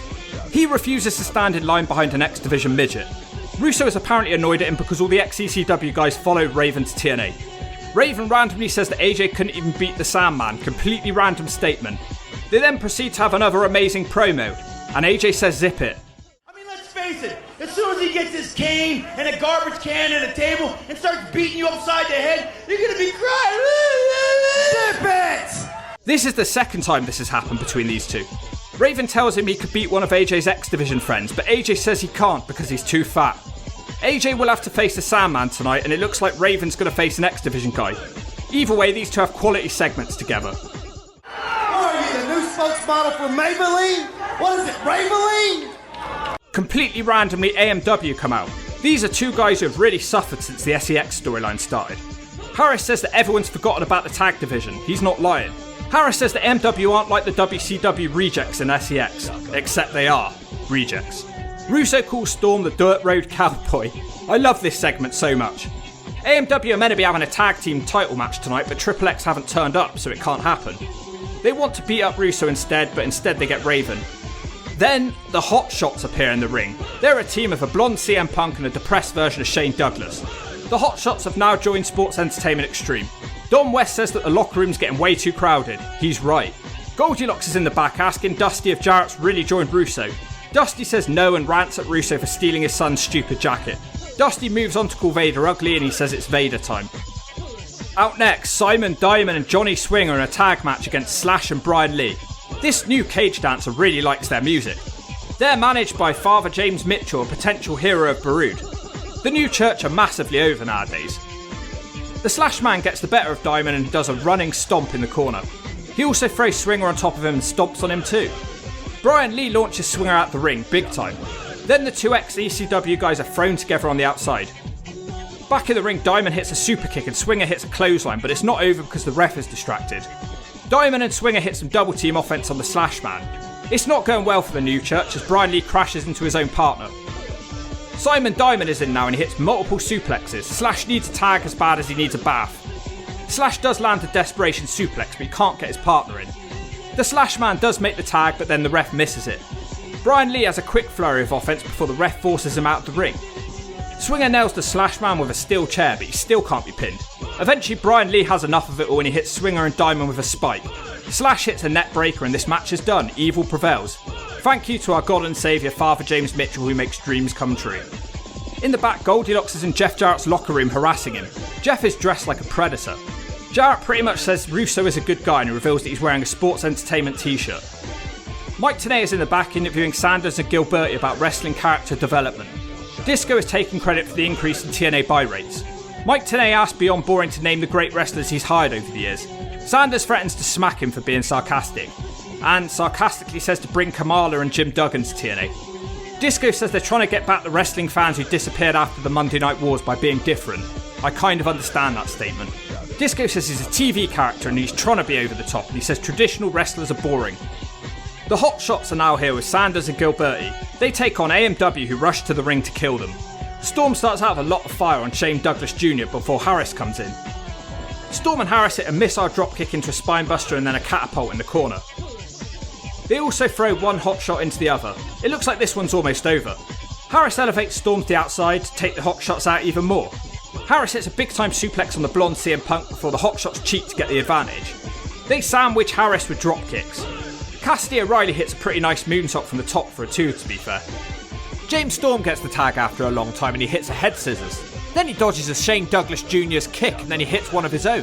Harris looks for the catatonic on CM Punk, but Cassidy O'Reilly hits a super kick for a 2. I thought it was over.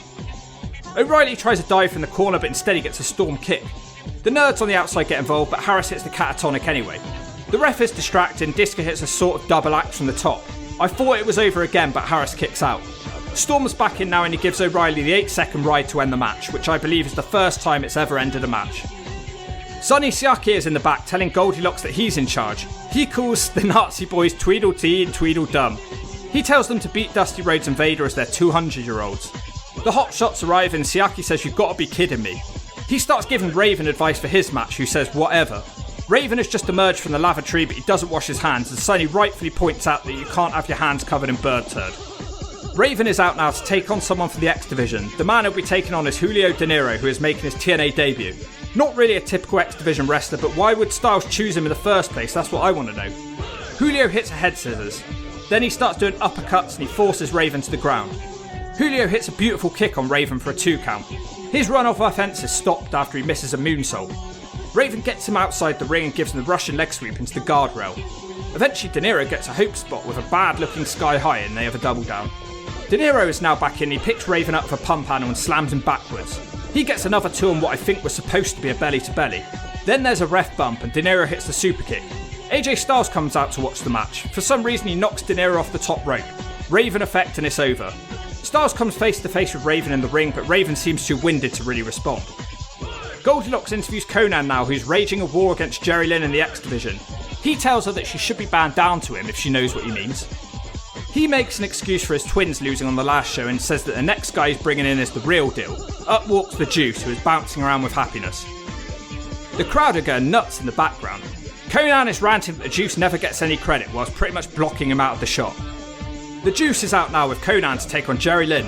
The commentary team are bored and they're talking about the Juice being on commentary in WCW despite barely speaking English. Of course, Tenay says that Russo was responsible.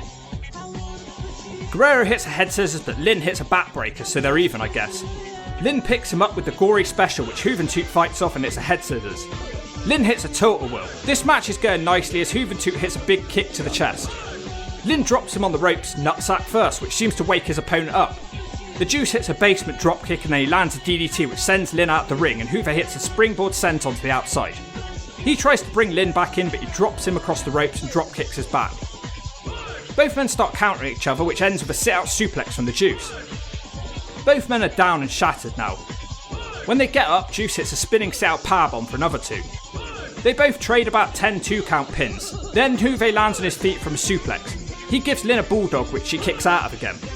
Lynn then wins the match with a bridging pin out of nowhere. Great match without being very high flying. Conan berates his friend after the match because Conan's a dick, I guess.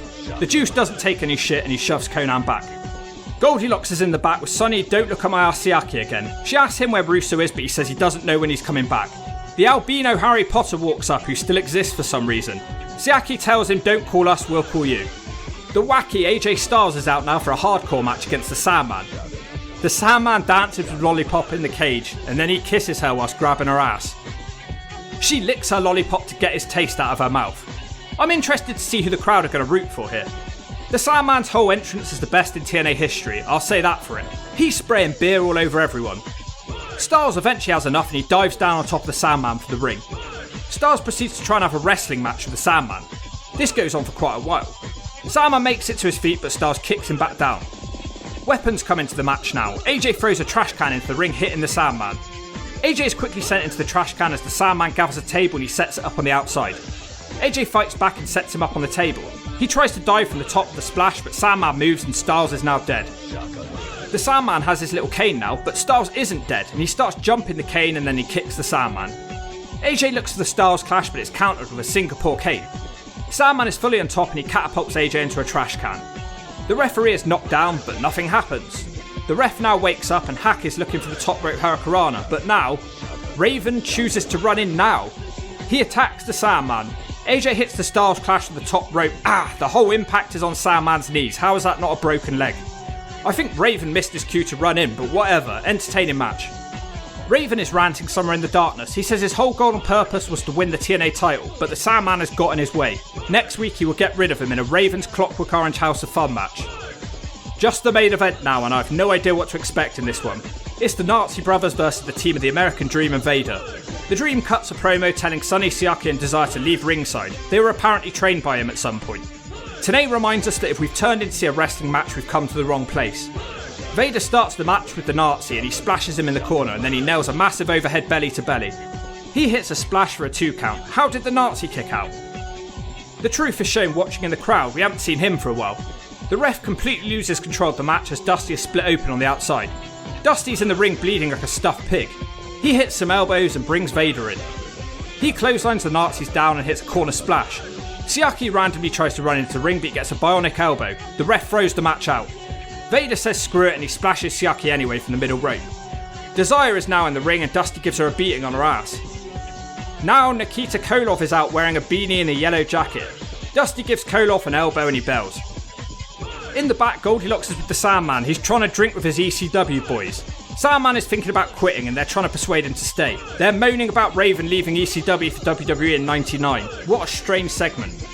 The final segment is Russo in his stupid jacket again. He brings out Slapnuts, who is supposed to be signing a contract with him tonight. Instead of video plays, it's Russo's 2 kids. One of them is moaning that Russo missed most of their lives. Then he moans about having no friends when they moved to Georgia when Russo signed with WCW. He says he doesn't feel like he has a father and he begs Russo to come home. The crowd are chanting boring. The other kid doesn't speak. I think he's depressed. He probably watched this show. Back to Russo now, and he's fuming for Jeff getting footage of his kids. Russo says he's actually a great dad because he let his kids stay up late at night watching Howard Stern. He also smacked the kid's principal one. He calls one of his sons a moped freak wannabe. He says when he gets home tonight he's going to beat his son's ass like he's never beaten it before. Kind of a vile promo. The boys were just sad. Jeff Jarrett comes out to gloat now. He takes off his shirt as he's not actually with Russo. Jarrett says that there was never a night of cuddling and talking at the Jarrett family home, and instead he stuck a shotgun in Russo's face. Jarrett starts battering Russo, but then Flair and Brian Lawler, who we haven't seen in months, make the save. They're also with Eric Watts. Watts chokeslams Jarrett through the table. This is the next generation, a new faction that sucks. And that's how we end tonight's show. The NWA TNA show starts out this week with one of those rambling Raven promos where he stands in the darkness at the TNA arena. He's hyping up his match with the Sandman tonight in a Ravens Clockwork Orange House of Fun match. He says it's his destiny to become the NWA Heavyweight Champion and he won't be stopped by AJ or the Sandman. I think he's forgotten a certain man who's known for slapping nuts. He's suddenly interrupted by Kevin Sullivan. I had no idea he even appeared in TNA. He compliments Raven on his sick, demented mind and says that he's going to be a special observer in the match tonight. This is apparently going to be the most violent match of all time, so it's getting some big hype. Raven welcomes him to TNA and says it's too late for him to pass the torch as he's an old bastard. Raven suddenly falls to the ground and it seems to be the Sandman who's hit him with an early shot tonight. Conan comes out to the ring now. He's fighting a war against the X Division and Jerry Lynn. He's bringing luchadors to TNA and today it will be super crazy. For some reason the Latin music is so loud that I can't hear myself think. He will take on Jerry Lynn. Super Crazy really gets the best of the opening exchange with numerous arm drags and a pinning attempt. These two guys had a rivalry in ECW and it shows that they've wrestled before. They know each other inside out. They keep reversing each other and Super Crazy eventually scores a clothesline knockdown.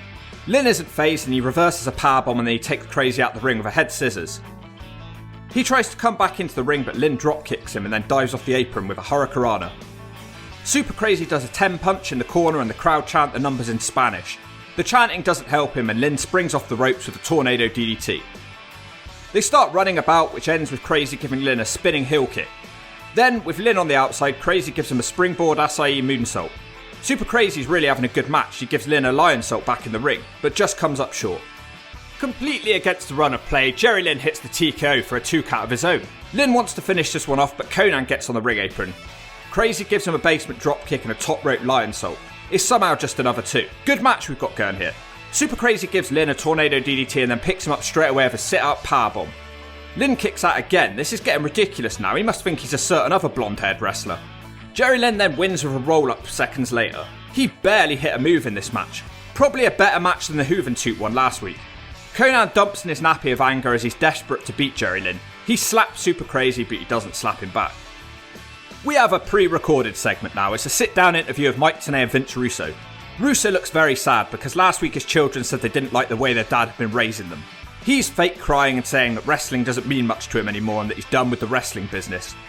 The Hot Shots are out now, who are the team of a blonde CM Punk and a depressed version of Shane Douglas. They're accompanied by beyond boring and gifted Glenn Gilberti. What makes him gifted? They take on Slash and Brian Lee, who jumps them straight away. Sonny Don't Look at My Ass Siaki also appears with Desire and he's lecturing the other SEX members and he takes them back to the locker room. The Slash Man is completely destroying the Hot Shots on his own. This guy has such unique offense. He's been quite underrated in this series. I think it's probably because he doesn't do anything funny. Brian Lee destroys Shane Douglas Jr. with elbows, but I'm pretty sure the last one completely misses. The Truth is shown sitting in the crowd looking depressed because he's being forced to watch this show. Shane Douglas makes the blind tag and CM Punk Blonde Just for Men hits a drop kick from the top whilst Douglas Jr. holds Slash. The long-haired one then misses a dive in the corner and Slash hits him with the Eye of the Storm. Bulldozer Brian Lee is in now and he hits a choke slam and tries a tombstone but he gets double-teamed Russian leg sweep. Douglas Jr. then misses a springboard frog splash. The Slash Man tries a senton but he misses. Dude, I was watching the NWA TNA show the other day, and this dude, the Slash Man, he stole my Swanton Bomb finishing maneuver, man, but he missed it. I'm going back to Carolina, and I'm going to tell my stoner friend Shannon all about you, Slash. Blonde CM Punk also misses a moonsault, but Brian Lee hits a top rope knee drop. Blonde CM Punk then hits a running sit-out powerbomb for a 2. Then he tries to cheat using part of the turnbuckle. It doesn't end the match, and the New Church win with a Doomsday dropkick. A fun short match, but I wish the New Church had something more meaningful to do. The Hot Shots are confronted by the Nazi boys for losing, and they all brawl. So I guess the Hot Shots joining SEX is over before it even started. What a shame. The Nazis give them the Buff Bagwell treatment. Goldilocks is in the back with Hardcore Hack now. He says he doesn't really understand what his match with Raven is tonight. He goes on to talk about how great Kevin Sullivan is, and he reminisces about how much he loves Sullivan. Maybe he should be in this match instead then. Now we have Mike Tenay bringing out a wild Slapnuts appears. Jeff Jarrett. At this point I left my desk and sat on my couch because I expect this might go on for a while. Tenay asks Jarrett about Russo leaving the wrestling business. Slapnuts says he can't believe it. He starts praising what a great man Russo is. This doesn't even make sense. It's Jarrett's fault that Russo had a breakdown due to filming his kids. This talking segment has now been running for 5 minutes about Russo. We then move on to talking about the challenge of Raven and AJ Styles in the Next Generation. That brings the Next Generation out. They are an out of his mind Brian Lawler, a constipated David Flair, and a man called Eric Watts who thinks he's a main eventer. They start talking about things that happened in the 1980s. I almost fell asleep. Watts is unhappy that Slapnuts has been more successful than him. Apparently Jeff Jarrett should have helped him out when they were in the WWF and stopped him from being a jobber. I don't think anybody knows who Eric Watts even is. Brian Lawler's acting wacky and it's the only thing saving this segment. Watts asks Jeff to hit him with the chair but he doesn't do it and then the segment ends. What a waste of time. Now some hillbilly music plays and out comes Disgraceland with his peanut butter sandwich. He's with gifted Glenn Gilberti and Sanders again. Jorge Estrada is his opponent, who's looking very different lately. He still has the Flying to Graceland song, so he's still good with me.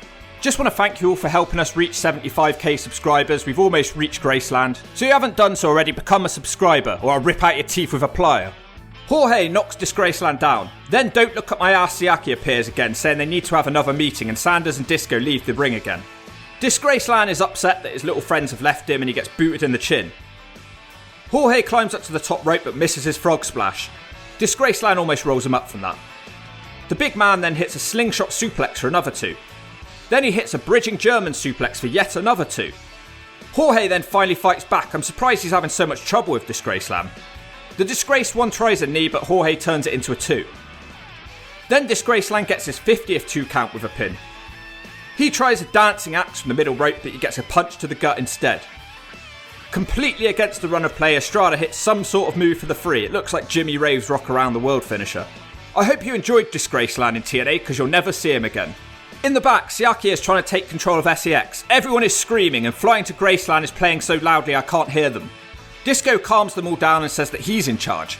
Another boob lady and the albino Harry Potter are here, but I don't know why. The segment's over, I have a headache. Kid Cash will defend his X Division title against the Amazing Red now.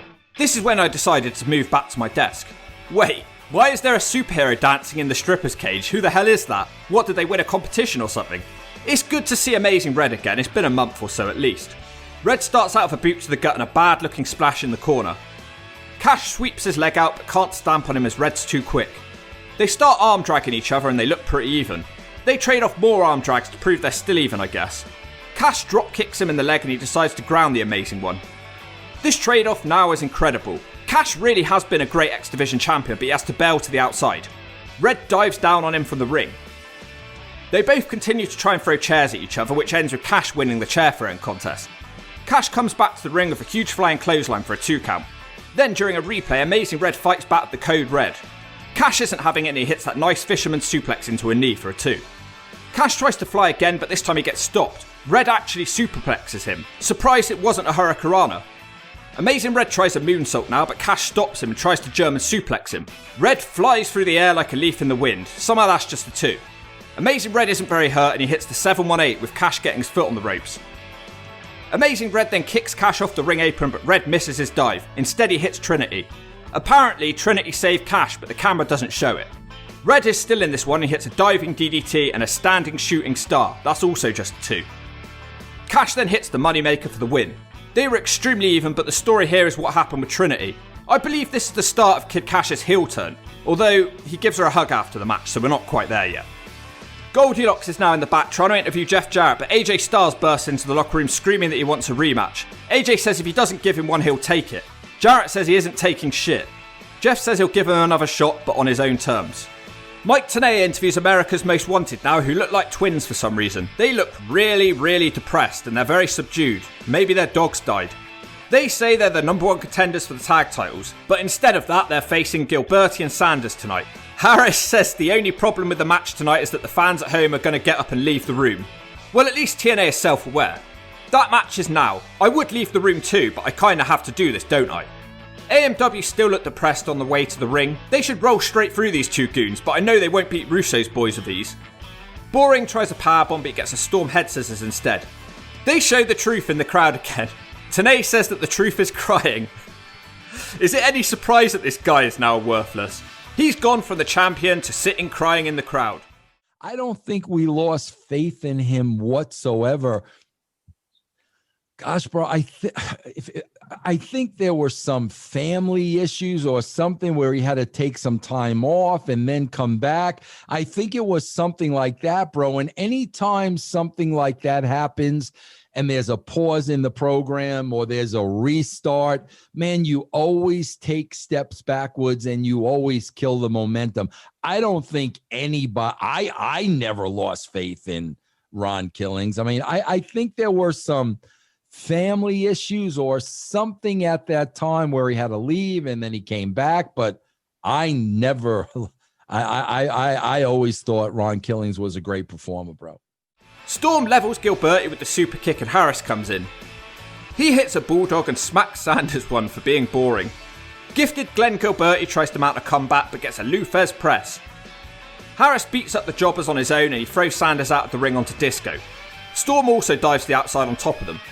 AMW are really dominating and they hit the dropkick spinebuster combination. Somehow Sanders turns the tide when the match should really be over at this point. Team SCX hit a jawbreaker neckbreaker combination on the Cowboy. Disco then hits the Russian leg sweep but he misses his top rope attack. Storm eventually manages to fight back and he hits a kick to Disco Inferno and gets his partner Chris Harris in. Harris has a house on fire and Disco is too scared to stop him.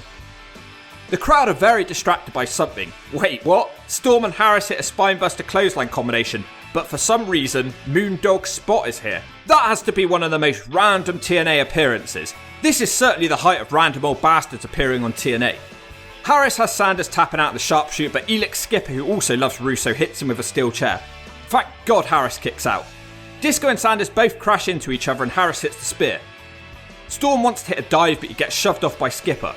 Elix hits another chair shot, this time to the face. Disco rolls over to make the cover. No, no, no. What the hell is the point in this? Are Disco and Sanders going to be the new tag team of the decade? If AMW weren't depressed before, they sure are now after losing to this goon squad. Goldilocks is in the back with the SEX team. Siaki is trying to run the team again, but he gets smacked by Beyond Boring. They brawl into the crowd. Maybe Beyond Boring can beat 3 young TNA talents in one night. The ring is now shown covered in chains in preparation for the Raven match, but the brawl is still going on. Sanders is kicking his ass, but Desire defends her man. Hollywood, the new SEX boob lady, stops her and she gets a Desire spear and a catfight starts.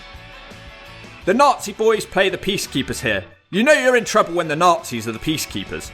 Siaki and Sanders reluctantly shake hands. Desire and Hollywood go to do it, but Desire gives her a rock bottom for some reason. I preferred the other blonde boob lady from last week. Maybe they couldn't get her and they thought we would think that she was the same woman. It's not. In fact, I'm pretty sure that's what they're actually trying to do here. It's a different lady, trust me. Just the main event now. Here's the special enforcer Kevin Sullivan. He's here to make sure this match is as violent as possible. Raven is very excited for this House of Clockwork Fun match. Let's see if the Sandman can get his first win in TNA. It doesn't start well for him as Raven hits him with a trash can lid straight away. Sandman then low blows him back and drop kicks him in the corner. Hack sends him out the ring. The Sandman tries to rearrange the guardrail but he struggles. He eventually sets Raven up and gives him the guillotine leg drop off the ring apron. Raven's already busted open. They come back to the ring where Raven fails to drop toe hold on the trash can, but he does hit the Raven effect. The match isn't done as Raven and Sullivan get a piece of a cage and Raven throws Hack into it. Raven starts then using a chain. This chain actually looks and sounds legit. Raven's burning through these weapons, there won't be any left at this rate. Sullivan hands him a chair and he creams the Sandman. Now Raven does manage his drop toe hold onto a chair. Raven then uses a piece of metal which gets stuck on Hack's throat. Raven sets Hack up on the table and he gives Sandman an elbow drop through the table. Sandman isn't done and he hits Raven with a box of beer. Hack starts smashing him time and time again with 2 trash can lids. They head backstage now and they go up some steps, which never ends well for the Sandman up there. Sandman thinks he's got Raven on the ropes, but he doesn't. They start brawling in the rafters with Raven using a fire extinguisher. Suddenly, Jesus, Raven throws Hack off the balcony through about 10 tables. That's the end of the match apparently. Raven gets the mic now and he's calling out Slapnuts. He says, give me a title shot right now. He must be dumb because he's lost at least 20% of his blood at this point. Jarrett does come out, but he hits Raven with his belt straight away.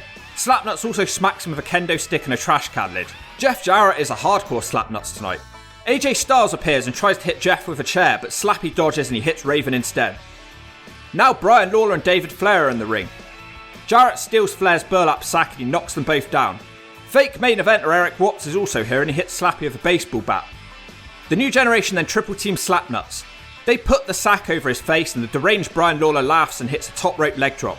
Then he dances around screaming. Flair finally reveals what's been in the sack the whole time that he's been holding since his TNA debut, and it's the original NWA title. The show goes off the air with Eric Watts choking out Slapnuts. Decent show, but too many jobbers and goons on this show. The show starts out with Slapnuts and a baseball bat. He starts hitting the SEX locker room door with it, but he's unable to gain entry. Conan has the opening segment again and he brings out Damien 666 and Halloween. Of course they're facing Jerry Lynn. For some reason he's tagging with the king of the cab driver slam, David Young. Young takes both the luchadors out of a clothesline and then he hits the cab driver slam, the cab driver slam. Somehow it's just a 2. Has anyone ever kicked out of that move? Conan is on commentary making fun of David Young. He says he needs a personality transplant. He's not lying. Young hits an overhead suplex to give Jerry his first match action. He gets a 2 from a head scissors. Then David Young decides to dive to the outside and Conan uses this to hit a cheap shot whilst Damien almost puts Lynn away. The luchadors try a giant swing on Lynn, but it doesn't look very good. Then out of nowhere, Lynn reverses a double team and he scores a roll-up. That was the worst of the Conan luchador matches. Conan takes Lynn out after the match and he hits a rolling clothesline. His own team have to pull him off Jerry Lynn. Goldilocks is now in the back of Eric Watts, but he's jumped by Slapnuts. Security are almost on them straight away. That man Watts comes out to the ring, but Slapnuts is back again. This is not a match that I'm looking forward to. Kid Cash and Trinity are interviewed by Goldilocks now. Cash says tonight he's going to give his fans something special. Amazing Red is also here and he says he only won because of Trinity. She didn't really do that much in their match. I think that's a bit of a stretch really. Now D'Lo Brown debuts in TNA. He's apparently here to cut a shoot promo about the WWE. Actually no, he says WWE doesn't mean anything to him and it's not worth him talking about those bitches. Then he just randomly changes his mind. He said they kept telling him he wasn't good enough. He says that TNA have promised him a totally level playing field. I guess that's minus Slapnuts. He's eventually interrupted by Sonny Don't Look at My Ass Siaki. These two are going to have a bit of a long-running feud in TNA. Siaki asks him to join Sports Entertainment Extreme. Hang on, I thought Disco and Sanders were in charge of recruitment. D'Lo says no to that invitation. Siaki then brings up the racism storyline with Teddy Long and the WWE and says he thought it was a work, but it's not. D'Lo flips and he beats him up. He hits Sky High. Welcome to TNA, D'Lo Brown. I just want to point out that unlike a lot of these random wrestlers we have turning up on the show, D'Lo will actually have a bit of a run with the company, so get used to seeing him. Next up we have a three-way dance for the X Division Championship. Johnny Storm is making his TNA debut. He faces Amazing Red and the champion Kid Cash. Tenay and West keep saying that Cash has been successful since being with Trinity. Cash hasn't actually done anything wrong and it's just like he's being forced to turn heel. Johnny Storm is apparently 12 stone, which is how much I weighed when I was 14. Very impressive. Storm and Red work together to take out Cash before everyone starts fighting. All three go for a drop kick at once and then they go to shake hands, but Red flips Cash off. Storm hits a reverse suplex before he gets clotheslined by Cash. Storm hits Cash back with an enziguri kick. Storm gets Red on the top rope and he throws him off with a hurricanrana, but Cash catches him and powerbombs him. Storm has to break up the pin attempt. Cash gives Storm the suplex into the knee and Red will have to break up that pinning attempt. Amazing Red starts doing well against Cash with the code Red and a big kick. Red also drives Storm from the top rope. Somehow Johnny Storm is the fourth man with the surname Storm to appear in TNA. You'd think they would have remedied that. That very man now hits an inverted hurricanrana on Red from the top. Cash kicks Red and then goes high risk. He hits a springboard senton kick to the nutsack of Johnny Storm. All three guys are spent now. Cash throws both guys from the top with a double German. Red flies through the air like a leaf in the wind. Johnny Boy isn't done yet and he hits Cash with a wheelbarrow into a DDT. Not seen it done like that before. Red stops his offense with a clothesline. Then it all goes a bit wrong. Red tries a nice dive to the outside but he falls on his knee. Trinity tries a moonsault but she misses everyone. Storm dives but he only hits Trinity. Amazing Red is out of the match now as Cash almost puts Storm away with a moonsault in the ring. Storm fights back with the reverse Frankensteiner for a 2 count. Storm and Cash keep reversing each other until eventually Cash hits a devastating moneymaker for the 3. A really fun match. The commentary team put over how it's all because of Trinity again. What? Because she missed a moonsault and then took one from Storm. Red gets in her face so Cash takes him out. Goldilocks is still hanging around the SEX locker room. She asks Sonny why he didn't have backup when D'Lo beat him up earlier. Sanders is being a dick again and they throw punches. Disco starts taking control of the group again. He asks Skipper why he's here and he says because it's prime time. He also complains about Loki and Daniels for going to Japan constantly. Disco manages to actually get them all on the same page. He says solely they're all worthless, but together they have some value. Well, he's got that right. The Nazi boys are out now. They take on the Sandman and Steve Corino. Surely the Sandman could get his first TNA win here. Sandman has his extended long entrance here, pouring beer into all the fans' mouths. It goes on for so long that Corino gets sick of waiting and he starts the match on his own.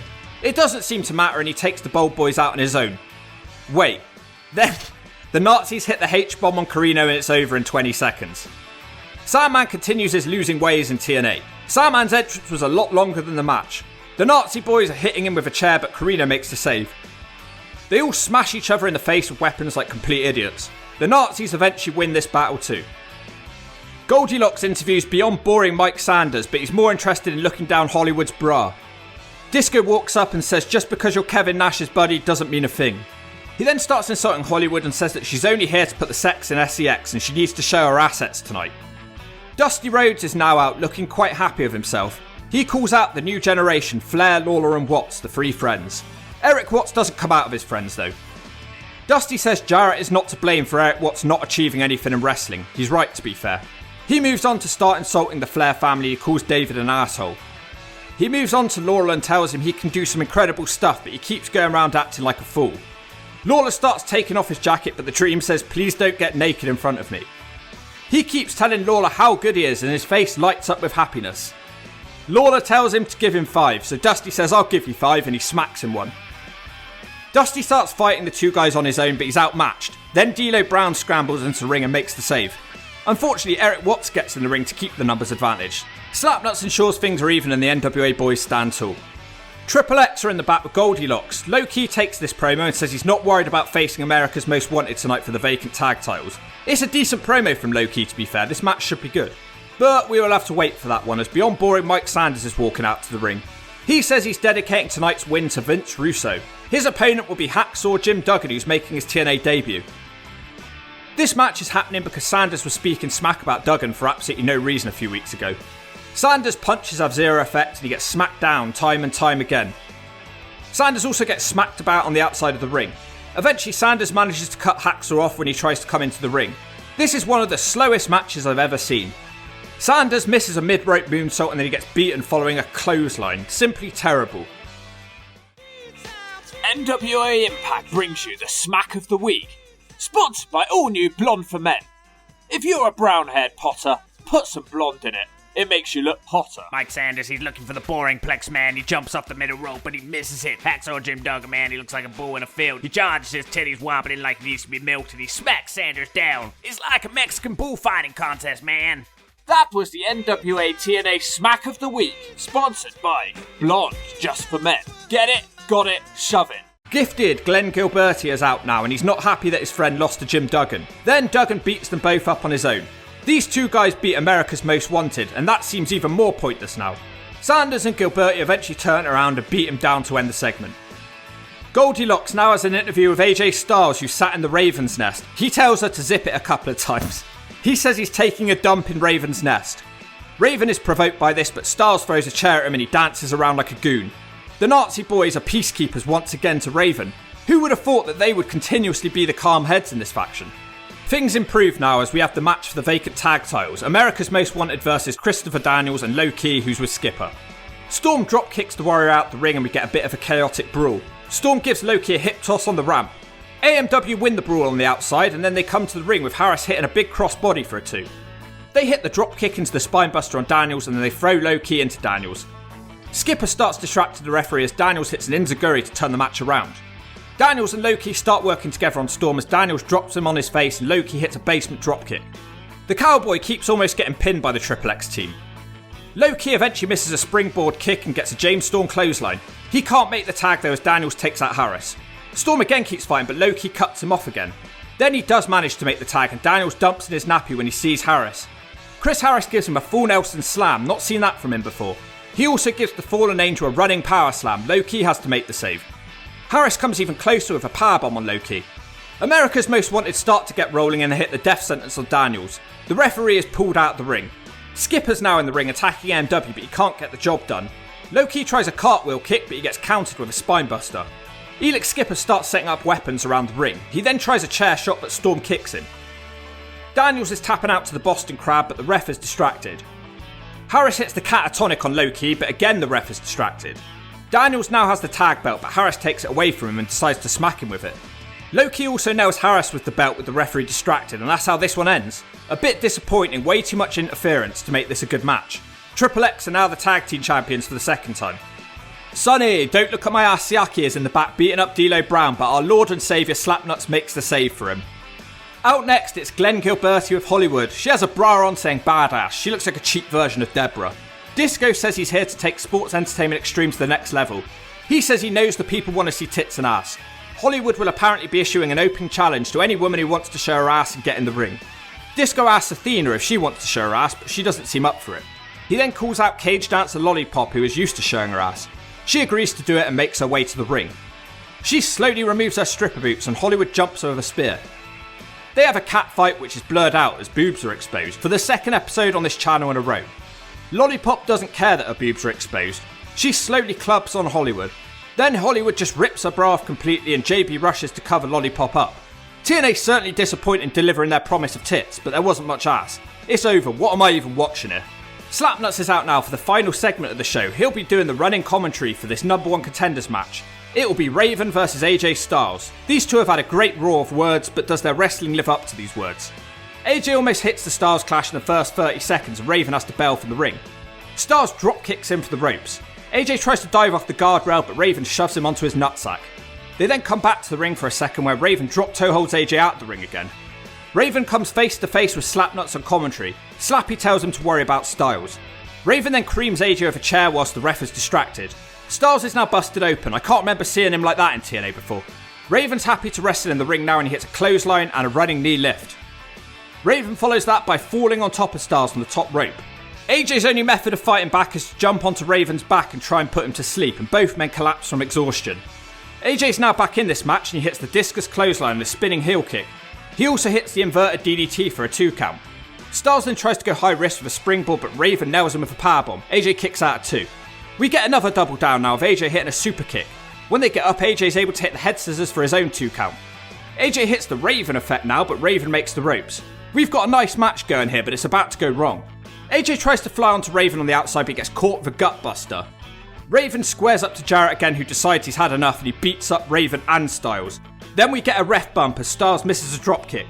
Raven hits the Raven effect as a referee sprints to the ring. It's just a 2. There wasn't even a delay, the ref was so quick.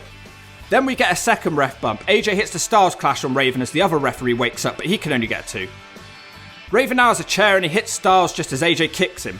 Both men sort of cover each other as the 2 refs wake up and count. They both count a 3 and nobody knows who won the match as the show goes off the air, so we're probably looking for a triple threat for the title. It's a shame it had to end like that as it was a good clash of styles while it lasted, to pardon the pun. The show strangely starts out this week with Hacksaw Jim Duggan thanking England and Australia for going to war with the US, but France and Germany need to get out of their way. I think he's talking about Iraq. He doesn't thank Poland though.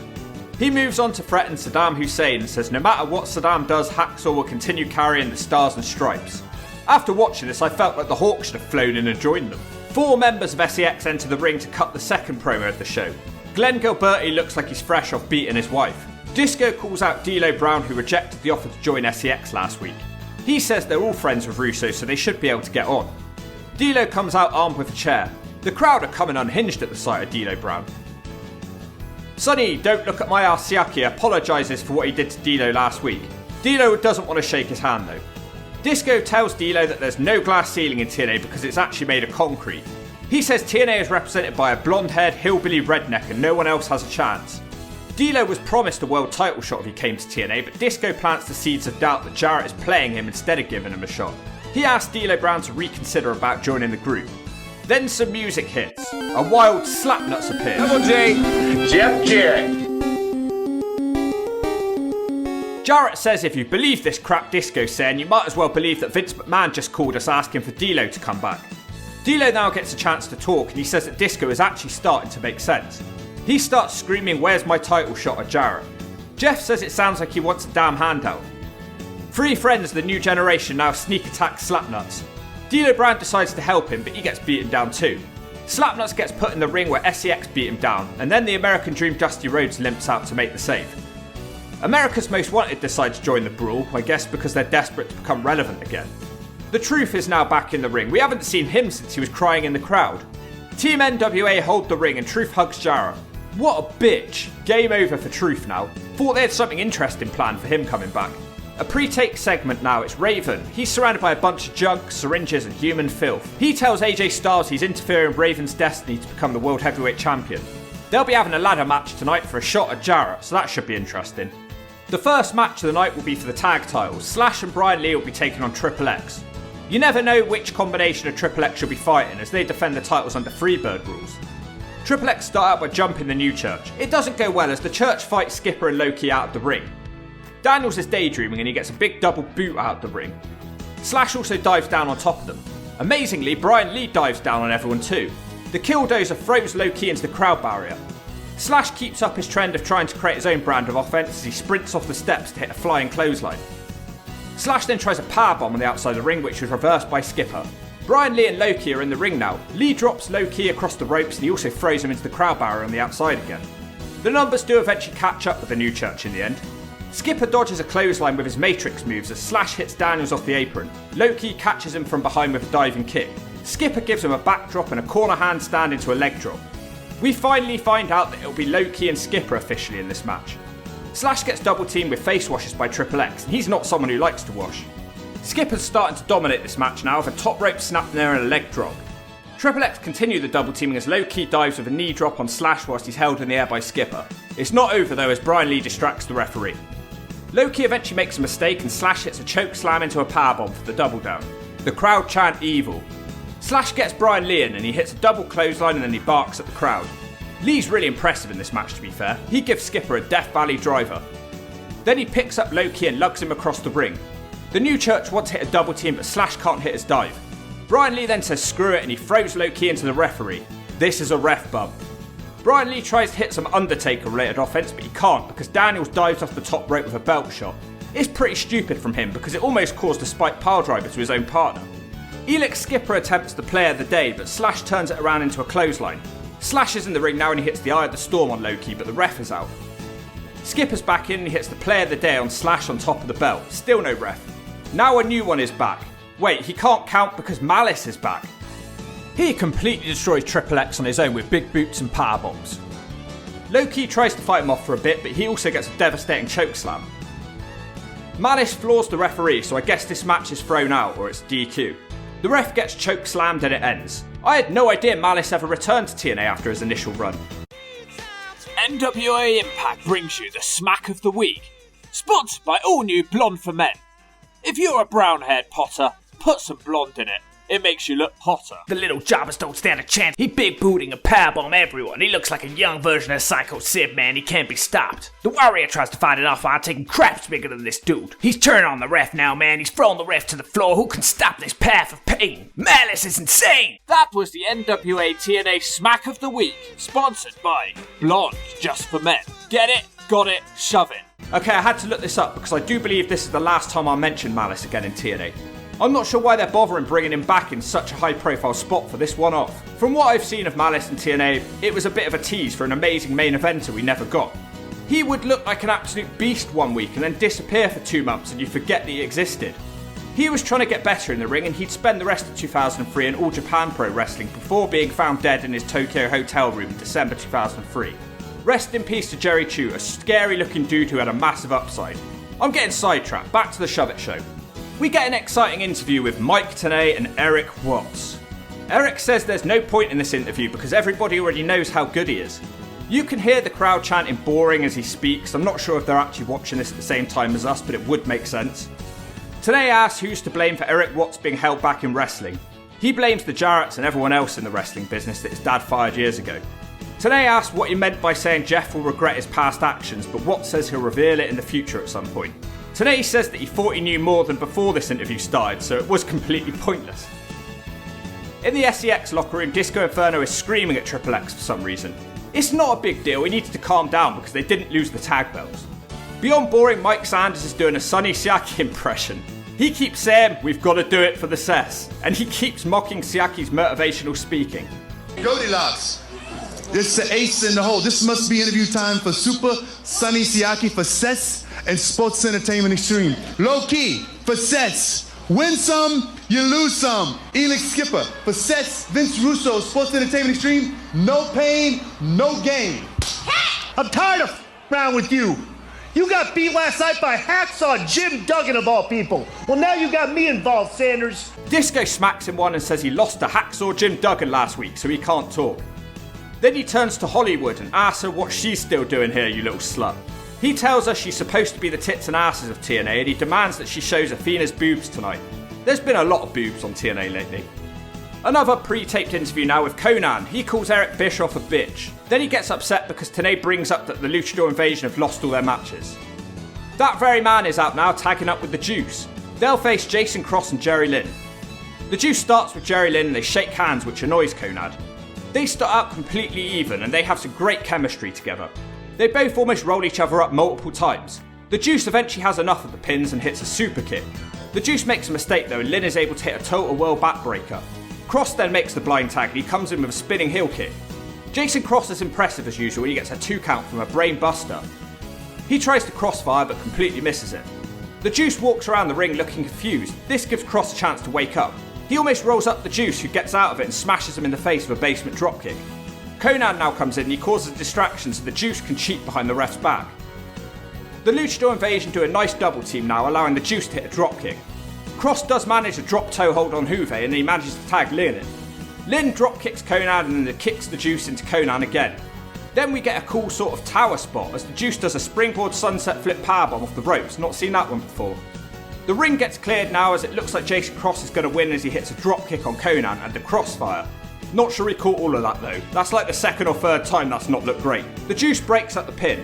The Juice also goes high risk, but it doesn't look good for him either. It looks like he killed his own legs at this one. Conan does a rolling clothesline and a facebuster to Lynn, but that's just a 2. Out of nowhere, Conan suddenly wins the match as Lynn tries to float over pin in the corner, but Conan traps him and holds onto the ropes. Backstage interview now. Goldilocks is trying to stir up the X Division champion Kid Cash. They've been trying to force him to turn heel by claiming his success is all down to Trinity, despite her barely doing anything in his matches. Amazing Red walks up cutting a terrible promo with weak sounding threats. Red challenges Trinity to a match, but Cash interrupts him by saying he's a little prick for wanting to fight a girl. They decide to have a triple threat instead. Things truly take a turn for the worse now as Gifted Glenn Gilberti. How's he gifted? And Beyond Boring Mike Sanders come out for a match. Somehow it gets even worse because they're facing Hacksaw Jim Duggan. The SEX team beat him up on the outside of the ring before his partner could even make it out. Then it gets even worse as his partner is revealed to be Moondog Spot for some reason. He looks like an obese caveman carrying a bone. He beats up Sanders whilst Disco leaves the match to complain about it on commentary. He says he thought Moondog Spot was dead. Disco refuses to take part in the match and he leaves. Moondog Spot bones Sanders in the head and Duggan does a weak splash to end the match. At least it was short. In the back now, Goldilocks with the new church again, so I guess I was wrong about Malice. One more appearance for him. Goldie tells them that they failed tonight because they didn't win the tag titles. Mitchell says they were just softening Triple X up. He says next week they'll have an 8-man tag and it will be an S&M match. Whoa. This has Russo's paw prints all over it. He says they'll also recruit a new person for the new church next week. Amazing Red out now for the X Division triple threat match. Trinity gets her own entrance for the first time. I'm interested to see what she can do in this one. Kid Cash will be defending his belt in this one, so it's quite intriguing. She's the first female to challenge for a man's belt in TNA. The crowd are loving her so far. Cash tries to talk her out of the match, but she won't do it. She immediately gets kicked down by Red, who's elevated by Cash. Red springboards back into the ring with an elbow drop for a 2. Crazy start so far. Cash slows Red down by dropping him on his face. Kid Cash now goes to the submission game with Boston Crab, and then he picks him up with a powerbomb. Red recovers and he flips over Cash and sweeps him out and nails the standing shooting star. Trinity does manage to make it back into the ring, but Red whips Cash into her and also gives Cash an enziguri. Cash gets the rope break. Red is eventually stopped as Cash hits a kick of his own. He hits a beautiful springboard flipping coast to coast leg drop. I love it when he does that. Cash is the best thing in the X Division at this point, I swear. Kid Cash keeps trying to get the win with a fisherman suplex into a shoulder breaker. Cash then decides to fly again, but Red cuts him off. Cash tries to powerbomb Red up there, but Red snaps off the Rana bomb instead. Red tries to put him away, but Trinity's now awake and she kicks Red off the top. Trinity now has a flurry of offense. She nails Red with a diving Hurricanrana. She follows it with a beautiful Tornado DDT. Trinity gives him one more head scissors, but she can't put him away though because Cash suddenly wakes up and he beats Red with a rolling Chaos Theory suplex. Have you got that? Good. Cash wins. Shove it. Great match. Really enjoyed every second of it. Trinity didn't lose anything as she looked like she might win, so it's all cool. Goldilocks wants to interview Jeff Jarrett now, but she's been locked out of his room as usual. Then someone storms into his locker room, but I didn't see who it was. How could that person unlock the door, but she couldn't? We've got a 6-man tag now. It's the insane Brian Lawler, David Flair, and Eric Don't Give a Fuck Watts. They take on Downtown D'Lo Brown, Dusty Rhodes, and a Wild Slapnuts. Now this is a match that I couldn't care less about. The fans are just here to see D'Lo Brown in his first TNA match, and that's all I'm interested in too. He'll start out with Lawler. D'Lo makes short work of him with a couple of atomic drops, and Lawler rocks around holding his nutsack. D'Lo clotheslines him down. D'Lo wants to hit the shaky head leg drop, but Lawler sits up, so D'Lo puts him back down and gives him the leg drop. Lawler is as wacky as ever, and hopefully the D'Lo Brown Spinebuster will calm him down. D'Lo follows that up by almost winning with the Sky High, but Flair breaks up the pin. Flair tags in now, but he gets arm dragged all around the ring by D'Lo. D'Lo Brown gives him a spinning heel kick and he also hits a flapjack. Watts gets in now, but D'Lo also takes him down with a drop toe hold and a bridging submission. He's putting on a wrestling clinic here. If this was Ring of the Hawk, it would be an A for his debut. Eric Watts does eventually get in with a low impact choke slam. The new generation now start cheating behind the ref's back whilst Lawler keeps cackling with happiness. Flair gives D'Lo a suplex for a 2. Lawler gets the tag and he's also more successful against D'Lo this time. He'd probably do even better if he stopped dancing so much. D'Lo starts trying to fight back against Watts but it doesn't work and he gets suplexed across the ropes. The new generation are making quick tags and Lawler hits a headbutt to the nutsack. The crowd chant Jerry's Kid. He's distracted and D'Lo is able to nail a spinning side slam. This gives D'Lo the opportunity to bring Slapnuts in. He hits an enziguri on David Flair and a dropkick on Lawler. The Dream decides he's bored of waiting and he comes into the ring and him and Jarrett pinball Watts back and forth and then chuck him out the ring. Jeff Jarrett wins with the stroke. It was fun whilst D'Lo was in there, but then he got beaten down for 5 minutes so his hype faded a bit. The Truth comes out to celebrate the win. Wait, he suddenly powerbombs Slapnuts from the corner. Yes, he's actually doing something. Truth also hits the back, sack and crack. Say it twice or I'll give you a smack. Watts puts a noose around Slapnuts' neck and he beats him into the crowd. Watts then throws him out the doors. We cut back to the ring where Lawler hits the hip-hop leg drop on Dusty. In the car park, Watts is tying the noose to a limo. It looks like he's going to murder Slapnuts tonight. Watts commandeers the limo, shoving the driver away and he starts revving the car, but he seems to just be trying to scare Jarrett. Watts tells Jarrett he doesn't want to go to jail and he's just trying to play mind games. Lawler walks up screaming, "Yeah, dog," and then they get in the limo. Unfortunately for them, they won't be going anywhere because they threw the limo driver away. The Church are back out again now and they get ambushed in the SEX locker room. This episode has gone into pure chaos. Malice is getting beat down 6-on-1, that truly is the last time we see him. Disco screams, "Where's Sonny? I want to see some tits." He usually just shows his ass, Disco. Hollywood and Don't Look at My Ass head out to the ring. He has the mic and he tells Athena to get into the ring. She charges straight at Hollywood. It's a bit awkward, they just roll around for a while having a catfight. Athena seems to win the catfight and Sonny tells her to rip Hollywood's top off. He says it doesn't matter whose boobs we see tonight. He does say that he'd rather see Hollywood's than Athena's soppy flapjacks. She slaps him for that one. Sonny gets mad and he kicks Athena in the gut and then hits the Siakalypse Now. He's ran off by an obese cab driver David Young. At least we got to see some tits tonight in that case. I got that. Siaki gave me that pile driver, which I suffered a stinger from that. And the very next week, I think it was Perry Saturn talked to me before the show. And he's like, "Hey, that pile driver, he didn't protect you at all. And I would never take a pile driver for him, and don't you ever do it again. And wouldn't you know, I believe it was Jarrett that asked me to take a pile driver again. And I said, no. So I don't know, you know, maybe I'm not a team player, but it wasn't worth that risk. Just the main event left for the world title shot. It'll be Raven versus AJ Styles in a ladder match. AJ does a sneak attack from behind whilst Raven's resting in the corner. AJ starts smacking him in the head with a trash can. AJ then puts it over his head and kicks it off. Styles sets up a ladder across the ropes and he lets Raven go back to sleep on the ladder. He soon gets woken up as AJ hits a moonsault on top of him. AJ keeps going and he steals a page from Raven's book with a drop toe hold on a steel chair. Damn, he's not hanging around tonight. AJ hits the Raven effect on the chair. Styles now has the ladder set up, but he can't make it up there as Raven throws a chair at him. Raven's a bloody mess already and he smacks Styles with the trash can lid. He also puts the ladder on his head and starts spinning around. Raven continues his assault with the ladder now as he shunts Styles into the corner time and time again. He puts AJ on the top rope and he levels him again with the trash can lid. Raven's now stood on the ladder in the corner and AJ is hung up in the ropes, but Styles smacks him in the head and Raven falls backwards. He seems to be in a lot of pain from that one, but I'm not sure it's quite what they were going for. Styles takes advantage by diving on the ladder, making it seesaw into Raven's face. AJ has shown in this match that he could have also had a career as a hardcore wrestler, although he hits Raven with the handle side of the trash can, so maybe a not safe hardcore wrestler. Styles tries to climb the ladder again, but this time he dives off the ladder with a hurricanrana. AJ tries to climb yet again, but Raven throws him out of the ring now. Raven now has a staple gun and he shoots it into AJ's head. Raven's in full control as he gives Styles the leg sweep into the crowd barrier. AJ isn't done though and he hits a super kick on the ramp. Styles decides to get Raven set up on the table outside. He climbs back to the ring to jump, but Raven suddenly pulls the referee on top of him on the table. Styles just says screw it and he dives through them both with a leg drop. Styles has it won now, but Glenn Gilberti is here, what the fuck? He takes Styles off the ladder and power bombs him out the ring and through a table. This would have scary consequences for Disco on the next TNA show. So Raven wins the match and he's now free to continue going after his destiny. That was a hard hitting match, and that's how the show goes off the air. Styles is running through the arena with a chainsaw screaming.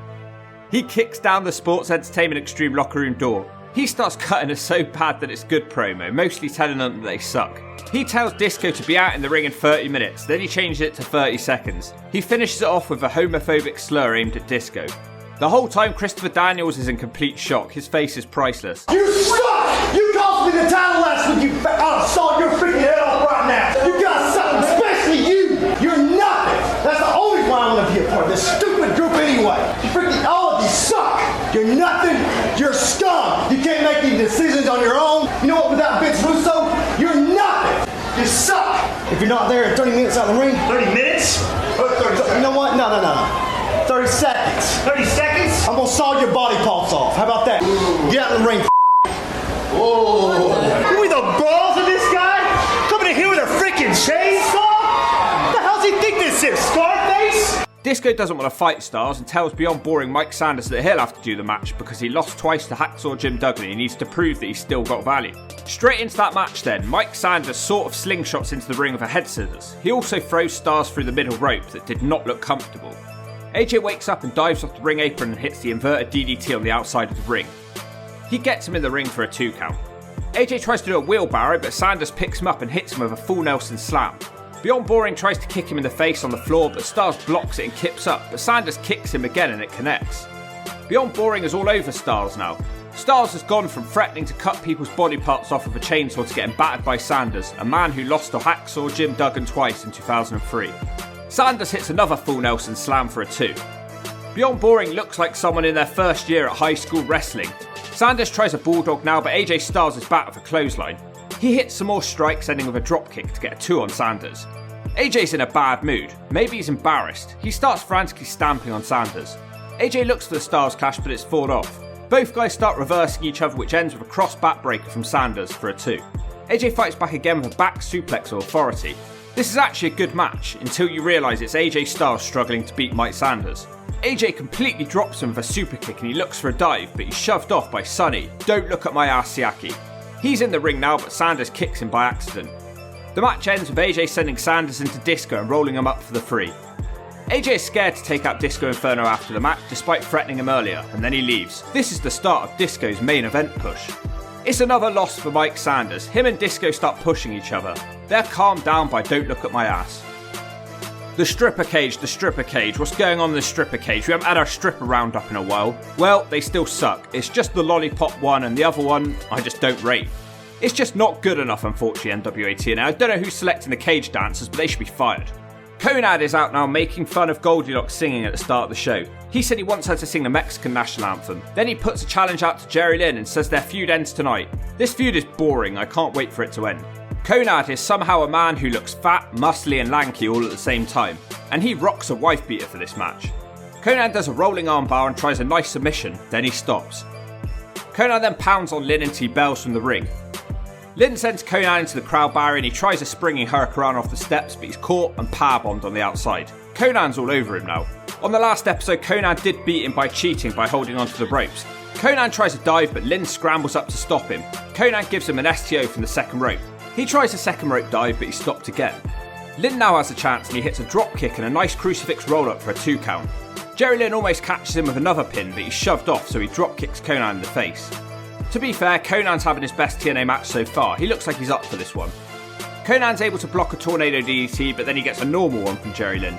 Lynn looks for his cradle pile driver, but he's overpowered by Konnan. Lynn then manages to roll him up in a pin, and that's it. Suddenly a man dressed as a chicken storms the ring and he hits a DDT on Lynn and then he runs off. Konnan says it's nothing to do with him. Up next, a wild Slapnuts appears. Double G, Jeff Jarrett. He's in a backstage interview with Mike Tenay. Apparently he's got a charity commitment tonight and he can't compete on the TNA show. So if you're here for Slapnuts, you might be disappointed. Slapnuts addresses all his main event competitors. He says Raven came in and took TNA over for a couple of weeks, and his best days are behind him. Slappy also says he doesn't respect the Truth Killings anymore. Jarrett also says that D'Lo Brown will get his world title shot soon. He also says Eric Watts is not a legitimate main eventer. He's got that right. Tenay ends by saying, why do all your challengers have personal issues with you? Has Tenay been watching Jarrett's career? Number 1, he hit them all with guitars, and number 2, he's Slapnuts. Now we get a segment explaining why Raven is a dick with mysterious music playing. The disciples of the New Church clamber out to the ring now. Mitchell said on the last episode that a new wrestler will be joining the New Church. Well, Malice is gone, so don't they need 2 new members? Mitchell says Sports Entertainment Extreme have made a grave mistake by agreeing to face the church in an S&M match. Apparently it stands for Sadistic Madness. The rules would be that a wrestler cannot be pinned unless he's bleeding. Mitchell says the average wrestler becomes weak as they start bleeding, but the New Church members become invincible when they see blood. They're interrupted by Sports Entertainment Extreme, who now have stupid jazz music. What happened to the SEX music? Daniels gets a rare chance to cut a promo. He's trying to talk, but Lee keeps barking at him. Daniels points out that they have a numbers advantage. They all start fighting, then the Sandman runs into the ring and starts hitting people with his cane. It doesn't help and they're still outnumbered. Then the lights go out. Perry Saturn is in the Asylum debuting for TNA. He starts throwing the Nazi brothers around as they scream with pain.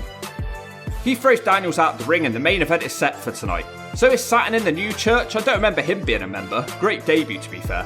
Pre-recorded segment now, it's Dusty Rhodes marching around in his back garden. He's basically just here to threaten David Flair for stealing his dad's belt. He's filling a wheelbarrow with junk and says he's teaching Flair a lesson tonight in a bunkhouse match. Suddenly, cab driver David Young is in the ring cutting a promo about Sonny Don't Look at My Ass Siaki. He brings out Athena, who has her neck fucked up last week by Siaki. What a show this is, a David Young promo.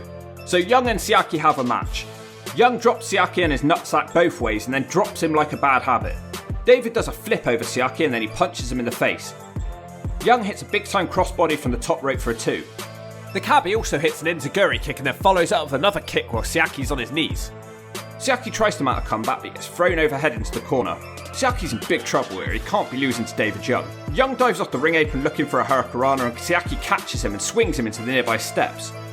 I was just thinking what a great match this was. Then I realised that this is the match where Siaki really doesn't want any people looking at his ass because he's wearing a thong. His belt snapped and he has to wrestle the whole match with his thong hanging out. He hits a Northern Light suplex whilst he looks a combination of embarrassed and confused. Young tries to come back but he's dropped on his face as he gets hit with a running neck breaker.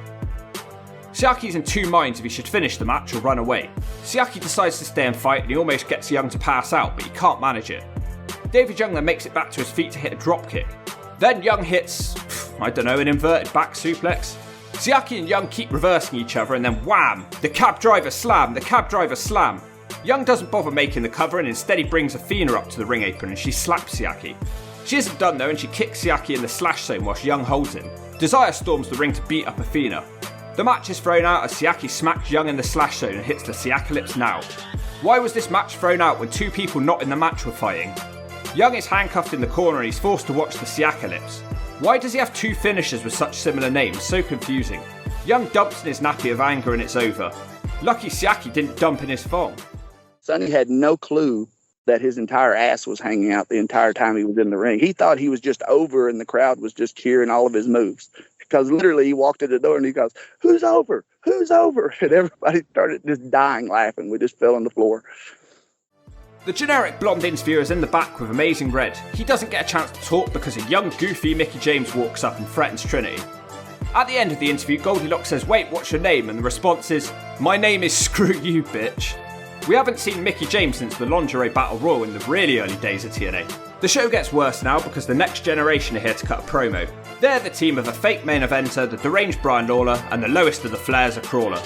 Eric Watts is making fun of Slapnuts. He also says that he's not a fake main eventer because he hasn't even asked for a title shot, so how could he be a main eventer? He says he's just here to get in Jeff's head. Then he apologises and says he wants to be Jeff's friend. The lights go out and when they come back on, Wild Slapnuts appears. Come on, Jay! Jeff Jarrett! He smashes a guitar over Eric Watts' head. I don't normally do it twice in one video, but this was truly one of the best ones. The New Generation run off and Slapnuts starts threatening all the main eventers. He tells AJ Styles he likes to carry a chainsaw but he'll cut him down to size. In the end, the threats are answered by D'Lo Brown, who was promised a title shot if he signed with TNA. D'Lo tells him to stop whining and complaining because he's the champion, so he should expect to have problems with people. D'Lo is offended that Jeff didn't mention him when he was talking about contenders. I swear he did. D'Lo tells a story about how Jeff Jarrett begged him to sign with TNA and guaranteed him a world title shot. D'Lo is annoyed that every week he's sidetracked with pointless matches and segments, and tonight he'll be facing Chris Harris, and he's not happy at having his time wasted. D'Lo says that after the Chris Harris match he needs to have his title match with Jeff. Jarrett says it sounds like he wants a handout. Just because the WWE dicked him around for 9 years, he can't come here and expect a handout, but they might as well get the shot out of the way, so okay, let's do it tonight. Sports Entertainment Extreme interrupt the segment. Gifted Glenn Gilberti says that last week Raven won the number 1 contenders match, so no one else should be getting a shot. As Raven isn't here tonight, Disco should get the world title shot. Please, he has to be joking. Disco tells D'Lo that when you fight Jeff, you can't fight him on your own because of Harris and Storm. What? They've barely been associated with Jeff. That's a bit of a reach, Disco. Disco says next week D'Lo can have his title shot, but Sports Entertainment Extreme will have to be in his corner. If he wins the belt, he has to join SEX. Why? If he was promised a title shot when he signed with TNA, he shouldn't have to agree to these stupid stipulations. And anyway, who died and put Glenn Gilberti in charge of TNA? D'Lo Brown accepts the offer and says Jarrett's gonna get down with the Brown tonight. Jarrett tells D'Lo don't piss me off and it ends. What a weird, nonsensical segment. Tenay is ranting now that TNA doesn't have an on-screen authority figure. What's the point in Dusty Rhodes then? I'm being serious, I thought that was his job. Surely he's not just employed to wrestle in 2003. David Flair is out now of the NWA belt that he stole. He's dressed like a lumberjack who got smashed over the head and forgot his fashion sense. He takes on that very man I was just speaking about, Dusty Rhodes, in a bunkhouse match. The highlight is the referee wearing Dusty's hat. Flair hits Dusty with a shovel. He can't hit him with a cowbell though, as Dusty uses his speed to dodge it. Dusty hits the elbows and then he smashes Flair in the head with the cowbell. It's over in 2 minutes. What was the point? Dusty gets the belt back, so he's happy because Flair having it was offending him. The deranged Brian Lawler appears and he steals the belt back whilst he screams yeah. What did TNA think any of this was going to achieve? Goldilocks is with Harris and Storm now. The cowboy is wearing a jumper and he looks upset. There's a big fuss going on because apparently Chris Harris requested a singles match tonight and didn't want to tag with Storm. Harris says there's no story here and he's just having the match to prove he's still got it. Storm looks depressed. Out now, it's Mickie James aka Alexis Lurie and Amazing Red. They take on Kid Cash and Trinity. The comedy team is still trying to force Kid Cash into being a heel, saying he's only the champion because of Trinity. This is a complete lie, by the way. Cash can't manage to take Amazing Red down, he's moving way too fast. It's pretty great to watch. It all seems like a good fair contest until Cash spits at Red. They both trade arm drags and pins and keep sweeping each other's legs. Cash gets into Mickie James' face now, but she isn't going to take it. Cash finally scores the first meaningful attack with a low dropkick.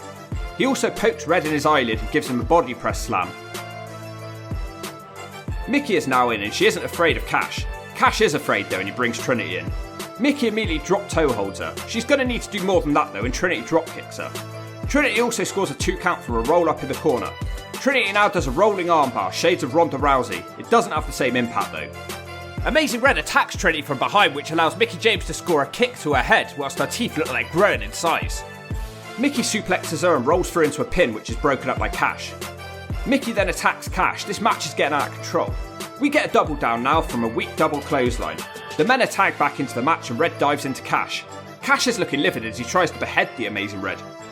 The girls keep brawling all over the place. Red and Mickie work nicely together now, and it leads to Red hitting a top rope code red on Cash. No pin is made though, and Trinity hits a moonsault to cover Mickie James. It's over. Cash seems annoyed to have his thunder stolen again, but Trinity is very happy. Goldilocks is in the back again with Jerry Lynn. She asked him who the chicken was that attacked him. Jerry says, no Goldie, I don't know who it was. This guy can be so dislikable sometimes, someone needs to smack him one. Chris Harris out now. We've barely seen him on this series, and he takes on Downtown D'Lo Brown. They shake hands before the match, despite D'Lo making fun of Harris before it.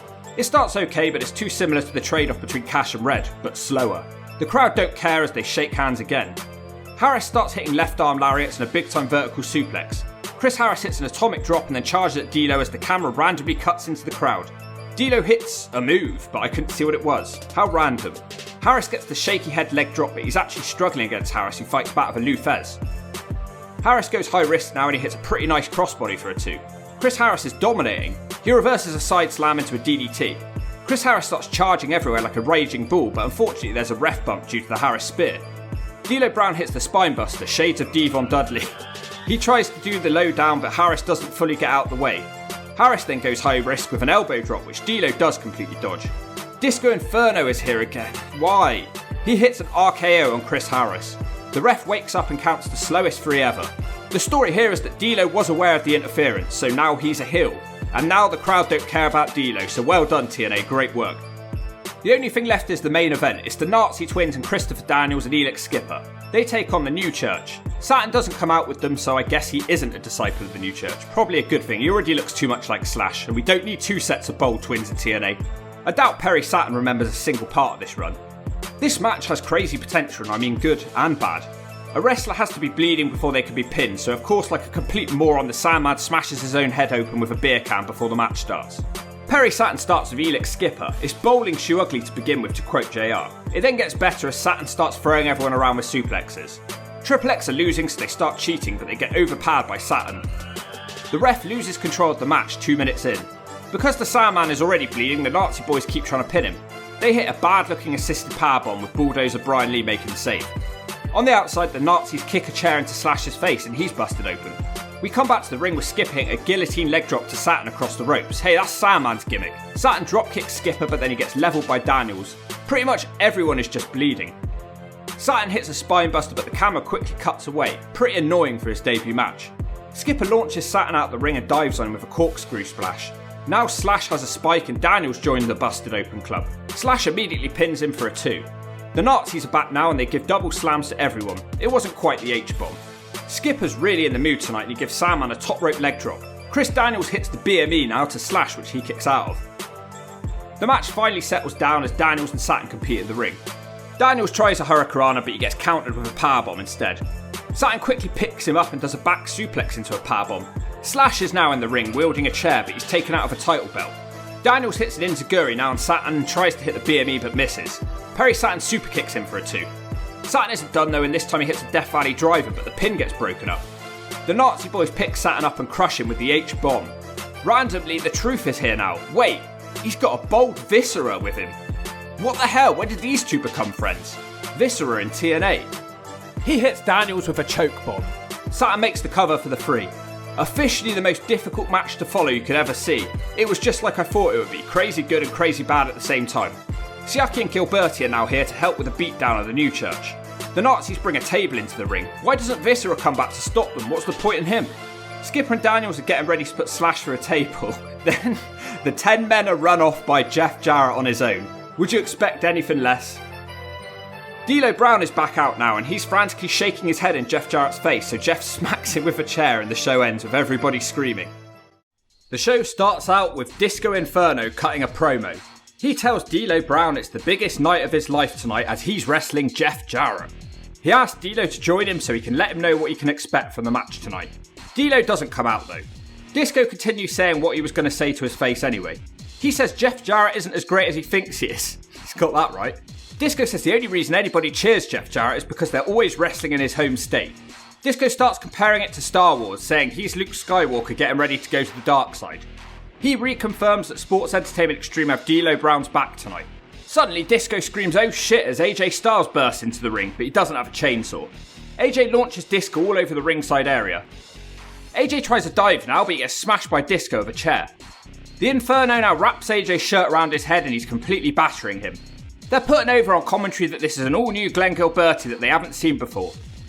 Disco leaves AJ Styles lying before Raven comes out to watch. This seems to distract Disco as AJ turns it around. Some nerds break up the fight and it's over. Raven looks like he might smack Disco for some reason before D'Lo Brown runs out and starts shaking his head in Raven's face. Pre-taped interview now with Mike Tenay interviewing Jerry Lynn and Conan. I never thought Jerry Lynn would be a low point of the show, but he is now.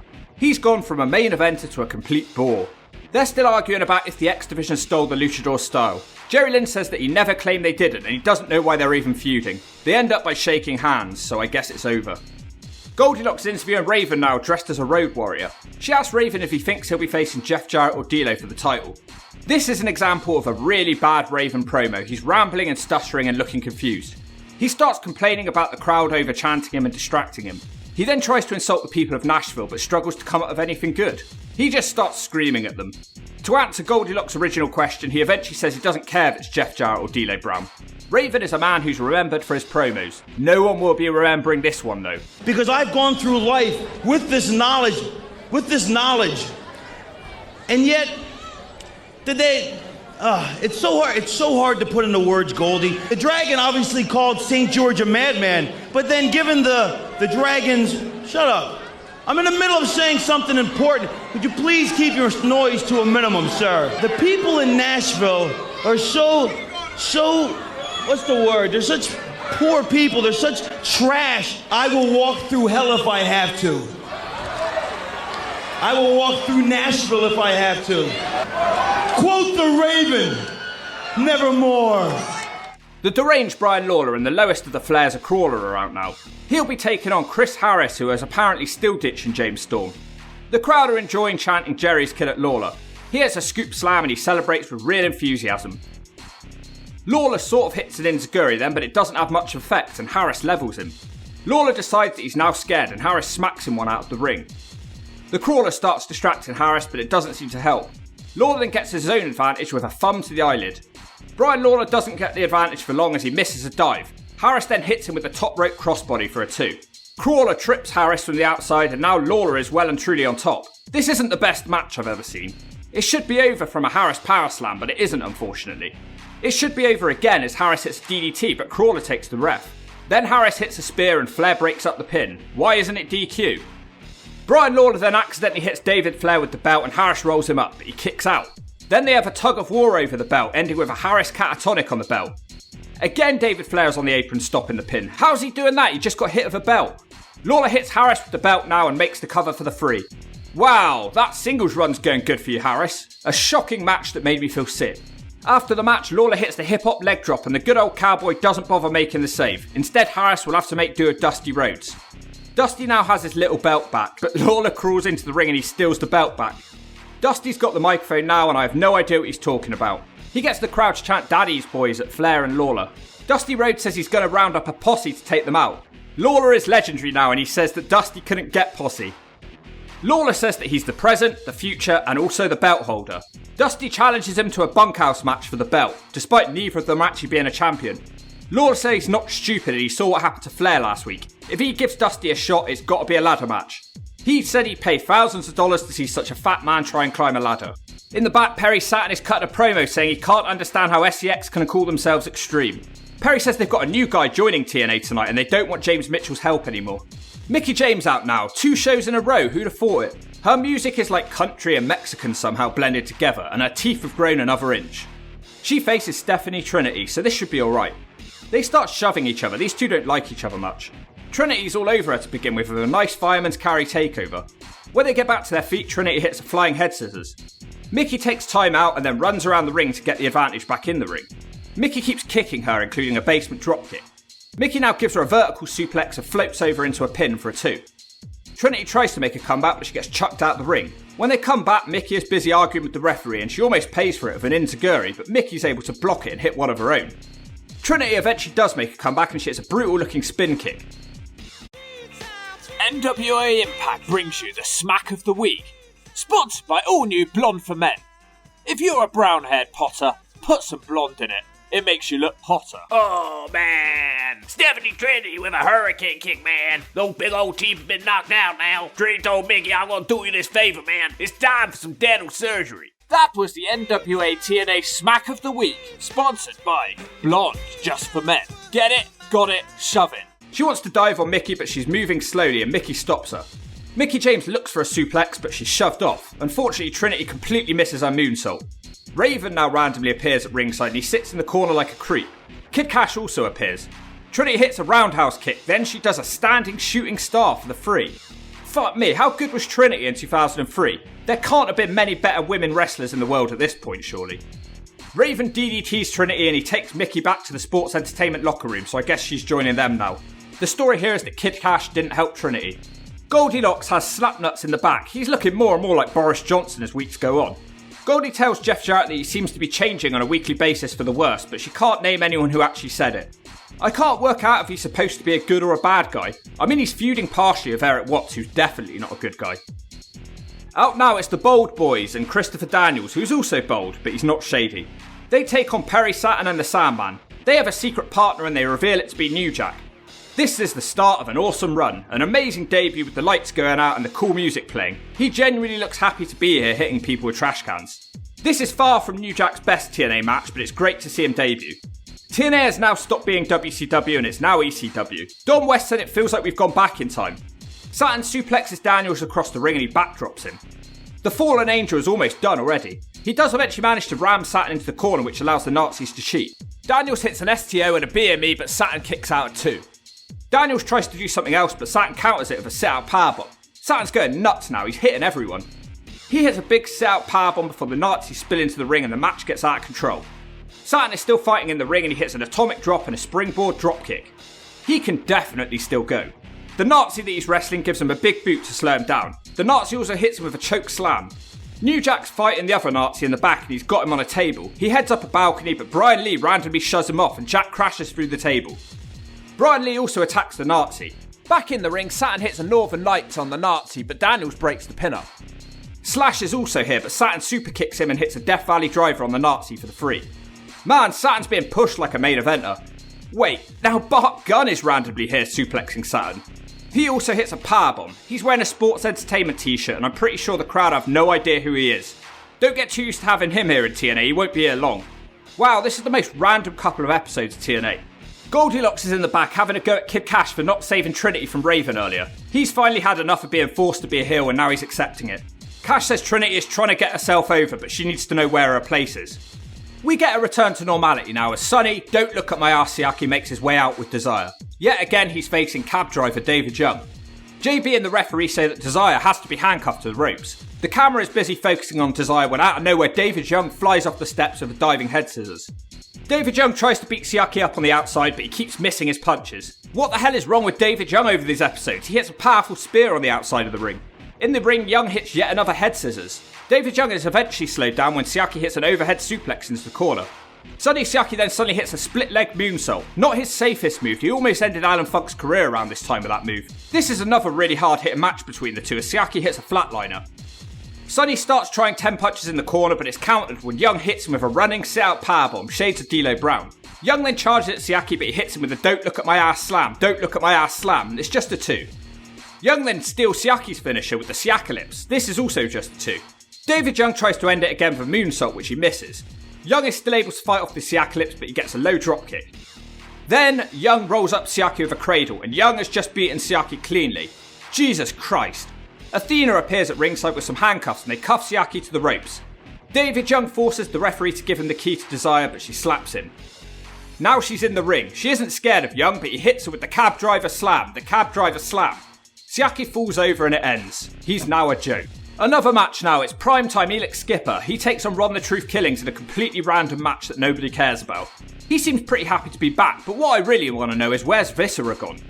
Truth wants to cut a promo, but Skipper won't let him and attacks. These two seem to be having a contest on who could run the furthest. Truth seems to win it. Truth hits a wheelbarrow slam, which is a new move for him. You'd think this match would have potential, but for some reason these two are very boring together. Skipper does hit a beautiful diving dropkick from the top to raise the levels of the match. Truth fires back at him with a scissors kick as Daniels makes his way out to watch. Skipper also comes close to winning with a belly to belly. The match ends when Truth hits the back, sack and crack, say it twice or I'll give you a smack from the middle rope. Viscera's here again. He seems to be Truth's bodyguard then. He hits the big sit-out powerbomb, then he squashes the two XXX members in the corner. Who's ready for a segment? Because I just love segments. It's time for yet another Taz factoid. I got a factoid for both you guys. I got a boil on my ass. Viscera would only make 2 TNA appearances in total, so it was completely pointless. Up next, a really weird pre-recorded video of Eric Watts hanging out with people and talking about Jeff Jarrett. I think it's Brian Urlacher with him. I hope I'm pronouncing it right this time. If I'm not, shut up or I'll smack you one. This goes on for a while. He asks the Beast Boy with a haircut that looks like a bowl was put around it and cut if he's a fan of Slapnuts. I'm pretty sure from his reaction he has no idea who Jeff Jarrett is. Jerry Lynn is out now to challenge for the X Division title and try to be relevant again. Kid Cash now has new music, which is a bit more suitable for him. Cash also has a shirt saying heel on it in case we weren't sure. Cash desperately tries to put Lynn away quickly, but he can't catch him. Lynn hits him with a diving crossbody from the corner and gives him some arm drags. Jerry Lynn really seems to have his number. Cash tries to hit the moneymaker, but it's far too early. Lynn reverses it and puts him on his back and spins around, but nothing happens. Cash now sends the match out of the ring and he hits a diving hurricanrana. He seems to be favouring his knee. Back in the ring, Cash hits the fisherman into the shoulder breaker. Love that move.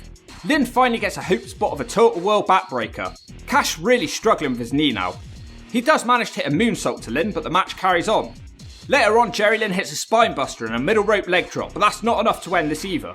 The match continues improving with a massive Jerry Lynn powerbomb.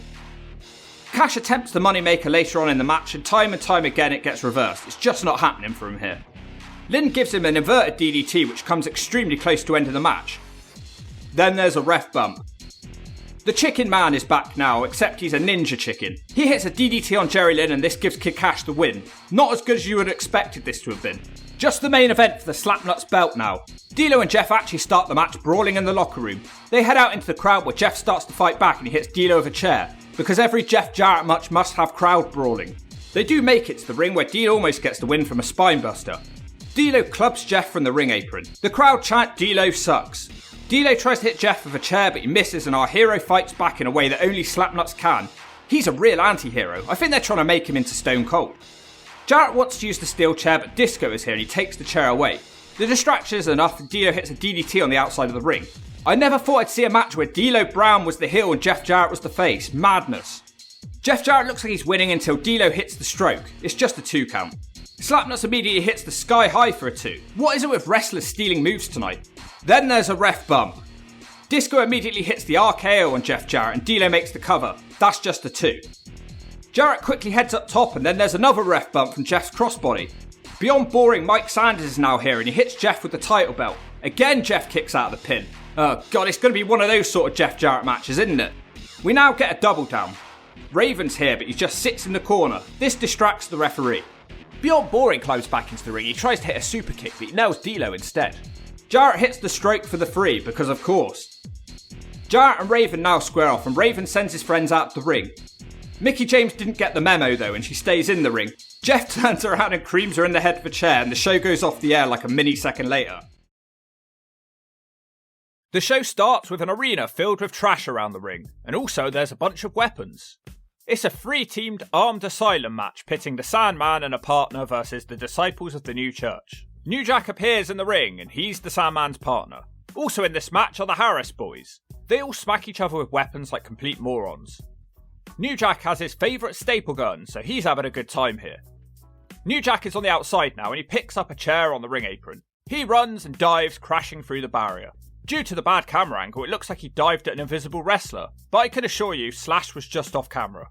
On top of the ramp, one of the Harris brothers throws Sandman at a table, but it doesn't break. Seconds later, Slash throws the other one at a table, but it doesn't break either. This match is completely crazy. There's lots of fast camera action and everybody is busted open. Completely randomly, Slash hits a swanton bomb on Brian Lee through a table.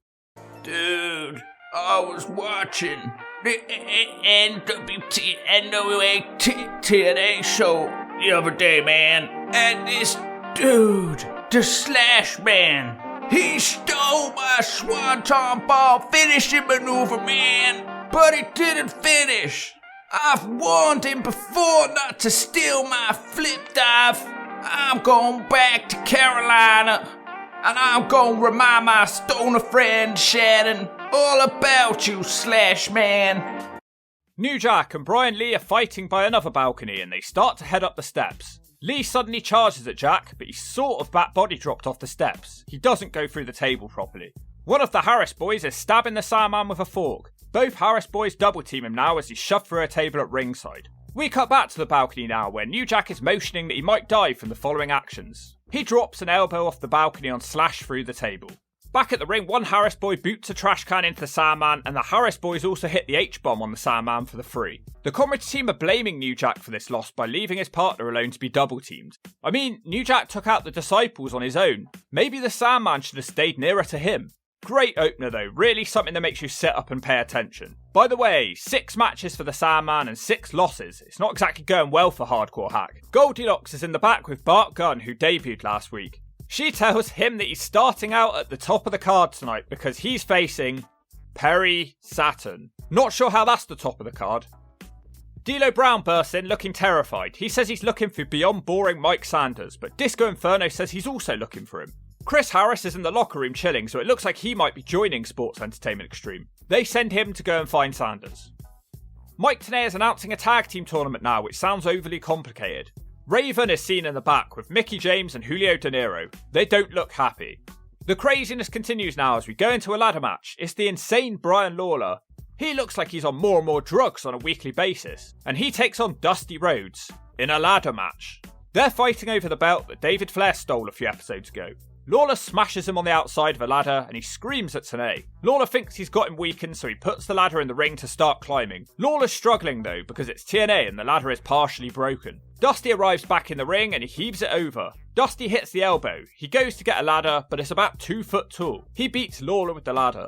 Dusty climbs the step ladder and hits an elbow drop. That's like a Reno McGann falling on you. Dusty goes to climb the proper ladder, but he's smacked in the slash zone. Lawler climbs up the ladder. He spits at the referee and tries to hit the leg drop, but the dream is too quick for him. Dusty starts climbing, but the lowest of the Flares are Crawler is in the ring, beating him down. He can't get the belt though because Nikita Koloff is here in a Vile Predator coat. He climbs the ladder, but he can't unclip the belt. He decides to just rip it down and that works for him. Koloff hands the belt over to Dusty and he has the look of someone who just shat on his face. They hug, they kiss, they slap asses and it's over. Wait, no, the fake main eventer Eric Watts is here and he steals the belt back for his team. Moldy Locks is in the car park with Chris Harris when they run into James Storm, who's here for some reason. Storm asks why he was in the SEX locker room. Harris defends them and says they're actually okay guys. Storm says trust you my ass and leaves. What happens next is on the legendary scale of promos. Beyond Boring is here with hair dye dripping down his face for old men and about 6 hairs. Harris asks him what he's planning on doing now that he's fallen out with everybody and nobody likes him. Harris says this with no emotion and Sanders looks really upset. Beyond Boring wants to know how Harris views him. He says he's an asshole. They agree to go and talk to Disco Inferno. This is the most time Harris has had on the mic in the whole of TNA. I don't know why he's so pissed off, and I don't know why everybody's pissed off. I don't know what the hell I'm doing so wrong. Sanders! I got a message for you. You know what, Sanders? It's none of my business, but what are your options right now? Do you have any idea how much heat you have over there? Nobody likes you over there. Chris, do you really think I give a shit? Let me ask you, what do you think about Mike Sanders? What's your opinion of Mike Sanders? Honest? Honest, don't lie. I think you're an asshole. I know you like showing those arms off and everything, but man, it's like 30 degrees out here. Put a frickin' jacket on. You wish you had arms like this. That man, gifted Glenn Gilberti, how is he gifted, is out now. He's facing AJ Styles, who recently tried to decapitate him with a chainsaw. This won't be easy for AJ, as this is a new Glenn Gilberti. He's developing a more serious character. AJ misses his spin kick, but he does hit a Hurricanrana. Styles also gets a 2 off a German. It all goes wrong for Styles as he tries a springboard, but Disco catches him with a dropkick. On the outside, Styles charges but he gets a drop toe hold and slid into the steps. The serious Glenn Gilberti hits a rock bottom. He's all over Styles as he hits a low drop kick to the back. Styles starts to get embarrassed and he tries a comeback, but he's turned inside out by a clothesline. Disco goes back to dominating this match. Styles can't even hit the inverted DDT as Disco does a good job keeping him on the mat. We get a brand new AJ Styles move now as a pump handle into a gut buster, really random. AJ's awake now and he manages to spring from the top rope and hit the inverted DDT. Disco starts gritting his teeth with anger and he smashes Styles with a DDT. I told you this wouldn't be easy for AJ. Styles tries a comeback but he misses his springboard 450. Disco rolls him up with his feet on the ropes. The ref counts 3 and then notices that Disco's feet were on the ropes, so the match continues. Disco is distracted and AJ hits the Styles Clash and that is the 3. But because Disco Inferno must be protected, AJ has his feet on the ropes. It's not like he would have kicked out the Styles Clash anyway. Disco is livid and he's crying at the referee who pushes Disco and runs away. Disco looks very heavy in this match with Styles. The moves didn't flow nicely and Styles looks like he struggled with him. He attacks the ref and launches him into the steps. Then in the crowd he keeps hitting the ref with a chair. Gifted Glenn Gilberti, folks. Do you think there was any issues with putting Disco into the main event scene completely out of the blue like that? I don't think so, bro. And I think he did a good job, man. I mean, I know for a little while he played that Glenn Gilberti a character, and I think Disco did a good job, bro. Disco knows what he's doing. Disco's very, very, very smart to the business. So I thought he did a really good job with that during that time. Mike Tenay is complaining like last week that TNA needs an authority figure. I thought it was Dusty Rhodes. In the sports entertainment locker room, Disco Inferno is flipping out at beyond boring. Disco blames everything on D'Lo and says despite Sanders' screw-ups, he trusts him.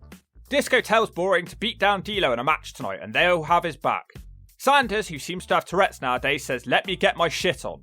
Up next, it's a mixed tag match. Desire and Sonny don't look at my Asiaki, and here's a man called Ryan Sweeney with him who run a charity contest to be here, but he looks miserable.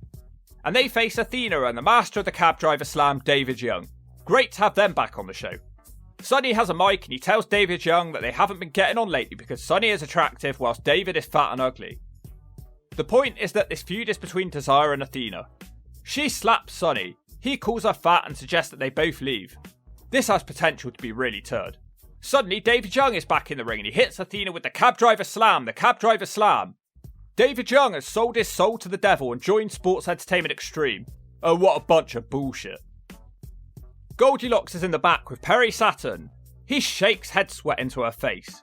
He says he's had 500 fights so he can consider himself a legit tough guy. This promo's weird. Suddenly a wild slapnuts appears. Come on, Jay. Jeff Jarrett. He ruins the interview and sends Saturn away. Bart Gunn bursts into the interview punching Saturn. I guess this is a match now. Bart has his Japanese attire, which would be appropriate as he wouldn't be sticking around in TNA. In the ring, Bart Gunn hits a top rope shoulder block. Bart wants a pump handle, but it's reversed by Saturn into a release German. Saturn hits him with another, and another. Saturn is busted open already. Perry Saturn now hits the springboard dropkick. This match is breathless. Saturn can't stay on top because he's a bloody mess. He eventually dodges an attack and he's able to hit a T-bone, but Bart's straight back up hitting a left hook. The ref checks to see if Saturn is still conscious. Bart Gunn holds Saturn upside down for ages as you can see blood dropping to the floor and he drops him on his head again. Perry Saturn's getting smashed all over the ring here. He scores a fluky super kick for a 2 count. He follows that with a spinning powerbomb. Really nice match here. Saturn's able to pick him up and hit the Death Valley driver, but surprisingly Bart Gunn kicks out. Bart starts selling his hand. I think they're saying a punch broke his hand. NWA Impact brings you the smack of the week. Sponsored by all new Blonde for Men.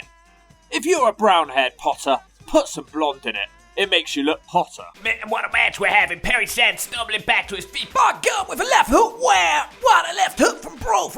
That one's got Dr. Death shaking in his boots. Saturn needs A&E, blood gushing down his forehead like a tampon. That was the NWA TNA Smack of the Week, sponsored by Blonde Just for Men. Get it, got it, shove it. Saturn immediately throws him and makes him tap out. Thanks for coming, Bart Gunn. He'll never be seen in TNA again. In the back, Goldilocks is with a miserable-looking New Jack. He tells her to shut up. Sandman walks in and yells at him for apparently costing them the match. He says, I don't care if you jump off the Empire State Building. Then a fireball hits the Sandman in the face. Goldilocks is screaming, fire, fire. It's the New Church getting some revenge on the ECW guys. You know, why aren't Slash and Brian Lee considered ECW guys? They had loads of ECW matches. Weird. Some people's legacy is ECW and others are just completely forgotten. I guess they were never part of the high profile reunion shows. Mike Sanders out now. He looks like he's been going through opium withdrawal. He takes on downtown D'Lo Brown. Sanders cost D'Lo his world title last week, so that's why he doesn't like him. D'Lo was a heel last week, but now the fans like him again, I guess because the only other option is beyond boring Mike Sanders. Just like last week, Sanders hangs in there with a vastly superior opponent. He hits a moonsault to the outside, but I'm pretty sure his head hits the metal. He launches D'Lo into the guardrail as about 6 fences almost come loose. Sanders hits a suplex on the outside. He has a distant look in his eyes. Back in the ring, Sanders hits a big pump handle suplex. Mike Sanders can actually wrestle. The last 2 weeks have proved that. Problem is, look at him. He looks like a high school gym wrestler in the first year who's addicted to crack who badly needs some blonde just for men. Sanders continues absolutely destroying D'Lo Brown. He hits a shaky head leg drop. D'Lo almost passes out to Sanders. The crowd are dead for this one. D'Lo hits a big time spinebuster to zero reaction. Sanders isn't done as he hits a knee to the face and net breaker. D'Lo scoop slams him and motions that he's going to the top. Sonny, don't look at my ass, Siaki appears and makes him fall in his nutsack. Desire has the ref distracted and I'm not surprised. Sanders hits a superplex but it's just a 2. It ends seconds later as D'Lo reverses a net breaker into the sky high. Glenn Gilberti is back out now and they all beat down D'Lo Brown. Disco holds him and Sanders hits the super kick. I guess they're all friends again, so that's nice. Time for your weekly cage dancer roundup. Well, Lollipop is still here, but there's another much nicer lady. Why couldn't she be here more regularly? Mike Tenay interviews Trinity, who's dressed as a cowgirl now. She says she races jet skis, amongst other extreme sports. She says she's only been wrestling for 1 year and she was trained with Amazing Red and his twins by Mikey Whipwreck. She goes through all the major films that she's been a stunt actress for. Kid Cash appears. Tenay says, Dave, can I help you?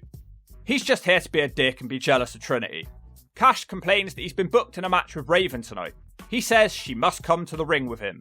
And that match is now, and Raven is out hugging a young goofy Mickie James, but he doesn't hug poor Julio De Niro. She sits on Raven's lap. Here's Kid Cash and Trinity then. Tenay informs us that this match will not be for the X Division title. Gee, thanks, Professor. Surprisingly, Cash overpowers Raven and he throws him out the ring. Cash tries to dive, but he screws it up. He pretty flawlessly switches into a different dive. Inside the ring, Kid Cash kicks Raven in the side of the head. Cash tries a springboard dive, but Raven is saved by Julio. Raven's killing him now and he smashes his face in with a knee. Mickie also gets involved on the outside. Trinity doesn't stop her though as Cash told her not to move. Raven decides to cheat further with the chair drop toe hold, which is reversed by Cash as Mickie James distracts the referee. None of these matches are squash matches tonight. Cash gets a nice DDT in on Raven.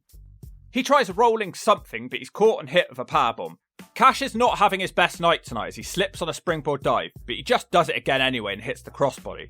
Cash wants to go high risk again, but he's stopped by Raisin. Cash throws him off, but he misses his crazy dive. You know what's mad? In all the Cash matches, these are probably the only 2 botches I've seen him do, which is mad for the risks he takes. Trinity decides to hit Raven with a diving head scissors despite Cash telling her not to. She takes out Julio and Mickie and she super kicks Raven. She hits a big moonsault to the outside and she leaves. Completely against the run of play, Raven gets up and hits the Raisin effect for the 3. An ending that didn't make any sense. Raven was the one who was hit with 2 moves just before the finish, not Cash. Maybe it was just because it was a girl who did them. Who knows, I'm just trying to get into the early 2000s mindset. If you love the X Division, stick around because the remainder of the show will just be X Division stuff. The next one's a 4-way elimination tag match pitting Daniels and Skipper against Shark Boy and Jason Cross. Also in this match is Chris Sabin's TNA debut as he teams with Johnny Storm. Also in this match, Jerry Lynn and Amazing Red. Jesus, the talent in this ring right now. Storm and Lynn will start this one out. Lynn keeps knocking Storm down, but he keeps getting up.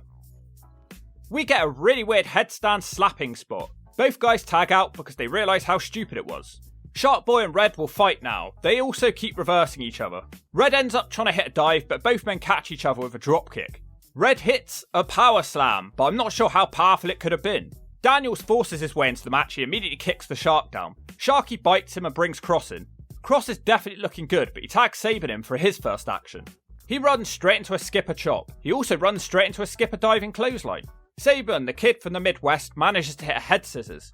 Then he hits an overhead belly to belly. Never seen that from Sabin before. There's a NASCAR guy on commentary, but he's actually pretty good and knowledgeable about the product, so I have no problem with that. Sabin seems to be the king of the suplex in 2003. He stops suplexing then and he hits a big dive to the outside. Red dives. Everybody dives. Johnny Storm almost kills himself. Damn, Cross hits a diving and prayer on Daniels, but the ref is distracted. Cross tries to crossfire, but he's pushed off by the Luchador Ninja from the last video. Daniels hits the crossroads to put Cross away. Coolest move of the match is actually from Johnny Storm. He jumps from the top onto Daniels' shoulders and he hits a Hurricanrana from there for a 2. Looked great. He tries it again on Lynn, who catches him and wipes him out of a TKO. Red takes him and Daniels away with a diving Hurricanrana. Skipper takes him out with the play of the day. Saban's impressive now as he rolls out of a crossbody to hit a backbreaker. The Ninja Luchador is back again. He hits a DDT on Saban. Lynn puts Saban away at the Cradle Piledriver. These two would be long-time rivals in the future. Another massive moment next as Elix Skipper does a rope walk to hit a head scissors. It was so good TNA even do an extremely rare replay. I think this was his first rope walk in TNA. Triple X almost put Lynn away of a double team. It then all goes wrong for Triple X as they take each other out. Red gets the tag and hits a double drop kick.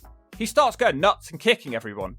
Talk about fast feet right here. Red is slowed down when Skipper reverses his head scissors into a side slam. Seconds later, Lynn hits a powerbomb. Daniel stops him with a Uranagi into the BME, which Lynn kicks out of. Excellent X Division match, it's certainly been a while. Skipper and Daniels hit a crossbody suplex combination now. The Red and Lynn team battle back with a diving kick into reverse electric chair drop combo.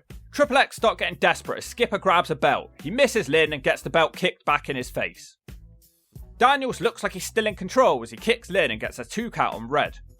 Daniels tries to slam him in the corner, which Red fights out of and rolls him up, and that's how this one ends. Lynn and Red will get a shot at the tag titles due to this win. Goldilocks is in the back with fake main eventer Eric Watts. She asks him about stealing the belt earlier. He says he doesn't actually care about the belt, he only cares about Jeff Jarrett. Goldie says that she's scared of Jeff who choked her last week. Eric starts rubbing her and asks if it's calming her down. Goldie says it's not helping. Watts reveals that everybody hates Jeff Jarrett and he accuses the TNA production team of piping in crowd cheers for Jeff Jarrett. He talks about a load of boring things from the past, some of which sound unbelievable. Why is this guy on the show? Because I'm still not understanding it. Oh no, Mike TNA brings out Slapnuts now. We go from excitement to complete boredom. This is how we end the show. Jeff always manages to squeeze into the end of each TNA show, doesn't he? TNA asks him what the deal is with all his heel actions lately. Slapnuts asks Mike TNA if he knows how much pressure he's under in his life. TNA asks if he's dealing with the good Jeff or the bad Jeff. He really does think he's the rattlesnake, doesn't he? Raven interrupts him to hype their title match. The crowd chant, "Raven sucks." Jarrett says whilst Raven was detoxing somewhere, Jarrett was winning titles. He tells him to shoot his drug-induced ass into the ring and fight him now. Security geeks get in the way straight away. Raven and Slappy both grab chairs, which scares the geeks away. Jeff is swinging for everybody, but for some reason Dusty Rhodes thinks it's a good idea to sneak up on Jeff, who smacks him with the chair.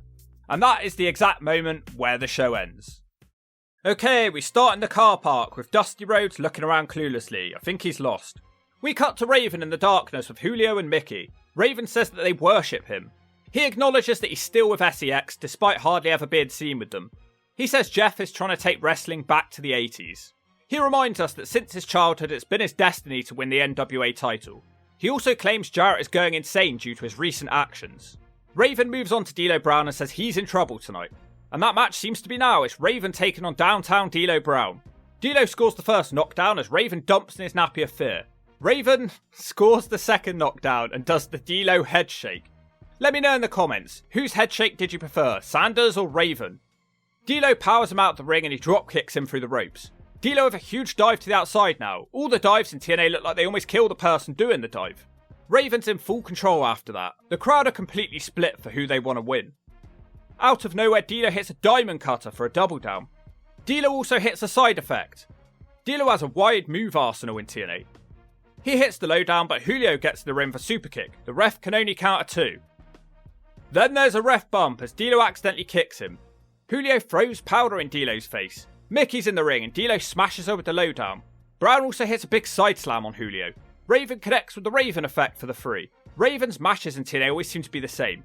He gets beaten all match, then he gets some help and wins with 1 DDT. Raven is redder than Ric Flair's face. Okay, actually I'm exaggerating. Nothing could be more red than that. This Raven Jarrett match is getting lots of hype. This is the first match TNA has really hyped up in their history with long video packages. Problem is, I can't see them having a good match. Goldilocks is in the SEX locker room with faction leader Disco Inferno.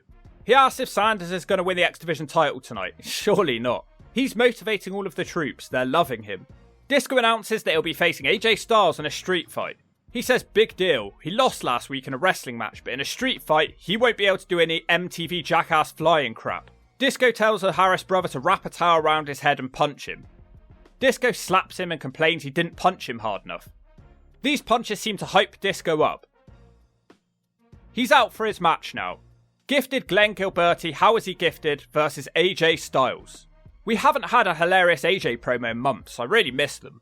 They both punch each other before AJ Styles hits a German suplex in jeans. Disco comes back with a clothesline, they spill out of the ring. Disco drops him on the ring steps. He quickly launches him into the crowd. Disco almost throws him into an old lady, which is probably the most action she's had in 50 years. This match is hard hitting. AJ aggressively throws Disco into a wall. Then AJ swings and misses a punch hitting the SEX door. Sanders walks out and hits him. AJ Styles is now dead. Look, there's Raven, he's hanging out with his little friends for once. Styles wakes up after a while and he fights off a powerbomb attempt with a suplex. Mike Sanders starts boxing him again, but D'Lo Brown appears and he evens up the odds. AJ charges and flies over the guardrail to take out Disco.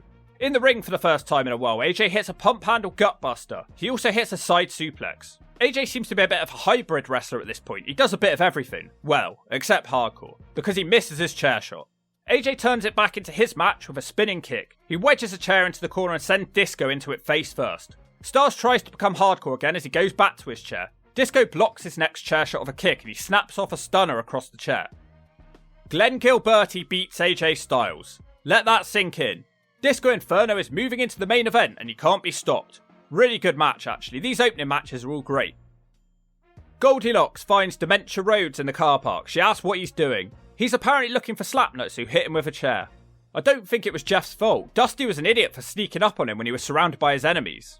Eric Watts walks past wearing a top that says Jeff is dead. Dusty asks him why he's here because he should be learning how to be a wrestler. Eric eventually gets offended and he throws a bag at Dusty Rhodes which knocks him out. Goldilocks saves Dusty from a further beatdown. Kid Cash and Trinity are out now. It sounds like Kid Cash will be defending his title in a match against Beyond Boring. Cash cuts a promo first though. He seems to have had a change of heart as he apologises to Trinity for his jealousy and admits how good she is. Then he kisses her. Wait, when was it ever established that they were a couple? I'm not imagining that, am I? She seems happy about it. So here he is, Beyond Boring Mike Sanders. Apparently losing 2 matches in a row qualifies you for a title match. Kid Cash starts with big head scissors. He launches Sanders out the ring. Sanders shoves Trinity in the face. Sanders back in the ring now drops Cash across the ropes. I have to say, I love this spinning side slam by Sanders. Dude is actually starting to grow on me despite his appearance. Sanders punts Cash in the face and drops the elbow twice. Trinity tries to interfere but Sanders stops her. Sanders hits a big rock bottom on Cash. Cash fights back and almost wins with a springing, twisting dive. Kid Cash keeps selling his knee which has the ref distracted. Trinity hits a big crossbody, a super kick and a moonsault. Cash thinks he can capitalise with a double springboard but is countered into a powerbomb. This Mike Sanders is a resilient fellow. The crowd are loving this match too. Trinity continues to distract Sanders. This match makes Sanders look like the good guy. Just after, Kid Cash wins with a springboard coast-to-coast cannonball kick.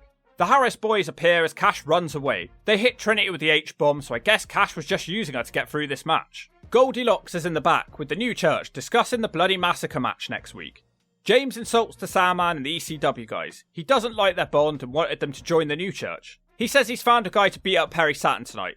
Here he is then, Perry Saturn, who has had 3 good matches so far in TNA. They've given him a mic again and he says he'll bring out a flesh-eating dragon. And it's Mike Awesome debuting in TNA and he looks like Bret Hart ate Chris Harris. They both take turns hitting aggressive suplexes. Saturn manages to get a 1 count off a clothesline. Saturn isn't phased and he throws Awesome with a T-bone. Saturn grabs a table, not sure why. He was in complete control. Awesome uses that distraction to take advantage. He flies over the safety rail and he continues to finish setting up the table. Saturn reverses his powerbomb attempt and he gets him into the safety of the ring. Perry Saturn sweeps his legs out of a back heel. Saturn front suplexes Awesome across the ropes, charges at him but Awesome wakes up and hits a shoulder block. Mike Awesome hits a sloppy back body drop now. The 2 ECW friends are pretty even as Awesome misses his corner splash and Saturn suplexes him. Saturn hits another German release suplex. Perry also hits a springboard dropkick for a 2. I'm really enjoying Saturn's TNA run so far. Later on, Awesome goes high risk with a clothesline for a 2 count. Mike Awesome tries to put him away, but he's hit with a Saturn superkick. Perry tries a powerbomb of his own, but he's overpowered and hit with the Alabama Slam. Awesome dives with a splash. How the hell does Saturn kick out of that? The ECW and New Church guys all brawl into the ring, so a great match is ruined. That's a damn shame right there. But more importantly, the massive news is breaking that Slapnuts has arrived at the building. He's in the back of a truck having a mental breakdown. He's starting a furniture removal business. Goldie screams, "I need some help." He's flipping out. Chris Harris and James Storm interview now. Mike Tenay asks Harris why he's only having singles matches lately. He says he just wants to challenge himself. He also asks why he was in the SEX locker room. Harris says he doesn't have anything against them. Storm interferes and says you shouldn't hang out with those people that they're trying to win the tag titles from. Are they? They haven't been in a tag title match for months. Harris calls Storm his best friend and says they'll be tag team champions again. Chris Harris wishes Storm good luck in his singles match tonight. Up next, another amazing promo. Goldilocks has the master of the cab driver slam and don't look. He calls her Goofy Locks. Goldie asks Sonny why he isn't wrestling against Storm tonight. He says he doesn't wrestle against nobodies. It's crazy to think that in 2003, Sonny was a much bigger name than James Storm. David Young starts threatening Storm, but Don't Look cuts him off. He says David isn't allowed to talk because he sounds like a hillbilly and everybody in SEX is supposed to be hip and cool. He bans him from ever talking again. This is a team I can enjoy. Goofy Locks, I got this. Oh, kid. okay. Just in case you forgot, let me reintroduce myself. Ace in the hole. You were supposed to wrestle James Storm tonight, right? Ace in the hole wrestling tonight against a nobody. Well, Are you kidding me? Do you know what my schedule is like? Is that fun? Let me tell you something, James Storm. When I come out there tonight, I'm coming to do one thing. That's spine buster you straight through the mat, son. Everyone in the sets locker room we're all hip. We're cool. Okay? This is not the Beverly Hillbillies. As of from here on out, just let Ace in the hole do all the talking. Okay? I'm not the biggest Vince Russo fan, and that's not a secret. And he's not a big fan of me either. I mean, literally, he's told me to my face that he could never push me in a wrestling situation because when he looked at me and heard my voice, all he heard was the show Hee Haw. Young, Desire and Siaki are out now, but this will just be a David Young match. He takes on the Cowboy James Storm in his first ever TNA singles match. It doesn't start well for Young as Storm dives on him with a Hurricanrana. Storm also skins the cat as Young crashes to the outside. Storm dives on top of him. The Cowboy is really rocking Young as he hits a head scissors on the ramp. Young finally has an answer as he's able to hit the power slam on the outside. Siaki's also getting involved. It's not looking good for the Cowboy now. Young does make a mistake when he tries a dive and Storm boots him. The Cowboy hits a Frankensteiner for a 2 count. Storm is then caught in the same situation up top and Young gives him a stone cold stunner. Then it all goes to turd as Storm hits the 8-second ride and Siaki pulls the ref out the ring. Siaki takes time to show the referee which crowd member caused it. David Young hits the cab driver slam, and it's over. So I guess that Storm and AMW are losers together and losers apart. Great story. In the back, the Sandman and the New Jack are playing a game of chess.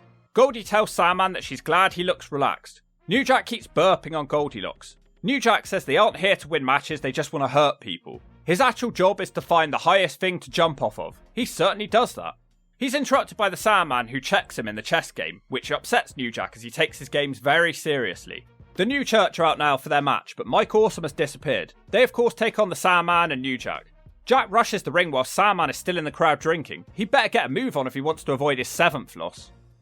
Sandman gives the Slashman a Frankensteiner. He also delivers the guillotine leg drop. They're all out of the ring now fighting. The Slashman chokes out Sandman with a TV cable. Surprisingly, they all get back into the ring to fight. Slash gets a 2 on the Whirlybird. Slash wants to put New Jack through a table now, but he's saved by the Sandman and a kendo stick. James Mitchell attacks the Sandman and Lee hits a big boot. James Mitchell is fully involved now. He's trying to carve the Sandman open with a blade. Perry Saturn evens up the odds as New Jack returns with a diving chair shot. Here's Mike Awesome, he is still in TNA. He powerbombs New Jack out of the ring and through the table. Damn. They roll Jack back in the ring and pin him. Not sure how that's fair, but okay. The lights go out, and when they come back on, Just Incredible is here with a kendo stick and fake Timberlands. The ECW invasion is truly on. In the car park, Jeff is lecturing a construction crew on how to build something. In full cartoon style, Eric Watts walks up behind him and starts offering advice on the building work. Jarrett tries to throw a trash can at him and it ends. I still have no idea what the fuck is going on with this feud.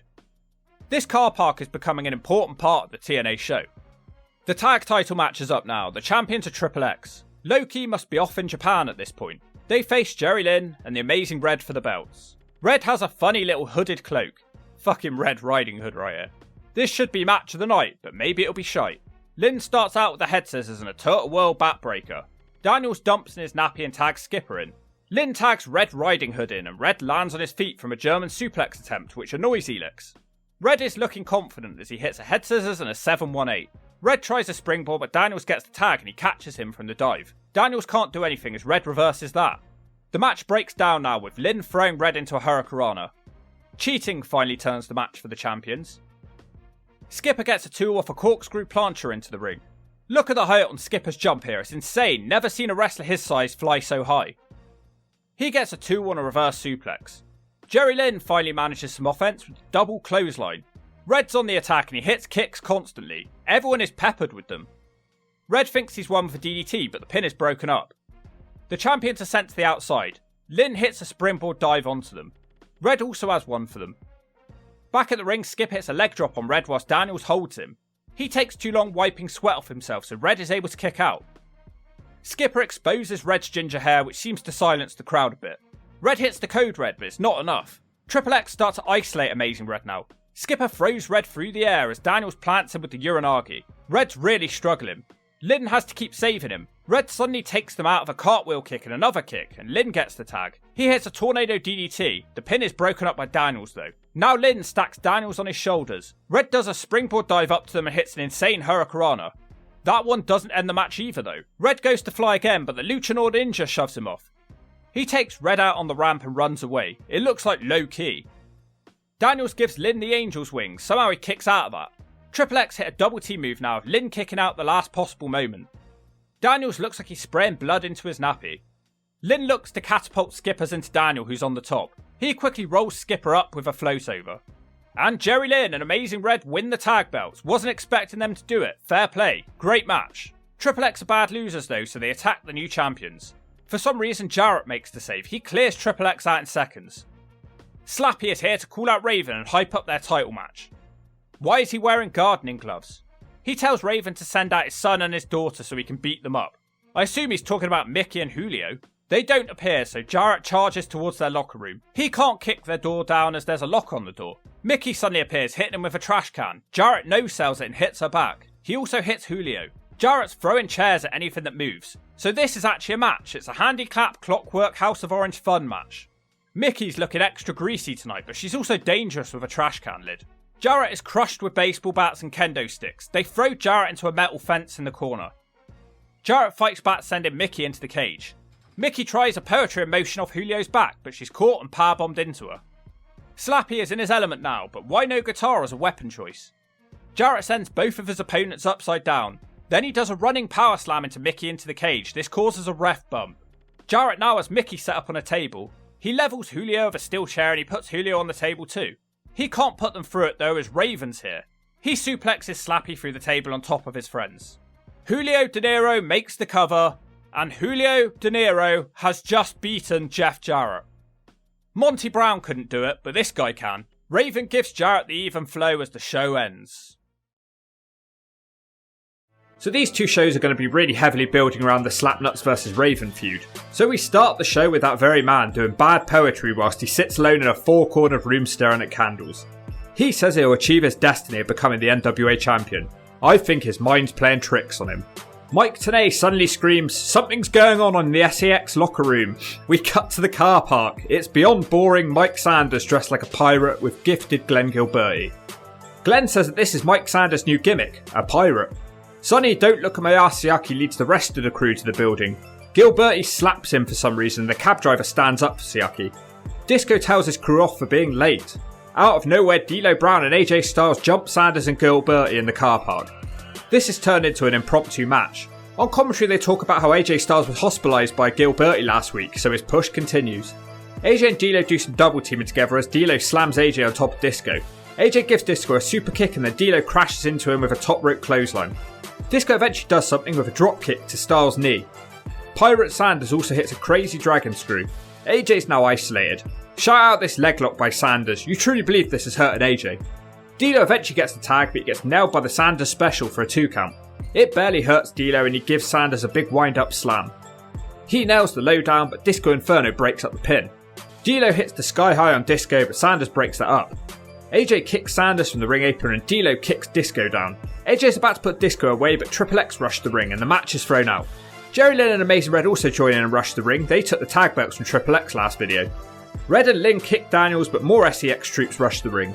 There it is, the cab driver slam on Jerry Lynn. And another one on Amazing Red. It's all over, the entire show's over. In the back, a wild Slapnuts appears. Jeff Jarrett. Hell yeah. Jeff is here to tell everybody about his new t-shirt available on the Hawk store. He also runs down Raven and ECW. Fake main eventer Eric Watts walks up to Slapnuts. He's here with a straight coat. Watts says he's going to find Raven and wrap him up in the straight coat tonight. He says he's got Jarrett's back. Hang on, haven't they been fighting for the last 2 months? This doesn't even make sense. Cue Gorilla advert number 2. In the back, Chris Harris is lying on the floor injured. James Storm's very upset. Triple X are back out again now for a match this time. Skip has the mic and he says he must apologise to his fans because they won't be wrestling tonight as they were meant to face Harris and Storm. James Storm isn't scared and he rushes the ring, so I guess we've got a handicap match now. Storm throws Skipper out the ring onto Daniels. He also hits a flip dive to the outside. James Storm's doing well on his own so far.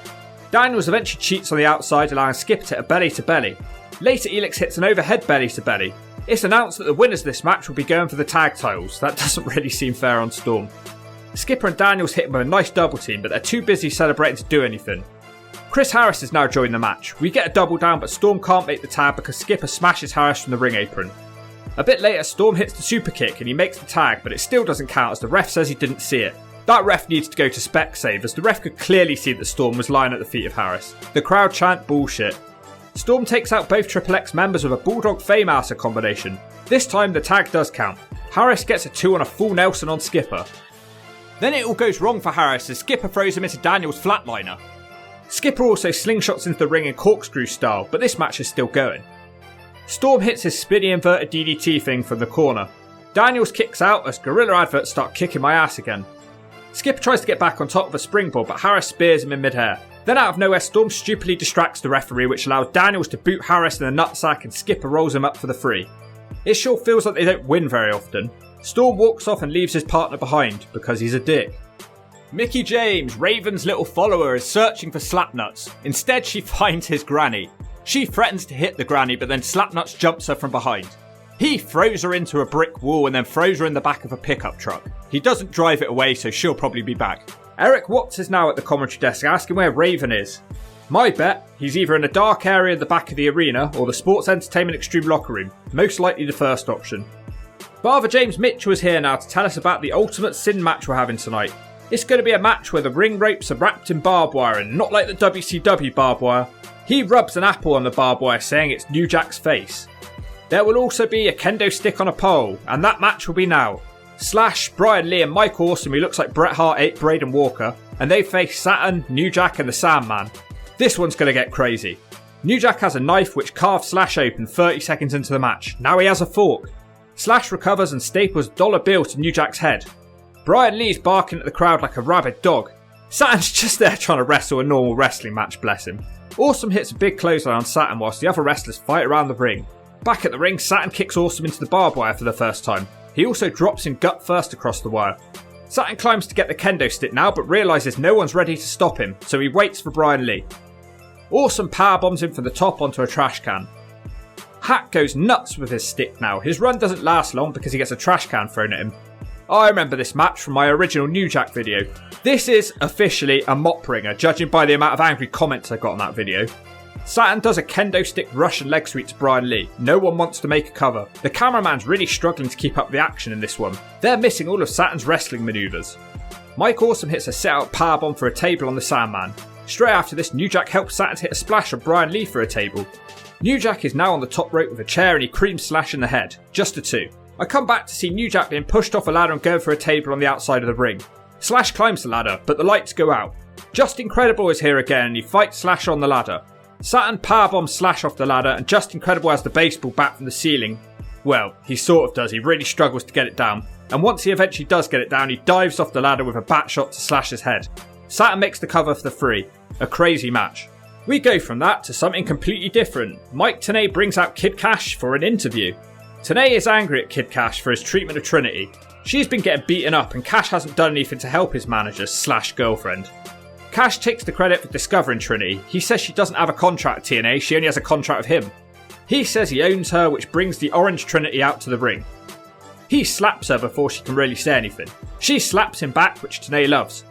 Cash is back on the mic now and he says tonight he's going to be Walt Disney because Trinity wants to wrestle men and he's going to make all her dreams come true. Tonight these two will finally have a match. Trinity isn't hanging around, she hits head scissors. The crowd are completely into this one. She drop toe holds Cash but misses her following attack. Trinity isn't done as she springs off the ropes to do a sunset flip for a 2. She has him on the ring apron now where she hits a big kick. Trinity climbs to the top rope and she does a moonsault to the outside of the ring. Insane start to this one.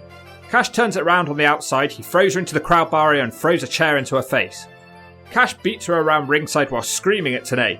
Cash gets her back in the ring hitting a top rope clothesline. He doesn't let the ref count the pin though. Cash then hits her with the fisherman suplex into the knee, again not letting the ref count. Eventually he misses an attack in the corner and she dives with an almost whisper in the wind. Cash immediately clotheslines her down. He decides to try and pin her properly now, but she kicks out. Cash tries to throw her up into the air, but she counters with a hurricanrana. Now it all goes horribly wrong.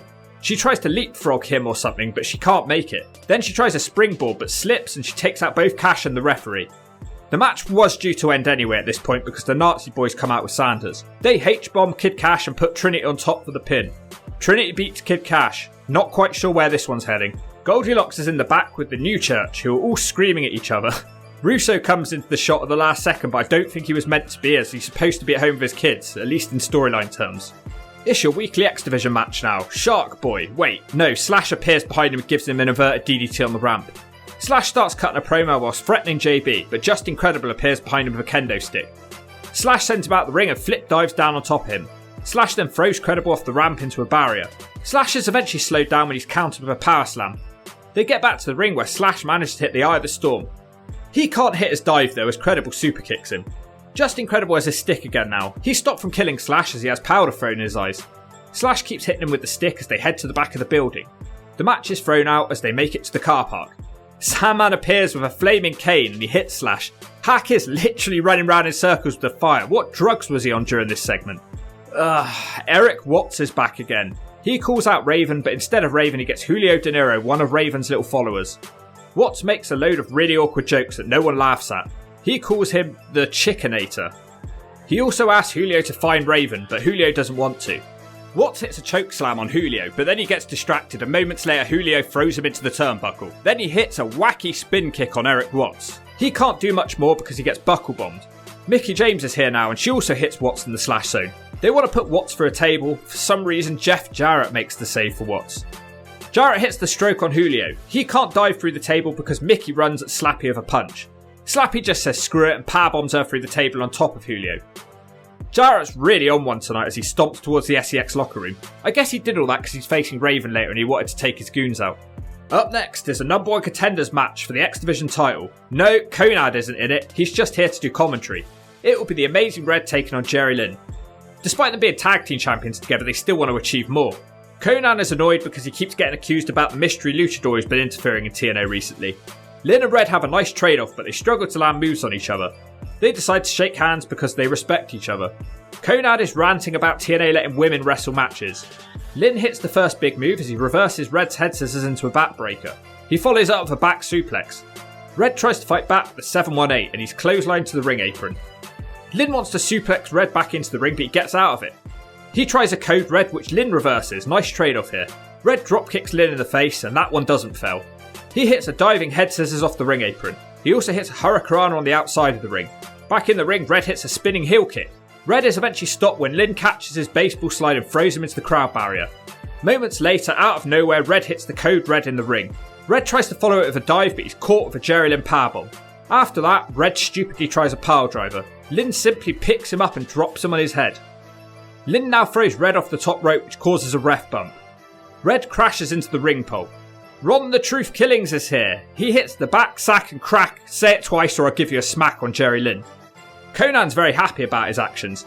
Truth tells Conan we need to talk now and they walk off holding hands. Back at the ring, Amazing Red lands the infrared for the free. So I guess that's the beginning of Free Live Crew right there. History in the making. Oh god, Eric Watts is in the back looking for Raven still. He starts doing a Bugs Bunny impression. He says be very, very quiet. I'm hunting a raisin. The Raven beats him up with ease. What a goofball. A very long video package for the Jeff Jarrett Raven match now. I can't believe the hype this thing's had. They're calling it the most anticipated match in TNA history. Somehow I don't think so. We cut back to Slapnuts stomping around the TNA asylum. He finds Raven in a cupboard. Raven has Moppy with him. I thought Moppy was dead. Jeff hits him with a steel chair in the ring and starts to put Raven in a straitjacket. He hits Raven again to calm him down. Who the hell are we supposed to be cheering in this feud? I genuinely don't know. The lights go out, as in TNA they often do, maybe they haven't been paying the electricity bill. When they come back on, the entire Team Extreme have surrounded Raven. They protect Raven and beat Jarrett up and allow Raven to hit the Raven effect. They put the straitjacket on Slapnuts. I know it's not supposed to be funny, but come on, Slapnuts in a straitjacket. I thought we were supposed to be cheering the ECW guys, but they're doing a 5-on-1 beatdown now, so fuck knows. They wrap Jeff in barbed wire, and they hang him upside down on the ropes, and they beat him with shot after shot from the kendo stick. It ends with a barbed wire bomb. We start off with a 4-team tag match. It's Slash and Brian Lee versus the Nazi Boys versus Just Incredible and Saturn versus America's Most Wanted. They are the only face team from what I understand. It's confusing, who knows. First pin wins this match. Saturn German suplexes Brian Lee twice. He wants to work the arm but it's broken up straight away. Just Incredible is being lame and cheesy. He gets a Nazi big boot. Incredible wants to shake hands with James Storm now, who says shut up or I'll smack you one. Storm and Slash have a nice trade-off which ends with Storm kicking him. Slash tries to do the Eye of the Storm, but Harris runs into the ring and hits him with a spear. Everyone's just doing whatever they want in this match. One of the Nazis suddenly turns into a suplex machine on Chris Harris. This is pure chaos. Saturn hits a super kick on Chris Harris now. Harris always rolls him up for a 2.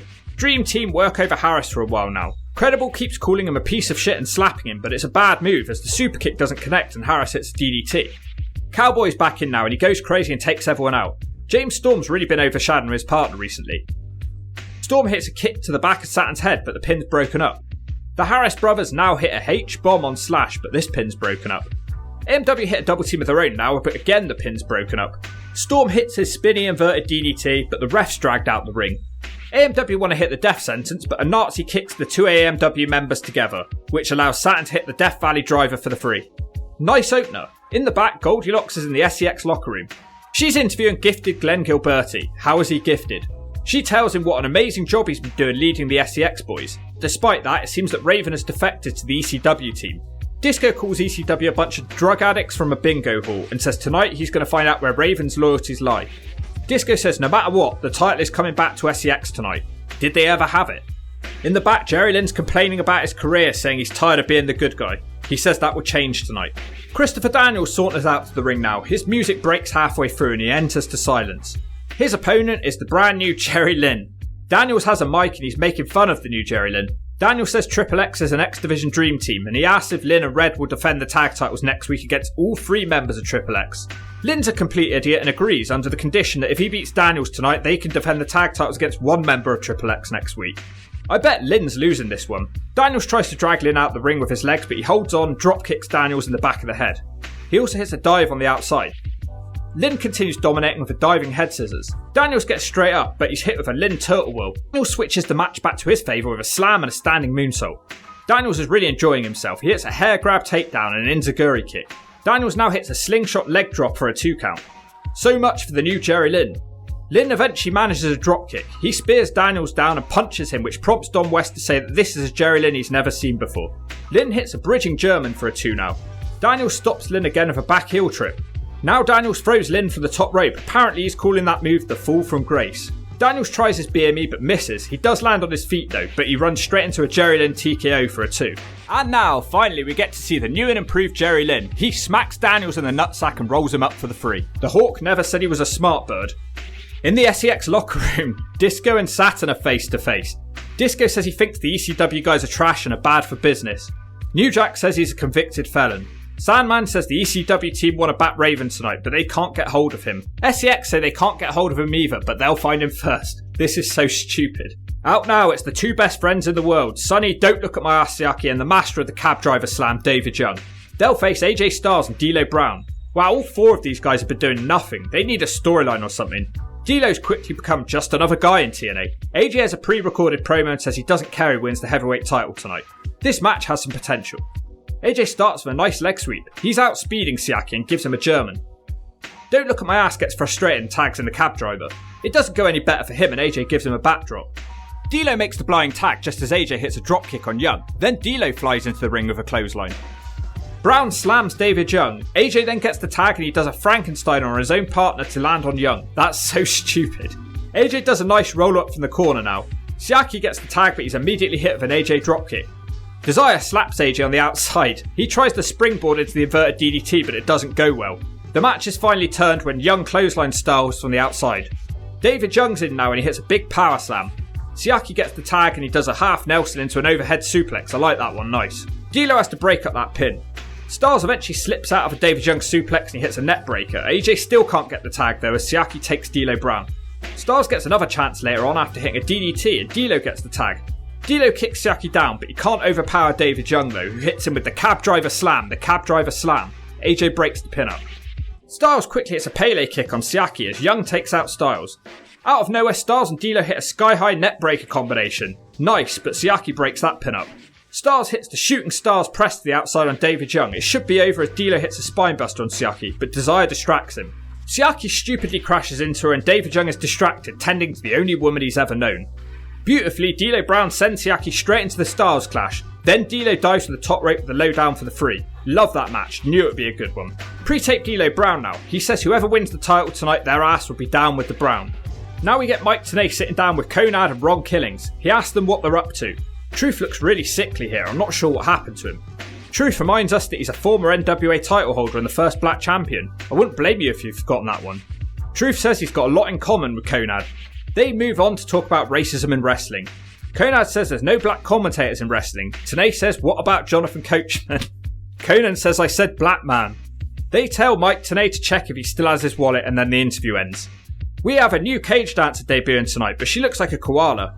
Speaking of the cage dancers, there's a lady in a schoolgirl outfit trying to attack Lollipop. Once again, Raven is sat alone in a four-cornered room staring at the candles. He's trying to figure out which faction he's backing. We have an X Division 4-way elimination match now. Chris Sabin makes his second ever TNA appearance. Also in this match is Jason Cross, Sharp Boy, and Jimmy Don't Let Him Near Mike Rave. It's Jimmy Rave, and I'm ready to get this match over with so we can party! Woo! None of them have entrance musics because they're jobbers. Jimmy and Cross both have some pretty unique takedowns on each other. Jimmy's able to hit the first big move with a released German. Jimmy tries another which Cross fights off and he kicks him in the head. Sabin's in now but Rave almost pins him straight away. Jimmy crushes in with a Shining Wizard. Jimmy's sent to the outside of the ring now, so everyone starts doing their dives. Oh my god. Chris Sabin completely misses the top rope on his dive. That is fucking brutal. Cross quickly hits a dive to the outside to try and help us all forget. In the ring, Sharp Boy hits the DSD to eliminate Jimmy Rave. Cross tries to surprise him with a dive from the top, but Sharp Boy's on top form and drop kicks him. Cross also hits the Crossroads, but he doesn't bother making a cover. Sharp Boy almost gets Cross with a sneaky small package. It's not enough and Cross hits him with a brainbuster for a 2 right on the fin. Sabin's now recovered and he's back in the match with a kick to Jason Cross. Cross recovers and he hits a nice diving neckbreaker from the top. Watching this match, I'm surprised Cross didn't get booked more often compared to Sabin. Cross then misses the crossfire and Sabin hits a muscle buster for the 3. Shark Boy immediately hits Sabin with a stunner for a 2. The Shark goes up top with a crossbody but Sabin rolls through and picks him out of a backbreaker. This is when Sabin was on steroids. Shark Boy tries his finisher but Sabin holds on and hits the Fisherman Buster again for the 3. The boy from the Midwest wins it. They replay his rope slip after the match. Why? NWA Impact brings you the Smack of the Week, sponsored by all new Blonde for Men. If you're a brown-haired Potter, put some blonde in it. It makes you look hotter. Man, these cruiserweights be flying everywhere, man. It's Chris Sabin, the young kid from Midwest. He's gonna hit a dive. Oh, he slips on the ropes, man. These ropes get real greasy, man. These wrestlers oil themselves up with coconut oil, baby oil, ass oil. The young kid from the Midwest shouldn't feel too bad, man. That was the NWA TNA Smack of the Week, sponsored by Blonde Just for Men. Get it? Got it, shove it. In the back, Goldilocks is with Eric Watts. He's completely lost it. He's banging trash cans against a wall. He calls Slapnuts his drinking partner and says they have a big match tonight. Goldie's looking at him the whole time thinking what an idiot he is. He says he's got the trash cans because they're going to need some extra armour tonight. Dusty Rhodes marches up and says that he's full of bullshit. Dusty reminds Eric Watts that he's still got the NWA title belt that he stole. I thought they'd forgotten about that storyline. He gives the belt back to Dusty. This seems to convince him that Eric Watts is really on Jarrett's side tonight. Goldilocks is in the back with a really smug looking Kid Cash. Cash reminds us that he's the X Division champion despite losing to Trinity as the belt wasn't on the line. He says he still owns her no matter what happens, and he has now suspended her without pay. Cash moves on to talk about the Amazing Red, who will be challenging for his belt tonight. He calls him a little hemorrhoid that sticks to his ass. The match is now, so Amazing Red will now challenge for Kid Cash X Division title. As you would expect, this one's pretty balls to the wall. Red misses a dive to the outside and he immediately gets a chair lobbed in his face. Cash comes back to the ring with a big clothesline. Cash puts on a lion tamer now, but 10 seconds later he powerbombs him. The Amazing Red fights back with kicks, but his wheelbarrow is countered into a suplex. Kid Cash comes close to beating Red again when he drops Red on his little red face. Cash seems like he has his number, but he's unable to reverse the code Red. Red's back in this and he hits a springboard dropkick and a springboard big splash for a 2 count. Cash gets jealous of all the springing and he decides he wants to do some of his own. Unfortunately, this is a ref bump. They both trade pinfalls despite the ref being out. Then suddenly the masked luchador is here attacking Kid Cash. Red covers Kid Cash and somehow that's a 3 despite there being a 20-second wait. Who is this masked luchador that has just helped Red? The luchador also attacks Red to spoil his celebrations. The stupid cage dancer thing suddenly happens again. Lollipop's complaining about Tracy Brooks taking her spot in the cage. This is dumb because Tracy hasn't even been a cage dancer on any episodes. She says that she's all about TNA and challenges Tracy to a fight. They have a cat fight which is broken up by a bunch of geeks. They drag Tracy away out the ring and take her away screaming. It's the same as that other segment from about half a year ago, except no boobs are exposed this time. It was so random. Now we get 10 minutes of hype for the main event, I shit you not. I'm not sure how they've managed to drag this out so much. Raven and Jarrett have barely interacted that much. To be fair, most of it is completely unrelated footage of the two. With 23 minutes left of the show, JB finally starts announcing the main event. It's Raven challenging for Jeff Jarrett's NWA World Heavyweight title. Raven potentially has 3 factions on his side, the Gathering, SEX and the ECW Invasion, so Jarrett certainly seems to be in trouble. Raven seems to be getting booed and Jarrett cheered despite his heelish actions and despite the fact that he's slapnuts. Some of the crowd don't know who to cheer. I don't either, to be fair. The bell finally rings with 19 minutes of the show left. Raven manages to out-wrestle Jeff to begin with and he's happy about it. Slappy's in a bad mood and doesn't want to play. Raven bails but Jeff stays on him. We only get 3 minutes into the match, but Mickey James has already interfered and caused a distraction, and now Julio's here with a chair. He hits Raven by accident. Jeff takes out both members of the Gathering with a dive to the outside. He can't take out Raisin though. Both guys seem to be bleeding already. The Gathering are up and seem to be okay now, and they've set up a table. Raven hits a drop toe hold into a chair. The commentary say that Jeff's at a disadvantage as Raven is used to wrestling whilst being bloody. I'd argue that Slappy almost seems to bleed in all his matches, so I'd say he has the advantage. Raven puts on a sleeper, but eventually Jeff gets out of it with a jawbreaker. Jarrett does a bulldog or a stunner, not sure what it was meant to be, and we get a double down.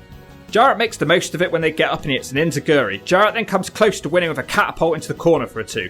Raven's up now and he gets his own 2 count from a super kick. I'm completely shocked that we haven't had crowd brawling yet. There's the stroke. No, Raven kicks out at 2. Raven also gets a 2 off a DDT. I don't think it was supposed to be the even flow, it didn't look as impactful. Both men spill out to the outside of the ring now. Maybe it's time for some crowd brawling. Jarrett puts Raven on the table. He dives off the top rope with an elbow through the table. Wow, wasn't expecting a spot like that in this match, that's cool. Jeff gets him in the ring, but Raven's back to his feet. Jeff hits an even flow DDT, but the Gathering pull the ref out of the ring. He sends them both to the back. Back at the ring we get a ref bump and a double kick to the nutsack. We've had 3 of Slapnut's special attacks now. Sports Entertainment Extreme are brawling with the disciples of the New Church, not sure what that's got to do with them. The ECW guys come skipping down the ramp with weapons. They hit Slappy with kendo sticks and trash cans. Saturn hits his finisher, the Death Valley Driver. Raven and Saturn decide to handcuff Jeff's hands behind his back. Saturn Incredible hit a super kick concerto to the handcuffed Slapnuts. Raven is motioning that he's going to hit Slapnuts again, but the lights go out. Sabu is here. He throws a chair in Raven's face. Sabu fights off the other ECW guys. He dives off a chair to the outside to destroy them all. The crowd are going skits for Sabu. He tries to leave, but he jumps off the crowd barrier and squashes a poor fan. The people look pissed. Raven is now boxing Jeff, who's still handcuffed. Raven swings the chair, but it bounces off the ropes and he hits himself in the face. What an idiot. That's just a 2 for Jarrett. Then, against all logic, Raven makes the completely idiotic decision to unlock Jeff's handcuffs. Even the ref's shouting, "What are you doing?" Raven hits the Raven effect. No, that's just a 2. He picks Jeff up to do another even flow, but Jeff immediately reverses it into the stroke for a 3. A load of trash is thrown into the ring because some people are pissed about this. Dusty Rhodes and Jeff Jarrett celebrate together. So let's review that again. In the space of literally 4 minutes, Jeff is hit with several weapons in the face, he's given a Death Valley driver, he's given a super kick concerto and a Raven effect, and he recovered straight away and won with his weak ass finisher. Plus, Jeff had one friend in this match and Raven had 10. Plus, Raven hit himself in the face with a chair and also unlocked the handcuffs, making him look incredibly stupid. I'm not the biggest Scott Levy fan, but the lengths they went to in this match to make Slapnuts look invincible is ridiculous. Would it have really hurt to let Raven win this one? We start off with TNA and West in the ring looking smug. They announced that a revolutionary match will be happening called Anarchy in the Asylum. It's going to be a Royal Rumble, no DQ, over the top rope, Falls Count Anywhere Battle Royal. Got it? Good. Winner becomes the #1 contender. Not sure how that's revolutionary. All the other matches tonight will just be qualifying matches for this big match. It's going to be a tag team opener with Skipper and Low-Key versus AJ Styles, who's pulling derpy faces at the camera, and he teams up with D'Lo Brown. Low-Key starts out with D'Lo. He looks tiny next to him. D'Lo scores the first knockdown of our video with a clothesline. AJ makes a blind tag to D'Lo's back and he hits a springboard dropkick. Styles is in control for a while until the Warrior hits a rolling kick and he brings Skipper in. The match turns again because AJ is able to snap off a Hurricanrana from the floor, and he also hits some sort of wacky net breaker. AJ makes the tag to D'Lo and they demonstrate some of their good teamwork, ending with AJ being dropped on Skipper. D'Lo is distracted by the fans chanting his name and Low-Key is able to come in. Then there's a ref bump and Low-Key nails a springboard dropkick. This causes D'Lo to get isolated for a bit until D'Lo hits a flapjack. He makes the tag and AJ is a hawk on fire, kicking anything that moves. We get a bit of a break as everyone fights around the ring. AJ wants to do a springboard, but the Triple X boys stop him and he gets a Low-Key boot. Skipper tries to connect with the play of the day, which AJ reverses into a powerbomb. D'Lo is back in the match now and he starts to use his power advantage. D'Lo hits a double shaky head leg drop, not seen that before.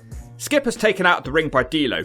Meanwhile, Low-Key is looking to put Styles away, but his cartwheel gymnastics aren't good enough as D'Lo runs back into the ring and he hits the sky-high neckbreaker combination with AJ for the 3 count.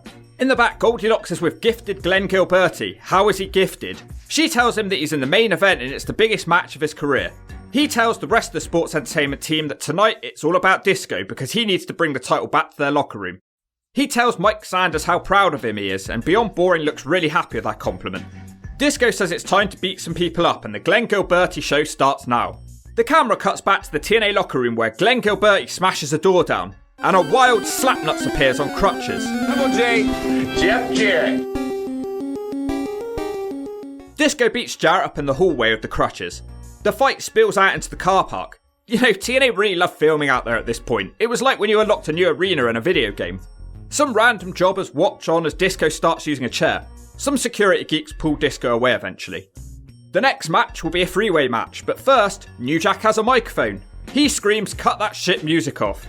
New Jack wants to talk about the recently debuted Sabu, who's going against his ECW crew. He talks about the good old days when they were on pills, getting checks bounced on them by Paul Heyman. And we was running around the hotel with a bunch of little butt-naked midgets, and we was getting drunk, and we was on pills. He uses a bunch of homophobic slurs to describe Sabu. Not sure why AJ with a chainsaw is censored out, but this promo isn't. I'll saw your body parts off. How about that? Get out the ring. You was there with us when we had to go down with the ship, and them faggots abandoned me, you, Sandman, and the rest of the crew, and you little faggot, now you gonna turn your back on us. This promo is great, and Jack ends it by saying he's going to treat Sabu like a sheep in Tennessee and put it in him. I might be wrong with that one, someone will correct me. You send Sabu's ass out here, let him be the sheep. And you know what we do if you're from Tennessee, what the most of them do to sheep? They put it in them. But why can't we have more promos like this anymore, just crazy stuff? The Sandman will be one of his opponents. He's the biggest jobber in TNA who hasn't won a match on his own. Their other opponent will be Sabu, who New Jack wants to shave and use his wool for a new jacket. Jack and Sabu are wrestling while Sandman is still hanging out in the crowd. Jack has already been busted open with a spike. Sandman finally enters the ring, but he misses his kendo stick shot and he gets trash canned. We cut away from the match to see that gifted Glenn Gilberti is still beating up Slapnuts in the car park. Back at the ring, Sabu puts the Sandman in the Tree of Woe and he throws a trash can in his face. New Jack finally manages to land some offense with a staple gun. It doesn't last long, and despite this essentially being a handicap match, Sabu beats them both up. He tries one of his famous Sabu dives off his chair, but Sandman cuts him off with a kendo stick shot. We are now informed that Jarrett has been taken to a local hospital. The comedy team are now ranting that we need an authority figure. This storyline's been going on for a couple of months, but I thought it was meant to be Dusty Rhodes. All three have battled into the back of the arena. They put Sabu on a table. New Jack now goes up into the air on a scissor lift. Sandman is up on the balcony with him and he says to go even higher. Jack then dives off the lift but he misses Sabu and he goes through the table. Sabu quickly makes the pin for the 3. The camera shot sucked, it made it look like such a short fall for Jack. But let me tell you, New Jack doesn't take short falls. In the back, Goldilocks is with Tracy Brooks and Bill Behrens. Tracy is demanding to be in the main event and says it's time the women in TNA had something to do. Goldilocks agrees that it's boring. Tracy then offers to perform sexual favours on Bill if he puts her in the main event tonight, and he seems happy with this deal. Wouldn't this make him an authority figure if he's out here making matches? Goldilocks is really busy tonight, she's now of America's Most Wanted. They're being forced to fight each other tonight for a spot in the main event. Storm is still doubting whose side Chris Harris is on. Harris says tonight it's all business. They shake hands. This was the least entertaining AMW promo of all time. That match will be now. Chris Harris will face his partner James Storm. They're repeating the match that was apparently so good that got them both hired in the first place. They're certainly even in the early goings, but bodies are flying everywhere as they both try and dropkick at the same time. Storm sends Harris out the ring but he doesn't dive on him, he lets him back in. The match starts to get a bit more heated now. Harris blocks a Storm kick but he's smashed with the 3 leg. Harris responds with a top rope superplex. Chris Harris follows that with a top rope elbow drop for a 2 count. He can't hit the catatonic but Storm can't hit the 8-second ride either. He does then manage to connect with the last call but this wasn't his finisher at the time and it's just a 2. Storm wants to hit the swinging noose from the corner which Harris reverses into a diamond cutter. He also hits a DDT. Chris Harris tries another diving elbow but he misses this one. This enables Storm to hit the 8-second ride but that's just a 2. This match is getting good. Harris then catapults Storm into the corner who puts the brakes on. He tries a dive but Harris spears him. That's just a 2, I thought it was over. Chris Harris tries a sunset flip now but Storm simply sits on him and that's the 3. I'm shocked that James Storm actually beat Harris. Harris is a bad loser and refuses to shake hands. Then he changes his mind and comes back to the ring. He aggressively pulls Storm into a handshake. In the back, Goldilocks is with Eric Watts, who's fake crying. He is apparently distraught that Jeff Jarrett is in hospital. His phone starts ringing and it's somebody telling him that Eric Bischoff is interested in coming to TNA as the Director of Authority. He grabs Goldilocks' hand for a moment of silence for slapnuts, but then he gets turned on by Goldilocks' hand. What a nutcase, why is this guy even in TNA? Has he even had a match yet? The next match is because of the ladies' argument from earlier in the show. It's a 3-way match with the winner entering the main event. It's Tracy Brooks taking on Desire with Sonny Don't Look at My Ass Siaki and the master of the cab driver slam, David Young. Also in this match is Trinity. Kid Cash is still obsessed with Trinity. He says he suspended her last week and she shouldn't even be here. The crowd chant, "You suck at Cash." He responds to the crowd saying, "You think I suck? You should see Trinity go at it." Cash gives her 2 choices. He can either cuff her up and drag her to the back like a bitch, or she can get down on her knees and apologise to him. Trinity chooses to fight him. It doesn't last long and Cash handcuffs them together. He drags her to the back like a bitch. So now I guess this will just be a singles match. Siaki decides to join the commentary team laughing at Trinity. He asks the commentary team how they're doing. It's so casual that they both seem to be taken by surprise. The singles match starts, and let me tell you, it's very appropriate that Siaki is here because this match sucks his ass. Desire kicks Trinity out of the ring and she completely fucks up a dropkick through the ropes. Desire tries to redeem herself with a dive off the ring steps. They come back to the ring where Tracy scores some knockdowns. Tracy Brooks hits a dive from the top, but Don't Look at My Ass gets on the ring apron to distract the ref. The master of the cab driver slam tries to assist Desire, but he punches her by mistake, and that's the 3. Why do they even want Tracy in the main event? Wouldn't Trinity have made much more sense? David Young carries away the only woman he's ever loved. Siaki just doesn't care. Goldilocks is in the back with Amazing Red and Jerry Lynn, the tag team champions. They're apparently in a student-teacher relationship. Jerry says that after they've defended their tag titles tonight, he'll be challenging for Red's X Division title. Up next is a handicap match for the tag titles. This was decided on the last episode due to the brand new Jerry Lynn, who's basically the same as the old Jerry Lynn, but he's a bit more of a dick. They won the ability to choose who they'd be facing tonight, and for some bizarre reason, they've chosen Daniels. Wouldn't it be much more sensible to choose Loki or Skipper, who've already had a match tonight, so they'd be tired? So we've got a heel Daniels in a handicap situation. The new Jerry Lynn starts the match showing that he's more aggressive nowadays. Red and Lynn pinball Daniels back and forth and Lynn gets a 2 on a backdrop. A new move for Jerry Lynn now as he hits a headbutt to the nutsack from the corner, shades of Puppet the Midget Killer. Red now has the tag and he hits an electric chair drop spin kick combination with Lynn. The rest of the Triple X team come to the ringside as Daniels is having his ass handed to him. He uses a steel chair on Red with the ref distracted. Daniels immediately gives him a flapjack into a single leg Boston Crab. Lynn breaks up the submission. Daniels continues to work on the leg with a dragon screw. Despite that, Daniels is unable to connect with the BME. Red gives Daniels the code red and tags Jerry Lynn. Lynn counters a spinebuster into a DDT for a 2 count. He quickly follows up the TKO, but the Triple X boys stop the count. He looks for the cradle pile driver now, but then there's a ref bump. Red dives off the top with a DDT and he climbs to the top ropes again. Low-key takes him out. Skipper is now in the ring with a chair, but Lynn fights him off. Daniel shuts Lynn down again. Now Lynn snaps and he starts smacking all the Triple X members with a chair. The referee wakes up to see Lynn using the chair and he disqualifies Lynn and Red. And the tag team titles change hands for the first time in TNA on a technicality. A rule that was put into place 8 months before and everybody forgot existed. Jerry Lynn and Amazing Red were very bad tag team champions, but there's worse to come. From the sounds of it, just the main event left. The deranged Brian Lawler is entrant number 1 and number 2 is D'Lo Brown. He looks like he's just walking in off the street. So we've got 15 men and 1 woman in this match with a new entrant every 90 seconds. D'Lo is doing well until his 10 punches in the corner are countered into a powerbomb. Lawler takes too long with a hip hop drop and he doesn't connect. Sonny, don't look at my ass, Siaki is the next man out. Siaki and Lawler will work together here, but D'Lo takes him down for double clothesline. We're only 3 minutes into the match, but D'Lo has already been smacked in the zone twice. James Storm out next. The master of the cab driver slam appears on the ring apron, and there it is, the cab driver slam on Storm.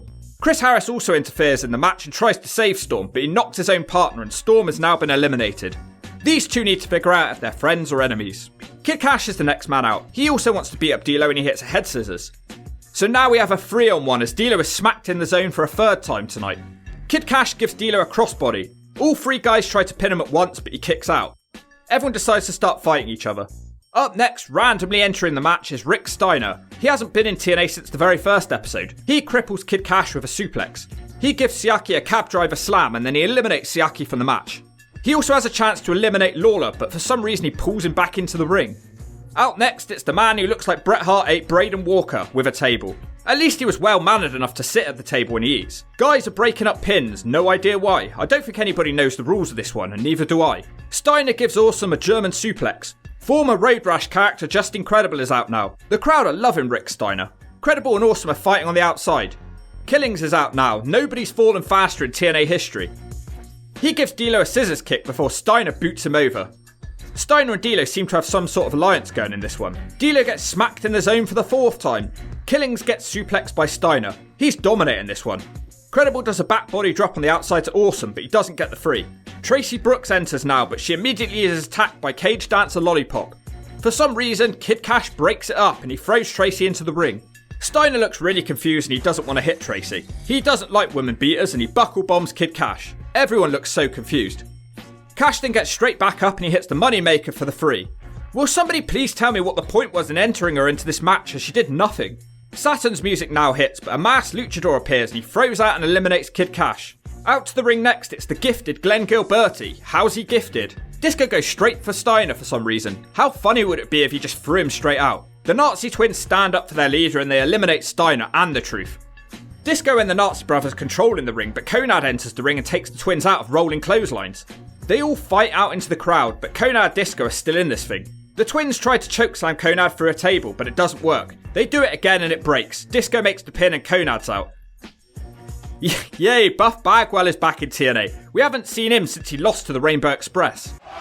I've got a broken neck that I came back from that nobody give a shit about. I'm a 6-time world tag team champion, and I just got beat by 2 gay guys. I'm Marcus, and my ass is going home. Bagwell eliminates Brian Lawler from the match.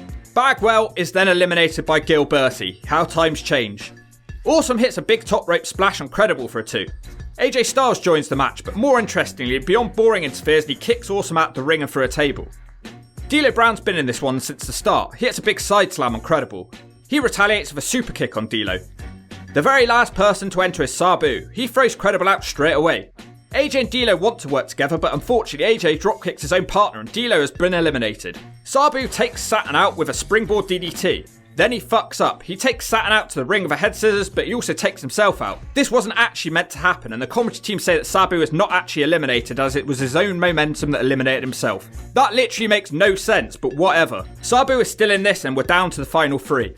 All 3 men go through the middle rope. Sabu starts to use a chair in the crowd on Styles, whilst a man who looks like a young Garrett Bischoff watches on. Sabu tries a chair dive to the outside, but it doesn't work, and he tries again and misses and crashes to the floor. AJ is completely battering Disco in the ring now. He's busted open big time. Styles also almost rolls him up, but the ref takes way too long to count. It's just a 2. AJ can't hit the Styles Clash because Glenn Gilberti throws him overhead and out of the ring. AJ Styles has been cleanly eliminated by Glenn Gilberti. Sabu is back now using a fork on Disco. He also tries a chair dive, but this causes a ref bump. Sabu hits him in the face with a chair and hits a springboard moonsault. Raven interferes in the match with a chair shot on Sabu and the Raven effect. And there it is. Gifted Glenn Gilberti is the winner and the new number 1 contender because somebody fucking hates me. Team SEX come back to the ring to celebrate and they hold Disco up in the air. The show quickly ends. Not a good episode aside from the New Jack promo. There's literally nothing you'd want to see here. But don't worry, he opens this show. He's even made an effort to try and dress smart and he's given a hero's welcome from the SEX boys and girls. The crowd chant Disco sucks. He admits he doesn't expect people to like him because he's never had a connection with the fans in the South. He brags about becoming the number 1 contender and also beating up Slapnuts. He moves on to talking about his suit, which cost him almost $2,500. He moves on to complain about SEX being forced to live in their grimy little locker room. He vows to take over the building tonight and give them a better locker room. He also has a list of targets tonight that he calls Gilberti's list. Eat your heart out, Jericho. He wants to find out where Raven's loyalties lie. He also says anyone who wants to join the group has 10 seconds to make their mind up now. The ECW guys make their way out to the ring. Disco is stupid enough to think they're here to join him. New Jack tells him to shut up and calls him Glenn Gill shitty. He makes fun of his cheap suit and his big nose. He calls SEX shit eaters. Anytime New Jack is on the mic, I enjoy it. Disco tells them that the drugs can't have kicked in yet for the night. For some reason, Disco wants to sit down and talk to the Sandman. Was he really the most logical choice to have a sensible conversation with? I would have chosen Credible as the most normal one out there, even if he is a rejected Road Rash character. Anyway, it doesn't work and they all fight. The Extreme Revolution hold the ring, a fun opening segment. In the back, Goldilocks is here with the kid from the Midwest, Chris Sabin, with his first ever TNA promo. It's not good. He's challenging for the X Division title tonight. Jerry Lynn interrupts him pretty quickly and says he doesn't deserve to be the number 1 contender because all he did was beat up a bunch of nobodies. Lynn says he spoke to the management and he's been added to the match tonight and it'll be a freeway. Sabin tells him he doesn't think it's a good idea, so I guess Lynn's a heel now? That match is now. They're calling him Chris the Future Sabin. This was a nickname that didn't stick and it would soon be given to Frankie Kazarian. The new Jerry Lynn will also challenge. The champion Amazing Red has new music and it's one of the worst things I've ever heard. It sounds like a hippo smashing into a building while someone screams. Lynn tries to boss Red around and he tells him that he'll deal with Sabin on his own. Chris Sabin fights them both off and they all start fighting. They all try drop kicks and the crowd cheer. Red and Lynn work together with a drop toe hold drop kick combination. This working together doesn't last and Red takes Lynn out of a hurricanrana. He also does a pointless flip in the corner. Lynn keeps trying to slam him but Red keeps landing on his feet. Jerry Lynn eventually nails a backbreaker before Sabin breaks up the pin. Chris Sabin also gives Lynn a backbreaker but Red breaks the pin up. Red and Sabin start moving at lightning speed, ending with a Red DDT. Triple X appear at ringside. Hopefully they won't ruin this one. Lynn and Red work together again. Lynn puts Sabin on his shoulders and Red hits a springboard hurricanrana. The match continues. Lynn hits Sabin with a bridging German suplex for a 2 count. Sabin responds with a set-out powerbomb. Red has to break up the pin. Chris Sabin is now able to fight off the Code Red, but he turns around into a nice Amazing Red kick. Double inverted DDT now and all 3 guys are down. Next up we get a leg scissors which doesn't lead to anything. Moments later Red takes out Jerry Lynn with a DDT. He can't dive to the outside though because Sabin hits a big boot. He immediately dives out of the ring hitting a diving forearm to Jerry Lynn.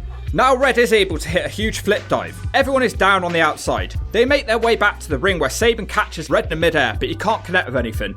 Sabin gets destroyed now with a guillotine leg drop and Red hits a swanton bomb whilst Lynn is on top of Sabin. Dude, I was watching the NWA TNA show the other day, man. And this dude, Amazing Red, he stole my swanton bomb finishing maneuver, man. But he didn't finish. Man, I'm going back to Carolina. And I'm going to tell my stoner friend Shannon all about you, Red man. Red hits a diving middle rope DDT, but the pin is broken up. Sabin picks him up and hits a move they call the Future Shock, but the match continues. Jerry Lynn hits Sabin with the Cradle Power Driver. Red breaks the pin up. All 3 guys look spent, but Red is able to springboard into the ring to hit a Code Red on Lynn. It's just a 2. And now Triple X do get involved. Low-Key takes the referee and Skip hits the Player of the Day on Amazing Red. And that's the 3 for Chris Sabin. He is the new X Division champion in about only his 3rd TNA appearance. It's then revealed that Chris Sabin has sold his soul to the devil and he's joined Sports Entertainment Extreme. Not a good 2 shows for Amazing Red, who's lost both his titles and he got abused from Jeff Hardy. In the back, New Jack is calling Sandman Fathead. He's accusing Sandman of meeting with Sports Entertainment Extreme behind their backs. Saturn interrupts them and said Sandman can meet with them tonight if he wants, but they won't have his back. Road Rasher says Terry's right. Goldilocks is choking on the cigarette smoke. Everyone's screaming, and then Sandman smashes his own head open with a can, and it ends. In the back, gifted Glenn Gilbert is congratulating Chris Sabin. Now he hypes up Mike Sanders and says tonight he'll be a giant killer. He also tells the Nazi twins to find Sabu and bring him to the locker room in one piece. Desire interrupts and says there's someone else to see him. It's Kid Cash. He says he has no problem with SEX. He loves SEX. He says he doesn't want to be on Disco's list. He offers a peace offering. Disco thinks he's talking about weed for some reason and frantically says that they don't do that. But Cash offers him something else. He offers him the services of Trinity. Disco wants to know what she can do for them. Mike Sanders wants a rusty trombone, whatever the hell that is. It ends with Cash telling her to be on her P's and Q's while someone screams knees and Q's. A table match is next. It's beyond boring Mike Sanders who's taken on Mike Awesome with Father James Mitchell. They aren't hanging around in this one. It looks like it's only going one way as Awesome clothesline Sanders. He tries to powerbomb Sanders out the ring, which Sanders fights off. Beyond Boring tries to head scissors him out of the ring, but they just sort of slop out the ring. Awesome beats him up on the guardrails now. He scoop slams Sanders on the floor outside. Like a complete idiot, Awesome fights him over to the Sports Entertainment Extreme locker room. He takes a year trying to fetch a table and Sanders avoids his table shot. Awesome now has a chair. This one's all Awesome so far. Awesome smashes Sanders again with the chair and now he's on the table. Predictably, the Nazi twins appear and attack Awesome. The other members of the new church then fight into the car park with them. There's that new unlocked arena again. Triple X join in the attack. We cut back to the ring where Awesome still seems to be winning. He shoves a table in the ring, but when he climbs into the ring, Sanders pushes it into his face. Mike Sanders signals that he's going to dive on Awesome, but he's able to cut him off. Sanders is stuck on the top rope and Awesome climbs up. He wants to do an Awesome bomb, but Disco appears. He hits an awkward looking chair shot. Nothing happens, so he does it again and Awesome falls through the table. Mike Sanders has beaten Mike Awesome. In the back, it's Goldilocks with Chris Harris. He reveals that James Storm is ignoring his phone calls now. He blames the NWA for trying to split the team up. He says it wasn't his fault that Storm got eliminated in that last match. Tonight, he's challenging the Master of the Cab Driver Slam David Young to prove his loyalty to AMW. Good promo from Harris. I'm enjoying this episode of TNA. Well, it certainly isn't boring. Glenn Gilberti has taken a cameraman where Trinity is being harassed by Sports Entertainment. Sonny wants to stay, but Disco calls him a loser and tells him to leave the locker room. Eric Watts walks in. He's here to complain about Disco attacking Jeff last week. Disco says he knows they both hate Jeff Jarrett and he doesn't believe his game of pretending to be Jeff's friend. Eric Watts again says that Eric Bischoff is coming and he leaves. Disco sits down to talk to Trinity now. He says he knows that Kid Cash is an asshole and he offers her a place in the faction. The segment continues as Julio and Alexis are dragged into the locker room. We'll have to wait and find out what that's about because we've got another match now. Kid Cash has a microphone and he says he's had enough of Trinity and everybody in TNA. He randomly calls out The Truth and his taco-eating buddy Conad. He will most likely be losing this match as he's gone from a star to a nobody. Truth dodges Cash in the corner and hits a dropkick. He follows it with a set-out arm drag. Conad on commentary says Cash needs to learn how to keep his bitch in check. It's revealed that this is happening because Cash thinks Conad is behind the mystery luchador. I'm shocked this one hasn't been resolved yet, it's been going on for months. On the outside of the ring, Cash tries to dive but he's caught and power slammed by Truth. We get a cool trade-off now as Cash tries to use a chair, but eventually Truth eats the chair after some dodges. Cash comes back to the ring with a diving clothesline for a 2 count. Conad is on commentary running down main eventer Glenn Gilberti. He says he was a joke in WCW who hung around with the filthy animals and a duck. Yup, pretty much Conad, that's the problem with suddenly having to buy Disco as a main eventer. He was a joke and then he turns up in TNA and he's suddenly a faction leader and a main eventer? I don't think so. Truth manages to fight back with a throat thrust and a scissors kick. The most insane moment ever is up next. Cash goes for a diving hurricanrana. Truth catches him but stumbles and they almost fall out the ring. NWA Impact brings you the Smack of the Week, sponsored by all new Blonde for Men. If you're a brown-haired Potter, put some blonde in it. It makes you look hotter. Oh man, this Kid Cash, this guy's like a human highlight reel. You never know what he's gonna do next. He jumps, he double springs from the ropes. Oh, it's like a human Ferris wheel out there, man. It's like a trip to Disneyland every time you see Kid Cash. And he always leaves your girl with a rash. That was the NWA TNA Smack of the Week, sponsored by Blonde Just for Men. Get it? Got it, shove it. Kid Cash then starts arguing with the ref now, who shoves him over. Nothing happens and Cash stays in control. He then makes a mistake a moment later and Truth drops him on his face. Cash does a drop toe hold and Truth grazes the ropes of his face. Lots of almost bad botches in this match. The Nazi twins appear attacking Conad on commentary.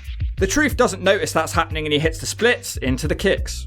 Ron the Truth gets Cash on the top rope and he hits the Super Scott Hall special, the sack of shit. Somehow this match still continues. Truth climbs to the top. Now he's noticed. He hits a big dive to the Nazis on the outside. Everybody's distracted when the mystery luchador appears in the ring, inverted DDT on Cash, and Truth makes the pin for the 3. A fun match. The fun continues now because the Sandman is in the car part of a stick. He wants to sit down with Glenn Gilberti. Instead he finds Don't Look at My Ass Siaki. He asks him, who the hell are you? Sandman says he only wants to speak to Glenn. Siaki tries to bribe him with a crate of beer. Desire gives him a can and sits on his lap and plays with his pole. Sandman says he wants to show her an even bigger stick than his cane. David Young takes offence to this and tries to hit Sandman with a stick, but he dodges and he hits Desire by mistake. Siaki and Sandman brawl out to the ring now. They're up in the Steve Borden zone. Now they head to the ring. Sandman hits the Russian leg sweep the cane on Siaki, but Prentice half-heartedly tries to stop him. The rest of SEX is here now and the Nazis hit the H-bomb. The other ECW guys also appear and it's total mayhem. Perry Saturn is the calmer head once again. He says that this needs to stop now and he'll fight Glenn Gilberti on his own tonight. Disco agrees but says he needs to go and get changed first. This calms everyone down and the brawl ends. Things slow down now because Slapnuts is here to talk about a variety of subjects. The main takeaway here is that Jarrett has strained knee ligaments.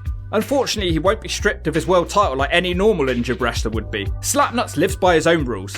He compares Disco to Stone Cold and The Undertaker because they went through character changes before becoming stars. What the fuck was he smoking before this interview? Stone Cold Steve Austin went from Stunning Steve to Stone Cold. Mark Calloway went from Mean Mark Callis in WCW to The Undertaker in WWF. Who knows where Glenn's new character is going to lead him? In the back, Kid Cash is flipping out throwing furniture around. Tracy Brooks marches in. She says he dropped her on her head and she liked it because she likes it rough.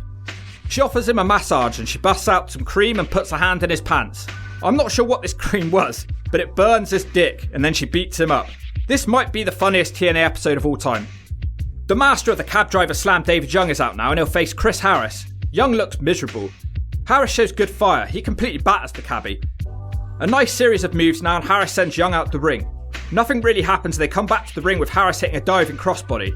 Harris is completely dominating. He hits a delayed vertical suplex. Don't Look at My Ass appears at ringside distracting Harris, but not enough for Young to actually take advantage. Siaki decides to pull the ropes down and Harris goes out of the ring. Young distracts the ref while Siaki beats him up. That allows Young to hit a springboard moonsault on the ramp. It's all David Young now.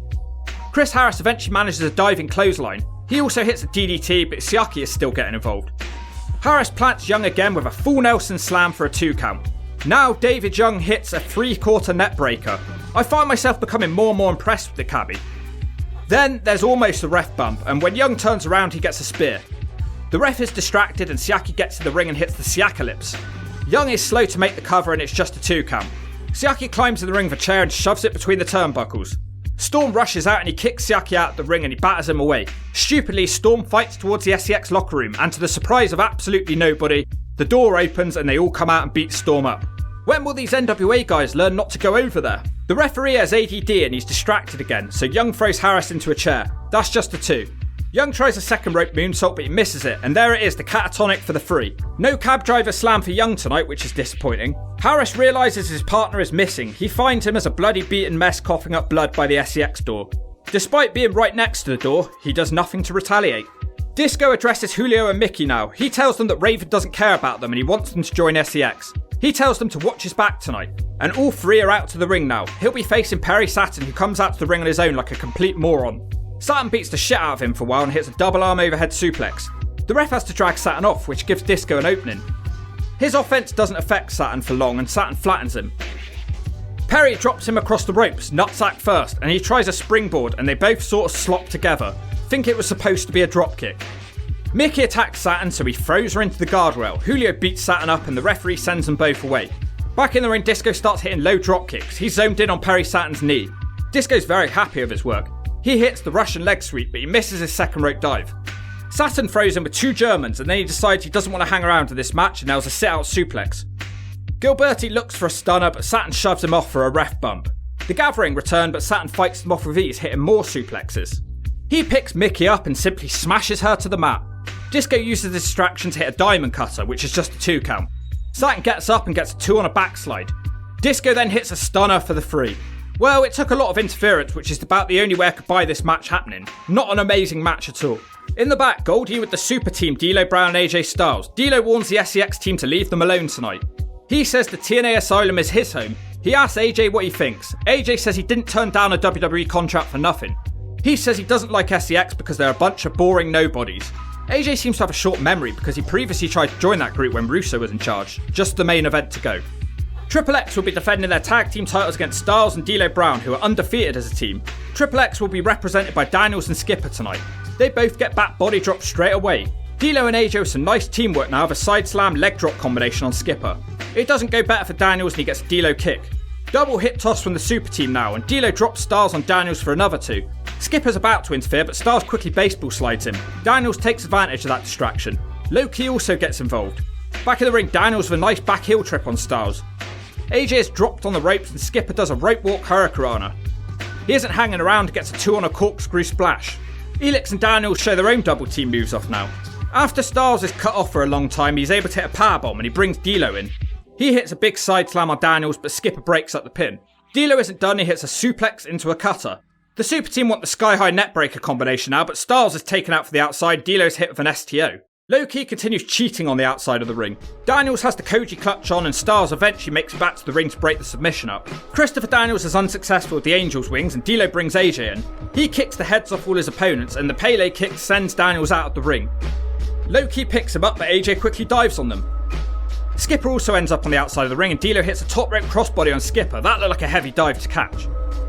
Back in the ring, Daniels and AJ are reversing each other like maniacs, ending with the inverted DDT. Unfortunately, Disco Inferno is here again, and he hits a bad looking stunner to Styles. Daniels rolls AJ up for the 3, ending an excellent match. Look, I think it was a massive misstep from TNA not making D'Lo and AJ the tag team champions, but you can't exactly have the tag team titles change on a weekly basis. Disco then says it's time to take over the TNA Asylum. Disco has a cigar. The whole team fight into the back. Oh look, the albino Harry Potter is still employed by TNA for some reason. The Nazis want to throw Lynn into a cage, but instead he throws him into Sanders. What an idiot. It's pure chaos here as the show goes off the air. Gilberti sits back to admire the chaos. He's cold, he's calculated, and he's the #1 contender. I honestly thought I'd end up hating this episode built all around the rise of Glenn Gilberti, but this was honestly a great episode. We had excellent wrestling, comedy, hardcore, and funny promos. Why did you decide to leave the SEX? I believe that's when you went with AJ and you put Disco Inferno in charge of the group instead of yourself. Well, because it was for a couple of reasons, bro.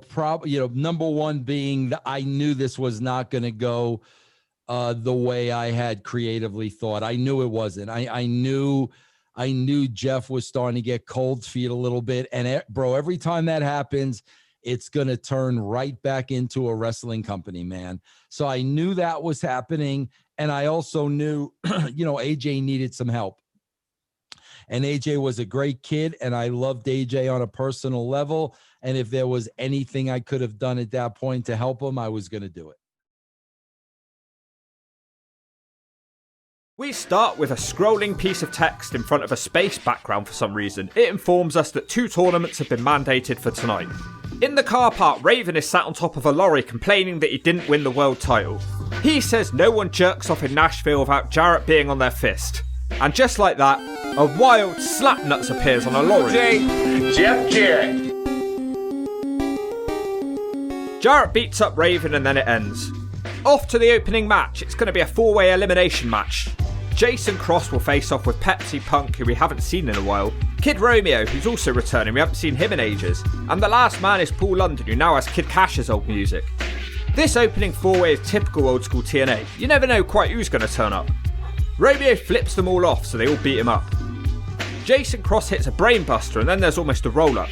CM Punk gets yanked out of the ring with his head thudding on the floor outside. That takes him out the match for a while. Romeo flies back into the ring with a diving clothesline on Cross. London quickly takes him out with one of the nicest diving crossbodies I think I've ever seen. Kid Romeo doesn't seem to be taking this one seriously as he thrusts at the crowd. Paul London tries to powerbomb him, but Romeo sort of turns it around for Hurricanrana. Wheelbarrow into a facebuster from Romeo now, but he can only get a 2 count. Punk's woken up and he drags Romeo out the ring and he joins the match. Punk lands on his feet from a German and then he runs off London's back to hit a diving knee. Pepsi Punk flips London, who also lands on his feet. He wants to dive, but Punk shoves him out the ring. Romeo's back now. Punk takes him out of a turtle whirl. Pepsi Punk catches Jason Cross's kick now, but Cross is able to smack him with his free leg. No time for Cross to celebrate though, because Punk hits a hammerlock DDT. Surprisingly, that's just a 2. Punk and Cross fight on the top rope for a bit, ending with Cross hitting a diving blockbuster. That eliminates CM Punk from the match, surprised he's gone first. London kicks Cross in the face and Romeo drops him. Surprisingly, that's just a 2.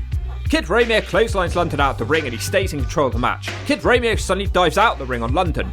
Cross also likes to fly and he hits a twisting corkscrew out of the ring. They quickly come back to the ring and Cross hits a slingshot head scissors for another 2. Romeo shuts him down with a kick, but Paul London stops him from diving and he falls on the top rope, nutsack first. Jason Cross tries to fight him up there, but it's a bad idea because Kid Romeo hits a move that he calls the Kiss Goodnight. That's a 3 and Jason Cross is now gone. Paul London's back now and he wants to also dive, but like Cross he also falls in his nutsack. Kid Romeo climbs up there and he hits a move that I have no idea what to call. It looked good though. That's just a 2. Both men are looking tired now. Paul London kicks him with an enziguri, but straight away Kid Romeo hits a jawbreaker. He follows that with a torture rack into a net breaker. Romeo has completely lost the plot and he stops his pin cover. Why would he do that? He misses his splash. London drops Romeo on his face and seconds later the match ends with Paul London hitting the shooting star. Paul London is now the number 1 contender to the X Division title. Have to say I was really impressed with Kid Romeo here too. Not a bad way to start the show at all. Mike Tenay and Dom West are trying to explain the 2 new tournaments which are both starting tonight. The first one is called the Asylum Alliance Tournament. It sounds like it's just 8 random teams, it's just a chance for TNA to make enemies tag up together. The other tournament is the Hard 10 Tournament, and let me tell you, this thing sucks Sonny Siaki's ass. It's a hardcore match with a point scoring system. Sounds fun? It's not. In the SEX locker room, it's Sonny, don't look at my ass Siaki. He calls Goldilocks Goofylocks. Siaki says tonight he's in charge as Gilberti isn't here. He tries to speak to SEX about tonight, but they all ignore him. The master of the cab driver Slam David Young is sat in the corner facing the wall. He says he wants to hang out with Desire, which leads Sonny to question what's going on between the two of them. Desire denies it. Surely the cab driver isn't with her. Elsewhere backstage, Raven is in a broom closet with Mickey James and Julio De Niro. He's annoyed at them for hanging out at Disco last week. Raven threatens to pour disinfectant down her throat if they ever cross him again. Onto a 2-on-3 handicap tag match now. It's Skipper and Daniels. They take on Slash, and they also take on former Road Rash character Just Incredible and the Amazing Red. What a random team. Loki's apparently injured, which is why he's not here tonight. Red and Skipper start. Neither of them can land a move and they fly everywhere. Red eventually runs off Skipper in the corner and he follows it with a big kick. Daniels charges into the ring, who's taken out straight away with a drop toe hold. The Slash man gets the tag and he bites Daniels. He also gives him the running stomp in the corner. Daniels isn't doing well here. Slash hits him with a final cut. Road Rash Credible has the tag now. He immediately loses his team's advantage and Skipper gets the tag. Credible deals with Skipper easily and he sends Skipper out the ring. He dives to the outside. And this is of course a chance for everyone to hit dive to the outside. Back in the ring, Just Incredible screams TNA and he tags the Slash man back in. He hits the Eye of the Storm on Daniels. Skip has to break up that pin. The Triple X team finally turn the match around through cheating. The ref's distracted and Skipper uses a chair on the Slash man. Primetime gets Slash back in the ring and he gets a 2 on a side slam. Skipper now with a slam, but it's a bit wackier this time. That's another 2. Triple X hit a double suplex now. Slash eventually turns it around with a kick and then he throws his own partner from the top and Amazing Red lands the splash. He hits the standing shooting star as well, but he can only get a 2. Triple X decide to cheat again. Why not? It worked well for them last time. Daniels crushes Red with a clothesline. Skipper tries to beat Red again with a vicious double underhook suplex. He follows that with a gut wrench suplex. Red's getting destroyed here. Daniels starts whirling Red around with backbreakers. Daniels now drapes him across the rope so Skipper can hit him with a diving leg drop. The Slash man has to break up the pin. Triple X hit another double team move on Red. Luckily the referee was daydreaming and he takes too long to count the pin. Moments later, Triple X try a double flapjack, which Red reverses with a double drop kick. He kicks Skipper again and Just Incredible now has the tag. Skipper tries to dive on him, which doesn't work because Credible hits the super kick. Daniels now gets Credible with a belt shot from the outside. The Slash man breaks up the pin, just like he has all match. He tries to throw Daniels from the top, but Skipper makes him fall in his nutsack and then he drop kicks him away. Triple X should have it won now with a suplex crossbody combination, but somehow Amazing Red's still kicking out. They throw Red out the ring, but his own partners catch him and they quickly put him on the apron. Red hits a springboard DDT on Elix Skipper and that's the 3. Really cool match with a nice ending. Randomly, Raven storms the ring and he hits a Raven effect on the Amazing Red. I have no idea why he did that, but as established, Raven's a dick. Apparently, Raven's angry with Slapnuts for beating him on top of the lorry earlier. Raven says it's going to be war now. He says he's going to keep beating people up like the not-so-amazing Red until Jarrett agrees to another match. Quote the Raisin, nevermore. In a pre-take segment, Goldilocks is in a street looking like a night walker. She's complaining that her phone is broken. She visits a phone store and she keeps complaining that it doesn't work and she wants her money back. The guy refuses to help her for some reason. She keeps swearing at him and calling him a jackass. They blur out the swear words with a comical horn. She says she's going to come for him. She smashes the phone on the floor. What the hell is this and why has it gone on for 5 minutes? And knowing old Nokia, she probably didn't even smash it. She throws the phone in his face. She starts attacking his sign. She keeps screaming, "I'm coming for you." Goldilocks leaves. What the fuck was that? From Goldilocks to more Goldilocks, she's with beyond boring Mike Sanders. He brags about beating up Mike Awesome. He says that was nothing and he's beaten up Andre the Giant and The Undertaker before. Sanders is very entertained by the name of the tournament, the Hard 10 tournament. He thinks Goldilocks is talking about his dick. He will fight Brian Lee tonight, who he actually calls the Underfaker. Doesn't Mike Sanders grow on you more and more each week? We now get an attempt at a scoring explanation for the Hardcore 10 tournament. And now Beyond Boring will have his match. Jeff Jarrett's granny is back in the audience and she really wants him to use her chair. Probably a bad thing at her age, she won't be able to stand up for the rest of the show, will she? Sanders will go against the Underfaker. Both guys immediately grab weapons, but Sanders runs away. Lee catches him and hits some clotheslines in the ring. Brian Lee smashes Sanders with a trash can lid to score 1 point. Then he dives on top of Sanders with a board for another point. Another shot and he's 3 up. Lee starts happily grabbing weapons from the fans. Sanders wants a weapon, but the fan won't give it to him. Lee smashes him again for 4-0. Lee now wedges a trash can in the corner, but he can't send Sanders into it. Sanders puts the brakes on and uses his legs to send Lee into it. Moments later, he smacks Lee in the head for another point.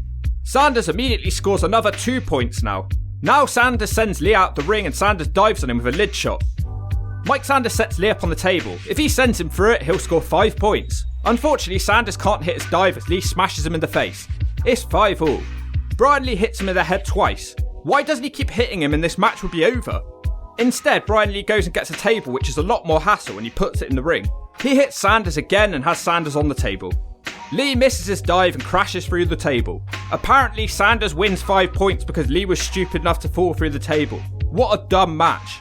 It takes all the fun out of hardcore matches with point scoring. And I know I said it earlier, but why not just continuously smack someone with something and then the match will be over in seconds? In the back, Sonny, don't look at my ass, Siaki is kicking Raven whilst he's down. Siaki tells Raven he needs to stop hanging around with his crackhead friends and be with SEX instead. Siaki wants his help in his match tonight and slaps Raven on his little cheeks. More Goldilocks again. She's with New Jack and Shark Boy, who are playing a game of Candyland. Jack keeps saying that Sharky has lost and needs to go back to the plum tree. Jack draws a card and he's now happily celebrating that he's got the white woman. Jack and Shark Boy are teaming up tonight in that stupid tournament, but he doesn't want to team up with a fish. Queen Frosty! I got the white woman! I don't need this! I didn't volunteer to tag with you in the first place! I don't want to be in the ring with no damn fish and you beat blood blowing. Man, Goldilocks is running everywhere tonight. She's with the Truth now and he's really unhappy about having to team with one of the Harris brothers. He says they need to go back to the Brotherland and then they both jump him. New Jack also hits the Truth, so it's not a good night for him so far. Shark Boy, New Jack and the Truth all appear at the top of the ramp. For some reason the bell rings. So it's supposed to be Shark Boy and New Jack versus the Truth and Don Harris, who's no-showed the match. Shark Boy drop kicks Truth. New Jack follows it with a headbutt. The crowd are going nuts for New Jack. Killings tries a comeback but he's stopped and he's hit with a New Jack belly to belly. Shark Boy has the tag now. He hits a top rope missile drop kick for a 2 count. Again, Truth tries to fight back, but he gets a Shark Boy net breaker.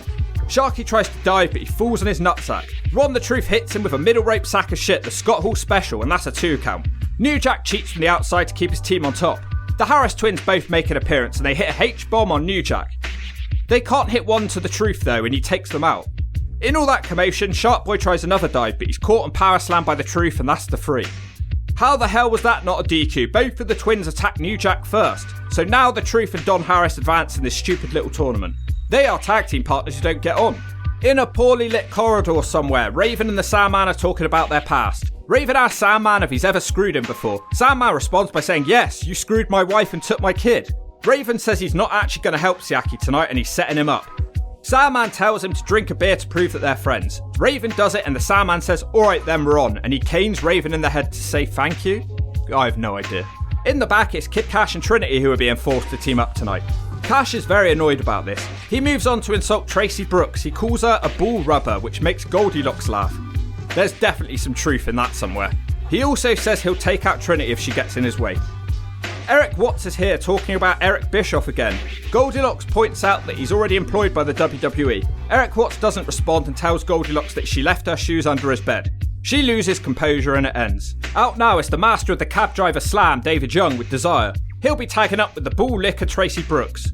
Why do they keep wanting her to fight men? She's not very good. Kid Cash and Desire will be their opponents. They're tag team partners who don't get on. The crowd love Trinity. As expected, the men will start this match.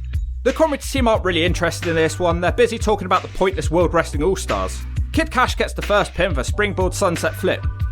Cash starts throwing Young everywhere with arm drags. Cash doesn't want to tag in Trinity though, and he rubs his hand through his greasy hair and flips her off. David Young goes to the power game now. It doesn't help him much and Cash does his springing Hurricanrana. He follows it with a tornado DDT. The crowd are dumping all over Cash. David Young has now tagged Tracy in. She slaps Kid Cash, but now she's scared of him. Cash tags Trinity in and starts lecturing her. He throws her straight into Tracy and she hits a cross arm breaker. Tracy shuts her down with a hair drag. She is, of course, the woman who rubbed chili sauce into Kid Cash's nutsack last week, but no mention of that on the show. Trinity clotheslines her down. And there we go, Trinity does a double springboard arm drag. She also hits a flying head scissors. Cash is in danger of being showed up here. Tracy wisely tags David Young in. Cash kicks him in the nutsack, which enables Trinity to get a 2. David Young is like a ball that sees red. He hits a big spear for a 2. Trinity just won't stay down though, and she jumps on Young and hits a really nice Hurricanrana. Cash has officially showed up, so he takes Trinity out.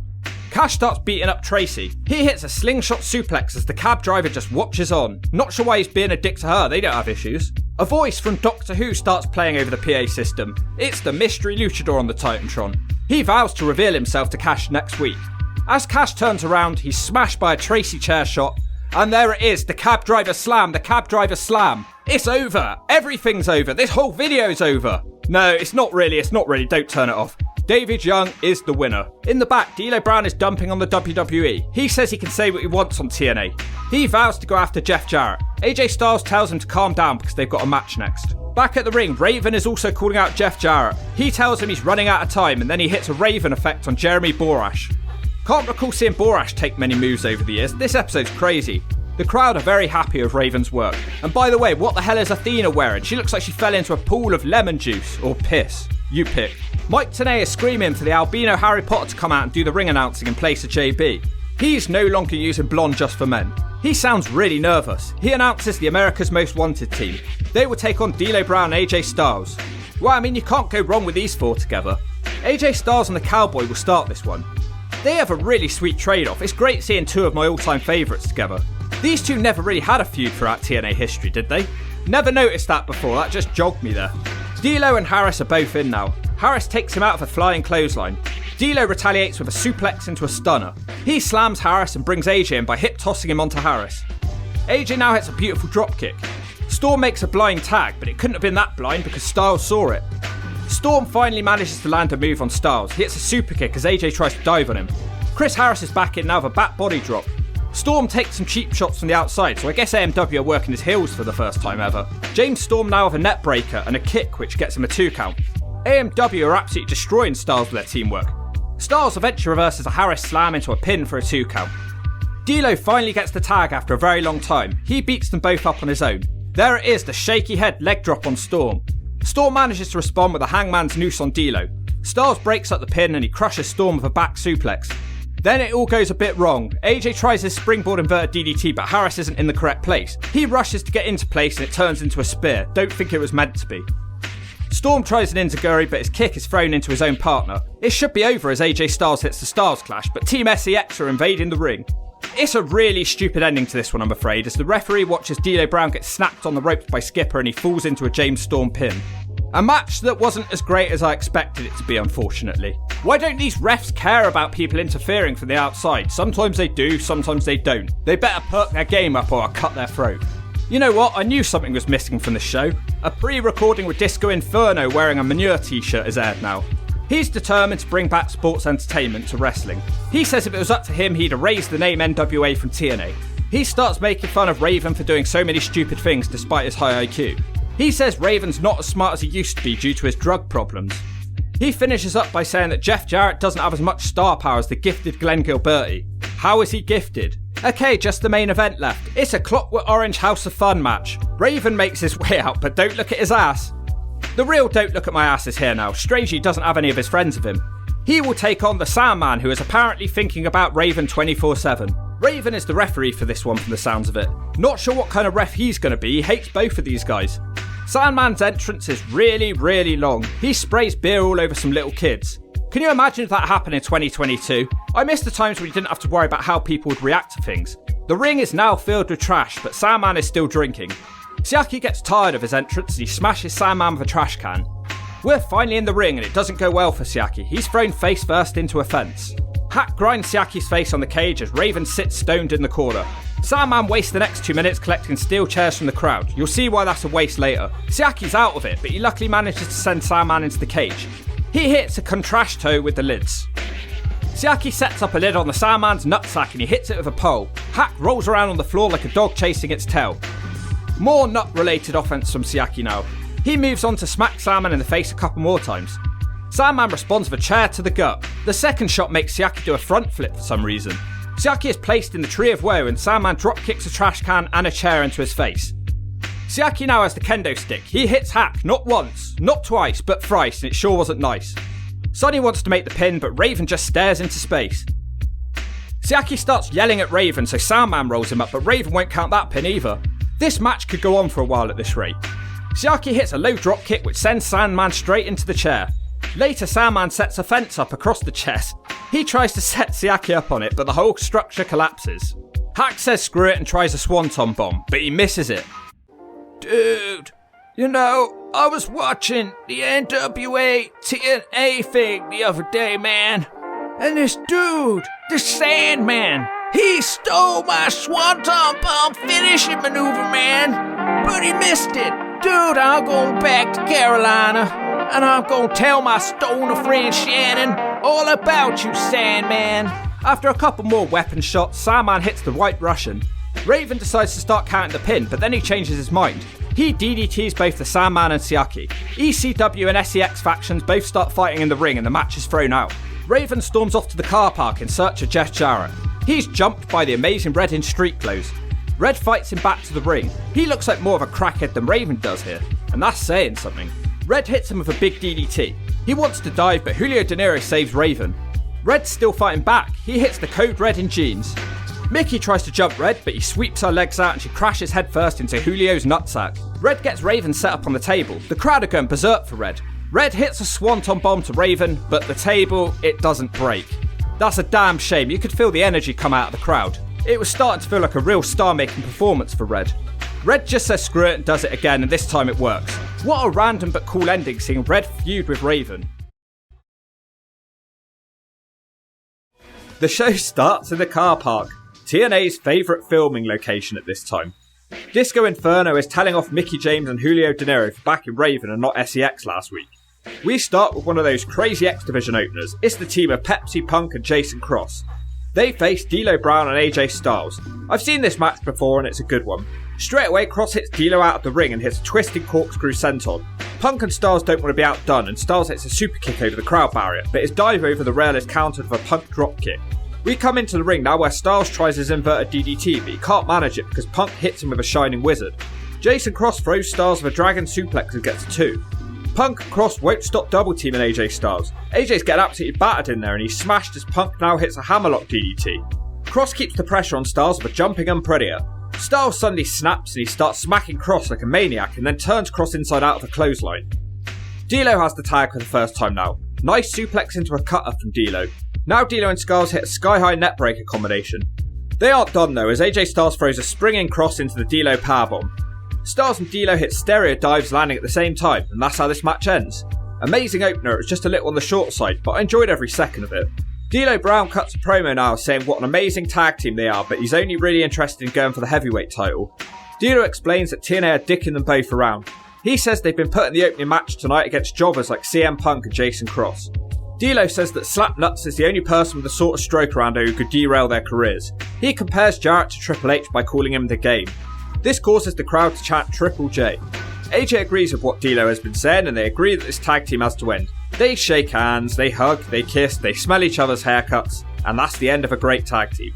It is a shame, but I get they wanted to push Styles, and in hindsight D'Lo would have been better off sticking in this team. Hindsight's a wonderful thing though, like a jab to the jaw. Now we have a pre-recorded segment. A wild Slapnuts appears in New Zealand. Double J, Jeff Jarrett. It's just Slapnuts bragging about his title defense against Sting and World Wrestling All-Stars. I recently watched this final World Wrestling All-Stars pay-per-view, so this is good timing. JB is also there kissing his ass and telling us that TNA is the only pay-per-view in Australia. Back in the asylum, Slapnuts is on his way to the ring. Jarrett says that life sucks and then you die. The fans are upset that Raven couldn't beat him for the title. Jarrett calls Raven out. He says, "I know you're sat in a dark corner somewhere injecting yourself, but get out here." Raven comes out through the crowd and he calls Jarrett a backstabbing pussy. Raven is really over here. You could probably tell the crowd he just took a dump in his nappy and they cheer him. Raven says that Jarrett's political connections rival only Shane and Stephanie McMahon. Raven challenges him to a Clockwork Orange House of Fun match and then he collapses in the corner to shoot up some more. Jarrett calls him a druggy junk and the crowd cheer for this. Jarrett agrees that they can have a match if the management want it. He says he's going to protect Raven for the next few weeks because he wants him in one piece for their match. That doesn't even make any sense for Jarrett's character, surely you want Raven to be hurt. Someone hands Jarrett a letter. He tries reading it to Mike Tenay, who screams that we don't have time, something's going on in the back. In the SEX locker room, gifted Glenn Gilberti, how is he gifted, is bragging that he's just got Raven suspended, so I guess that's what the letter was.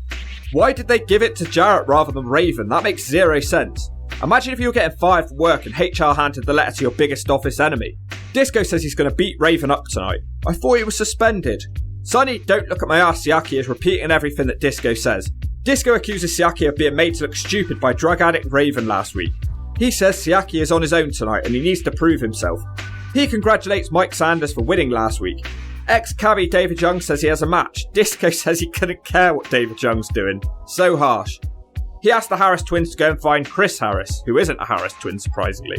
On to a tag match now. Once again, it's TNA forcing people to tag together who hate each other. The Sandman will be teaming up with Sonny, don't look at my ass Siaki. They'll face Mold Dog. Wow, come to think of it, we haven't seen him in a while. He says, welcome to the baby boy's playpen. What a horrible line that is. Mold Dog was previously in the same faction as Siaki before, he just disappeared out of nowhere. No mention is made of him being SEX. Mold Dog announces that his tag team partner will be Conad. They both drop to their knees like they're being handcuffed, not sure why. So, these are the very early days of the Free Live crew. Sandman doesn't seem to be interested in this match. Conad easily gets the better of Siaki. Then he smashes Siaki's head into his own nutsack. Mold Dog in now with a kick to Siaki's head. Mold Dog hits the shake, rattle and shove, followed by the knee drop. Siaki wants to tag out, but Sandman is too busy drinking on the outside. Siaki does manage to hit a net breaker and then he just randomly does a senton leg drop. Siaki gets fed up and he slaps Sandman to tag him in. Sandman spits beer in his face and leaves. Mold Dog hits the pump handle on Siaki, and surprisingly, that's the 3, despite Siaki not being legal. What a horrible match that was. In the back, Goldilocks has found New Jack. He throws a bottle of water over a balcony and says that it's going to be practice for his match with the Slash Man tonight. Jack says he doesn't care about the hard 10-point scoring tournament because the only point scoring he's done is in prison. He's interrupted by Shark Boy with a board game. Jack says he doesn't want to tag with No Damn Fish, but he seems to regret being mean to Sharky and he looks lovingly at the board game. Oh no, it's that Hardcore 10 matchup now. For some reason, beyond boring, Mike Sanders would be doing commentary because he won the first ever Hard 10 matchup. He looks like a failed pirate. This match will be the Slash Man taking on New Jack, who has some cool new music by the way. Not many wrestlers had music that stood out in the early days of TNA, so this was cool to hear. Jack immediately heads to get a trash can lid, but Slash dives down on him. Slash brings him back to the ring and scores the first point with the lid. Jack fights him back and hits him back with the lid. That ties it 1-1, but Jack stupidly puts the lid down. Back on the outside, Jack hits Slash with a trash can. Slash throws it back at him to score a point. Sanders isn't interested in this match. He's talking about Goldilocks liking his hard 10 last week and laughing at the Underfaker. New Jack now with a massive diving chair shot off the ring apron. Back in the ring, Slash scores a point with his lid. He puts it down though, despite having Jack down on the floor. Now he throws a trash can at Jack a couple of times. Slash is winning 6-3. They go back outside where New Jack hits a snap mirror into a trash can shot. Mike Tenay tells us that this match is redefining hardcore wrestling. Slash with a couple more shots now as he's close to winning, but Jack turns it around with a big chair shot. Jack now has a pole, which leads to more Mike Sanders penis jokes. New Jack uses the pole to hit a cooking tray into the Slash's zone. The crowd liked that one. Jack with a couple of weak shots now to make it 8-8. Now the match gets really dumb as they keep hitting each other with shots. Slash gets to 10 first, but this doesn't make him the winner of the match because you just need to win it by 2 points apparently. Give me a break, nobody wants to see point scoring and calculations in a hardcore match. It takes the fun out of it. We are now 13-all.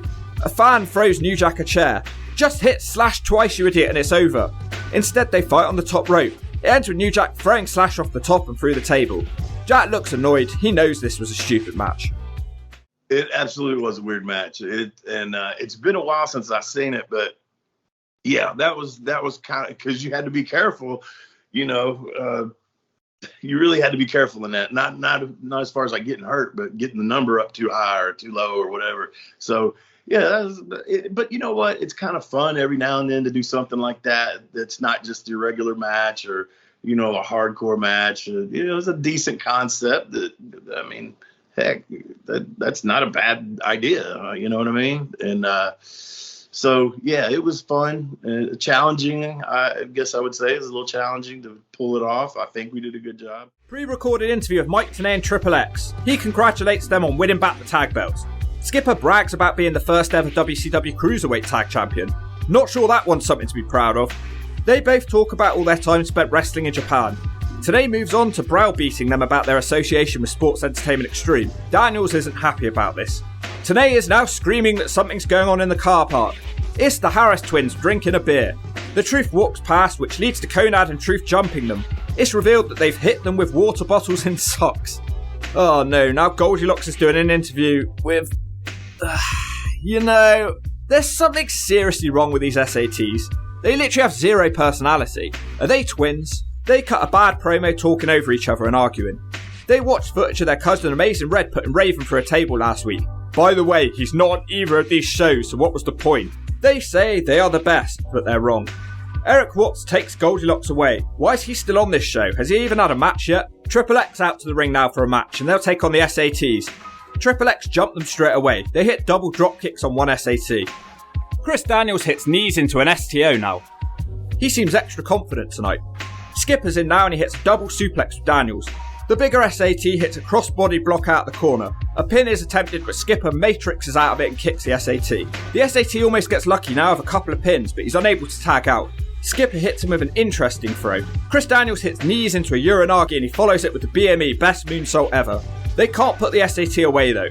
Skipper now with a huge leg drop across the ropes on the SAT. It still isn't over. The SAT lands a sort of springboard kick now and he tags out for the first time. The smaller SAT hits a Hurricanrana. Now him and his twin brother hit double bulldogs. Jesus, everything these SATs do looks so contrived. They do a net breaker across the ropes combined with a moonsault, but the moonsault barely connects. The smaller SAT dives to the outside to take out Daniels. They're looking for the Spanish fly on Skipper, but Daniels breaks it up. The SAT moonsaults Daniels. It's all broken down. Daniels nails the angel wings, but he's quickly hit by a crossbody. Daniels fights back, dropping the SAT on his nutsack on the ropes, and then Skipper does a tightrope walk into a Hurricanrana, and that's the 3. Raven stomps out to the ring and he hits a couple of Raven effects on the SATs, because as established, Raven is a dick. Are Raven and Amazing Red having a proper feud then? Not for the next 2 shows by the looks of it. In the SEX locker room, Disco is worrying that the Harris boys are missing. Tracy Brooks storms into the office looking for the cab driver. Then Desire gets jealous and they start fighting. Over David Young. Desire tries to escape through the door and it falls apart. What the hell is wrong with this door? How strong is this girl? The girls brawl out to the ring. This is not a match, but Desire starts hitting wrestling moves in the ring. Tracy Brooks fights back with a spear and then she dives off the top with a press. Then David Young appears in the ring and he hits her with the cab driver slam. The cab driver slam, it's over. David Young leaves with Desire. Tracy in her schoolgirl outfit is rolled out of the ring whilst the camera tries to zoom up her skirt. In the back, Goldilocks and Eric Watts are getting it on. Goldie says she doesn't feel comfortable doing it in the janitor's closet. They talk about their sex last week. Goldie says she doesn't trust him because he's a wrestler. Watts says he's an entertainer, not a wrestler, and then it ends. Kid Cash in the back now. A nurse walks up to him and says he needs to have a pre-match exam. She tries to give him an oral exam. Cash doesn't let her do it and says she's obviously working with Tracy Brooks who rubbed hot sauce on his dick the other week. The nurse beats Cash up and leaves him crying on the floor. She says next time it'll be a rectal exam. Out now, it's the masked mystery luchador and he'll be taking on Kid Cash who's got a sore nutsack. Oh look, Athena still exists. Talking of Athena, I've just set up an interview of her. There's a post on my community tab where you can ask questions for me to send to her, so get on it. So this is a feud that's been going on for a few months with the luchador attacking Cash and ruining his matches. The luchador gets the mic and starts trying to talk in a deep voice. It's clearly a woman. And then it's revealed to be Trinity. And before we get into this one, hold on to your asses, this is a bad one. So yeah, Trinity starts with a dive to the outside. She also dives off the steps and tries to hit the Hurricanrana, but she doesn't get the full distance and her head smacks the floor. Trinity nails a diving drop kick in the ring for the 2 count, which is the only thing done right in this match. Another 2 off a sunset flip now. Randomly, Cash puts an iron claw on. Why? She hits him in the slash zone to stop him. Another botch now, which has turned into a dodgy looking pin. Trinity spikes Cash with a powerbomb. That one looked dodgy too. Oh wow, what the hell has gone wrong with Trinity? She tries a moonsault but she doesn't get the full rotation and she crashes to the mat. Can't blame that one on Kid Cash. Mercifully, Cash spikes her with a pile driver and that's the 3. The only move he really did to her. One of the worst matches I've ever seen with a stupid storyline payoff. What the hell went wrong? She was normally so good. Kid Cash says he's going to kill her, but then he leaves. In the back, Slapnuts is causing chaos. Apparently it's actually Slapnuts who's suspended, not Raven, so somebody screwed up. Jarrett says he's going to work up a big dump and wipe his ass with the suspension papers. He refuses to leave because Slapnuts does what he wants. In the SEX locker room once again, Chris Harris has arrived. James Storm isn't here tonight because apparently as part of the Cowboy has personal issues. Disco says he's got him a partner for tonight, Chris Sabin. Harris doesn't seem impressed. Harris says he's good with it tonight, but they better not screw him. Just look at the mess of these tournament brackets, and we've got to sit through several more of these matches. It's fake Road Rash character Just Incredible teaming up with Jerry Lynn, and they take on the team from earlier, Chris Sabin and Chris Harris. They are the American Guns. Sabin and Lynn both just coming off that amazing match over on World Wrestling All-Stars. Lynn dominates the early going with a head scissors and a released German suplex. Harris is in now, but he also gets a head scissors. Road Rasher gets the tag and Chris Harris turns the match around. Harris nails the diving clothesline and follows it with a beautiful crossbody from the top, and he gets some serious height. Rasher gets a lucky DDT and a 2 count now. Jerry Lynn back in and he gets a bulldog. Harris misses his follow-up spear, which makes Lynn grin. Sabin distracts Lynn and it enables Harris to hit the spear. The crowd chant, "Hell Sabin." Sabin nails the jumping enziguri kick, and now it's a 2 count for Harris. Chris Harris with another 2 on a back elbow now. Sabin and Harris are working together really well. They hit a backbreaker leg drop combination. This is one of the most one-sided matches of all time. Harris with a vertical suplex now. He holds Lynn up forever. Lynn does eventually manage to get Credible into the match, and then Lynn hits the TKO on Sabin. Lynn and Credible are tag team partners who don't get on, so they start arguing over who's going to finish off Chris Sabin. Rasher tries to pile driver him, which Sabin reverses into a pin, and that's the 3. What a moron. The 2 ex-ECW champions fight each other after the bell. This was actually kind of smart booking because it furthers the tensions between America's Most Wanted and SEX. We'll have to see where this one goes. Lynn says, just like in ECW, I'm going to kick your ass, asshole. How Lynn has fallen since the start of TNA. In the back, Eric Watts is saying testes 1, 2, 3. He asks if the cameras are on and the camera nods yes. He's hyping up tonight's main event between Gilberti and Raven. Raven's lying on the floor as he mumbles something, not sure what he said. Watts kisses Raven's ass and it ends. So it'll be gifted Glenn Gilberti taking on Raven now in the main event. What's funny is this main event hasn't even been mentioned the entire show. Imagine paying for this show. Straight away, Gilberti tries a chair shot but he misses it.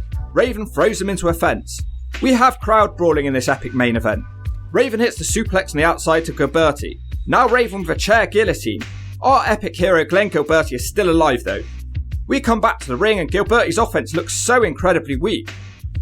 Raven resorts to a Cobra clutch now because he can't do anything to Glenn Gilberti. Nothing's beating this guy. Gilberti eventually hits a bad looking clothesline and both men go down. This match sucks Sonny Siaki's ass. Disco tries the Raven drop toe hold but it doesn't work and Raven throws a chair in his face. Now Raven with his chair drop toe hold. I just can't buy that Disco's still hanging in there in a one-on-one match with Raven, and I'm not even a Scott Levy fan. It's like someone knew what I was thinking as the Gathering suddenly appeared and they start fighting SEX in the ring. Because of this distraction, Gilberti's now winning. Disco with the ankle lock, it just doesn't look right. Raven should have it won now with the Raven effect, but don't look at my ass pulls the referee away. Disco hits a smack to the slash zone and a stunner. It's just a 2, I really thought it was game over then. Then there's a ref bump. Saturn is here hitting Raven with a cane. Slapnuts appears and he saves Raven. Oh great, Russo's back, he looks like a hipster. He beats Raven up with a baseball bat. And Glenn Gilberti has now beaten Raven 1, 2, 3. Main event gifted Glenn Gilberti, everyone. How is he gifted? I just watched a 20-minute match and I still don't know. But one thing's for sure, this show is the definition of blow. The show starts with Slapnuts in the car park. He is faced by the debuting Red Shirt Security. They will actually be a bigger part of future shows than you would expect. They are the original Gunnar and Murphy. They tell Slapnuts not to cause any trouble tonight. They obviously don't know Jeff though, because all he does is cause trouble. In the SEX locker room, they are holding hands, praying for Glenn Gilberti to win the title tonight. Siaki is repeating all of Disco's words. He describes Vince Russo as an angel sent from heaven. They're glad he's back. Disco says that keeping the belt on Slapnuts all this time has been one big joke. Oh, how little did he know how much longer we'd have to endure Jeff's title domination. Sanders questions why Vince Russo hasn't spoken to them since coming back. Disco lies and says he's been talking to him all week on the phone. He obviously hasn't, judging by his face. What a weird opening X Division match we have here. It's Kid Romeo, Johnny Swinger and Damien someone. Why is he dressed like that? Romeo was excellent in the last TNA match, so I've got nothing against him being here. They take on Pepsi Punk, Matt Monobrow Striker and the debuting Frankie Kazarian. I guess they liked him a lot in World Wrestling All-Stars. Oh yeah, we actually have a new cage dancers for tonight as well. Feels a lot like things are changing on this show. Romeo almost rolls up Striker straight away and then Striker kicks him in the face. Kaz is in now, but Romeo hits him with a bulldog. Kaz does better now and he hits drop kicks and arm drags to Johnny Swinger. Pepsi Punk's in the ring now to loud Pepsi chants. He hits a high knee in the corner. Swinger counters in with a sidewalk slam. Damien's in now and him and Punk keep reversing each other. Damien monkey flips Punk, who almost messes up. So many arm drags in this match. The man with the monobrow Matt Striker hits a big Fez press before Swinger shuts him down for set-out powerbomb. Kid Romeo back in now with a slingshot clothesline. Striker with a really cool deadlift overhead suplex now, really good to be fair. Damien back in and he gets a 2 count on the Northern Lights. Matt Striker's having a really impressive show in it, but once again he gets a Damien suplex. The crowd chant, "We want Pepsi." Striker jumps Swinger and he manages to bring Kaz in. He hits a springboard back elbow for a 2. Kaz now hits a DDT neckbreaker combination now and then he flies out the ring on Swinger. The crowd are happy because Pepsi is in the ring and he throws Damien out of it. Punk hits a bad looking springboard dive out the ring. Romeo also dives with the camera pretty much missing it. Matt Striker with the best dive and Acai moonsault. They all start hitting finishers now. Punk hits the gory bomb. Romeo hits him with a kiss goodnight. Striker gets him with a Death Valley driver and then Kaz and Damien are the only men left in the ring. Kaz hits the Wave of the Future for the 3. Love these early X Division openers, so random, you never know who's going to turn up. Raven out in the car park now with the Gathering. Raven is moaning that he's not getting a shot at the title. Raven compares Slapnuts to David Hasselhoff, says they both had no talent but they were somehow part of successful things. Raven ends by threatening Vince Russo for his bat attack. In the back, the Cowboy meets with Chris Harris. Storm's apologising for not being there last week. Harris has a decision to make if he's going to team with Sabin or Storm tonight. Storm asks him where his AMW shirt has gone and Harris says, well, maybe it's coming to an end. Pirate Mike Sanders out now. He looks extra weedy here. Oh no, it's going to be another hard 10 match. I think Sanders is the unofficial spokesperson for this tournament. Sonny, don't look at my ass Siaki is here with a cane and a microphone. He says, Jesus Christ Siaki. Every time he comes out to the ring, the ladies get wet. On commentary, Sanders says, just like Mike Tenay. I hear all the ladies screaming.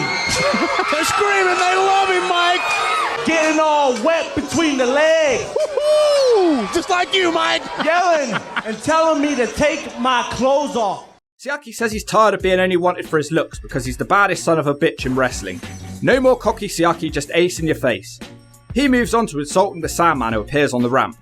The red shirt security tell the Sandman he can't come to the ring. So randomly, Siaki is taking on Gangrel. We haven't seen him since the first TNA show, I believe. Siaki tries to dive on him but completely misses. Gangrel sprays him in the face and smacks him with a weapon. Now he gets his second point with a bulldog on a lid. Sandman is now drinking in the crowd. Gangrel with a trash can shot 2 more times. It's 4-0 now. Gangrel can't land another shot but he hits a massive overhead belly to belly on the trash can lid. For some reason, he doesn't get a point for that, despite his bulldog earlier on counting. Completely out of the blue, Siaki hits a kendo stick shot which sends Gangrel through a table. The commentary team are really confused on the scores. It's eventually decided that it's now 6-4. Back in the ring, Gangrel throws a trash can at Siaki who throws it back and he drop kicks at him. Gangrel hits a drop toe hold into a trash can. Oh god, Gangrel now hits the big impaler DDT. Love that move. Unfortunately, he doesn't understand the rules of the match and he wants to make the pin. He's angry that the ref won't count. Seconds later, Siaki hits the Siacalypse off the ring apron through another table. So this one's over without Siaki swinging a single weapon. Sandman rushes the ring and he destroys Siaki with his little cane. What a horrible match. Now it's an interview with Raven who talks about WCW for ages. It's mostly just swearing about Eric Bischoff. Jesus, this guy goes on for ages. The cage dancers are more scary than last week. Bring back Lollipop. The Harris boys are interviewed now about their tag tournament match where one of them has to team with Ron the Truth Killings. And this gets awkward, let me tell you. The Harris twin says he refuses to tag with one of their kind whilst looking at Elix Skipper. The other Harris brother quickly steps in and says they only have a problem with Ron the Truth Killings because he plays the race card. I was cringing in my seat here, I didn't know where it was going. Look, I don't want the comment section to turn into a war here, let's be mature about this. You might have noticed I didn't call the Harris brothers what I normally call them. And then this promo happened. Are they racist or was it a gimmick? I don't want to hear they were young and stupid. Don't you dare give me that because they weren't young. There's a really interesting post on Reddit about the Harris brothers and people are pretty split on what they are. I seem to recall Triple H doing something similar to Booker T around this time. I don't know, watch the clip and let me know what you think of it, guys. Well, to be honest with you, Goldie, we're going to scratch that match. Let me make this point very clear. I will not tag with their kind. I don't understand their kind. You know exactly what I mean. I will not get in the ring and tag with their kind. What the hell you mean, their kind? What do you mean, their kind? You won't with their kind? Oh, you're misunderstanding what he's saying. We have a problem with is Ron the Truth Killings. He throws that race card every time something goes wrong with him. And stop throwing the damn race card. Okay? There you go. There you go. All right. And that pointless match is now. This tag tournament is so stupid. Not sure what we're going to get in this one. The master of the cab driver slam is led out to the ring by Desire in a stupid hat. He teams up with schoolgirl Tracy Brooks. They're tag team partners who don't get on. The Truth is out dancing now, so I guess he didn't hear that promo earlier. JB is confused what to do because the Harris brother doesn't want to come out. What a match we have here then, a handicap match with the Truth taking on David Young and Tracy Brooks. I'm sorry if you paid for this pay-per-view. Tracy actually does get involved, but not much. This match is weird, there's so much going on. Truth actually should have it won a couple times with a scissors kick and a powerbomb on a diving Tracy Brooks. For some reason, that nurse from the last video is here and she's causing a ref distraction. Then she smacks Truth in the slash zone whilst her ass almost falls out. And there it is, the cab driver slam, the most devastating move in wrestling history. NWA Impact brings you the Smack of the Week, sponsored by all new Blonde for Men. If you're a brown-haired Potter, put some blonde in it. It makes you look hotter. Oh yeah, man, that's what I'm talking about. Ron the Truth connects with the backsack and crack. Say it twice or I'll give you a smack. This is ridiculous, man. Truth's having to deal with 4 people. It's nurses in the ring, cab drivers in the ring. Oh man, that's not like any nurse I've ever seen. She just smacked him in the zone. Turn around, Truth, turn around. Oh man, it's the cab driver slam, the cab driver slam. The ref can count to 100. No one's getting up from that. What a load of bullshit. That was the NWA TNA Smack of the Week, sponsored by Blonde Just for Men. Get it, got it, shove it. So David Young wins, and we've got a tag tournament where David Young and Tracy Brooks, I think, are through to the finals. Why? Tracy hugs David, but Desire gets jealous and attacks her again. They couldn't wear less clothes if they tried. As the camera zooms up their ass once again, I reflect on this. This was sadly the highlight of the show. Eric Watts is being a complete creep in the back to Goldilocks. She says that he locked her in a cupboard last week. This guy's giving off serious creeper vibes. She smashes his present that he gave her and says she's not dealing with him anymore. Chris Harris out now. He has a decision to make. He needs to decide if he's going to team with Saban or Storm tonight. His decision is pretty much made up for him straight away when Saban comes to the ring with Triple X. Why the hell would Harris pick him after doing that? They're the tag team champions, so why would he pick Saban who's friends with them? Well, after a bit of build and talk, it's revealed that the whole thing was just a ruse and Harris always intended to team up with Storm. America's Most Wanted has only just begun. They beat out Chris Saban with double team moves, so AMW will take on Mold Dog and Conad. They are the 2 Live crew. Storm hits a big senton out the ring onto the crew. Harris also connects the dive, so he seems to have made the right choice here. Conad takes a cheap shot low drop kick in the ring to help the dog out. It's pretty much what you would expect this match to be. Storm hits 1 head scissors followed by 1 not so good looking head scissors. Nice spot now as Conad tries a rolling clothesline but he's met with a Chris Harris spear. Storm hits the super kick but it's not quite the last call yet and it's just a 2. Storm's an idiot and he starts arguing with Daniels on commentary. Conad should have the match won but the ref is distracted. The Harris brothers rush the ring and hit the H-bomb and that's the 3. Another match that sucks Sonny Siaki's ass. A very nice looking Goldilocks calls out Kid Cash now, who surprisingly has Trinity with him. Hopefully they don't have another match because the last one was honestly one of the worst matches I've ever seen. I feel bad for Trinity saying that because I do like her. Kid Cash calls Goldilocks a stick with tits. Cash moves on to Trinity saying that she's done everything she could to ruin his career. Cash brags about beating her whilst Goldilocks looks annoyed. He says Trinity's been begging for him back, and the only way he'll forgive her is by satisfying all the Kid Cash fans, by getting on her knees and kissing his ass. Trinity don't want to do it, so he starts choking her. Goldilocks stops him and shoves him. She says everyone's sick of him. Cash insinuates that a lesbian's bumping donuts behind Dunkin' Donuts. Goldilocks says Cash has a little limp dick, which makes him smack her. Eric Watts comes to the rescue of Goldilocks and he hits the powerbomb. He smashes Cash into the chair on the outside of the ring. This is a bad move because Cash picks it up and throws it in his face. Kid Cash is stalking the ladies now. Watts comes straight back and hits a chokeslam with some serious height. Cash is somehow back up and he tries a springing dive. Watts catches him and buckle bombs him. They all have a group hug and it ends. This is the most over Eric Watts has been in his entire career. The crowd chant Freeway. In the back, Disco is on the phone asking when somebody is arriving at the arena. He tells them to hurry up. Sanders is here and him and Disco share memories about how they've been seen as a joke for most of their careers. But tonight's the night this could change. Nope, still a joke no matter what.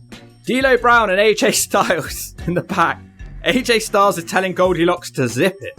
D'Lo will fight AJ Styles now and they tell everyone to watch the monitors because no one will be able to top this match. D'Lo faces AJ Styles in a match I've seen before, but I'll never complain about these two having a match. And this is actually a number one contendership match for the Slapnuts belt. AJ Styles starts with a kip up into a Hurricanrana. The D'Lo size effect does eventually start having an effect.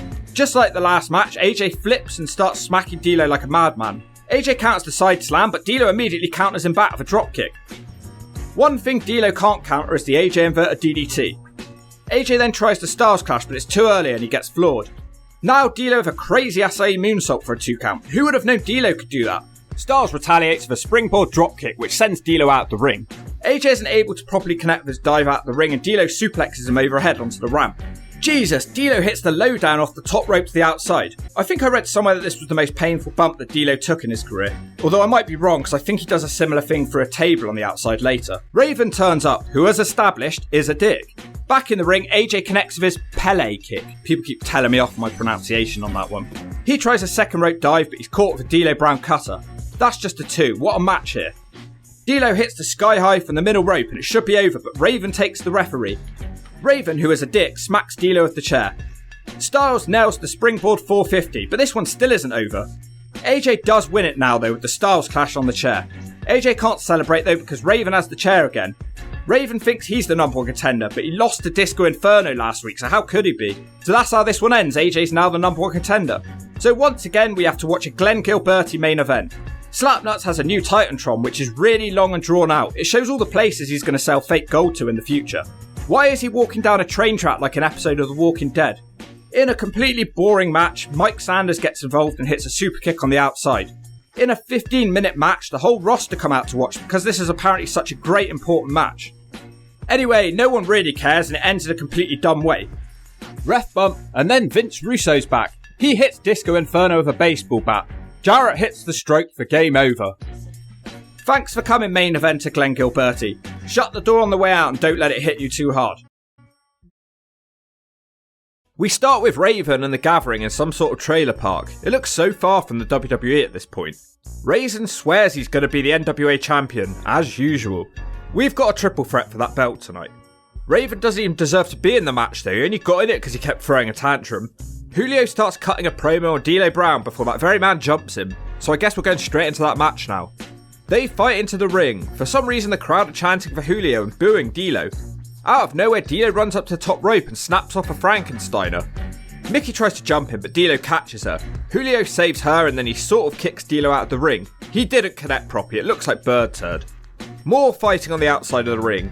Mickey holds onto D'Lo's leg, which allows Julio to connect with a net breaker across the ropes. He follows that with a dive to the outside. Mickey starts distracting the ref now whilst Julio puts a chair around D'Lo's neck and pushes him into the ring pole. D'Lo is quite slow to get back into the ring, so Julio hits a guillotine leg drop. D'Lo can't manage anything in this one. It's an impressive performance by Julio. He now hits a fisherman suplex followed by a backbreaker. More cheating now. The crowd are loving D'Lo getting dominated. Julio now with some wacky spinning net breaker from the top rope. That's just another 2. D'Lo now finally manages something and he drops Julio on the turnbuckle. He hits the suplex into the cutter followed by a big kick. Now Mickey is interfering again and she hits a diving DDT on him which allows Julio to get another 2.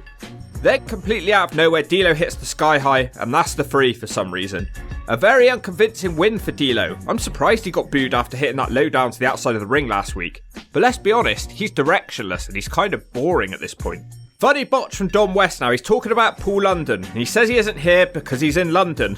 Then he changes that to Japan. 5-minute video package recapping everything Russo has done to TNA so far. Give me a break, I almost fell asleep. Things get worse now because TNA is in the ring for an interview of gifted Glenn Gilberti. How is he gifted? TNA asked Disco why Vince Russo hit him with a bat last week. Disco says he has no idea why Russo double-crossed him. Disco says it was Russo's fault the Montreal Screwjob happened, Judy Bagwell, the Viagra on the pole match, and David Arquette. Disco reveals he doesn't actually think any of those things were a good idea. The Disco Inferno says Russo crossed him because he was jealous of the way Disco had been leading the Sports Entertainment Extreme faction. The crowd chant boring. They're tired of hearing about Vince Russo at this point. Why does he need to have so much time dedicated to him like he's some sort of star? Then Russo jumps Disco with a bat. Vince is screaming swear words at him so much for main eventer Glenn Gilberti. The Harris twins pull Russo off of him. Don West thinks Russo has now killed Disco, so he's now dead. Scott Hudson will make his TNA debut now as the backstage interviewer. He's with the kid from the Midwest, Chris Sabin. Sabin says he's 21 years old and he vows to be a fighting champion, despite not defending his belt since winning it. He says he's found an incredible opponent tonight. His opponent will be head and tails above the rest because it's Shark Boy. He starts doing the Jaws theme music as he walks towards the camera. Elsewhere in the back, New Jack and Shark Boy are playing Twister. Shark Boy ends up with his ass in New Jack's face, which upsets him. He says it stinks, he hasn't washed it in a month. His eyes are burning, so he sends Shark Boy away for his match. And that match is now. Chris Sabin defends his title against Shark Boy. The cage dancer seems to love Shark Boy's music. We start with some nice chain wrestling, which Sharky wins with a hip toss. Sabin's in a bad mood and he slaps the Shark. Sabin hasn't landed a move yet as Shark Boy does a Russian leg sweep. Now he sends Sabin out the ring and I guess he does some sort of kick, a reverse drop kick or something to the outside. Shark Boy sends Sabin into the crowd, but he can't suplex him back and Sabin reverses it into a German. The crowd chant Hell Sabin. Back at the ring, Sabin misses his splash. Shark Boy with a wheelbarrow bulldog now, he's dominating this one. Shark Boy bites Sabin in the corner and wants to follow that, and he does with a top rope drop kick. Another 2 for Shark Boy. Chris Sabin finally manages a move now as he drops the Shark across his knee. Shark Boy immediately retaliates with a net breaker. He tries another dive, but Sabin catches him and connects with a back breaker. Shark Boy hits the DSD and I thought it's over, but Sabin gets his foot on the rope. Sharky hasn't really got any more moves left, so he tries it again, but this time Sabin stops him. Chris Sabin hits the Future Shock and that's the 3. A fun match, but not your typical X Division match. Sabin says he's now going to unmask the goofy Shark Boy. New Jack rushes the ring. He's annoyed because he wanted to finish his game of Twister with Shark Boy. New Jack's doing well, but beyond boring, Mike Sanders is here. Sabin and Sanders give New Jack a stomping. Some security geeks eventually break it up. 2 live crew in the back threatening the Harris boys for their possible racist comments on the last show. Conan vows he's going to spank that ass. That match is now. The Harris brothers. I feel like falling asleep when I see these guys. Truth and Conan are out now. Truth looks a lot happier this week. He does a little jig. I'm finding it really hard to care about this match. I've been asleep since I saw the Harris brothers. One of the Harris boys hits a big boot on the ring apron. It's supposed to look impactful, but for some reason it doesn't. This match goes on for ages as well, which isn't helping. There's brawling on the outside, which allows the Mold Dog to interfere. He hits a chair shot and that's the 3. Happy it's over. In the back, a wild Slapnuts appears. Jeff Jarrett. Feels like it's been at least a month since I said that one. He's interviewed by Mike Tenay about having to defend his title in a triple threat of AJ Styles and Raven. They move on to talking about Russo for ages because he is of course the star of the show. Jarrett confirms he has no relationship with Russo. It feels like the same stuff is happening from 30 episodes ago. In the back, Scott Hudson is with Eric Watts, Goldilocks and Trinity, who will be in a handicap match tonight. Watts won't admit that he's having a relationship with Goldilocks. Trinity says she's enjoying being abused by Kid Cash because she's from New York. What the hell, it's Abyss, the debut of the Abyss character. He takes out Eric Watts. Kid Cash is here and he's very confident about his upcoming match now. No mention is made of Abyss formerly being Justice on the first TNA pay-per-view, and rightfully so. Kid Cash is out. Now Goldilocks and Trinity make their way out, but Goldilocks is scared. Trinity is looking good tonight, and just as I say that, she rushes the ring and her top snaps off. She desperately tries to cover up her boobs as Goldie distracts Cash. So this is going to be a 2-on-1 handicap match now. Trinity starts off with a 2 count. Now she scores an arm drag on Cash. The last time these two met, it was legit the worst match of TNA so far. Cash fights back with a neckbreaker whilst Goldilocks dumps in a nappy of anger. Kid Cash hits a slingshot suplex now, but he doesn't want the free yet and pulls Trinity up. Kid Cash is now thrusting at Goldilocks. For some reason, Kid Cash locks on a claw now. He stops pretty quickly because he's distracted by Goldilocks. He shoves her off the ring apron. Goldilocks rushes the ring and jumps on his back, and then she hits a smack. He puts the claw on her and tries to force her towards his nutsack. She smacks him in the slash zone. Trinity grabs his arm and springs for the top with an arm drag. She also connects with a really nice looking kick, which is just a 2. Trinity has him on the top rope now and hits more kicks. She can't hit a suplex as Cash looks to hit a powerbomb, but damn, Trinity snaps off the Hurricanrana in midair. Then the Monster Abyss rushes the ring and hits Trinity with the Black Hole Slam. Kid Cash makes the cover with his foot whilst Goldilocks watches on, so I have no idea why she was even put in this match if she didn't care about it. A much better showing for Trinity this week, especially when her tits came out. Oh look, Devon Storm is back in TNA again. He tries to sell us on the concept of the Hard 10 tournament, but I'm not buying it. Storm almost cuts a Scott Steiner mass promo as he calculates how he's going to beat the Sandman tonight in the point scoring tournament. In the back, D'Lo Brown seems to have joined the Red Shirt security. They want him to leave the building as they're scared he's going to ruin the main event tonight. D'Lo Brown says they'll have to shoot him tonight if they think they can keep him away from Raven. Great, the Hard 10 matches now. The only thing I'm happy about seeing is Devon Storm. He's taken on the Sandman, who doesn't go into the crowd for the first time ever. Storm jumps him on the outside. This could be okay because Storm does have a habit of being creative in his matches. They have a fight with the kendo stick leading to a monkey flip.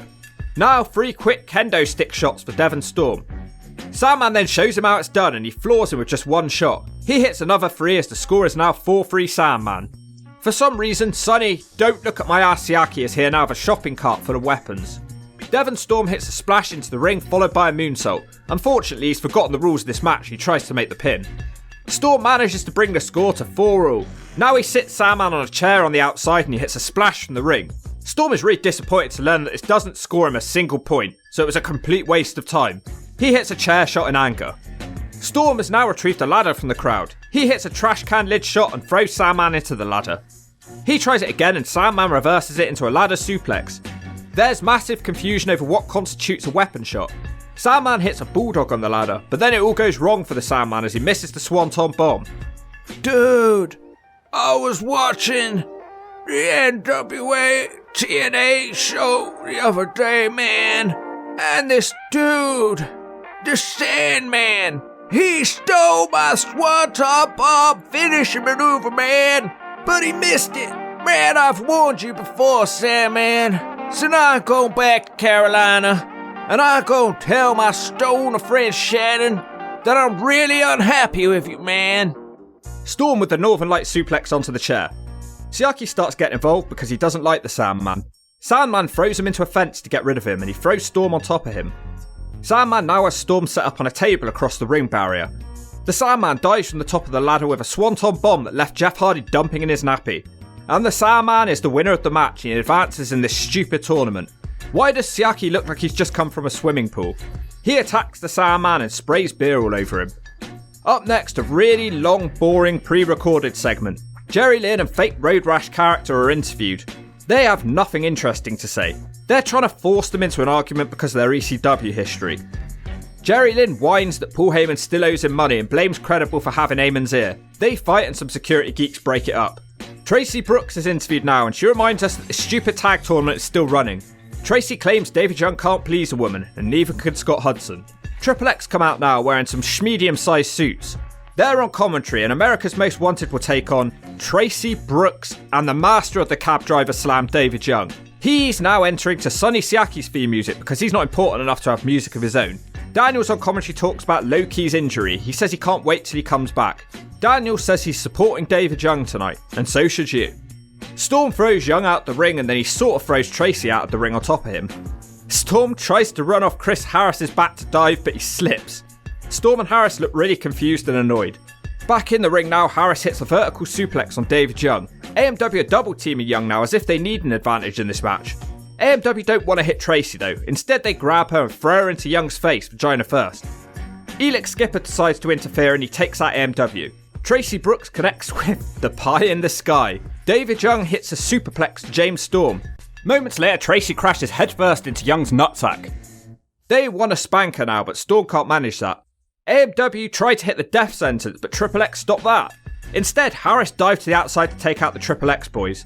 David Young gets a 2 count now from a punch to the slash zone.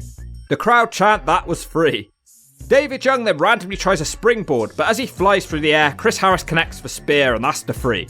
AMW win the stupid tournament and they'll challenge for the tag belts. Storm wants them to have their tag title match now, but some security geeks don't let that happen. So I guess no cab driver slam tonight. It was rendered ineffective in this sort of environment. Young and Tracy are now arguing. Nurse Veronica appears and hits David Young with a steel chair and the segment ends.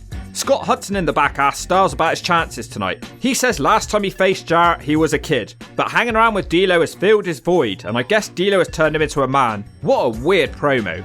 He keeps talking about how much D'Lo has changed his life and says he's more experienced now. This promo is the exact reason Styles needed a manager in the early days. Mike Tenay makes the announcement that Sting will be here next week for the 1 year anniversary show. Just the main event left now. It's a triple threat for the NWA heavyweight title. Raven and the wacky AJ Styles will challenge for the Slapnuts belt. Jarrett gets rid of AJ straight away and he squares up to Raven. Styles runs back into the ring to take Jarrett out. Raven hits a bunch of arm drags on Styles before Styles floors him too. Slappy almost rolls up Styles and when he gets back up he connects with a dropkick. Once again AJ is sent out of the ring and Raven and Jarrett square off. AJ feels left out so he drags Raven out to the floor. They all start fighting out there leading to AJ diving on the other two guys. Styles sends Raven into the crowd barrier.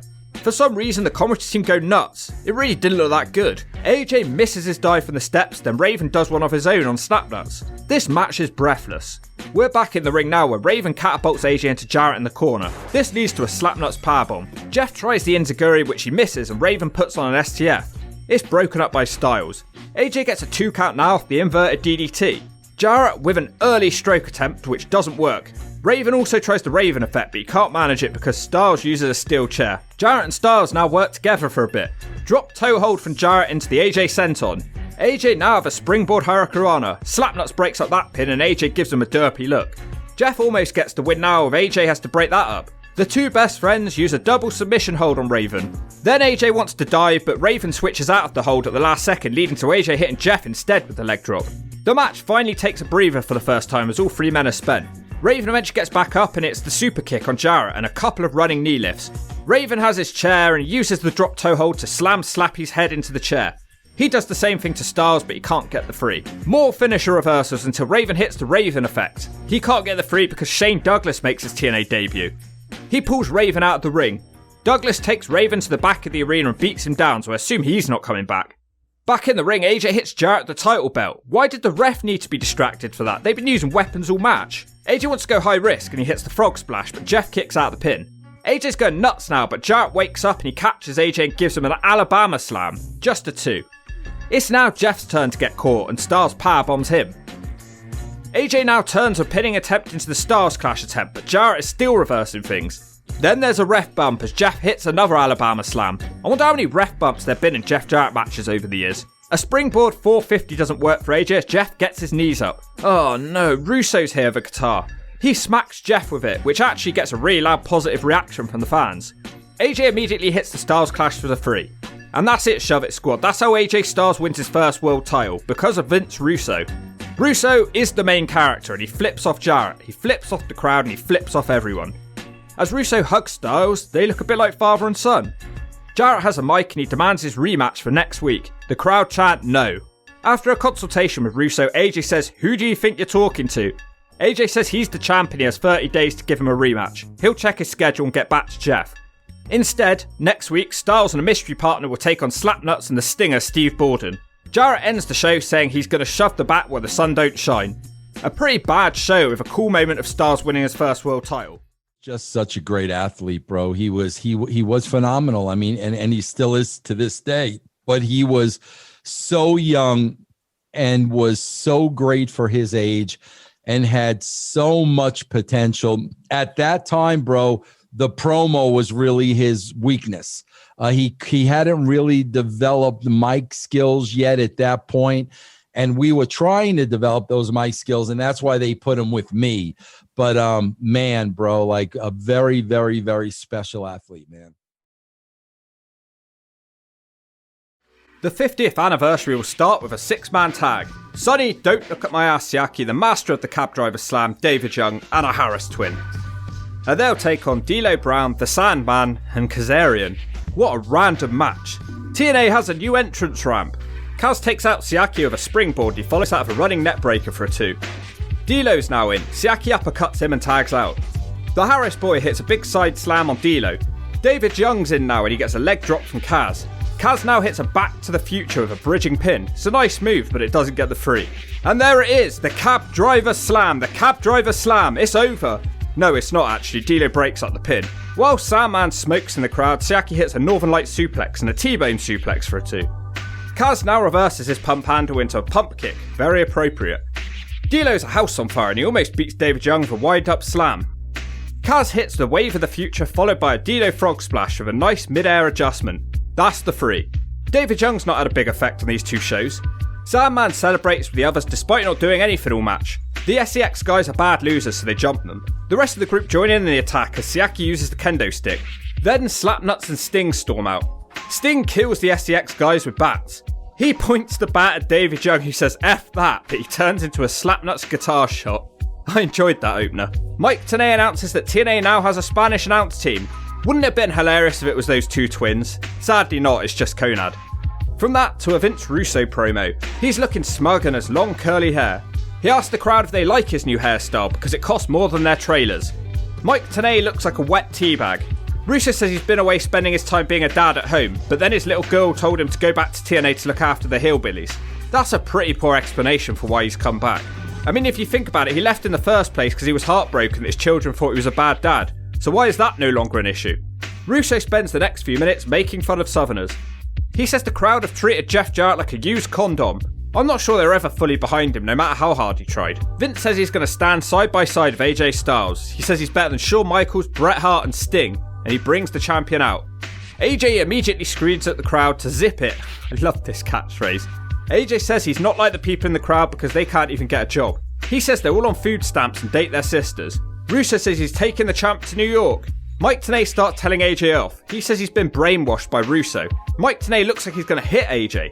Russo says it's all about screwing to get to the top, and then D'Lo Brown interrupts the interview. They take us for a trip down memory lane about how D'Lo and Russo are friends in the Attitude Era. D'Lo's unhappy with AJ for taking a shortcut in his title win. AJ raises the point that D'Lo told him to do whatever it takes to win. D'Lo can't believe that AJ and Russo are friends. I think he's just jealous. Russo tells D'Lo that Vince McMahon thought he was a worthless mid-carder. This causes D'Lo to attack Russo before AJ beats him down.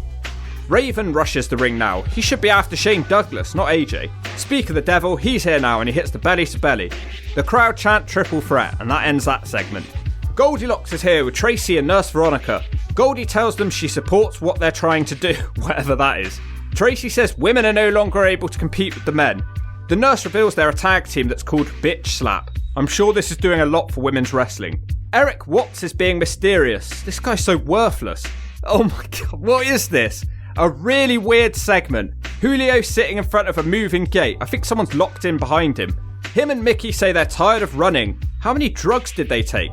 Julio looks homeless. Pepsi Punk walks up and tells Julio he wants to join the gathering. Quote CM Punk nevermore. The segment ends and whatever was going on behind that gate was never mentioned. Who the hell was bashing that gate down from the other side? It was so weird. Okay, now finally we have a match with potential to be decent. It'll be an X Division title match. The challenger is Paul London, who's just returned from London, and he's taking on the champion Chris Sabin. Is this SEX angle over them because no one seems to be coming from that filthy locker room anymore? Nice trade-off to begin with, but Sabin doesn't think so and he's being a dick. London slaps Sabin back. Both guys now hit jumping hurricanranas and then London hits a dropkick which sends Sabin out to the floor. They fight on the ring apron where London sends Sabin into the ring post. Jesus, now London hits a shooting star off the ring apron. The crowd loved that one and so did I. Sabin turns it around with a poke to the eyelid. Now Sabin hits a corkscrew crossbody to the outside. Back in the ring, London tries a dive, but he's met with a Sabin gutbuster. The crowd seem to be in shock that we're finally seeing a good match. Sabin tries an Alabama slam, which London reverses with a reverse spike rana. Sabin's on Dream Street. Paul London makes his fiery comeback. He gets a 2 after dropping Sabin on his face. His next move is reversed into another Sabin gutbuster. CM Punk appears, so the crowd naturally chant Pepsi. Punk sits in the corner like Raisin. Sabin Frankensteiner's attempt is now fought off and London hits the shooting star. He can't capitalise as his gut hurts. CM Punk hits the Raven effect on London, which the cameras pretty much miss, and so did the ref apparently. Saban wins with the future shot. A good match which needed longer. Goldilocks with a New Jack interview. Jack says he doesn't give a shit about Mike Sanders. Jack says he's caused more pain in the business than anyone and he's going to teach Sanders a lesson. He'll stick his fingers in his eyes and rip his heart out. Jack's fiery promo is interrupted by Shark Boy, who wants to play board games with his friend. Shark Boy has Hulk hands, which seems to impress New Jack. A great promo. Kid Cash is stood by a cage. He seems to be talking to someone in there and he wants to make friends with whoever's supposed to be in there, presumably Abyss. Cash wants help tonight. Abyss doesn't answer him and just throws some trash at the door.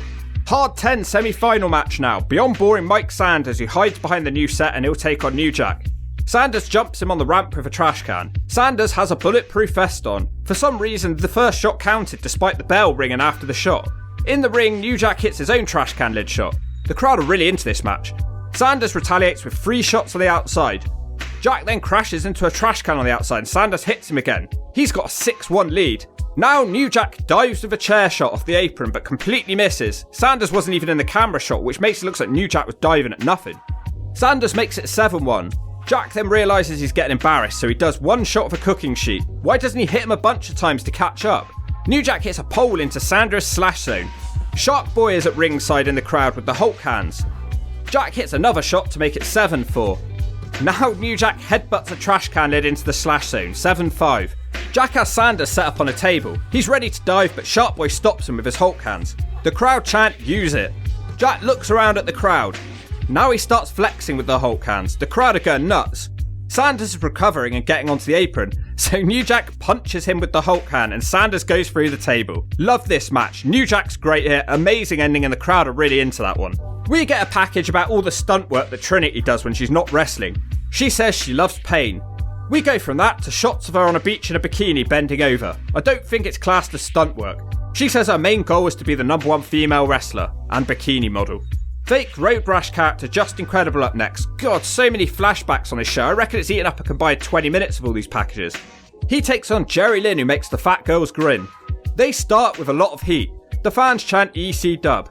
Lynn scores a nice roll-up. Now they both keep reversing each other's moves. Lynn reverses That's Incredible into another roll-up for a 2. Incredible with a crossbody now, but again Lynn rolls that into a pin. Just Incredible stops messing around and hits a super kick. Lynn isn't reversing that one. The crowd chant Just Incredible, so he flips them off. Incredible then manages a roll-up and he gets the 3. The ref sees that he has the ropes, so it's not a 3. Wait, no, apparently it is. The ref didn't see it. How the hell did he not see that? Everyone looked confused. Worst finish ever. The crowd chant bullshit. They keep fighting because, of course, nothing was really settled here.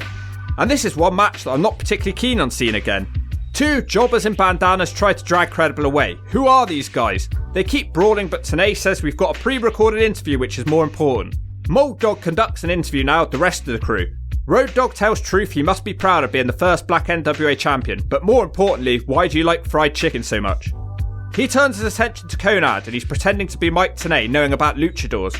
But more importantly, he wants Konad to tell him about tacos. I've no idea what these 3 guys are even talking about. The only bit I understood is that Konad has some weed in his pocket. Mold Dog says good, it's time to end the segment. Randomly, Kenzo Suzuki is here. He has Amori's entrance music because all Asian wrestlers must have the same song. He takes on Perry Saturn, the most random match in TNA history. Saturn hits a clothesline followed by another knockdown. Saturn's destroying this guy. Why did he even bother coming? Saturn now tries a German, but he gets a back kick to the slash zone. Suzuki nails a back suplex. A knee to the gut follows. Kenzo with a suplex now. The crowd are quiet. They don't know what to think. Saturn with a couple of 2 counts from roll-ups. Now Saturn springs from the middle rope. Suzuki's almost in the wrong place, but Saturn just about reaches him with a dropkick. Perry Saturn with a big suplex, and he tries a scoop slam, but he falls over as he's doing it. Then he tries a springboard splash, but that doesn't look good either. Suzuki now hits a spear. He isn't done and also hits a knee to the face. Saturn responds with a German suplex. Very back and forth match here.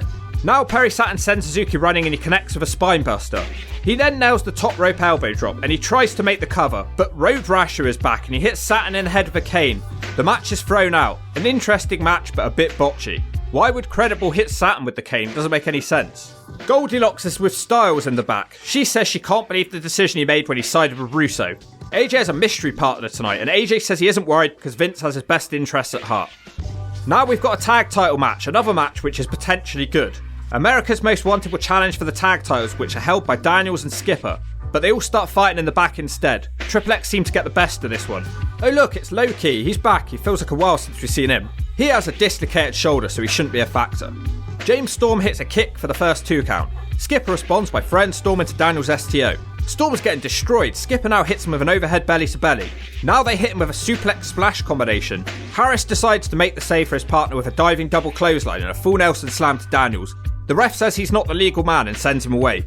Moments later, Triple X has some communication problems and Storm makes the tag. Now he's legal. Chris Harris hits a nice power slam to Skipper. Then he reverses the play of the day into the catatonic. Daniels with the save. Daniels hits the Angel's wings on Harris and Storm breaks up the pin. Really cool move now. Harris stacks Skipper on his shoulders, allowing Storm to hit a super hangman's noose. Never seen that before, but Skipper breaks up the pin anyway. Skipper hits a strange looking throw on the Cowboy now. The match starts turning chaotic. There's stuff going on the outside of the ring, but in the ring, Daniels hits Uranagi. He can't hit the BME and he's immediately speared by Harris. So many close falls here. Low-Ki hands Daniels a title belt, but he can't hit Storm with it and the Cowboy nails the super kick. AMW hit the death sentence, it should be free, but the ref is pulled out. Skipper decks Storm with the belt whilst the ref's distracted, and that's the free.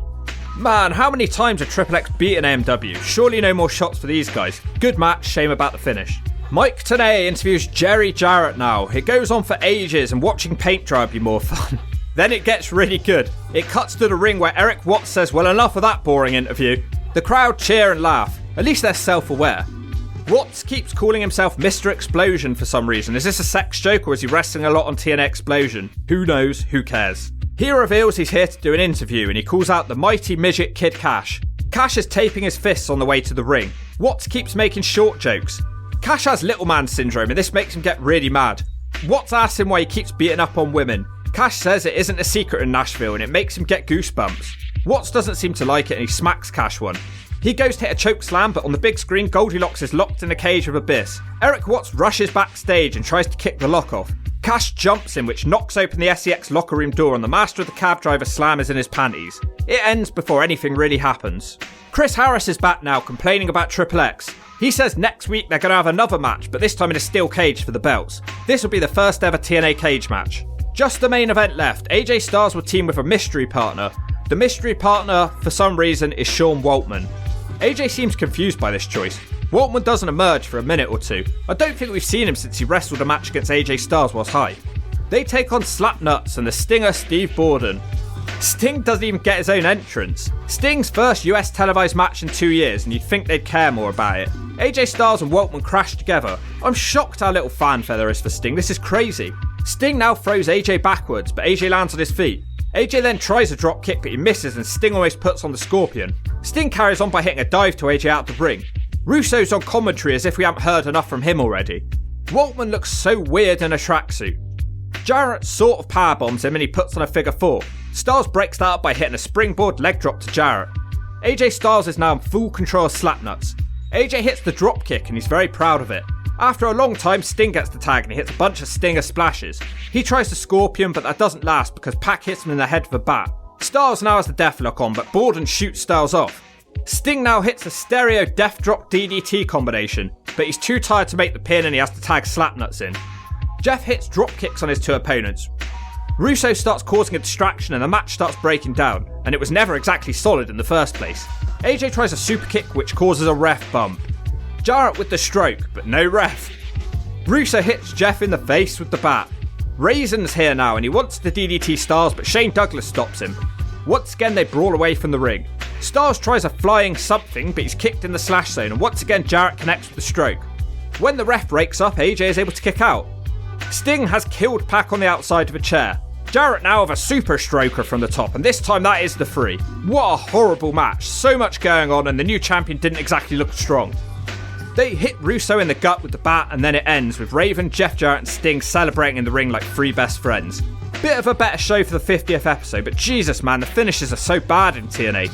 That's a simple fact. If you don't agree with that, you'll get smacked. Bloody nose, black eyes, covered in tears that you've cried. In front of your girl you want to hide, but it can't be denied. You ain't got no pride. Your girl more than sighed when I took her for a ride. It's gonna be more than the beating I just described. And that brings us to a close. That was the first year of TNA, and what a year it was. I think the Slash Man summed it up best when he said the whole thing felt like an experiment. So much craziness here. Then Russo was running wild, and then we got to see some more famous faces joining the roster. I am currently midway through reviewing the second year of TNA, and let me tell you, brother, somehow it's just not as fun.